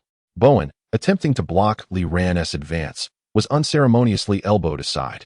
Green quickly shifted to provide support, but in that fleeting moment of contact, Lee Rand seized the initiative, executing a discreet shoulder dip that caused Green to emit a soft grunt. Swiftly, he released the ball before Pachulia and Antetokounmpo could converge upon him, landing gracefully while deftly avoiding their feet. A flawless offensive play. Stockton applauded with a smile. Well done. To score over them, one must be more ruthless. You should have grasped this by now. That day, Lee Rand came remarkably close to meeting the mark. The 4th day, the 5th day, the 6th day. It was not until the 7th day that Lee Rand flawlessly completed the elementary task. At the precise moment the system notified him of the task's completion, the specially designed arena vanished instantaneously, along with the teammates and opponents he had battled fiercely for an entire week. However, the insights they imparted to Lee Rand were indelibly etched in his heart. In the preceding days, the Denver Nuggets' performance had been dismal, with Anthony, Billups, and JR all suspended for 2 games, coupled with Lee Rand's 5-game suspension. It meant that the Nuggets would have to rely on a group of aging and ailing substitutes for their upcoming 2 matches. On October 31st, the Nuggets faced the Clippers on their home turf. Coach George Karl fielded a starting lineup of White Chocolate, Szczerbiak, Dantley, Kenyon Martin, and Hilario, only to lose by 13 points. Szczerbiak scored a team high of 20 points, but it proved futile. Next came a back-to-back game against another Los Angeles team, the Lakers. It sounded convenient, as they wouldn't have to travel far, but this match was technically a home game for the Nuggets, making it a challenging scenario. After playing the Clippers the previous day, the team had to fly back to Denver overnight to face yet another Los Angeles team. Depleted and fatigued, the Nuggets suffered a crushing defeat, losing by 29 points. The silver lining was that Anthony and the others would return soon. However, the bad news was that they lost again. In a home game against the Warriors, who were without Curry, Anthony delivered an impressive performance, scoring 28 points and effectively containing the Warriors' core, Stephen Jackson. Yet, the Warriors' bench players stepped up, with Azubaik scoring 22 points and Brandon Wright adding 18. The Nuggets' reserves, having exhausted their energy in the previous 2 games, were all off their game. Thus, the Nuggets faced a 3rd consecutive loss. During this tumultuous time, Lee Rand remained in the system space, experiencing a bittersweet blend of pain and joy. When there were home games, he cheered fervently for his teammates, and during away games, he silently trained in the gym, eagerly awaiting the day of his return. The Nuggets continued to falter. They lost at home to the Mavericks, With the season, Jason Kidd nearly achieving a triple-double with 22 points, 10 rebounds, and 9 assists. Under his defense, Billups struggled, managing only 14 points for rebounds and 3 assists. This marked their 4th consecutive defeat, and the atmosphere within the team grew increasingly tense. Their aspirations for the season extended far beyond merely making the playoffs. Yet starting with a record of 1 win and 4 losses was hardly convincing. Fortunately, in the final game before Lee Rant's return, the Nuggets finally claimed victory. Against the Grizzlies, who featured this year's 3rd pick, O.J. Mayo, despite Mayo's stellar performance of 31 points, 8 rebounds, and 3 assists, Anthony was even more formidable. Fueled by frustration, Anthony played for 42 minutes, shooting 18 of 27 from the field, 5 of 10 from three-point range, and 6 of 8 from the free throw line, amassing an astonishing 47 points, 7 rebounds, and 5 assists, thus helping the team in their 4-game losing streak. With an air of fierce determination, Anthony made bold proclamations at the post-game press conference. The most challenging period for the team has passed, and as the next game approaches, you shall witness a completely transformed Nuggets. When reporters inquired about the team's aspirations for this season, Anthony confidently proclaimed, of course, the championship. However, few took the Nuggets' words seriously. Grand proclamations are easily made, yet the team's performance is the true measure of their capabilities. With a disheartening record of 2 wins and 4 losses in the opening 6 games, the Nuggets have yet to even enter the playoff contention. How could they speak of a championship? Then, Lee Rand returned to the team. Lee, your current style of play is indeed susceptible to being targeted by opponents. I urge you to temper your temperament in the future. If you engage in another altercation on the court, this season for the team will be over. David Stern will not tolerate a team that repeatedly finds itself embroiled in conflict. Next time, he may not be so lenient. George Karl solemnly advised as he pulled Lee Rand aside following his official return. Lee Rand nodded in acknowledgement. Fighting? Such antics are for children. My approach is to retaliate cunningly against those who attempt to undermine me. Enthusiastically, Lee Rand entirely forgot the frustrations he faced during his first game. Chapter 68.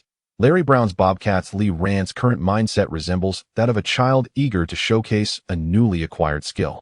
The first game following his suspension serves as the perfect stage for his debut. In this match, they will journey to Charlotte to challenge the Bobcats. Coached by the esteemed Larry Brown, a rarity in the league, Brown is one of the few coaches to have achieved 1,000 victories. His mantra revolves around playing the right brand of basketball. However, beneath the seemingly amiable exterior of this bespectacled gentleman lies a more complex persona. Far from the idealized image he projects, the Dream Team's disheartening defeat in Athens in 2004, his questionable conduct while coaching the Pistons during the finals as he sought a new position before his players, and a less than stellar tenure with the Knicks have drawn considerable criticism. Notably, he has also refrained from nurturing new talent, a habit that has further fueled dissent against him. Nevertheless, he once led the 76ers against the formidable Lakers dynasty and personally dismantled that very reign while with the Pistons, guiding an underdog team to an unglamorous championship. His admirers hold him in the highest regard, viewing him as a transformative coach capable of turning adversity into triumph. Conversely, detractors dismiss him as excessively pragmatic, driven solely by his personal ambitions while disregarding everything else. Coincidentally, Larry Brown has coached both of the previous backcourt stars for the Nuggets, Allen Iverson, who has moved to the Pistons, and the current starting point guard, Chauncey Billups. Invited by Jordan to coach the Bobcats, Brown transformed the team into a formidable contender in just 2 years. This season, they selected DJ Augustine, a former adversary of Lee Rand from the NCAA, and boast a roster that includes Gerald Wallace, Jason Richardson, who nearly became Lee Rand's teammate, and the formidable Emeka Okafor and Raymond Felton. This Bobcats squad exhibits remarkable athleticism and defensive tenacity. While their ceiling may limit their playoff success, they remain an undeniably challenging opponent. On November 11, 2008, during a regular NBA season game, the Denver Nuggets faced the Charlotte Bobcats on their home court. Lee Rand arrived early with the team to warm up at the Charlotte Arena, where he soon spotted a familiar figure. Clad in athletic attire, Michael Jordan sat courtside, savoring a thick cigar while intently watching Lee Rand's practice. "Hey, Lee, come here," he called, exhaling a cloud of smoke and gesturing for Lee Rand to approach. Lee Rand, intrigued, dribbled the ball over to him. "I still don't understand why the Mavericks rejected me," Jordan began, leaving Lee Rand momentarily perplexed. "Do you know what I sacrificed to acquire you?" Jason Richardson. "And yet the Mavericks chose Denver instead." Lee Ran had heard of the fierce competition amongst several teams for his signature, with some even offering all-star caliber assets. It dawned on him that the old rogue bore a grudge. Isn't it better to be the core of the Bobcats? You could treat Gerald as your Pippen, Jordan smiled, enticing Lee Ran with the notion. Lee Ran felt a surge of excitement. Jordan's words carried profound implications. If we regard Gerald Wallace as his Pippen, then who is he? If it were someone else speaking, Lee Ran would have merely smiled and let it pass. However, coming from the man himself, nevertheless, Lee Ran quickly realized the implications. MMP, the successor to Jordan, is certainly not a mere compliment. Take a look at Grant Hill. Consider Anthony Hardaway. Lee Ran smiled politely. Michael, you know, it's not entirely up to me where I go. Jordan was merely jesting. He took another puff of his cigar, exhaling a cloud of pale blue smoke into the air, watching the swirling vapor. The league today is rather dull. They're all engaged in this star-studded camaraderie, nothing like my era. I hope you can bring something different to the league. Lee Ran nodded. Although Jordan and Pippen had both been selected for the All-NBA first team and the All-Defensive first team during their time with the Bulls, and Pippen was once regarded as the second-best small forward in the league beneath Bird before LeBron secured a championship, Pippen was undoubtedly a product of the Bulls' own design and cultivation. After a casual exchange, Jordan departed from the training facility. Engaging with opposing players before a game is never a good look. Lee Ran resumed his warm-up, awaiting the impending match. Despite the modest size of the Bobcats' fanbase, they possessed a dedicated group of supporters, and amidst the jeers of the crowd, the regular season game was about to commence. The Nuggets were finally set to field their strongest lineup: Billups, Lee Ran, Anthony, Kenyon Martin, and Hilario. The Bobcats countered with their starters: Raymond Felton, Jason Richardson, Gerald Wallace, Jared Dudley, and Emeka Okafor. Lee Ran stood eagerly at center court, relishing the opportunity to use his leaping ability to outmaneuver the towering centers of his opponents. With the referee's whistle, Lee Ran effortlessly secured possession over Okafor. Billups advanced the ball, officially commencing the game. The Bobcats' defense was notably aggressive, and in matters of defense, Larry Brown is undoubtedly a master. Whether it was the one offensive or defensive strategy of the 76ers or the ironclad Pistons, both were his proud creations. Jason Richardson closely shadowed Lee Ran, making it difficult for him to receive the ball. However, Billups did not assign the first offensive play to Lee Ran. The team's leader was, after all, Anthony. The first game had granted Lee Ran an unusual share of the ball due to special circumstances. Anthony, with the ball at the arc, attempted a pull-up long two, but it was disrupted by Gerald Wallace, veering off the mark. Okafor was poised to claim the offensive rebound, but Lee Ran was quicker. His rebounding capabilities had yet to be fully acknowledged by his adversaries. Okafor could only watch helplessly as Lee Ran snatched the rebound and directly put the ball back in. Lee Ran thus secured the team's first points. Anthony exuberantly high-fived Lee Ran. The more support Lee Ran provided, the better the Nuggets' performance would be this season. In contrast to their defensive prowess, the Bobcats' offensive performance leaves much to be desired. Historically, this season, they have averaged a mere 93.6 points per game, placing them among the lowest in the league.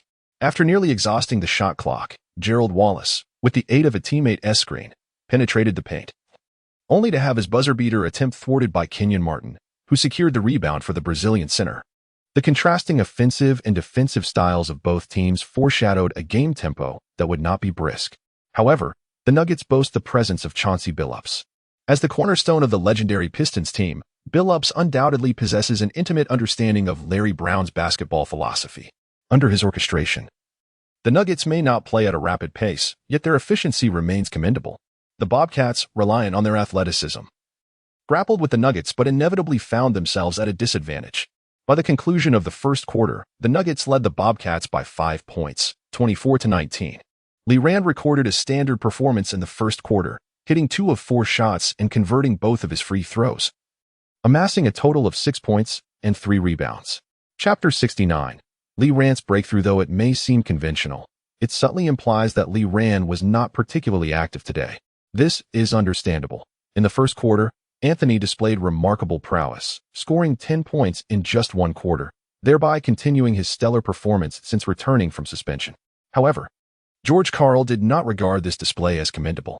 Although both Lee Ran and Anthony adopt ball-dominant playing styles, their approaches do not clash. Anthony, often hailed as an offensive virtuoso, excels in various offensive maneuvers, be it driving, long-range shooting, or post play. Yet, A significant portion of his finishing techniques relies on shooting. In stark contrast, Li Ran embodies a different philosophy altogether. For him, the essence of his game can be distilled into a single word: drive. He charges toward the basket, seemingly intent on dunking both the ball and his defender into the hoop. Li Ran possesses shooting ability, a fact well known to George Karl, who has witnessed it during practice sessions. Nevertheless, Li Ran prefers not to resolve matters through shooting. To him, given the exceptional physical attributes bestowed upon him in this lifetime, it would be a grave misfortune not to exploit them fully. The NBA is replete with examples of players who soared in their early years and later relied on shooting to maintain their brilliance, with Jordan and Kobe being prime exemplars. With their distinctly contrasting styles, George Karl found himself with an array of strategic options to counter various opponents. Thus, he resolved to allow Li Ran to lead the team in the second quarter, enabling the Bobcats to experience a different style of play. Meanwhile, Charlie Brown substituted in some bench players, granting his starters a moment of respite. The Bobcats' aggressive approach came at a cost, namely, considerable fatigue among their players. He did not implement any specific adjustments targeting Li Ran, believing that the rookie's record-breaking performance in the previous game was solely attributable to the Nuggets' collective effort in facilitating his scoring opportunities. After all, he was merely a newcomer. How much of a difference could he truly make? As Li Ran surveyed the opposing bench, he recognized a few familiar faces, most notably DJ Augustin, whom he had previously dominated. Another was Shannon Brown, a high-flyer known for his acrobatics, who had gained notoriety with the Lakers. Brown's entry into the NBA hinged on his extraordinary athleticism, while other attributes remained rather average. The remaining players on the bench were inconsequential to Li Ran, as he had no prior acquaintance with them. As the second quarter commenced, Li Ran undoubtedly emerged as the primary offensive focal point for the Nuggets. His direct opponent was none other than Shannon Brown, though Brown defended Li Ran with fervor. It proved futile. "You think you can jump?" Li Ran seemed to say. "Forgive me, but I can leap higher." During one offensive play, Li Ran surged into the paint, virtually overpowering the leaping Shannon Brown to score. Brown found himself awkwardly dislodged mid-air, landing in a heap on the floor. Gazing up at the impassive Li Ran standing before him, utterly disheartened. Observing the unfolding scenario, Bobcats head coach Charlie Brown felt a growing unease. The game was not progressing as he had envisioned, prompting him to furrow his brow in concern. The root of the issue lies with that number 0 player. His exuberance is overwhelming. The Bobcats' defensive stalwart, Gerald Wallace, currently sits on the bench, while the players on the court seem utterly incapable of containing him.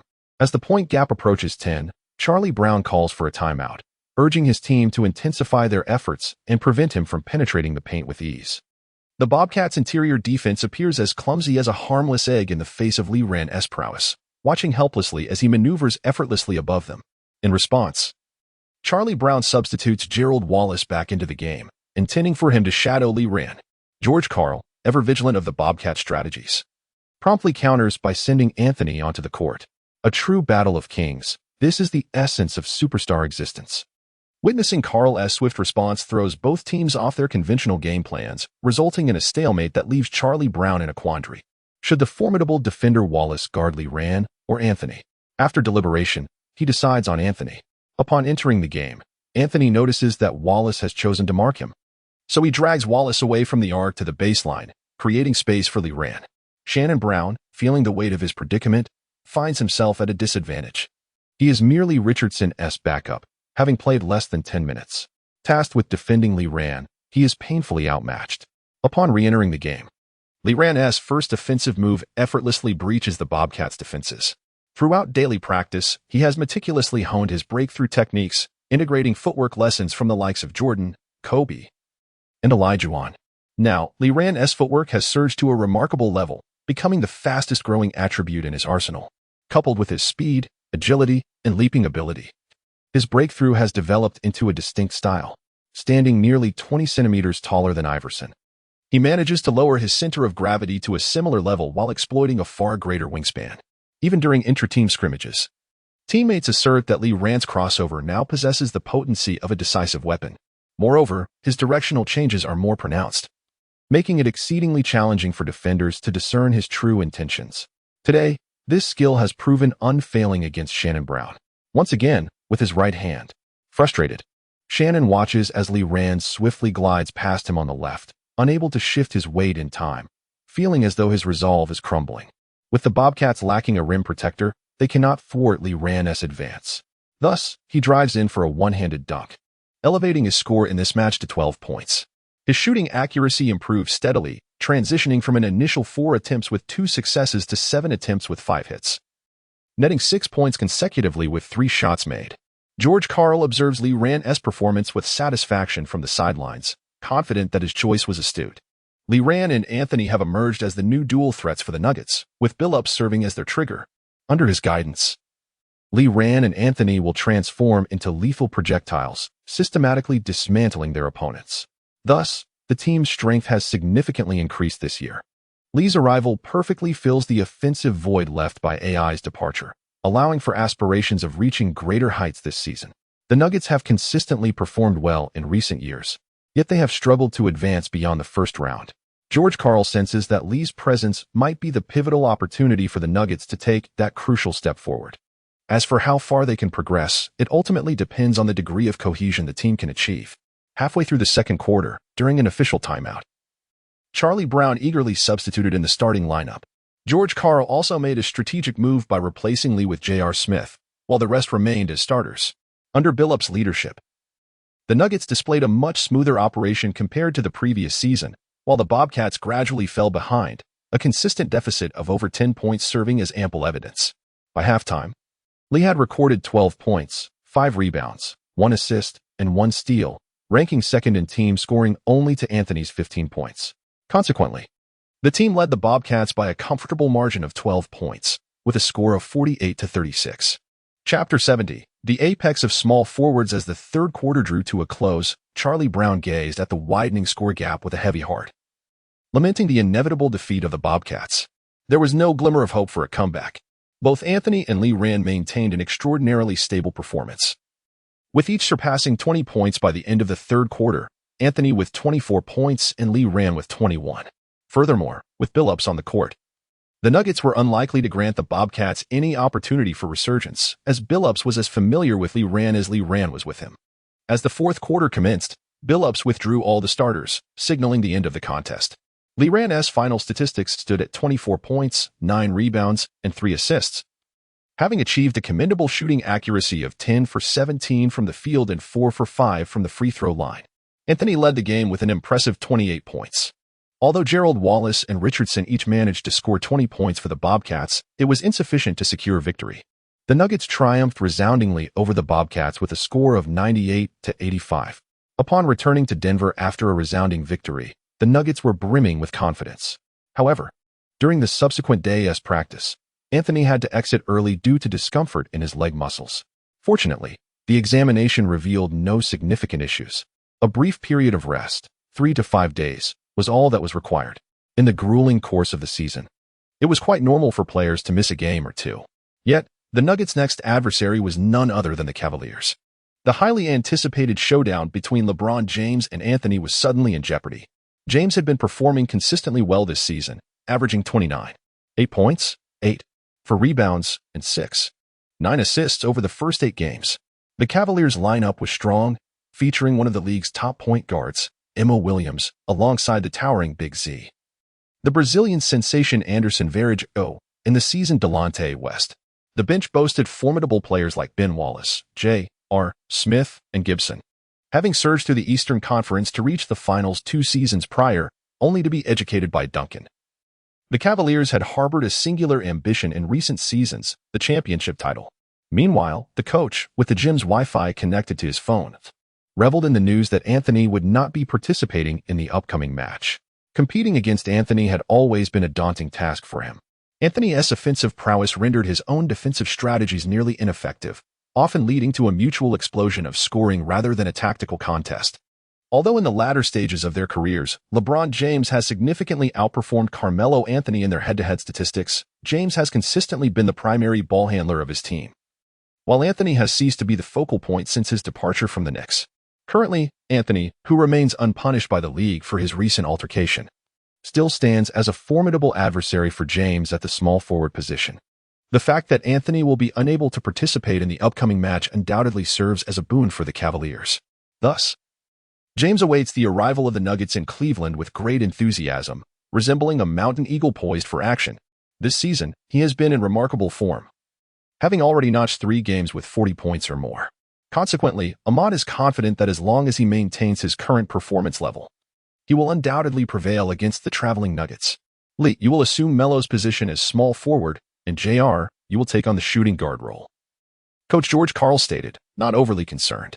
In contrast to the previous season, where the absence of either Allen Iverson or Anthony would have left the team severely handicapped. This year, with Anthony injured, they still have Lee Ran as a capable substitute. Furthermore, the salary cap space acquired from trading Iverson has allowed the Nuggets to bolster their bench, thus alleviating any concerns about offensive depth even with JR stepping into the starting lineup. LeBron, exercise caution. The Nuggets rookie is having an impressive season and should not be underestimated. Coach Mike Brown, known as Black Bread in the league, advised James, observing his relaxed demeanor. "Oh, come now, Mike, he is merely a rookie. Once we step onto the court, I'll be sure to welcome him to the NBA," James replied dismissively, shaking his head. Mike Brown sighed, acknowledging that despite the rookie's commendable early performances, they were largely a product of team facilitation. This year's rookies have shown remarkable offensive prowess, exemplified by the first overall pick, Derrick Rose, who has excelled with the Bulls, averaging impressive statistics that place him on par with a young LeBron James, and is considered a potential leader for the franchise since Michael Jordan. Lee, with Melo absent, you must shoulder the offensive responsibilities of the team. Do you have the confidence? George Karl inquired, somewhat apprehensive. This would be Lee Ran's first game without Anthony on the court. Although he had previously performed admirably, he had the support of Anthony. Could he maintain his outstanding form under the intense scrutiny of the opposing defense? No problem, George. Just watch me, Lee Ran declared, thumping his chest with determination, exuding an air of confidence reminiscent of a player demanding their share of the court. The game approached as scheduled, 2 days after facing the Bobcats, with the Nuggets traveling to Cleveland to challenge the young monarch, LeBron James. Upon arriving in the small city of Cleveland, one could not escape the omnipresent imagery of the young king. Enormous portraits of James adorned buildings, LED screens displayed his likeness, and graffiti graced street corners, while buses showcased grand depictions of the basketball icon. This is a city profoundly marked by the indelible imprint of LeBron James, where every fan reveres him as the savior of Cleveland. Lee Ran gazed at the overwhelming presence of LeBron James, feeling a yearning within, pondering when he might receive such adulation.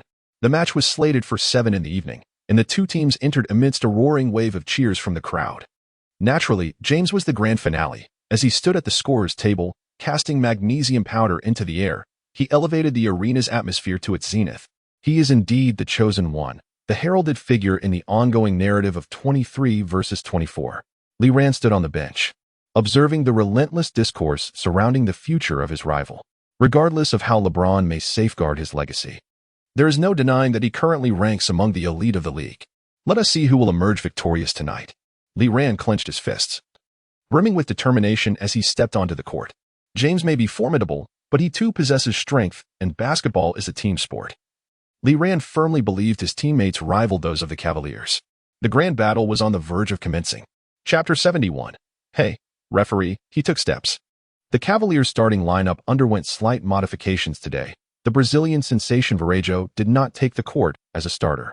Instead, his place was filled by Billup's former teammate, the 4-time Defensive Player of the Year, the most formidable undrafted player, Ben Wallace. However, time has taken its toll on Big Ben, whose once celebrated agility and mobility have significantly diminished. Although he possesses sufficient strength, his shorter stature makes it challenging for him to contest in the paint, leading to a rapid decline in his performance. Mike Brown likely assessed that the Nuggets' interior strength was not as formidable as their perimeter, hence opting for Wallace's superior defensive capabilities to start, hoping to bolster their outside defense. The Nuggets lineup featured Lee Ran positioned at the small forward spot opposite LeBron, with JR taking the shooting guard role, while other positions remained unchanged. Coach, why is Lee Ran matched up against LeBron instead of JR? Jason Williams inquired from the bench, puzzled. Our team's strongest asset lies in the small forward position, but in the event of Melo's injury or unavailability, it becomes our weakest link. Besides Melo, the only true small forward on the roster is Wally Szczerbiak. Therefore, I wanted to experiment with elevating Lee to the 3 spot, hoping for unexpected results. The outcome of today's game is not of paramount importance. As long as Lee performs well, I will be satisfied, George Karl replied sagely. And besides, The player he is matched against is arguably the league's best small forward. If George Karl's thought trailed off, but White Chocolate grasped the implication. If Lee could hold his own against LeBron, he would undoubtedly fare well against others. Lee, are you still going for the tip-off? The veteran Brazilian center inquired earnestly. Lee Ran glanced at the towering Zydrunas Ilgauskas, instinctively shrinking his neck. The giant seemed poised to effortlessly snatch the ball from above, rendering any contest futile. His leaping ability was sufficient to challenge those 6 feet 9 inches or shorter, but against giants like Ilgauskas and Yao Ming, who towered over 7 feet 2 inches, he felt utterly outmatched. As expected, Ilgauskas merely elevated slightly, utilizing his remarkable leaping ability to secure the ball over Hilario's head. With the ball in hand, the spirited Cavaliers number 23, LeBron, strode forward while orchestrating his teammates' movements. Lee Ran, unwilling to let the moment pass, directly signaled to the referee, exclaiming, "Referee, referee." He traveled. He mimicked the traveling motion with exaggerated gestures. The referee was momentarily taken aback. Who is this audacious rookie? LeBron appeared bewildered, holding the ball in one hand while nonchalantly gesturing with the other to indicate his innocence. At that moment, the broadcasters displayed the earlier sequence of LeBron's movements on the overhead LED screen. The footage revealed LeBron, ball in hand, taking 2 steps, gesturing, taking 2 more steps, dribbling, and then gesturing again, all while continuously advancing. The arena erupted in astonishment. Typically, no one pays attention to such minor details. The focus is on the Cavaliers' tactical execution, not on the movements of their king. This individual is quite the bore. In an instant, Lee Ran's reputation among Cavaliers fans plummeted into negative territory. Faced with such unambiguous footwork, the referee could hardly pretend to be blind. He had no choice but to award possession to the Nuggets. The Cavaliers' initial offense had yet to commence when it was abruptly halted by a blunder from the Emperor. Lee Ran smirked to himself. After 15 years, this flaw remained unrectified. And now it was expected to change? LeBron James, exuding an air of menace, positioned himself before Lee Ran. The presence of this number 0 irked him greatly. The king decided it was time to impart a lesson. Thus, James unleashed his full defensive prowess, intent on giving Lee Ran a hard lesson. Meanwhile, the other Cavaliers players mourned silently for Lee Ran while obediently gravitating towards the strong side. With James bearing down on him, the youngster had better brace himself. Chauncey Billups found himself in a quandary, pondering whether to let Lee Ran take the shot. Nevertheless, after a series of evasive maneuvers, Lee Ran managed to receive the ball despite James's relentless pursuit. The moment he caught the ball, Lee Ran accelerated. Yet, this posed no challenge for the great Emperor. James pressed tightly against Lee Ran, shadowing him toward the basket. In that instant, Lee Ran felt an overwhelming pressure. This man was indeed like a wall. As he realized he was being pushed farther from the basket, Lee Ran had a flash of inspiration. He transferred the ball to his left hand and, from beneath James's armpit, unexpectedly tossed it toward the backboard. James instinctively turned around, only to discover that Lee Ran had darted past him. In the blink of an eye, Lee Ran surged to the basket, catching the rebounding ball with both hands for a thunderous dunk. He successfully replicated the self-alley-oop that Tracy McGrady had once demonstrated during the All-Star game, soaring triumphantly above James. Ah, what an ingenious play by Lee Ran, truly exquisite. This is a player who thinks while playing, exclaimed Coach Zhang from the broadcasting booth of Tianchao Television, his face alight with surprise. The commentator beside him nodded in agreement. James's expression darkened. Though subtle, it was clear that anyone would feel disheartened being outmaneuvered by a rookie. What a disparity in status. This time, James cautiously dribbled the ball across half-court, ensuring he did not travel as he gestured for his teammates to spread out. Lee Ran spread his arms wide, crouched low, and focused intently on James. James eschewed any flamboyant maneuvers, simply bullying his way toward the basket against Lee Ran. The impact felt like a tank colliding with him. Damn. I can't hold him back. What has this guy been eating to grow so strong? Lee Ran, who had previously been confident in his physical prowess, found himself nearly bulldozed by James. The consequence of failing to withstand James's charge was being left hanging on the rim as the latter flaunted his superiority. Rubbing his aching chest, Lee Ran cast a glance at James before turning and sprinting toward the front court. James, poised to welcome Lee Ran to the NBA upon landing, was taken aback to see Lee Ran sprinting away. A basketball trailed behind him, hurtling swiftly toward the front court. Billups himself initiated the inbound pass, launching the ball toward the front court. Upon landing, James swiftly pursued, but alas, Billups's pass was exceptionally precise. descending only within the three-point area before soaring upwards, evidently utilizing all his skill. The difficulty of such a pass is indeed formidable. Li Ran comfortably received the ball within the paint, executing a grand windmill dunk that sent the ball soaring through the hoop. Upon landing, the exhilarated Li Ran made a gesture that astonished the entire arena. He extended his finger, pointing towards James, who stood at center court, conveying a clear message. Come on, let us engage in a fierce battle this match. Yet, deep down, he understood that although he had successfully scored on both occasions, the essence of his achievements was largely attributable to fortuitous circumstances. The credit for the second basket predominantly belonged to Billups, whose extraordinarily challenging pass was the true essence of that score. If we were to gauge their true abilities, it was evident that James currently overshadowed Li Ran. Nevertheless, Li Ran was determined to engage James in a spirited contest. Chapter 72. James's Mastery. The bald lion's cold arrow 2-5 in the face of Li Ran's provocation, James found an unexpected calmness. He recognized that he had already lost this round. Regardless of Li Ran's cunning tactics, he remained merely a rookie, whereas James was a long-established superstar. Winning against Li Ran was to be expected, but losing would indeed be a significant embarrassment. Thus, James resolved to proceed with caution, aiming to establish a lead before gradually wearing down Li Ran. Feeling somewhat sheepish, he refrained from offering any welcoming words to Li Ran. What face did he have to do so? Subsequently, James began to orchestrate his team's offense methodically, simultaneously intensifying his defensive efforts against Li Ran. Big Z, capitalizing on his height advantage, scored repeatedly in the paint.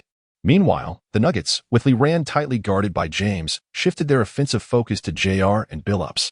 Fortunately, both JR and Billups were in excellent form that game, within a few minutes, rather than gaining the lead as James had hoped.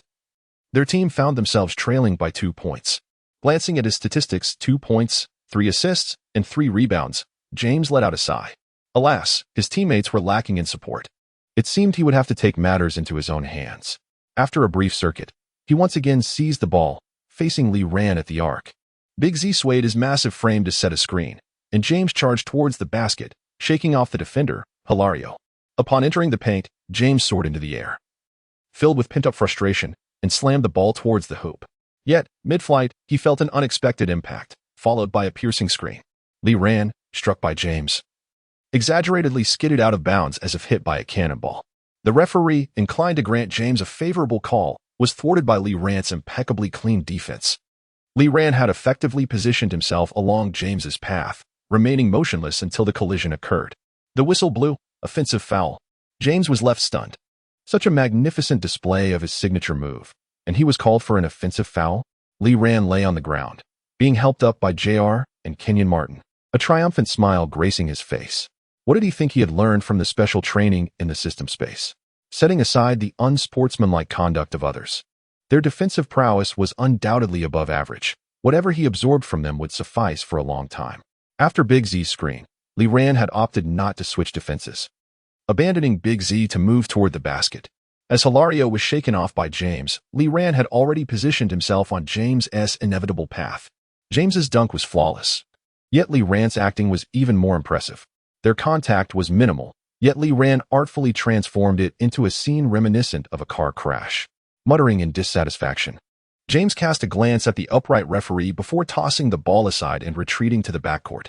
When had the illustrious king ever endured such indignity? Filled with ire, James turned back and swatted JR's layup out of bounds. The powerful block from the volleyball invigorated the Cavaliers' morale, leading them to surge forward with a remarkable run, closing the gap and establishing a 5-point lead. Li Ran, with the ball in hand, looked at James standing before him, feeling an overwhelming sense of frustration. The inability to soar above the rim weighed heavily on him.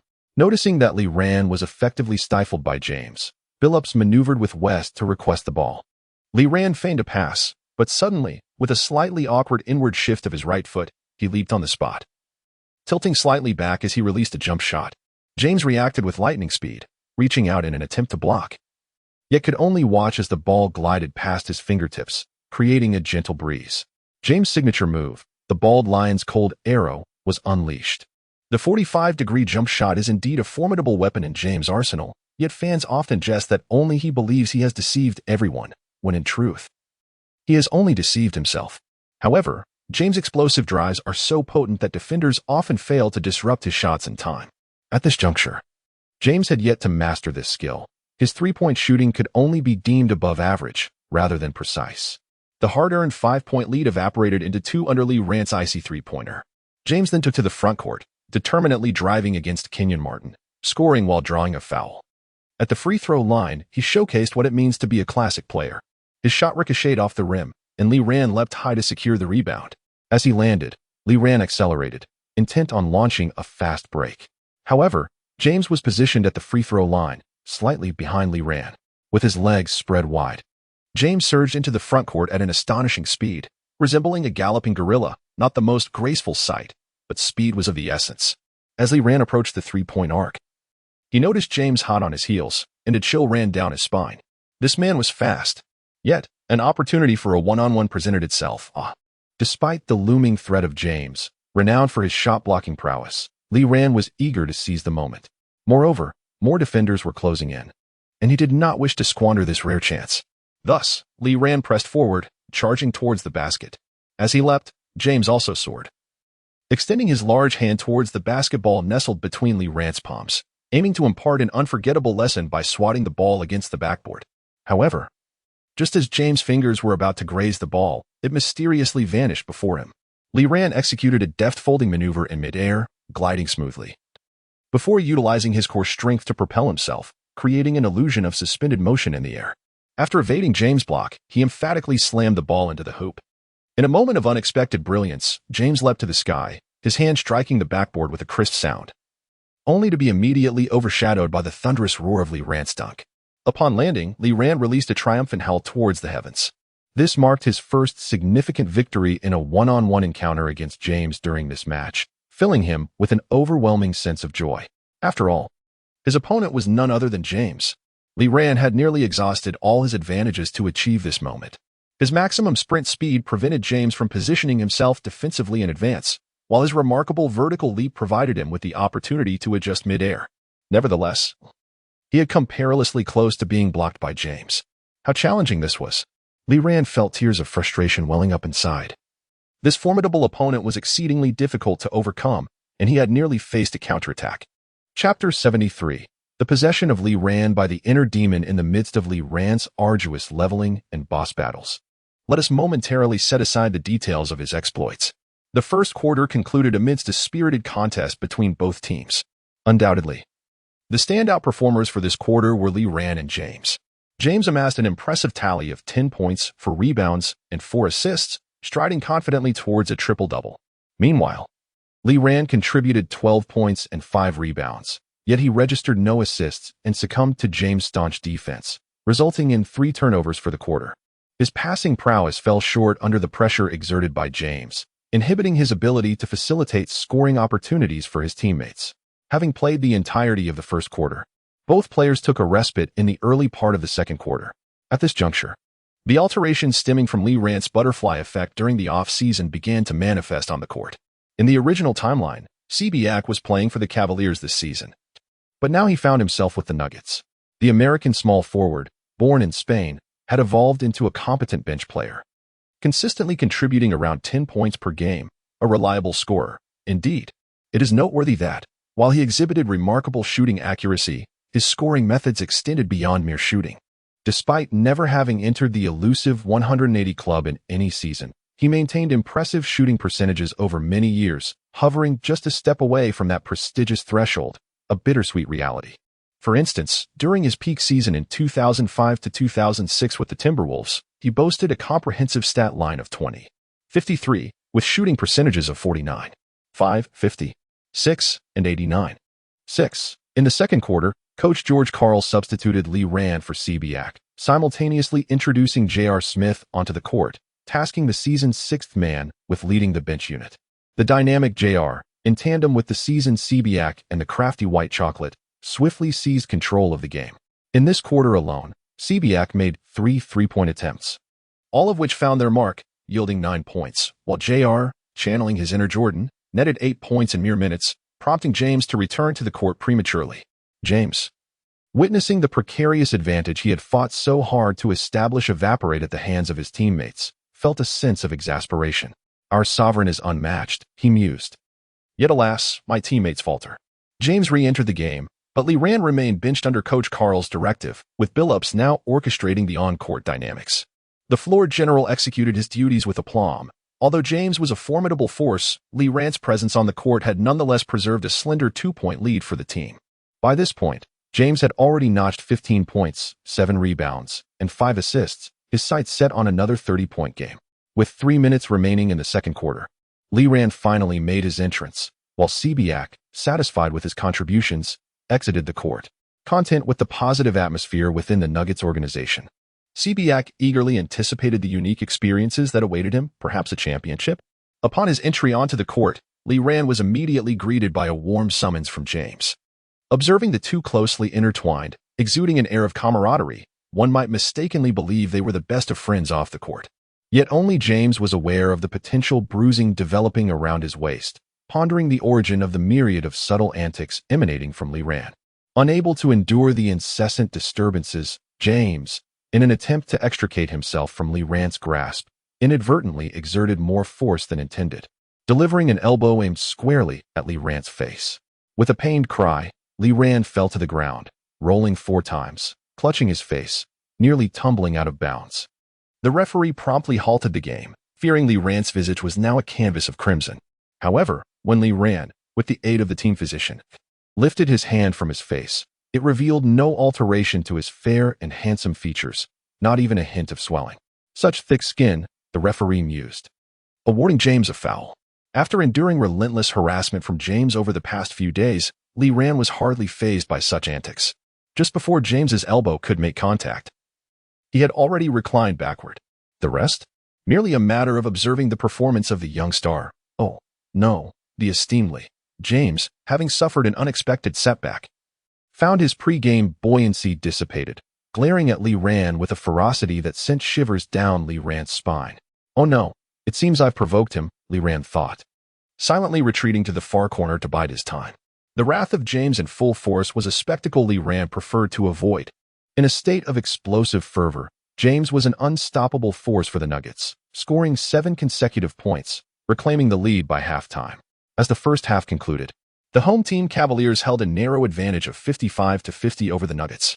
In accordance with international norms, the visiting team was positioned first. Lee Ran's performance in the first half was commendable, amassing 16 points, 7 rebounds, and 1 assist, albeit with 4 turnovers. During the halftime break, George Karl refrained from extensive commentary, recognizing the straightforward strategies of both teams, the Cavaliers largely revolving around James, while the Nuggets focused on perimeter offense. As the third quarter commenced, both teams fielded their starters.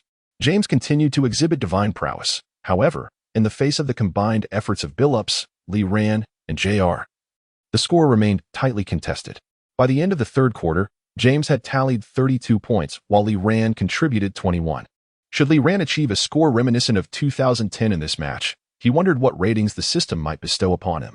At the start of the fourth quarter, Lee Ran rested on the sidelines, anticipating a return to the game in approximately 9 minutes, continuing until the conclusion. Meanwhile, his mind wandered through a labyrinth of thoughts.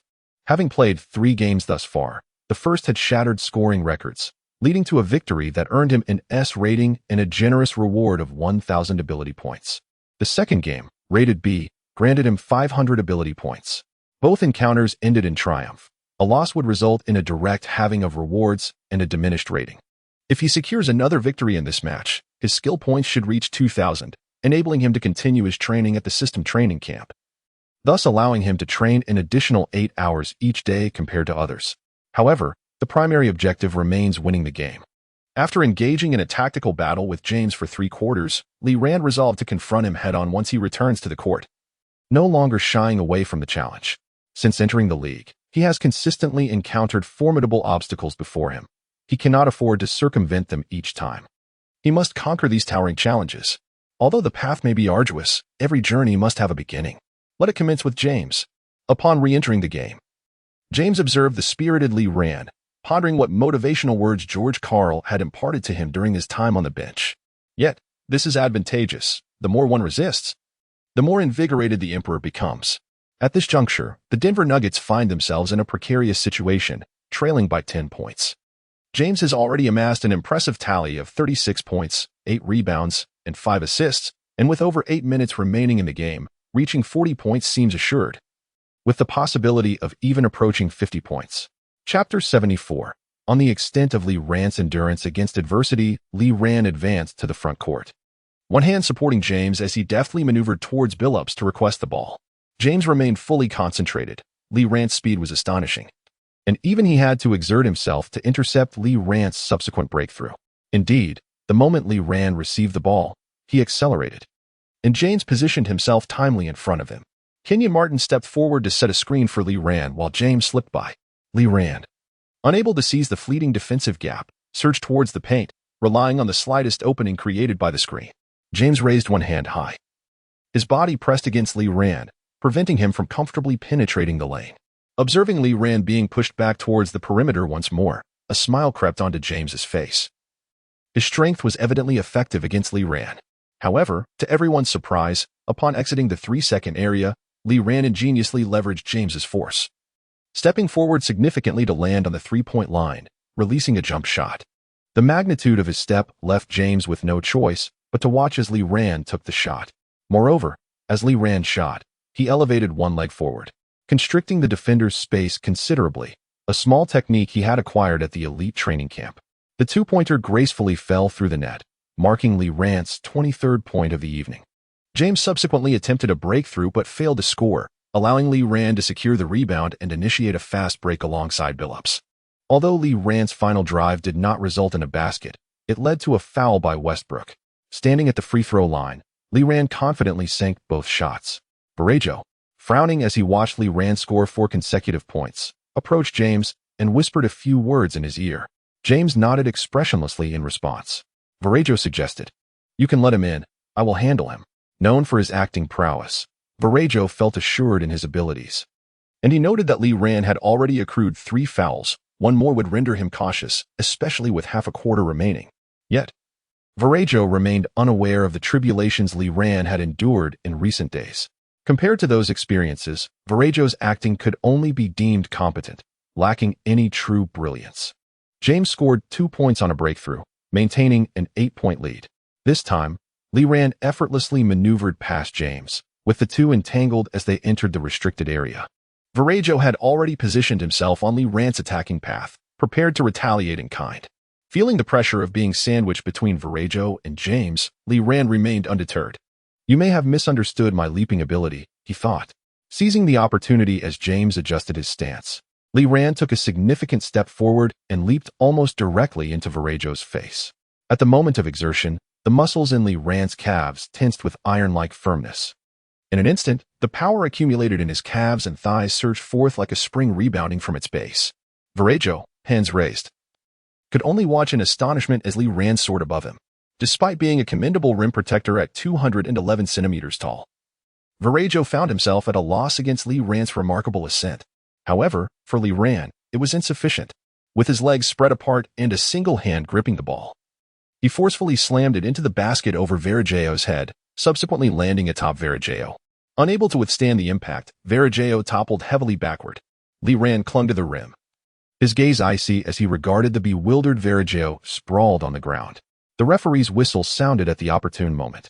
The shot was good. An additional free throw. James felt a wave of frustration. He should not have heeded Varejao's poor advice. Now, not only had he failed to draw a foul on Li Ran, but he had also incurred one himself. Logically speaking, Varejao had established his position first, yet the NBA, as a commercial league, adheres to an unwritten rule. Such visually spectacular dunks, provided there are no overt foul actions, always favor the offensive side. Moreover, Varejao had not remained stationary. He had instinctively shifted his foot as Li Ran leaped. Although Li Ran's free throw percentage did not rival that of Billups, who boasted a remarkable accuracy of around 90, it was still adequate. He converted the free throw, narrowing the deficit to 2 points. James turned and assisted West, who attempted a shot, but West's aim was off, resulting in a miss. Li Ran secured yet another rebound, elevating his total to 10, and then launched a fast break. This time, James positioned himself in front of Li Ran, attempting to impede his advance. However, he seemed to overlook that there were players on the Nuggets capable of matching Li Ran's speed. Li Ran executed a bounce pass, a maneuver that posed little challenge for him.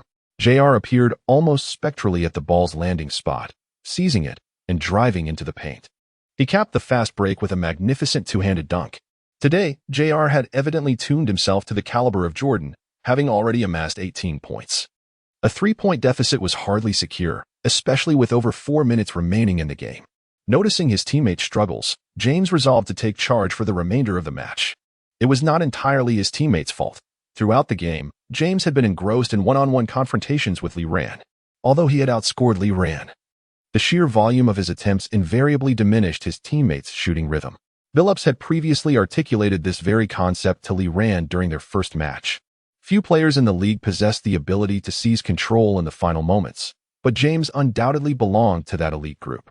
In the 2007 Eastern Conference Finals Game 5, James transcended the ordinary, scoring 48 points, including a staggering 25 in the fourth quarter, showcasing his explosive scoring capacity, truly miraculous. Now, James was poised to replicate that performance. However, the Emperor had scarcely taken flight before he crashed. Lee Ran had once again outmaneuvered him. It was yet another drive, yet another familiar narrative. James remained oblivious to the fact that this infernal number 0 had sprung forth unexpectedly. Before he could even release his shot after leaping, Lee Ran soared once more. At that moment, he recalled the formidable Cristiano Ronaldo, who commanded the field at Manchester United. "Are you merely performing here? Which film academy did you graduate from?" The referee once again adjudicated an offensive foul against James, marking his third infraction of the match. Ironically, the instigator of the previous 2 fouls was none other than Lee Ran. Reflecting on his own arduous journey in the elite training camp, he glanced at James, whose face was as dark as a pot's bottom, and felt that all his efforts were indeed worthwhile. The atmosphere for the Nuggets soared even higher during their subsequent offensive possession. Billups seemed intent on reminding the fans of his nickname. As he strode onto the court for this pivotal attack, without setting up any play, he boldly launched a shot just beyond the three-point line right in front of Little Mo. The ball soared like a piercing arrow, striking not only the hoop, but also deeply embedding itself in the hearts of all Cavaliers supporters.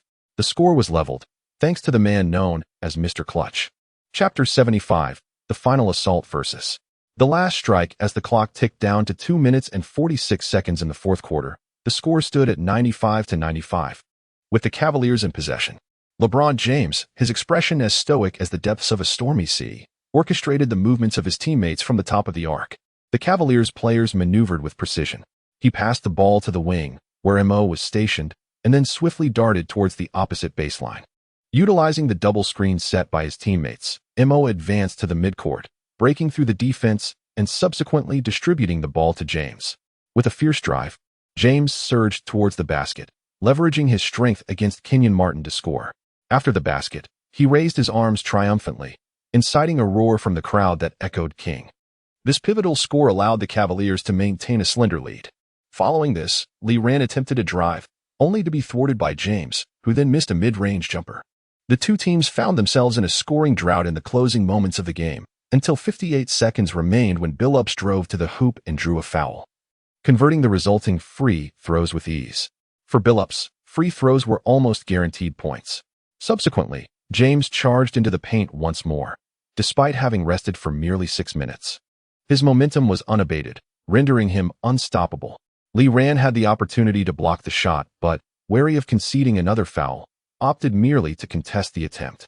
James scored again, bringing the clock down to 36 seconds with 2 offensive possessions remaining. George Karl called a timeout to devise the next offensive strategy. At that moment, he reminisced about the absence of Anthony, who had not accompanied the team to Cleveland. In such critical moments, entrusting the ball to Anthony would have been the wisest decision, as he would never disappoint. Alas, Anthony was not present. Karl decided to let Chauncey take the shot this time. However, after careful consideration, he resolved to give this opportunity to the renowned clutch player, Billups. He outlined a tactical play for Billups, and the Nuggets prepared to inbound the ball. Under the relentless pressure of the Cavaliers' defense, Hilarious nearly committed a violation during the inbound, prompting Karl to call another timeout. At this point, the Nuggets had completely exhausted their timeout reserves. The remaining time now lay in their hands. After detailing the inbound strategy, Karl sighed, acknowledging that the outcome was now beyond his control. Standing on the court, James furrowed his brow and suddenly gestured to Mo, directing him to a spot near the baseline. "You go there." Although slightly perplexed, Mo obediently complied. The ball was successfully inbound. Lee Ran held the ball, tasked with passing it to Billups once he maneuvered into position. The strategy laid out by Carl allowed Billups to arrive at the designated spot seamlessly. However, to his astonishment, he found Mo already waiting for him. The intent of the play was to create an open shot for Billups, yet Mo's presence obstructed the fleeting opportunity before it could materialize. Billups attempted to penetrate Mo's defense, but Mo exerted every ounce of effort to thwart his advance. Like sharks sensing blood, the Cavaliers players converged upon Billups near the baseline, where he had little room to maneuver. At this moment, Lee Rand began to reposition himself. A taunt from Billups during their first match echoed in his mind. You move without the ball like a headless fly. Amused, Lee Rand chose not to follow conventional positioning. Instead, he sprinted directly towards Billups. Don't let him receive the ball. James, stationed at the center, quickly noticed Lee Rand's intent and shouted while trailing him closely. Lee Rand's decision left everyone bewildered as he slipped behind Billups just before the Cavaliers' defensive circle could fully form. Chauncey, over here. James found Lee Rand's choice of position perplexing, as it seemed to corner him into a dead end with defenders in front, leaving no space for a breakthrough. Yet, as if struck by inspiration, he suddenly lunged towards Lee Rand. Almost simultaneously, Billups instinctively passed the ball to Lee Rand, who feigned a shot. James felt a wave of confidence wash over him. He anticipated that Lee Rand's attempt would be perfectly blocked. The timer above indicated a mere 3 seconds remained in the offensive play, ticking away rapidly. However, to James's astonishment, Lee Rand refrained from shooting, instead taking a deliberate step sideways. As James began his descent, Lee Rand released the ball. James reached back, but his hand grasped only air.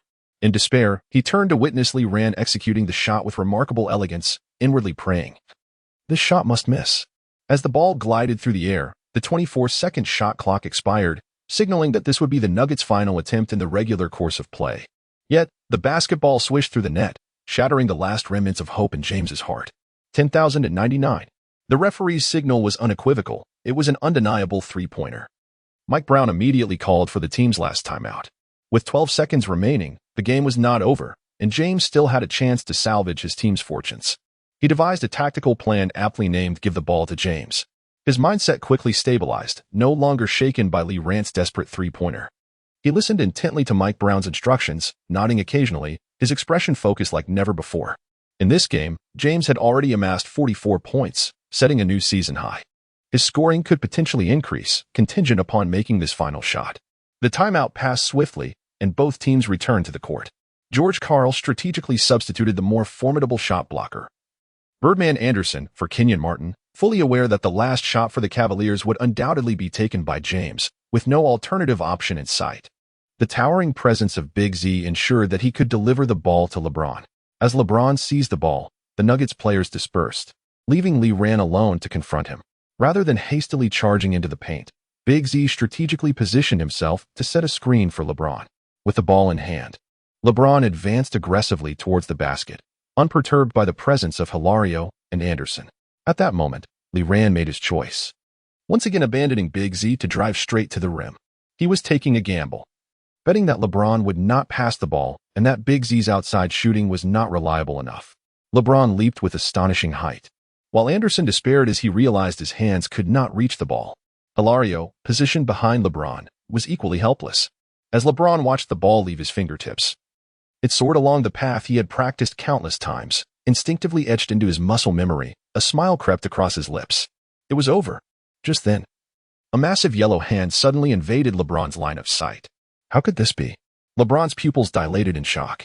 Lee Rand, summoning every ounce of his strength, soared upwards and, with a resounding slap, blocked LeBron's layup against the backboard. He leapt so high that his head collided with the board. Yet, as Lee Rand descended, a profound silence enveloped the arena. Standing triumphantly beneath the basket, he held aloft a vibrant orange basketball. Chapter 76. Unexpected. A profound silence enveloped the arena until James, with a heavy heart, retreated from the court, unleashing a cacophony of boos. How audacious to defeat the young emperor on his home turf in Cleveland. Did they not wish to survive in the NBA? The frenzied, twisted faces of the fans were mere shadows to Lee Rand, as he disregarded the tumultuous jeers that filled the air. Surrounded by his teammates, he strode towards the locker room, a radiant smile gracing his face, brimming with pride. Here I am in Cleveland, on James's home ground, having triumphed over him directly. The swell of pride surged within him, prompting an instinctive clenching of his fists. He had vanquished a 38-year-old Titan who had scored 20 points in the playoffs. Although James achieved a seasonal high of 44 points, he faced defeat in this match. With a sense of bitterness, he lowered his head and hastened towards the locker room. Losing to the Nuggets, especially to a Nuggets team without Anthony, was a bitter pill for him to swallow. The cause of this defeat? That yellow-skinned rookie wearing number 0? James's fists tightened. Yet his sentiment was in stark contrast to Lee Rand's.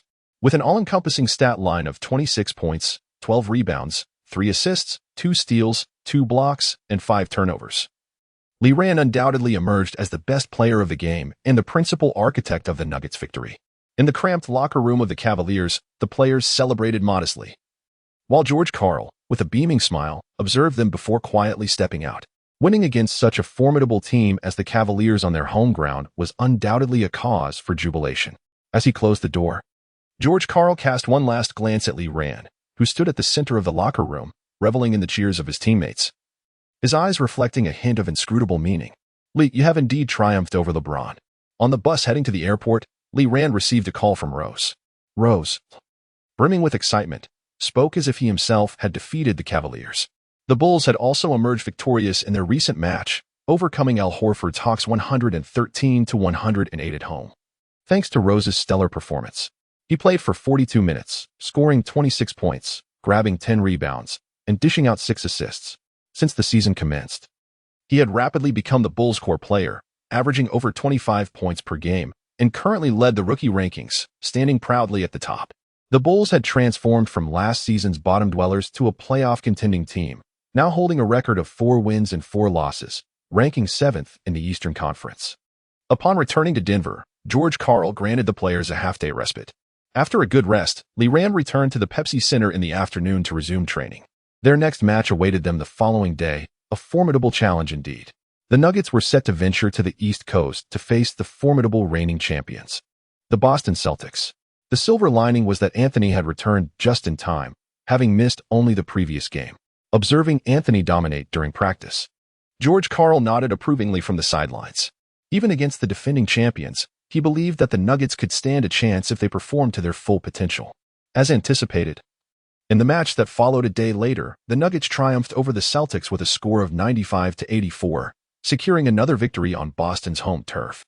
The famed trio of the Celtics has evidently yet to find their rhythm, with only Ray Allen displaying commendable performance. Allen achieved an impressive 9 out of 16 from the field and 5 out of 10 from beyond the arc, accumulating a game-high 26 points. Yet this was insufficient to lead his team to victory. The primary reason for this defeat lay in the performance of the Celtics' emerging star point guard, Rajon Rondo, who was thoroughly outplayed by Chauncey Billups.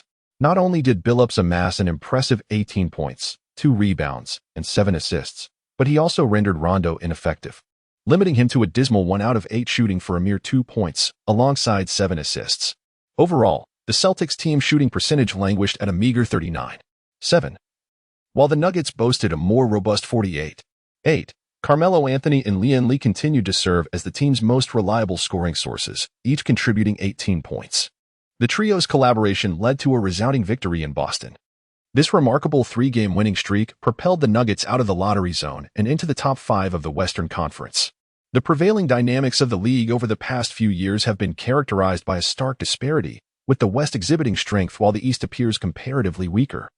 Although the Celtics claimed the championship title last year, this reality remains unchanged. The Western Conference is rife with an abundance of star players and fierce competition. Upon returning to Denver, an unexpected announcement emerged. The weekly honor statistics were released, confirming that Lian Li and Derrick Rose were undoubtedly named the best rookies of the Eastern and Western Conferences, respectively. However, this was of little consequence, as both players had exhibited overwhelmingly superior statistics compared to their fellow rookies, making their recognition as the week's best rookies entirely unsurprising. What truly astonished was the selection of the Western Conference's Player of the Week. Remarkably, this accolade was bestowed upon Lian Li. Throughout the 3 games he participated in that week, he averaged 28.7 points, 12 rebounds, and 2.3 assists, contributing to the Nuggets' flawless 3-game sweep. Upon learning of his achievement as the Western Player of the Week, Lian Li treated his teammates to a meal, after which the entire Nuggets squad immersed themselves once more in rigorous preparations. Notably, following his accolade, the system rewarded him with 1,000 ability points. If one were to contemplate the team that has most notably captured attention during the 2008 to 2009 season, it would not be the Rockets, who bolstered their bench and traded for Ron Artest to form a triumvirate, nor would it be the Bulls, who emerged from the draft with Derrick Rose as the first overall pick. Instead, it would be the Nuggets. After trading away Allen Iverson in exchange for Lian Lee and Billups, the Nuggets swiftly demonstrated the formidable strength embedded within their roster, overcoming the initial pains of the season. Lian Lee, often referred to as the larger AI, seamlessly filled the offensive void left by Iverson's departure, showcasing a level of capability that even surpassed that of Iverson, albeit with the exception of playmaking skills. However, Billups' organizational prowess stands as a paragon within the entire league, perhaps only surpassed by the likes of Nash, Kidd, and Paul, who are among the elite point guards. Meanwhile, Lee Rand's electrifying style of play and his relentless drive to the basket have garnered him a multitude of admirers, not only in Denver but throughout the league. In Denver, his jersey sales rank second only to Anthony's, following their match against the Celtics. The Nuggets secured consecutive victories over the Timberwolves and the Bucks, achieving an impressive 6-game winning streak. Their ranking swiftly ascended to second place in the Western Conference, trailing only the Lakers, who boast a record of 9 wins and 1 loss. Next, the Nuggets are set to embark on the second leg of their 3-game road trip, heading to San Antonio. After an exceedingly dull defensive battle at the AT&T Center, the Nuggets triumphed over the Spurs, who were missing Parker and Gin Billy, with a score of 91-81. The absence of Duncan, their key player, also affected his performance. He managed only 12 points and 11 rebounds on 4 of 13 shooting. Anthony led the game with a remarkable 21 points, while Lee Rand contributed 16 points. Coincidentally, following this match, they will travel to the City of Angels to challenge the Los Angeles Lakers, seeking to contest the Lakers' dominance at the pinnacle of the Western Conference. Chapter 77. Encounters and Defense. Lee Rand felt that the commencement of his first season was truly akin to a hellish challenge. After contending with the Spurs, he faced the Cavaliers, and following that, the Celtics, before finally meeting the Lakers. Fortunately, he triumphed in the first 3 matches. However, as he prepared to confront the Lakers, a profound sense of uncertainty enveloped him. This season, the Lakers were destined for the championship. Most significantly, Kobe had accepted Hakeem Olajuwon's guidance during the off-season, with the added support of Michael Jordan, allowing him to evolve a full year ahead into his ultimate form. At just 30, Kobe was undoubtedly at the pinnacle of his career, the Black Mamba reigning unabashedly in Los Angeles, spewing venomous challenges to all teams that dared to confront him. Since Shaquille O'Neal's departure from the Lakers, Kobe's fervor to validate his beliefs intensified with each passing year. He was determined to demonstrate that even without Shaq, he could still lead his team to victory. This year's Lakers roster was exceptionally formidable, with the likes of Andrew Bynum and Pau Gasol forming the backbone of the team's interior alongside Lamar Odom, Derek Fisher, Vladimir Radmanovi, Trevor Ariza, and Jordan Farmar. Their momentum since the season's inception was nothing short of unstoppable. In the first 10 games, Kobe averaged an impressive 31, 2 points, 5, 6 rebounds, and 5, 1 assists, including a remarkable single-game performance of 46 points. Upon arriving in Los Angeles, the city famously dubbed the City of Angels, Lee Rand found himself in the Staples Center for the first time. The Nuggets had already faced both of Los Angeles teams earlier in the season, but Lee Rand had been suspended for those matches. Previously, without Lee Rand, the Nuggets, led by Anthony and Billups, had suffered a humiliating defeat at home against the Lakers. Now, in Los Angeles, the entire Nuggets squad was fueled by a desire for vengeance. As he returned to the hotel, Kobe's call came through. "I invite you all to dinner tonight." After Lee Rand settled his luggage and made his way downstairs, he discovered Anthony waiting for him. The trio, who had trained together during the off-season, were driven by Kobe to a serene restaurant nestled amid the city's hustle and bustle, where Kobe treated them to a French meal. "Lee, why don't you come to Los Angeles? I'll help you secure a championship," Kobe remarked, raising his distinctive eyebrows and flashing a slight smile. Lee Rand paused, glancing at Anthony beside him. "Hey, Kobe, it's not very courteous to poach my teammate in front of me," Anthony quipped lightly. "Wherever I go is not solely my decision. Perhaps I'll know once I sign a contract," Lee Rand replied, shaking his head. "We haven't had a good duel in over 3 months. Tomorrow, I intend to dominate you," Kobe asserted confidently. Lee Rand had left a profound impression on him during training camp, and more importantly, he hadn't encountered such an enjoyable opponent in quite some time. Indeed, during training camp, Li Ran had engaged in spirited one-on-one battles with Kobe, showcasing his resilience amidst defeat. In the span of just 2 months, he had yet to secure a single victory against Kobe. As the thought of Kobe potentially scoring high once again crossed his mind, Li Ran was suddenly reminded of the explosive performances James had displayed against him, leaving him with a sense of malice pervading the world around him. He felt an inner turmoil but chose to remain silent. After dining, Kobe and Anthony, in perfect synchrony, donned their sunglasses and exited the private room. Li Ran was the last to leave. Just as he shut the door behind him, he was unexpectedly bumped into by someone. A hurried individual approached him, and to his surprise, a tall figure collided squarely with his chest, letting out a startled gasp. Li Ran looked at the girl before him, who was holding her forehead, and felt an inexplicable familiarity. Not only did she seem familiar, but she was also strikingly beautiful. Goodness, is that? Li Ran's mouth fell agape in astonishment. He had not anticipated encountering her here. The girl, who was almost in tears while clutching her nose, was a singer, a prodigious talent who had reached the pinnacle of her career upon debuting. Kobe and Anthony, noticing the commotion, turned back to assess the situation. Taylor Swift, in pain and on the verge of tears, suddenly realized that the world around her had darkened, as if someone had extinguished the lights. It was rare for someone to evoke such feelings in her, especially given her height, which often surpassed that of most men due to her long legs. She looked up to find 3 imposing figures surrounding her, each towering over 2 meters, with 2 of them wearing sunglasses that suggested they were not of good intent. Taylor was frightened and instinctively screamed for help. However, her cries quickly subsided when Kobe removed his sunglasses, revealing a familiar face well known throughout Los Angeles. "I know you. Little Taylor. What has happened?" Kobe inquired gently. Having resided in Los Angeles for over a decade, Kobe was familiar with most Hollywood stars, and Taylor Swift, who had released 2 phenomenal albums shortly after her debut, was certainly among them. "I'm fine," Swift replied, rubbing her nose and casting a glance at Li Ran.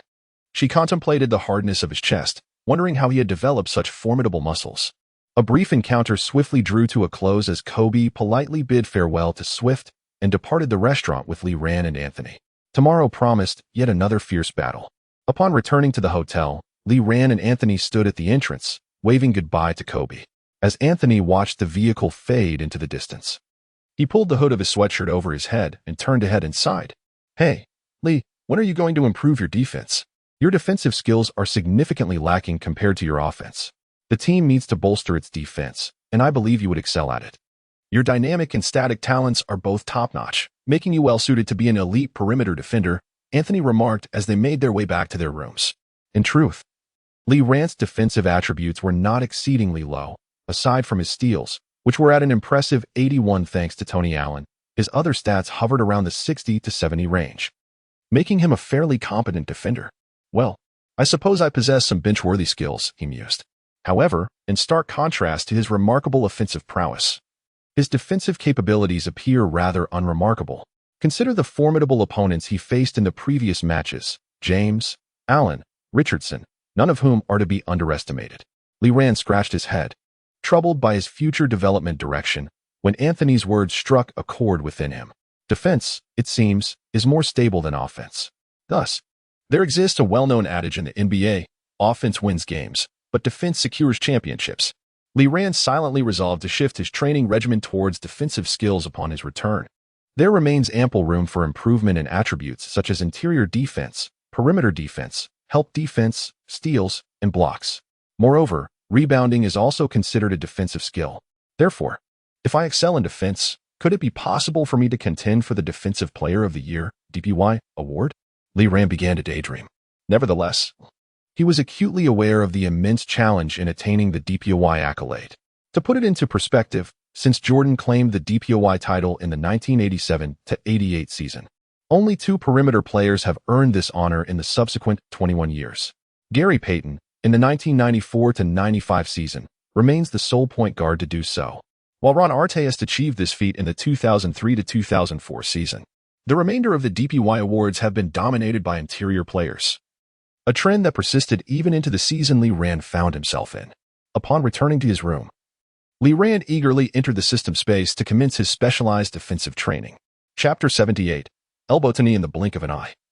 10 games of the regular season had flown by. Standing on the floor of Staples Center, Li Ran couldn't help but feel a pang of nostalgia. Time indeed passes swiftly. The Lakers' number 24, adorned in a resplendent purple and gold jersey, strode confidently onto the court amidst the fervent cheers of the fans. This era is named Kobe.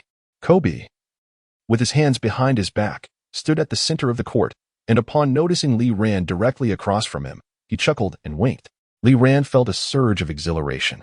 Kobe's gaze seemed to have spotted an intriguing toy, as Gasol leaped and released the ball over Hilario's head. The nimble Kobe seized the opportunity to advance to the front court. The other 4 Lakers players had already spread out. Observing Kobe as he prepared to engage in a one-on-one against Lee Rand at the arc, Lee Rand swallowed hard, watching Kobe approach him with an air of calmness. With a classic in-and-out dribble, Kobe appeared utterly relaxed. However, having battled against Kobe throughout an entire summer, Lee Rand knew all too well that although Kobe seemed unhurried, the next moment could erupt with intensity. With utmost focus, Lee Rand fixated on Kobe. The latter pivoted, leaning slightly against Lee Rand, obscuring his dribbling motion. Lee Rand had no choice but to retreat. A spin, a feint, another spin, a fake shot, gathering the ball, and finally, another spin leading to a mid-range jumper. Kobe executed this seamless series of movements with grace, leaving Lee Rand frozen in place, helplessly watching as the ball swished through the net. It was a display of sheer brilliance, his footwork both agile and enchanting. Lee Rand observed intently, noting that throughout the entire sequence, Kobe's pivot foot remained steadfast, anchored to the floor. Kobe effortlessly put the Lakers on the scoreboard, but soon after, Anthony answered back with a pull-up jumper over Radmanovic, leveling the score for the Nuggets. Anthony's approach against Radmanovic was straightforward and forceful. The catch-and-shoot 3-threat left Radmanovic lamenting his position. In truth, Anthony's 3-threat could more accurately be described as a 2-threat, considering one could hardly expect a small forward averaging around 3 assists to facilitate many passes. For the second play, Gasol initiated a low-post confrontation against Kenyon Martin. Kenyon, having weathered many storms, once basked in glory with the Nets, reaching the finals twice. However, while Jason Kidd basked in the limelight, it was Kenyon who bore the brunt of the hits. In their first year battling the formidable duo, although Todd McCulloch was nominally the center, he was merely a pseudo-starter, ultimately leaving Kenyon to contend with Shaquille O'Neal, resulting in a barrage of punishment. The following year, the Nets again reached the finals. But the OK duo had vanished, replaced by the Spurs. Kenyon faced off against Duncan. There's no need to dwell on that. It only brings tears. Today, faced with the tall and lengthy Gasol, Kenyon Martin found himself at a disadvantage once more. Gasol, with his finesse, executed a seemingly mundane hook shot, effortlessly guiding the ball through the hoop, leaving Kenyon only to watch in futility. Lee Rand, brimming with excitement, seized the ball from Billups. Here it comes. It was finally his turn on the offensive end. The first ball was given to the boss, thus both Anthony and Kobe contested the initial round. In the second round, Lee Rand took the initiative. Kobe's expression darkened, lowering his center of gravity to closely guard Lee Rand. He slightly retracted one foot, poised to counter Lee Rand's sudden move. With the ball in hand, Lee Rand pressed against Kobe, internally counting down. Now, without hesitation, he pivoted, and Kobe was taken aback to find, seemingly out of nowhere, another player had appeared beside him. The diligent Brazilian center stood firm, his hand shielding his lower body, directly obstructing Kobe's path. Seizing this opportunity, Lee Rand surged into the paint like a gust of wind. What was N'Jou doing just then? He was taking a shot. Hilario had come out to set a screen, but N'Jou had not followed. However, his lack of involvement fortuitously placed him directly in Lee Rand's path. Hey, I truly am quite clever, N'Jou thought, ready to deliver a striking challenge to Lee Rand while standing in the restricted area. Lee Rand, gazing at the imposing figure of N'Jou before him, did not hesitate and boldly stepped into the free throw line before leaping into the air. Andrew Bynum simultaneously ascended, his long arms reaching upward. Lee Rand leaned forward, holding the ball high with one hand. The two collided mid-air, and N'Jou aimed for the ball but missed entirely. A chill ran through him as he realized that Lee Rand, amidst such vigorous physical contact, still possessed the agility to alter his motion. In mid-air, Lee Rand executed a maneuver reminiscent of a layup, evading Bynum's block, and then, with both hands on the ball, he executed a resounding dunk over Bynum's head. N'Jou, astonished to have been posterized so soon after entering the game, felt a surge of displeasure. Rising from the floor, he sought to confront Lee Rand, who had just descended from the rim. What level am I at, to be so humiliated? N'Jou mused, having always regarded himself as the premier center in the West. dismissing the likes of Yao Ming, Shaquille O'Neal, and even the second-best center, Dampier. However, before he could advance, Li Ran, seemingly oblivious to his presence, turned and sprinted back to the defensive end. And Zhu seethed with frustration. Nevertheless, he recognized that Li Ran's drive-oriented style would present ample opportunities for revenge. With a steely gaze, he flexed his arms, his robust elbows swaying suggestively. 3 minutes later, Zhu finally found his moment. Li Ran once again charged into the lane. And Zhu, embodying a spirit of renewed courage, leaped with bravado. Yet, his elbow was not entirely discreet, extending forward. Off to the hospital you go. A gleam of triumph flickered in Zhu's small eyes, eagerly awaiting the inevitable collision with Li Ran. Yet, seasoned as he was, Li Ran could not be easily intimidated by such blatant antics.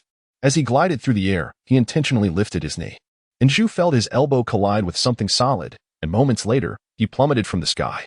On the ground, Zhu writhed in agony, clutching his ankle after having landed awkwardly on his toes, resulting in a sprain.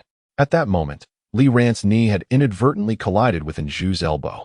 The referee simultaneously blew the whistle, declaring the goal valid and awarding a free throw. As Li Ran descended, a barely perceptible smirk graced his lips as he gazed down at the prostrate Zhu. Who was he trying to play tricks on? In a past life, Bainham's elbow had directly incapacitated Gerard Wallace, leaving a promising young forward sidelined due to an elbow injury. However, now, if he believed he could engage Li Ran in such antics, he was sorely mistaken. The team physician promptly carried Bainham off the court. Kobe, having witnessed the incident, was well aware of the nuances of elbow tactics and recognized that it was Bainham who had initiated the foul. He said nothing, merely casting a glance at Li Ran. Phil Jackson had no choice but to substitute, moving Gasol to the center position and bringing in Odom to take the power forward role. The Lakers faced an unfavorable start, having already lost a key player in the opening moments. Chapter 79. George Karl's plan. Have you noticed that since the first game, Lee seems to have had an epiphany? In the recent matches, he has not succumbed to any petty provocations. On the bench, Jason Williams remarked to Szczepiak. Szczepiak nodded in agreement, without Bynum. The Lakers cannot possibly triumph relying solely on Kobe and Gasol, can they? As long as Kobe remains composed. White Chocolate expressed his conviction. His premise was quite intriguing. For if Kobe were to become obstinate, it would not matter if Bynum were injured, even with a squad of NBDL players. One could hardly assert a guaranteed victory over the Lakers. Fortunately, it appeared that Kobe's competitive spirit was not as fervent today. After Bynum exited the game, the pace of the match quickened considerably. As the first quarter concluded, the Lakers trailed the Nuggets by 8 points, 36-28. Kobe had scored 16 of the team's total 28 points, with Gasol contributing 8, yet the other players struggled to find their rhythm. Odom, called upon in a critical moment, was particularly lackluster, going 0 for 4 and earning no points. Lee felt invigorated in the first quarter. Under Billup's leadership, the Nuggets showcased a remarkable ability to adapt their tempo. And with his guidance, Lee maneuvered seamlessly between offense and defense, nearly achieving a double-double with 9 points and 9 rebounds in the first quarter alone. In the second quarter, both teams fielded their bench players, yet Kobe continued to lead the Lakers. It was evident that he was determined not to lose. Observing Kobe's relentless scoring, Lee reclined in his chair and remarked to Anthony, "Let us see how JR performs today." Leading the Nuggets bench was Billups alongside JR. And the effectiveness of their second unit largely hinged on JR's performance. It was apparent that JR was not in peak form today. Perhaps he had ventured out last night to experience the vibrant culture of Los Angeles? Lee intended to discuss this with JR later. "Hey, Lee, do you see who that is?" Anthony suddenly nudged Lee, pointing to the sidelines. Lee turned to find a very familiar figure. Wasn't that the young lady from yesterday? It was quite normal for a celebrity to attend a Lakers game. However, what did it signify that she wore a Nuggets jersey with the number 0? Taylor Swift sensed someone watching her, and when she saw Lee, a smile graced her face. "Don't do that," Lee thought to himself, feeling a stir within. This young lady's smile was genuinely enchanting. If memory serves me right, she was born in '89, which means she is not yet 19 this year. With 2 lifetimes of experience, Lee perceived Taylor as still a child, entirely oblivious to the fact that he himself was barely over 19. Today, Taylor wore a touch of light makeup, a half-turtleneck white wool sweater, and jeans, accentuating her height and long legs, a picture of youthful exuberance. After smiling, she turned around, playfully pointing at her jersey number and the prominent LI emblazoned upon it. Lee felt himself flush with embarrassment. with fans in attendance. Shouldn't you strive to perform exceptionally in this game? Anthony teased. As two individuals engaged in light-hearted conversation, George Karl, with a furrowed brow, called for a timeout. In just a few fleeting minutes, the Lakers had managed to erase an 8-point deficit. JR, head bowed, trudged off the court, leaving behind a performance that would surely please the Lakers. 2 points, 2 rebounds, 1 assist, for turnovers, and a dismal 1 for 6 shooting. Billups felt a twinge of despondency. The team was struggling to find momentum. Had it not been for him and Kubiak stabilizing the situation, they would have faced a far graver predicament by now. Lee, Melo, you're up. George Karl, suppressing his frustration, instructed Lee Ran and Anthony. Both nodded in unison. The rhythm of the game had been disrupted for the Lakers, with Kobe Bryant playing tirelessly and the injured Andrew Bynum sidelined. On the other side, Phil Jackson kept Kobe on the floor while substituting in Farmar, Ariza, and other reserves. He could not bear the thought of his team being defeated on their home court. However, the dynamics on the court were beyond Phil's control. Upon returning, Kobe found himself besieged by the trio of Billups, Anthony, and Lee Ran. Despite his exhaustive efforts, he could only watch as the deficit gradually widened. While the team's prospects appeared bright, George Karl's countenance remained perpetually grim. "What is troubling you, George?" An assistant coach inquired cautiously.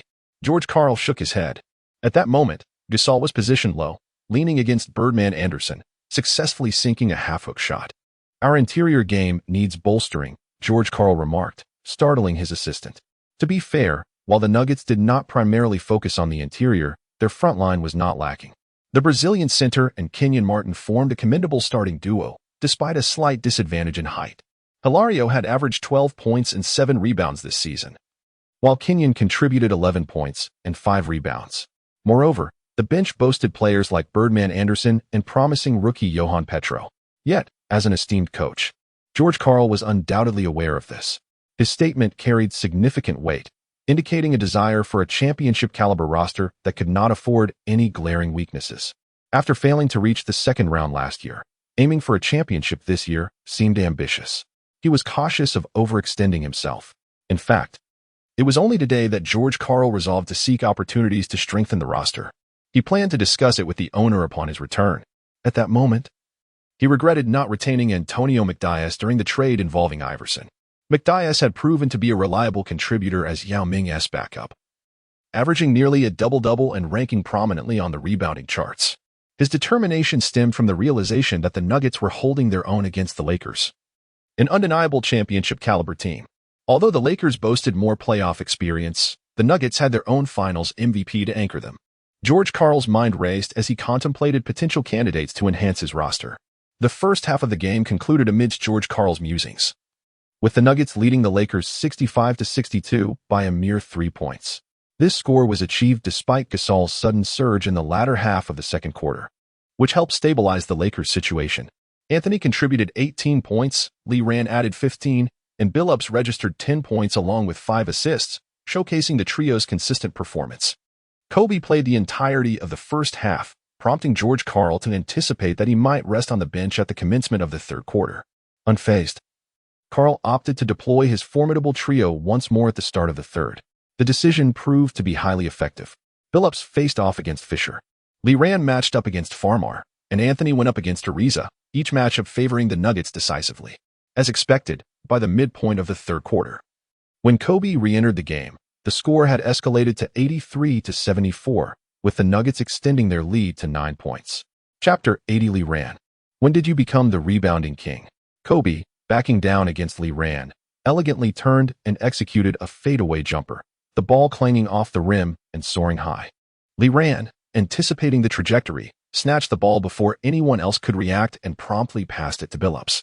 Billups, glancing up inadvertently, noticed something peculiar on the large screen displaying the statistics. "Lee, how come you have so many rebounds?" The third quarter was not yet over, yet Lee Ran had quietly amassed an astonishing 15 rebounds. "You're supposed to be an outside shooter." Billups found it hard to believe. Lee Ran cast a glance at number 24, who was lurking in their backcourt. "What can I say? After defending, the ball just seems to find its way into my hands. It's no joke when it comes to rebounding.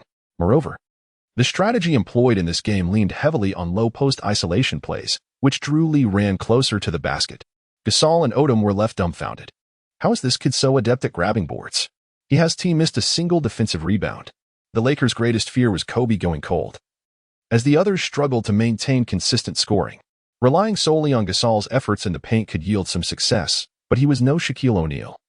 Expecting him to carry the load for an entire game was simply unrealistic. Phil Jackson stood in a daze on the sidelines. Game time coaching? That's not really my style as a Zen master. As the third quarter concluded, the gap widened further against the Lakers. However, a silver lining emerged for them. After an examination by the team doctor in the locker room, Bynum was set to return for the fourth quarter. The impact of his earlier ankle twist was not severe, and with a vengeful spirit, Bynum rejoined the fray. With this additional scoring threat averaging in the double digits, the Lakers' prospects for the fourth quarter appeared significantly brighter. With a 12-point deficit, both the Nuggets and Lakers starters stepped onto the court, poised for the climactic battle of the fourth quarter. Kobe's shooting touch was evidently improved compared to the third quarter. He immediately sank 3 consecutive shots, narrowing the gap to 5 points. In a crucial moment, Anthony rose to the occasion. With a back-to-the-basket hook shot, a spinning drive, and a pull-up jumper from the perimeter, Anthony answered back with 3 consecutive baskets, helping his team maintain the lead. The primary narrative of the fourth quarter transformed into a duel between Kobe and Anthony, with all eyes fixated on the two superstars' showdown, leaving little attention to the stealthy exploits of Lee Rand, who was quietly capitalizing on opportunities in the paint. With remarkable agility, he outjumped Gasol to secure the rebound from Kobe's missed shot. It was a daunting challenge. Gasol's lengthy arms were a natural deterrent, and it took Lee Rand 3 successive leaps to finally gain control of the ball. Instead of passing it to Billups, he took it upon himself to advance the ball and initiate a fast break. Just moments earlier, players from both teams had been spectators to the tussle between Lee Rand and Gasol for the rebound, but once Lee Rand seized the ball and sprinted away, they were jolted back to reality. Just when everyone anticipated that Lee Rand would charge into the paint and execute his signature aerial maneuvers, he unexpectedly stepped beyond the 3-point line and deftly pushed the ball forward. The ball, after bouncing off the court, fortuitously passed through the legs of the retreating Fisher, allowing Billups to soar in from behind, receiving the pass and effortlessly converting it into a layup. A splendid assist indeed. Billups and Lee Rand exchanged high fives in celebration, while Lee Rand chuckled heartily. In truth, this play was merely serendipitous, often referred to as a stroke of luck. The point differential remained around 10, and time was running short for the Lakers. As the game seemed to drift towards a predictable conclusion, the commentators suddenly observed something remarkable. Lee Rand's rebounding statistics for the day. Zhang Heli, in the commentary booth, was taken aback. He glanced at the technical stats with astonishment. 18 rebounds?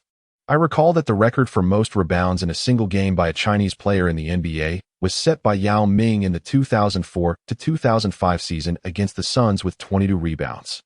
I wonder if Lee Rand has a chance today? Zhang, well-versed in the statistics of Chinese players, effortlessly recited Yao Ming's career achievements. However, considering that Yao stood at an imposing 2.26 meters, while Lee Rand was merely a perimeter player, his ability to secure such a high number of rebounds was nothing short of extraordinary. When it came to discussing the interior game, Zhang had more to say, nodding with satisfaction. Did you see? Lee Rand's rebounding style closely resembles that of Rodman. Though Rodman was only 2.01 meters tall, his instinct for rebounding was unparalleled, allowing him to swiftly ascertain the ball's trajectory. Coupled with his remarkable jumping ability and relentless leaping, he often outmaneuvered much taller centers for the rebound. Indeed, what a remarkable play. Lee Rand secured his 19th rebound, and the Nuggets launched a counterattack, passing to Anthony, who then sank a 3-pointer.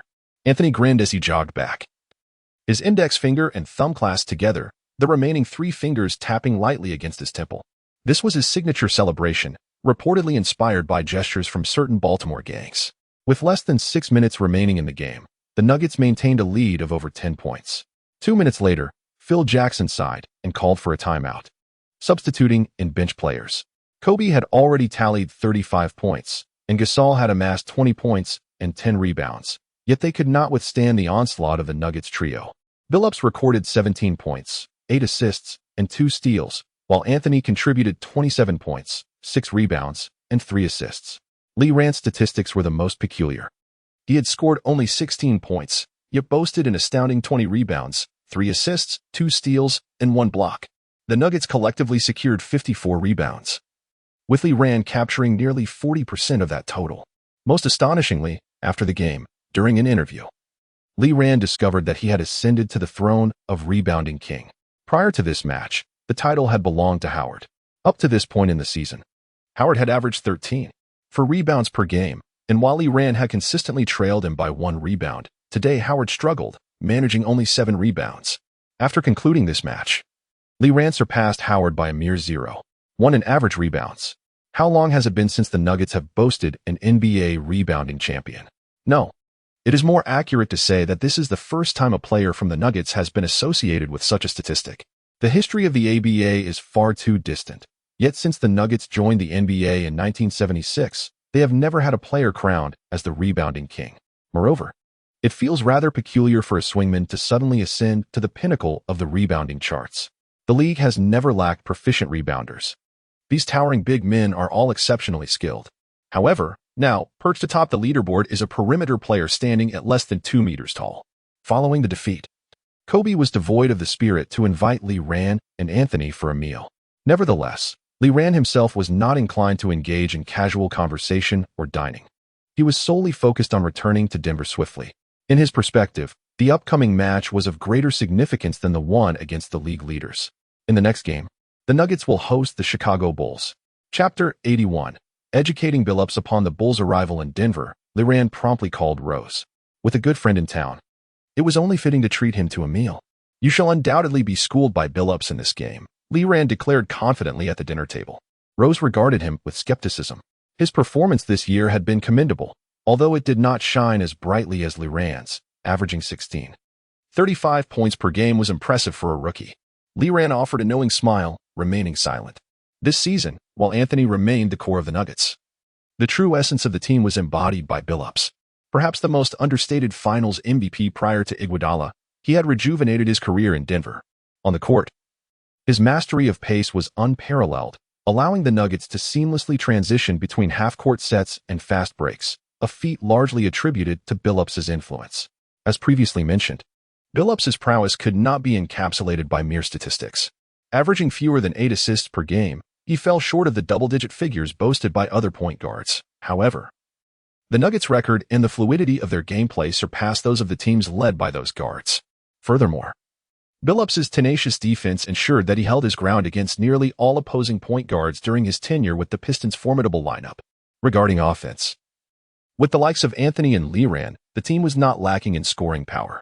Yet, in crucial moments, Billups would invariably rise to the occasion, delivering pinpoint three-pointers when needed most. Only those who played alongside Billups could truly appreciate his significance to the Nuggets, a contribution that Iverson could not replicate.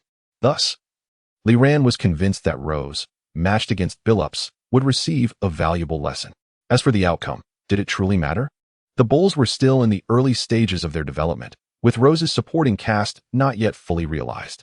Noah, in his sophomore year, was still honing his skills, while Boozer was still being guided by Sloan in Utah to reassemble the famed duo.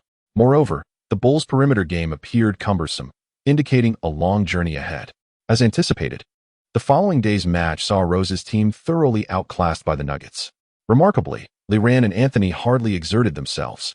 Rose played for 44 minutes against Billups, managing only 15 points on 7 of 16 shooting, along with 2 rebounds, 6 assists, and 4 turnovers. In contrast, Billups, with a calm demeanor, played 37 minutes, matching Rose's shooting numbers, but adding 7 of 8 from the free throw line and 1 three-pointer, resulting in 21 points, 3 rebounds, 8 assists, and no turnovers. However, the spotlight of this game shone brightest on Kenyon Martin. Against Drew Gooden, Martin achieved an impressive 10 for 10 shooting, including a three-pointer, amassing a team high of 26 points. The quietly effective Brazilian center also imparted a lesson to Joakim Noah, contributing 21 points and 8 rebounds. As for Lee Rand, well, he conceded that he had been thoroughly outperformed. Facing the explosive Ben Gordon, Lee Rand found himself somewhat bewildered, as Gordon scored a staggering 28 points on just 13 attempts. The formidable yet underappreciated dual nationality defender from both the UK and the US today seemed to embody the spirit of Kobe Bryant. However, Lee Rand was unconcerned by the fact that he scored 15 points less than Ben Gordon. After all, he remained a tender and adorable rookie. Was it truly a disgrace to be outperformed by a seasoned player? Glancing at his stat line of 13 points and 16 rebounds, Lee Rand chuckled softly. Sometimes, one must pause to avoid overexertion and potential injury. Is it not wise to pursue rebounds more fervently? The standout performance of the game was undoubtedly Kenyon Martin, who, upon exiting, noticed Coach George Karl smiling at him and instinctively returned the smile. Yet, he felt something peculiar in his coach's grin, an indescribable oddity. If Lee Rand had witnessed this, he would have remarked that it resembled the smile of a pig farmer anticipating the release of his plump swine. Ultimately, the Nuggets imparted a valuable lesson to the first overall pick with a decisive 23-point victory. Before departing, Lee Rand treated Ross to a meal, observing Ross's disgruntled expression with a smirk of amusement. "No worries, didn't I score less than you in this game?" Ross glared at Lee Rand, contemplating flinging something from the table at him. Was it necessary to speak so shamelessly? Truly, it was brazen. 16 rebounds, and you compare scores with me? Just before leaving, Ross suddenly urged Lee Rand, in a few days, perform splendidly and make those individuals regret their decisions for a lifetime. Lee Rand nodded earnestly, fully aware of the game Ross referenced. The match against the Bulls was scheduled for November 23rd. Following that game, the Nuggets would enjoy a 2-day respite before embarking on a grueling stretch. From November 26th to November 30th, the Nuggets would face 4 consecutive matches, including 2 back-to-back games. The most exasperating part was that these back-to-backs were of the most taxing nature, alternating between home and away. In the final game of this relentless stretch, the Nuggets would host the formidable Mavericks, one of Texas's triumvirate of powerhouse teams. The mere thought of the Mavericks hastily trading him away for 2 role players incited a surge of indignation within Lee Rand. Such blatant disregard. As if disregarding him as one might a worn-out shoe. If they were to forsake him, why not simply allow him to join the Trailblazers directly? Nonetheless, Lee Rand felt fortunate to have ultimately landed with the Nuggets, a commendable team. He even believed they could pose a challenge to the Lakers in the playoffs. After a 2-day break, the Nuggets welcomed the Clippers to their home court, where a last-second shot by Anthony proved decisive, securing a narrow victory. In that game, Lee Rand faced a few formidable blocks from former Nugget Marcus Camby, yet this did not hinder him from achieving 17 points and 11 rebounds. Subsequently, the Nuggets, riding a 10-game winning streak, ventured to New Orleans, where they received a thorough education. It is worth noting that Chris Paul, still known as the B-King, had yet to experience a knee injury. Standing at 183 meters with a wingspan of 194 meters, he had once dunked over Dwight Howard in his second season. You read that correctly, he had dunked over Howard. In the annals of history, this particular season marked the pinnacle of Paul's career, as he averaged an impressive 8 points, 11 assists, 5 rebounds, and 8 steals per game, with a shooting percentage exceeding 50. He ranked 7th in the league for total points and secured the title of assist leader once again. Moreover, this game saw the rare occasion where Billups was outperformed by Paul. The 32-year-old Billups, facing the 23-year-old Paul, could only manage a disheartening 12 points on 4 of 12 shooting, alongside 0 rebounds and 5 assists, while Paul amassed 22 points, 4 rebounds, 10 assists, and 3 steals. It was not only Billups who faltered. The previously formidable duo of Nene and Martin, who had excelled in the last match, could only combine for a mere 15 points this time. Despite Anthony and Lee Rand's relentless efforts to score, they ultimately succumbed to Paul's flawless 4 for 4 from the free throw line in the final moments. Anthony scored 24 points on 8 of 13 shooting, while Lee Rand delivered an even more remarkable performance with 32 points, 8 rebounds, 4 assists, and 2 steals. Yet, their efforts proved futile, and the Nuggets clumsily concluded their 10-game winning streak. Chapter 82. Apologies, not quite familiar after concluding a back-to-back against the Hornets. The Nuggets enjoyed a day of respite before venturing into the frigid realm of Minnesota to face the Timberwolves once more. This marked the Nuggets' second encounter with the Wolves in the regular season, and their third overall, including the preseason. Lee Rand felt a twinge of embarrassment, as he seemed to have a considerable advantage over Kevin Love. The relentless schedule and extensive travel had taken a toll on the Nuggets' stamina. Neither Anthony nor Billups appeared to be in their prime form at the start of the game. However, Lee Rand was in exceptional shape. He had been utilizing recovery potions, which not only healed injuries but also accelerated his physical recovery. It appeared that Love was somewhat psychologically impacted by Lee Rand, as he struggled significantly during this match. Despite Love's commendable stats of 18 points and 12 rebounds, Lee Rand outperformed him with a remarkable double-double of 25 points and 17 rebounds, achieving this with only 14 attempts. From the first to the third quarter, Lee Rand managed to secure 12 free throws alone. Love, on the other hand, fouled out after just 30 minutes on the court. Anthony and Billups combined for a meager 30 points, while Lee Rand's 25 points, alongside a sensational 32 points from JR resembling Jordan's prowess, propelled the Nuggets to a smooth victory of 106-97 in Minnesota. The 13th pick of this year, Lee Rand, had consistently held the top position for Rookie of the Year since the season commenced. He was selected by the Mavericks. Do you have any comments? A reporter, with ulterior motives, inquired during a pregame interview. Lee Rand? Yes, he has performed admirably, but our team has had a stellar season. And I prefer not to discuss a player who is not part of our squad, Adelman replied sternly upon hearing the question about Lee Rand. The Mavericks had bolstered their roster this season and performed commendably, currently ranking third in the Western Conference, just behind the Nuggets and the Lakers. However, the repercussions of McGrady's forced playoff participation were beginning to manifest, as the legendary trio had never played together. Fans continued to hold on to hope, eagerly awaiting McGrady's recovery for the Mavericks to undergo another transformation. Yet Lee Rand understood the harsh reality.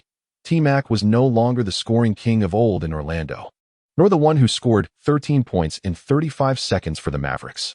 Upon hearing the news, Lee Rand merely chuckled coldly. I share a bond with Yao, but the Mavericks? Apologies, I am not familiar. He was prepared to give it his all. Melo, I intend to showcase my skills in this game, Lee Rand stated directly as he approached Anthony in the locker room. Surprised for a moment, the seasoned veteran nodded with an air of authority. Go talk to Channing and ask him to pass you the ball more often. The long-standing rivalry between players and teams remains a classic topic in the NBA, and Anthony was more than willing to provide Lee Rand with this opportunity. Lee Rand subsequently sought out Billups, who first nodded in acknowledgement before kindly remarking, "You may not perform well in this game. The Mavericks have Yao Ming and Artest." His words rang true. Yao Ming's prowess in protecting the rim was formidable, although he may not average 2 or 3 blocks like the legendary centers of yore. His towering height ensured that merely his presence in the paint posed a significant threat to opposing drives.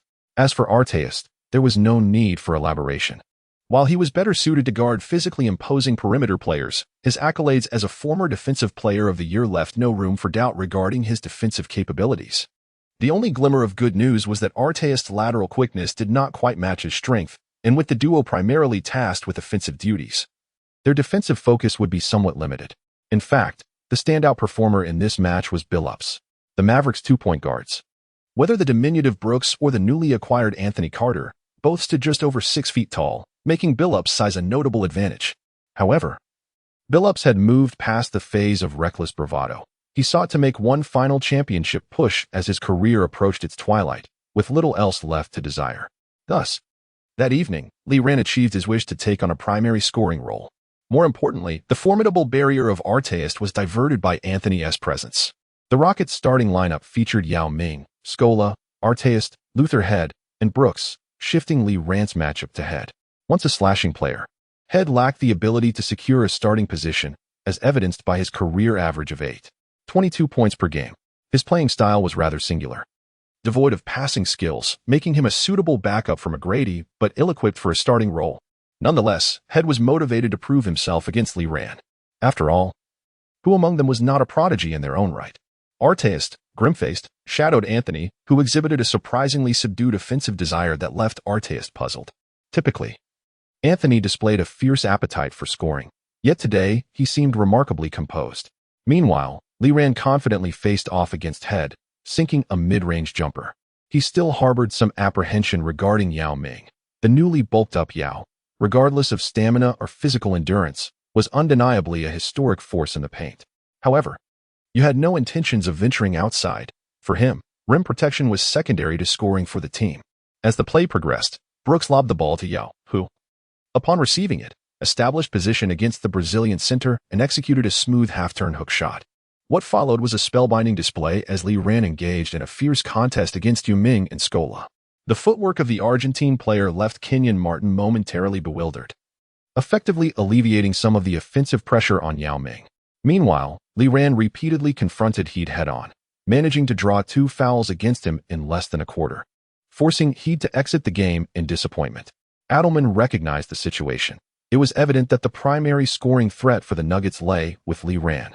He promptly substituted in former Nugget Klutza and assigned Artest to defend Lee Rand. With Lee Rand in a rhythm and Artest now standing before him, He felt an undeniable surge of excitement.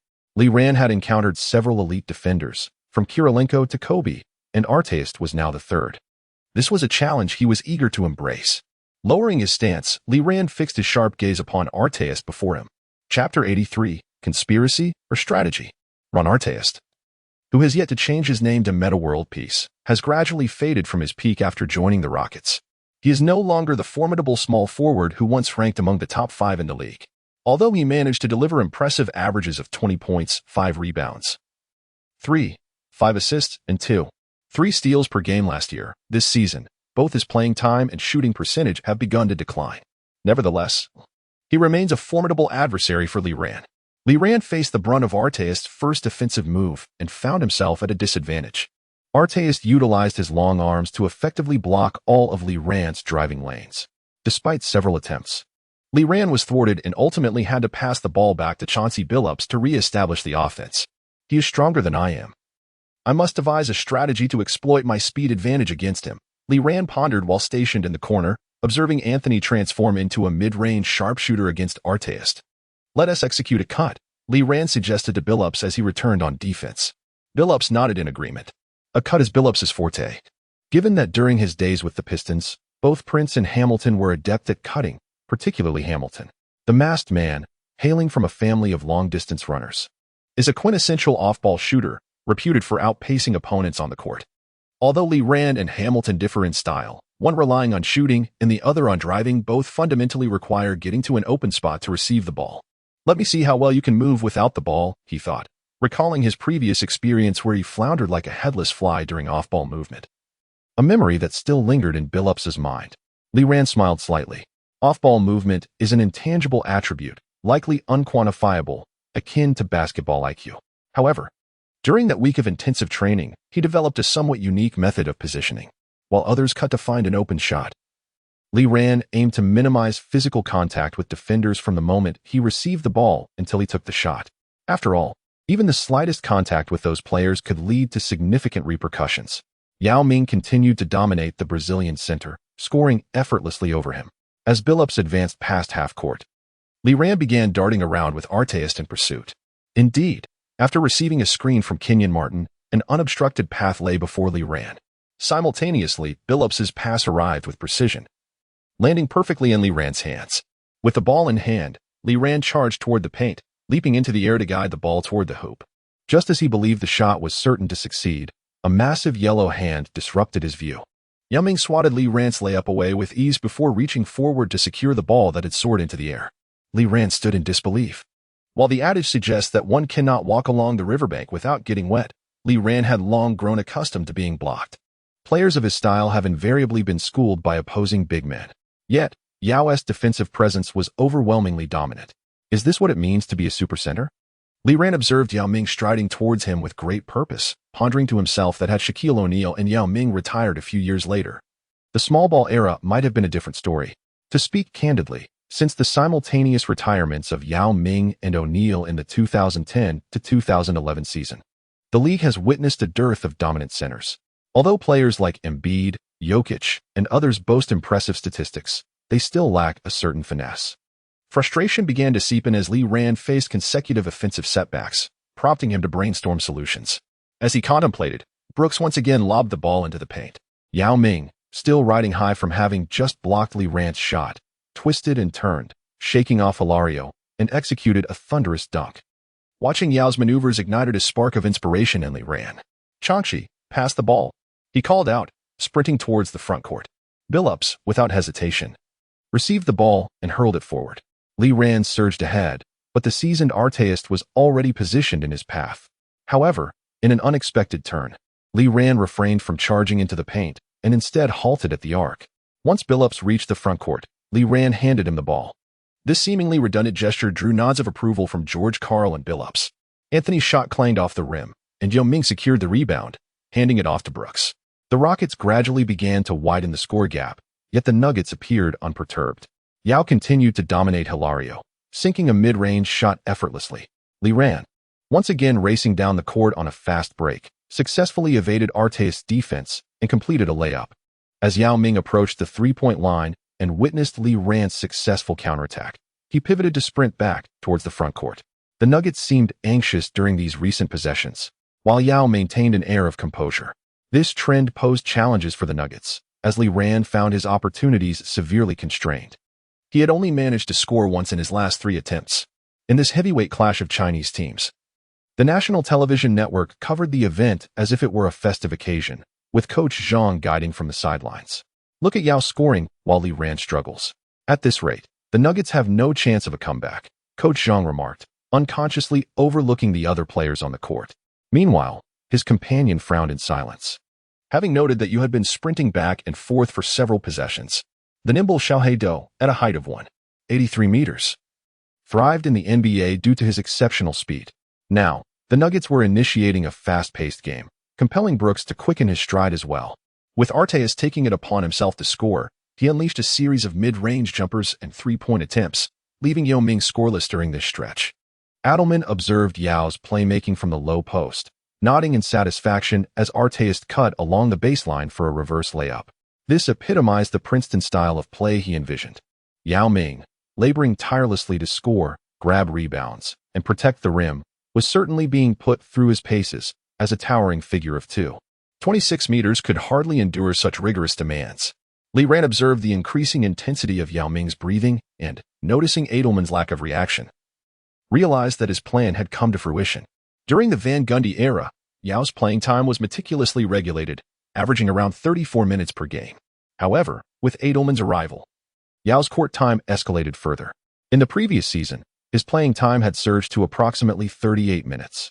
Coupled with Yao's commitments to the national team during the off-season, his physical stamina had significantly deteriorated. The combination of insufficient conditioning and Yao's imposing stature of over 7 feet and nearly 300 pounds contributed to his susceptibility to injury. Digressing momentarily, as Lee Ran witnessed Yao's energy being squandered in futile endeavors, a satisfied smile crept across his lips. Chapter 84. The hour has arrived. Although Lee Ran shared a cordial relationship with Yao Ming, the bonds of brotherhood were cast aside on the court. With a swift surge in pace, Lee Ran effectively depleted a significant portion of Yao Ming's stamina. Consequently, at the halftime mark, the Nuggets trailed by 7 points, 48-55. However, observing the smile on George Karl's face, Lee Ran sensed that victory was nearly assured. He sat at the edge of the treatment table, a slice of pizza in hand, animatedly conversing with his teammates, his words punctuated with enthusiasm. Well played, gentlemen. The third quarter is crucial. If we can get Yao back on the court, this game is practically ours, George Karl asserted while outlining the tactics for the second half. Billups nodded in agreement. Yao Ming was expected to rest during the third quarter. Should Adelman decide to bring him back prematurely, the Rockets would be on the brink of collapse by the fourth quarter. Meanwhile, in the Rockets' locker room, the atmosphere mirrored that of their opponents. Yao Ming lay on the treatment table, the therapist diligently working to ease his tension. Adelman entered with a smile, encouraging, "Well done. Let us keep up the effort in the second half. Yao, take a breather during the third. Let Antonio take over for a while." The robust McDyess nodded in acknowledgement. Since joining the Rockets, McDyess had seen an increase in playing time, particularly in contrast to Yao's previous backup, the seemingly 50-year-old Mutombo. For seasoned figures like Dawson and Adelman, the trade involving Lee Ran was difficult to assess as a gain or loss. They had parted ways with Lee Ran but acquired McDyess, Kliza, and Carter, significantly bolstering their bench strength. The Rockets possessed no shortage of stars. The trio of Yao, T-Mac, and Arteas, 2 years prior, could have easily been considered a formidable trio, rivaling the Celtics in caliber. What they lacked were reliable bench players. As the season progressed, McDyess averaged 9 points and 9 rebounds. Carter contributed 6 points and 5 assists, while Kliza added 10 points and 4 rebounds. Collectively, Adelman perceived this trio as more advantageous than Lee Ran. One might wonder if Lee Ran would find humor in Adelman's reasoning. He clearly understood the principles of arithmetic. A missile interception rate of 70 totaled 210 with 3 missiles, flawless logic. In the third quarter, Adelman made a bold decision, fielding Carter, Kliza, and McDyess, alongside the diminutive Bean and Scola. His intent was straightforward. You prefer to play fast? Then I shall deploy a smaller lineup to match your tempo. Yet, he failed to consider why the Nuggets had dismantled last season's backcourt of Iverson and Carter without reservation. Iverson, at 183 meters, paired with the 185-meter Anthony Carter, alongside the offensively oriented Melo, had rendered the Nuggets' perimeter defense nearly impenetrable last season. Now, with Adelman opting for a smaller lineup, the defensive capabilities paled in comparison to those of the answer. To be blunt, such a backcourt pairing in the NBA could only be deemed a second-rate effort. In contrast, on the Nuggets side, Billups stands at 191 meters, while Leran reaches an impressive 199 meters. Billups' defensive prowess is well known, and Leran's defense has also risen above expectations. From the very onset, Adelman recognized he had committed a grave error. Leran and Billups relentlessly overwhelmed the Rockets' perimeter defense. They were simply uncontainable, moving with the ease of being in their own domain, dominating over Brooks and Carter. In just half a quarter, Leran amassed as many points as the total scored in the first half. Moreover, Leran devised a cunning strategy, drawing Anderson and Kenyon Martin out to the perimeter, forcing McDyess and Scola to follow suit. Consequently, the paint became Leran's exclusive stage. His rebounding ability was on full display, towering over Black Bean and Anthony Carter. Was that not a form of bullying? Within that brief span, Leran secured 8 rebounds, 4 offensive and 4 defensive. The Nuggets not only equalized the score in that half quarter, but also surged ahead by 6 points. Finally, Adelman could no longer restrain himself. Yao, it's your turn. At this juncture, the stabilizing force was required. Yao Ming swiftly removed the towel from his head and rose to his feet. During a dead ball, the Rockets announced a substitution. McDyess exited, and Yao Ming entered. The immediate impact of Yao's presence was evident. The Rockets' downward spiral was promptly halted. Adelman reveled in his timely decision, feeling his coaching acumen could rival that of the esteemed coaches. If Leran were privy to Adelman's thoughts, he would undoubtedly inquire whether he considered himself on par with Phil Jackson.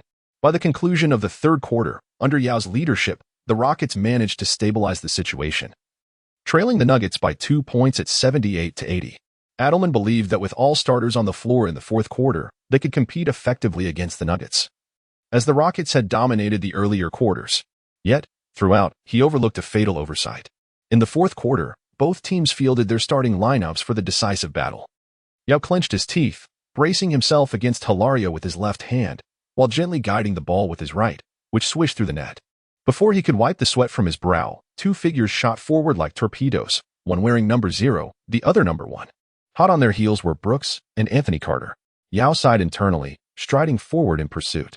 However, as he crossed half-court, the offensive play had already concluded. Billups advanced to the frontcourt, lofting the ball high into the air. Leran leaped, snatching the ball and executing a powerful dunk. Brooks, witnessing Leran's display of brilliance, was unwilling to be outdone. He signaled Carter to pass him the ball and surge forward. Yao was incensed.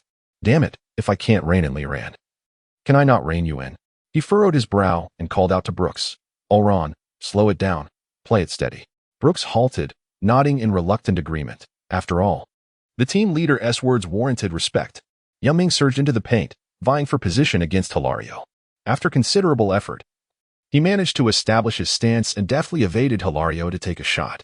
However, at the moment he executed his hook, his footing suddenly faltered.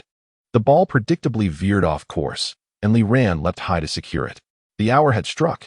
With his stamina reaching its limit, Yao Ming's shooting percentage plummeted. Adelman, observing from the sidelines, scratched his head in frustration. Yao Ming's endurance issues had become a persistent ailment for the team. He now regretted allowing Yao to participate in off-season games back in his homeland, yet failed to recognize that his own over-reliance on Yao was a significant contributor to the current predicament. Chapter 85, Mid-Season Trade with Yao Ming's Stamina Waning. The outcome of this match became all but certain. After all, Ron Artest alone could not sustain the entire Rockets team. When the lead stretched to 10 points, observing Yao Ming, who had begun to shuffle across the court, Adelman recognized the inevitable defeat and prudently called a timeout to substitute in the bench players, conceding the game.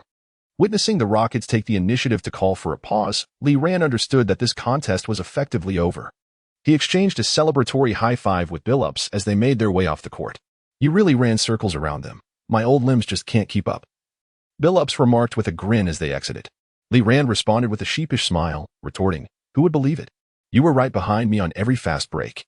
Although Leran did not score abundantly in this game, his ability to accelerate the pace was pivotal to the Nuggets' victory. Nevertheless, despite the modest scoring, his stats of 15 points and 16 rebounds were still quite impressive. Anthony led all scorers with 28 points, while Billups contributed 22 points and 10 assists. achieving a commendable double-double. On the Rockets side, Yao Ming recorded 25 points, 12 rebounds, 3 assists, and 3 blocks, with a shooting percentage nearing 70. A figure influenced by his fatigue in the fourth quarter, which rendered further excellence unattainable. Artest added 21 points, 5 rebounds, and 4 assists. However, apart from Scola, no other player reached double figures in scoring. Following several high-scoring games, Lee Rant's offensive zeal had gradually diminished, as he recognized that Anthony had now become the Nuggets' most potent offensive weapon. Their styles differed, allowing Lee Rand to bide his time for opportunities. Confident that when he needed to score, he would find his moments. As the Nuggets triumphed over the Rockets with a score of 110-102, their record improved to 12 wins and 5 losses, firmly securing the second position in the Western Conference, trailing only the 12-2 Lakers. The Nuggets' remarkable start to the season was significantly attributed to the stellar performances of their trident. Anthony boasted an overall shooting percentage of 47.6 and a three-point shooting percentage of 36.7, averaging 24, 2 points, 6, 3 rebounds, and 2.9 assists per game. While his scoring had slightly dipped compared to the previous season due to Lee Rant's arrival, he remained the Nuggets' primary scoring asset. Billups, acquired from the Pistons, exceeded everyone's expectations. Though his statistics were modest, averaging 15, 5 points and 6.8 assists per game, it was evident to discerning eyes the monumental change he brought to the Nuggets.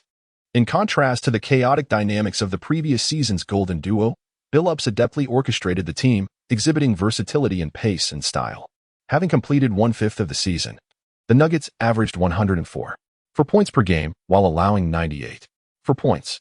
As Coach Zhang wisely stated, as long as you keep your opponent's score below 100 while exceeding it yourself, victory is assured. Yet, the most astonishing revelation was Anthony's singular drive behind the trades executed during the offseason. Lee Rand, acquired at a significant cost from the Mosaic, initially received the lowest trade rating among the 3 teams with a mere B. Yet now, at least thus far, who dares to claim that the Denver Nuggets' decision to trade for Lee Rand was anything but sagacious? Over the course of this season, Lee Rand has played 12 games, averaging 39.6 minutes per outing, boasting an impressive shooting percentage of 51, while averaging 21 points, 13.6 rebounds, 2.1 assists, 0.5 blocks, and 0.9 steals. Is this the performance one would expect from a mere rookie? These statistics rival those of the legendary 4 great centers of the past. Furthermore, he currently stands as the rebounding champion, making the robust interior players around him feel a sense of shame. Remarkably, he is merely a swingman, standing just shy of 2 meters tall, not a towering behemoth engaged in the paint. How many years has it been since a player not stationed in the post has claimed the title of rebounding champion? The answer is none.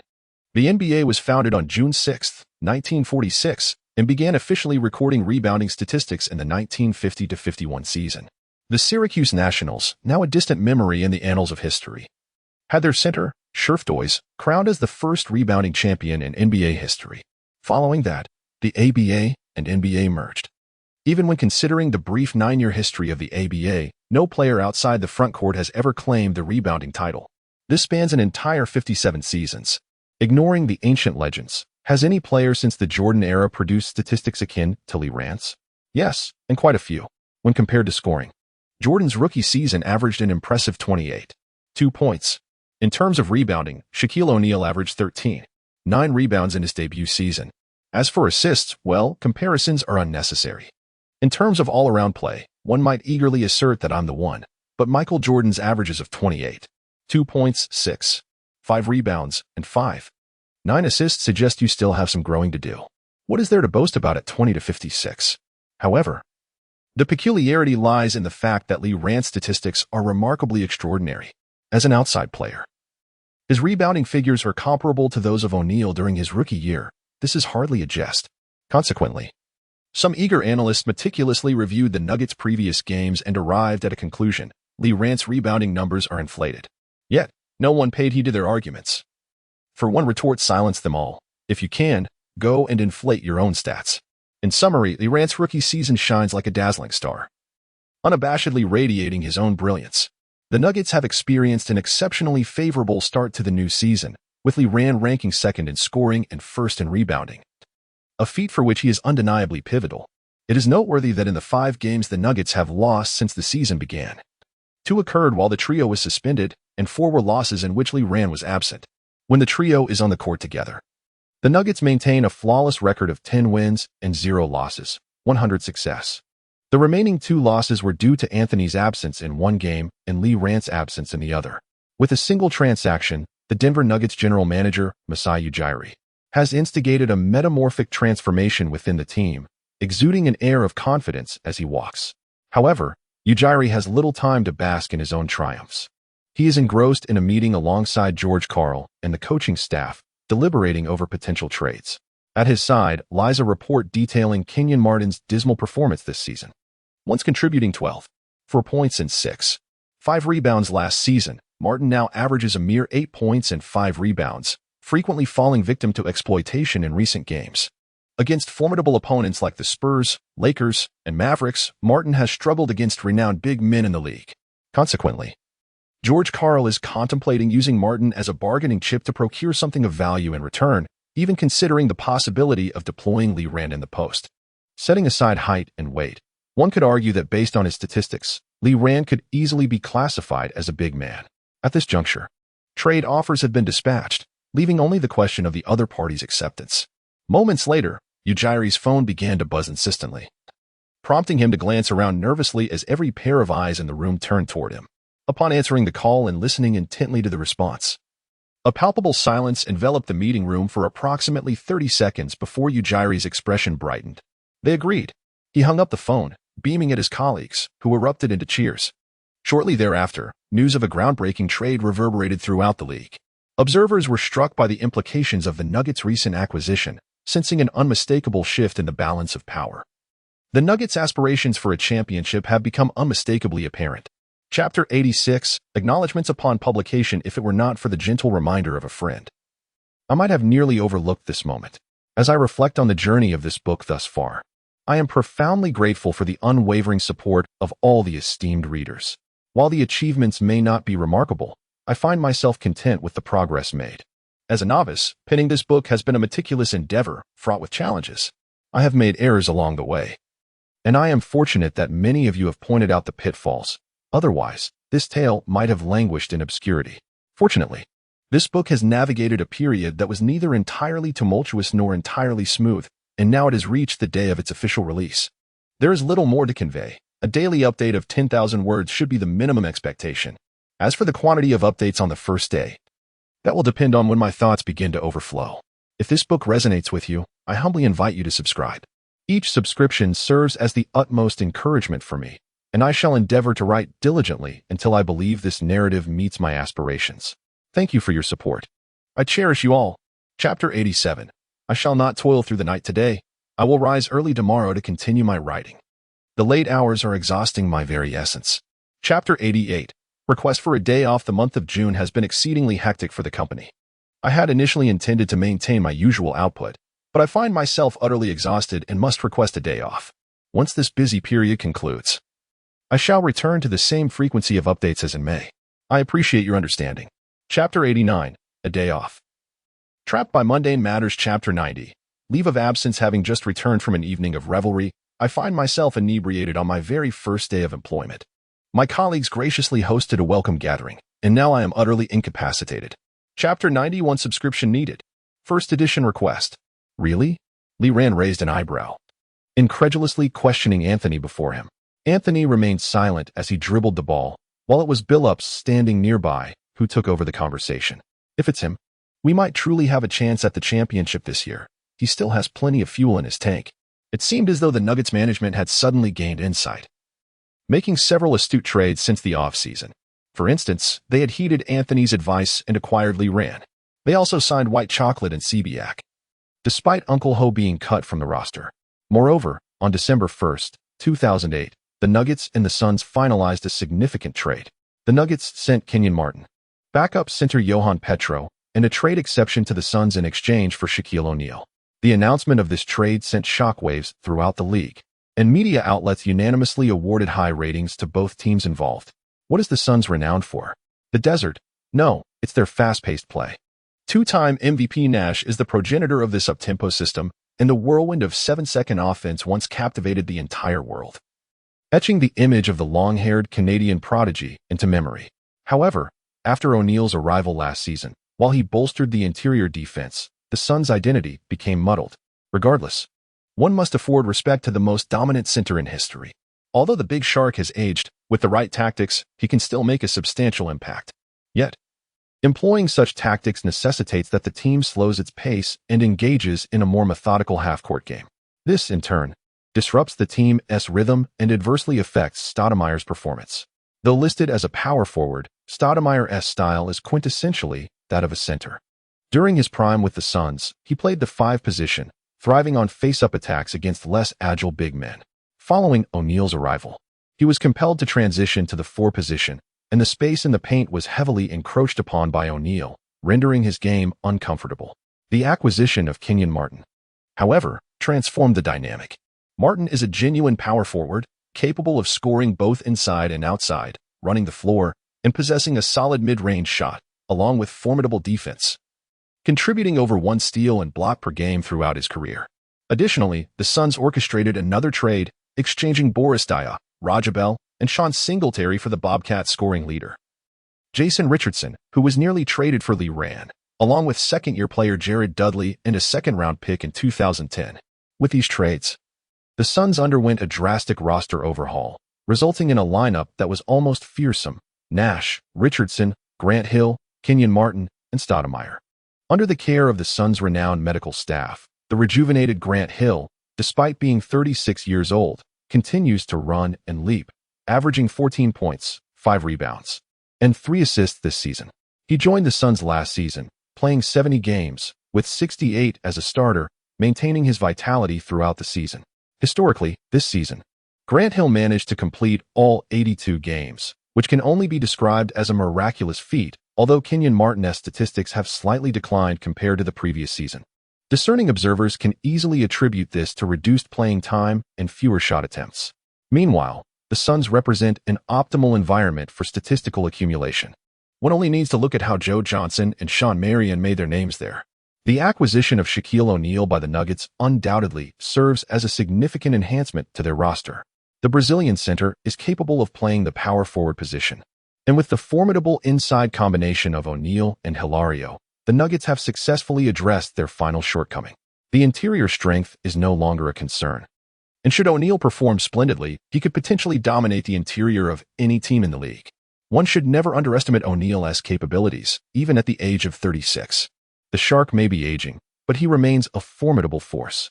In terms of trade balance, although O'Neal's salary this year reaches a staggering $21 million, Kenyon Martin's salary stands at $43 million, surpassing even that of Carmelo Anthony, making him the highest earner on the Nuggets. Coupled with Petro and the trade exception acquired during the deal for Billups, the financials align perfectly. Anthony's salary this year is $41 million, just $20,000 less than Martin's. With O'Neal under contract for 2 more years and Martin for 3, the Nuggets not only avoid losses but may even profit from this arrangement.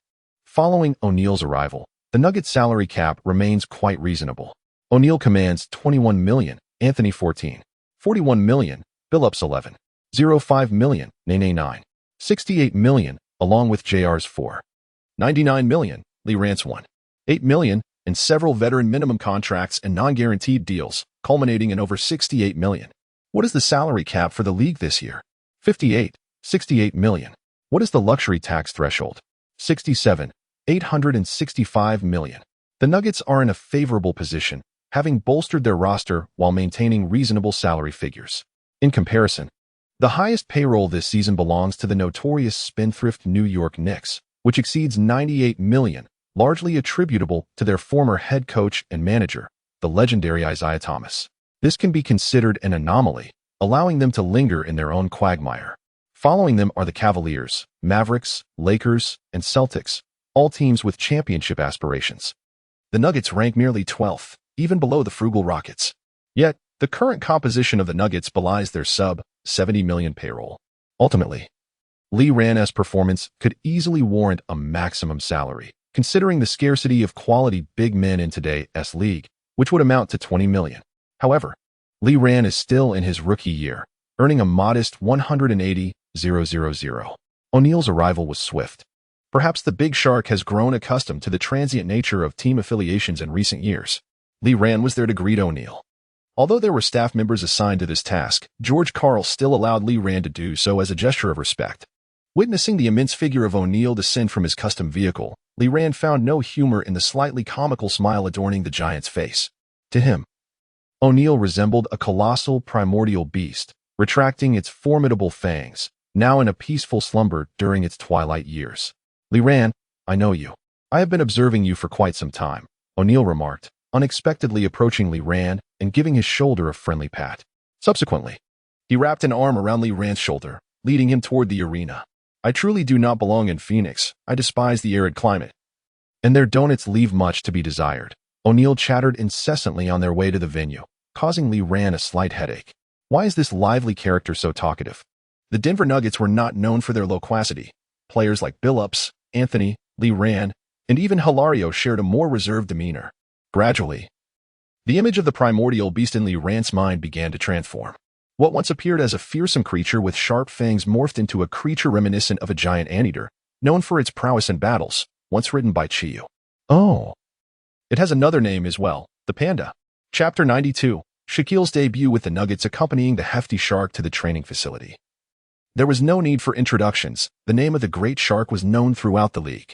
Year after year, the trainer, the ever-hooded Anthony, approached O'Neill and removed his cap. Welcome to the Nuggets, Shaq. O'Neill grinned broadly, Mello. I'm here to help you secure a championship, although I'm already 36.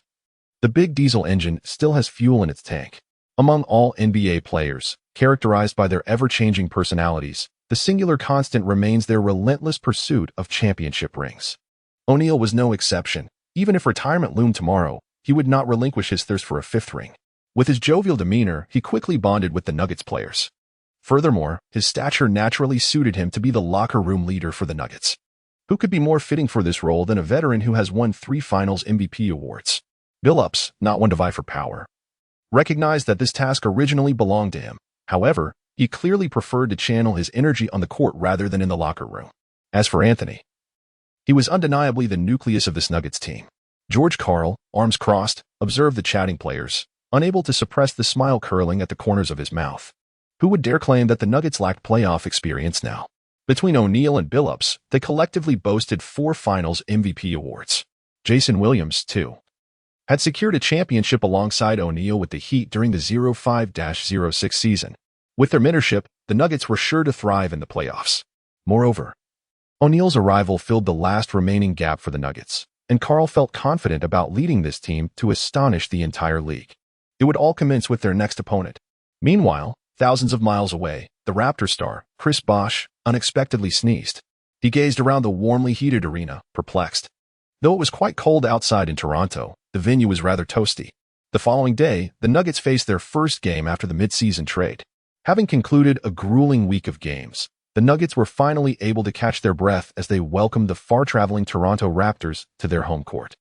This matchup attracted considerable attention, with everyone eager to see what the newly assembled Nuggets could achieve. The TNT commentary team was officially formed this season.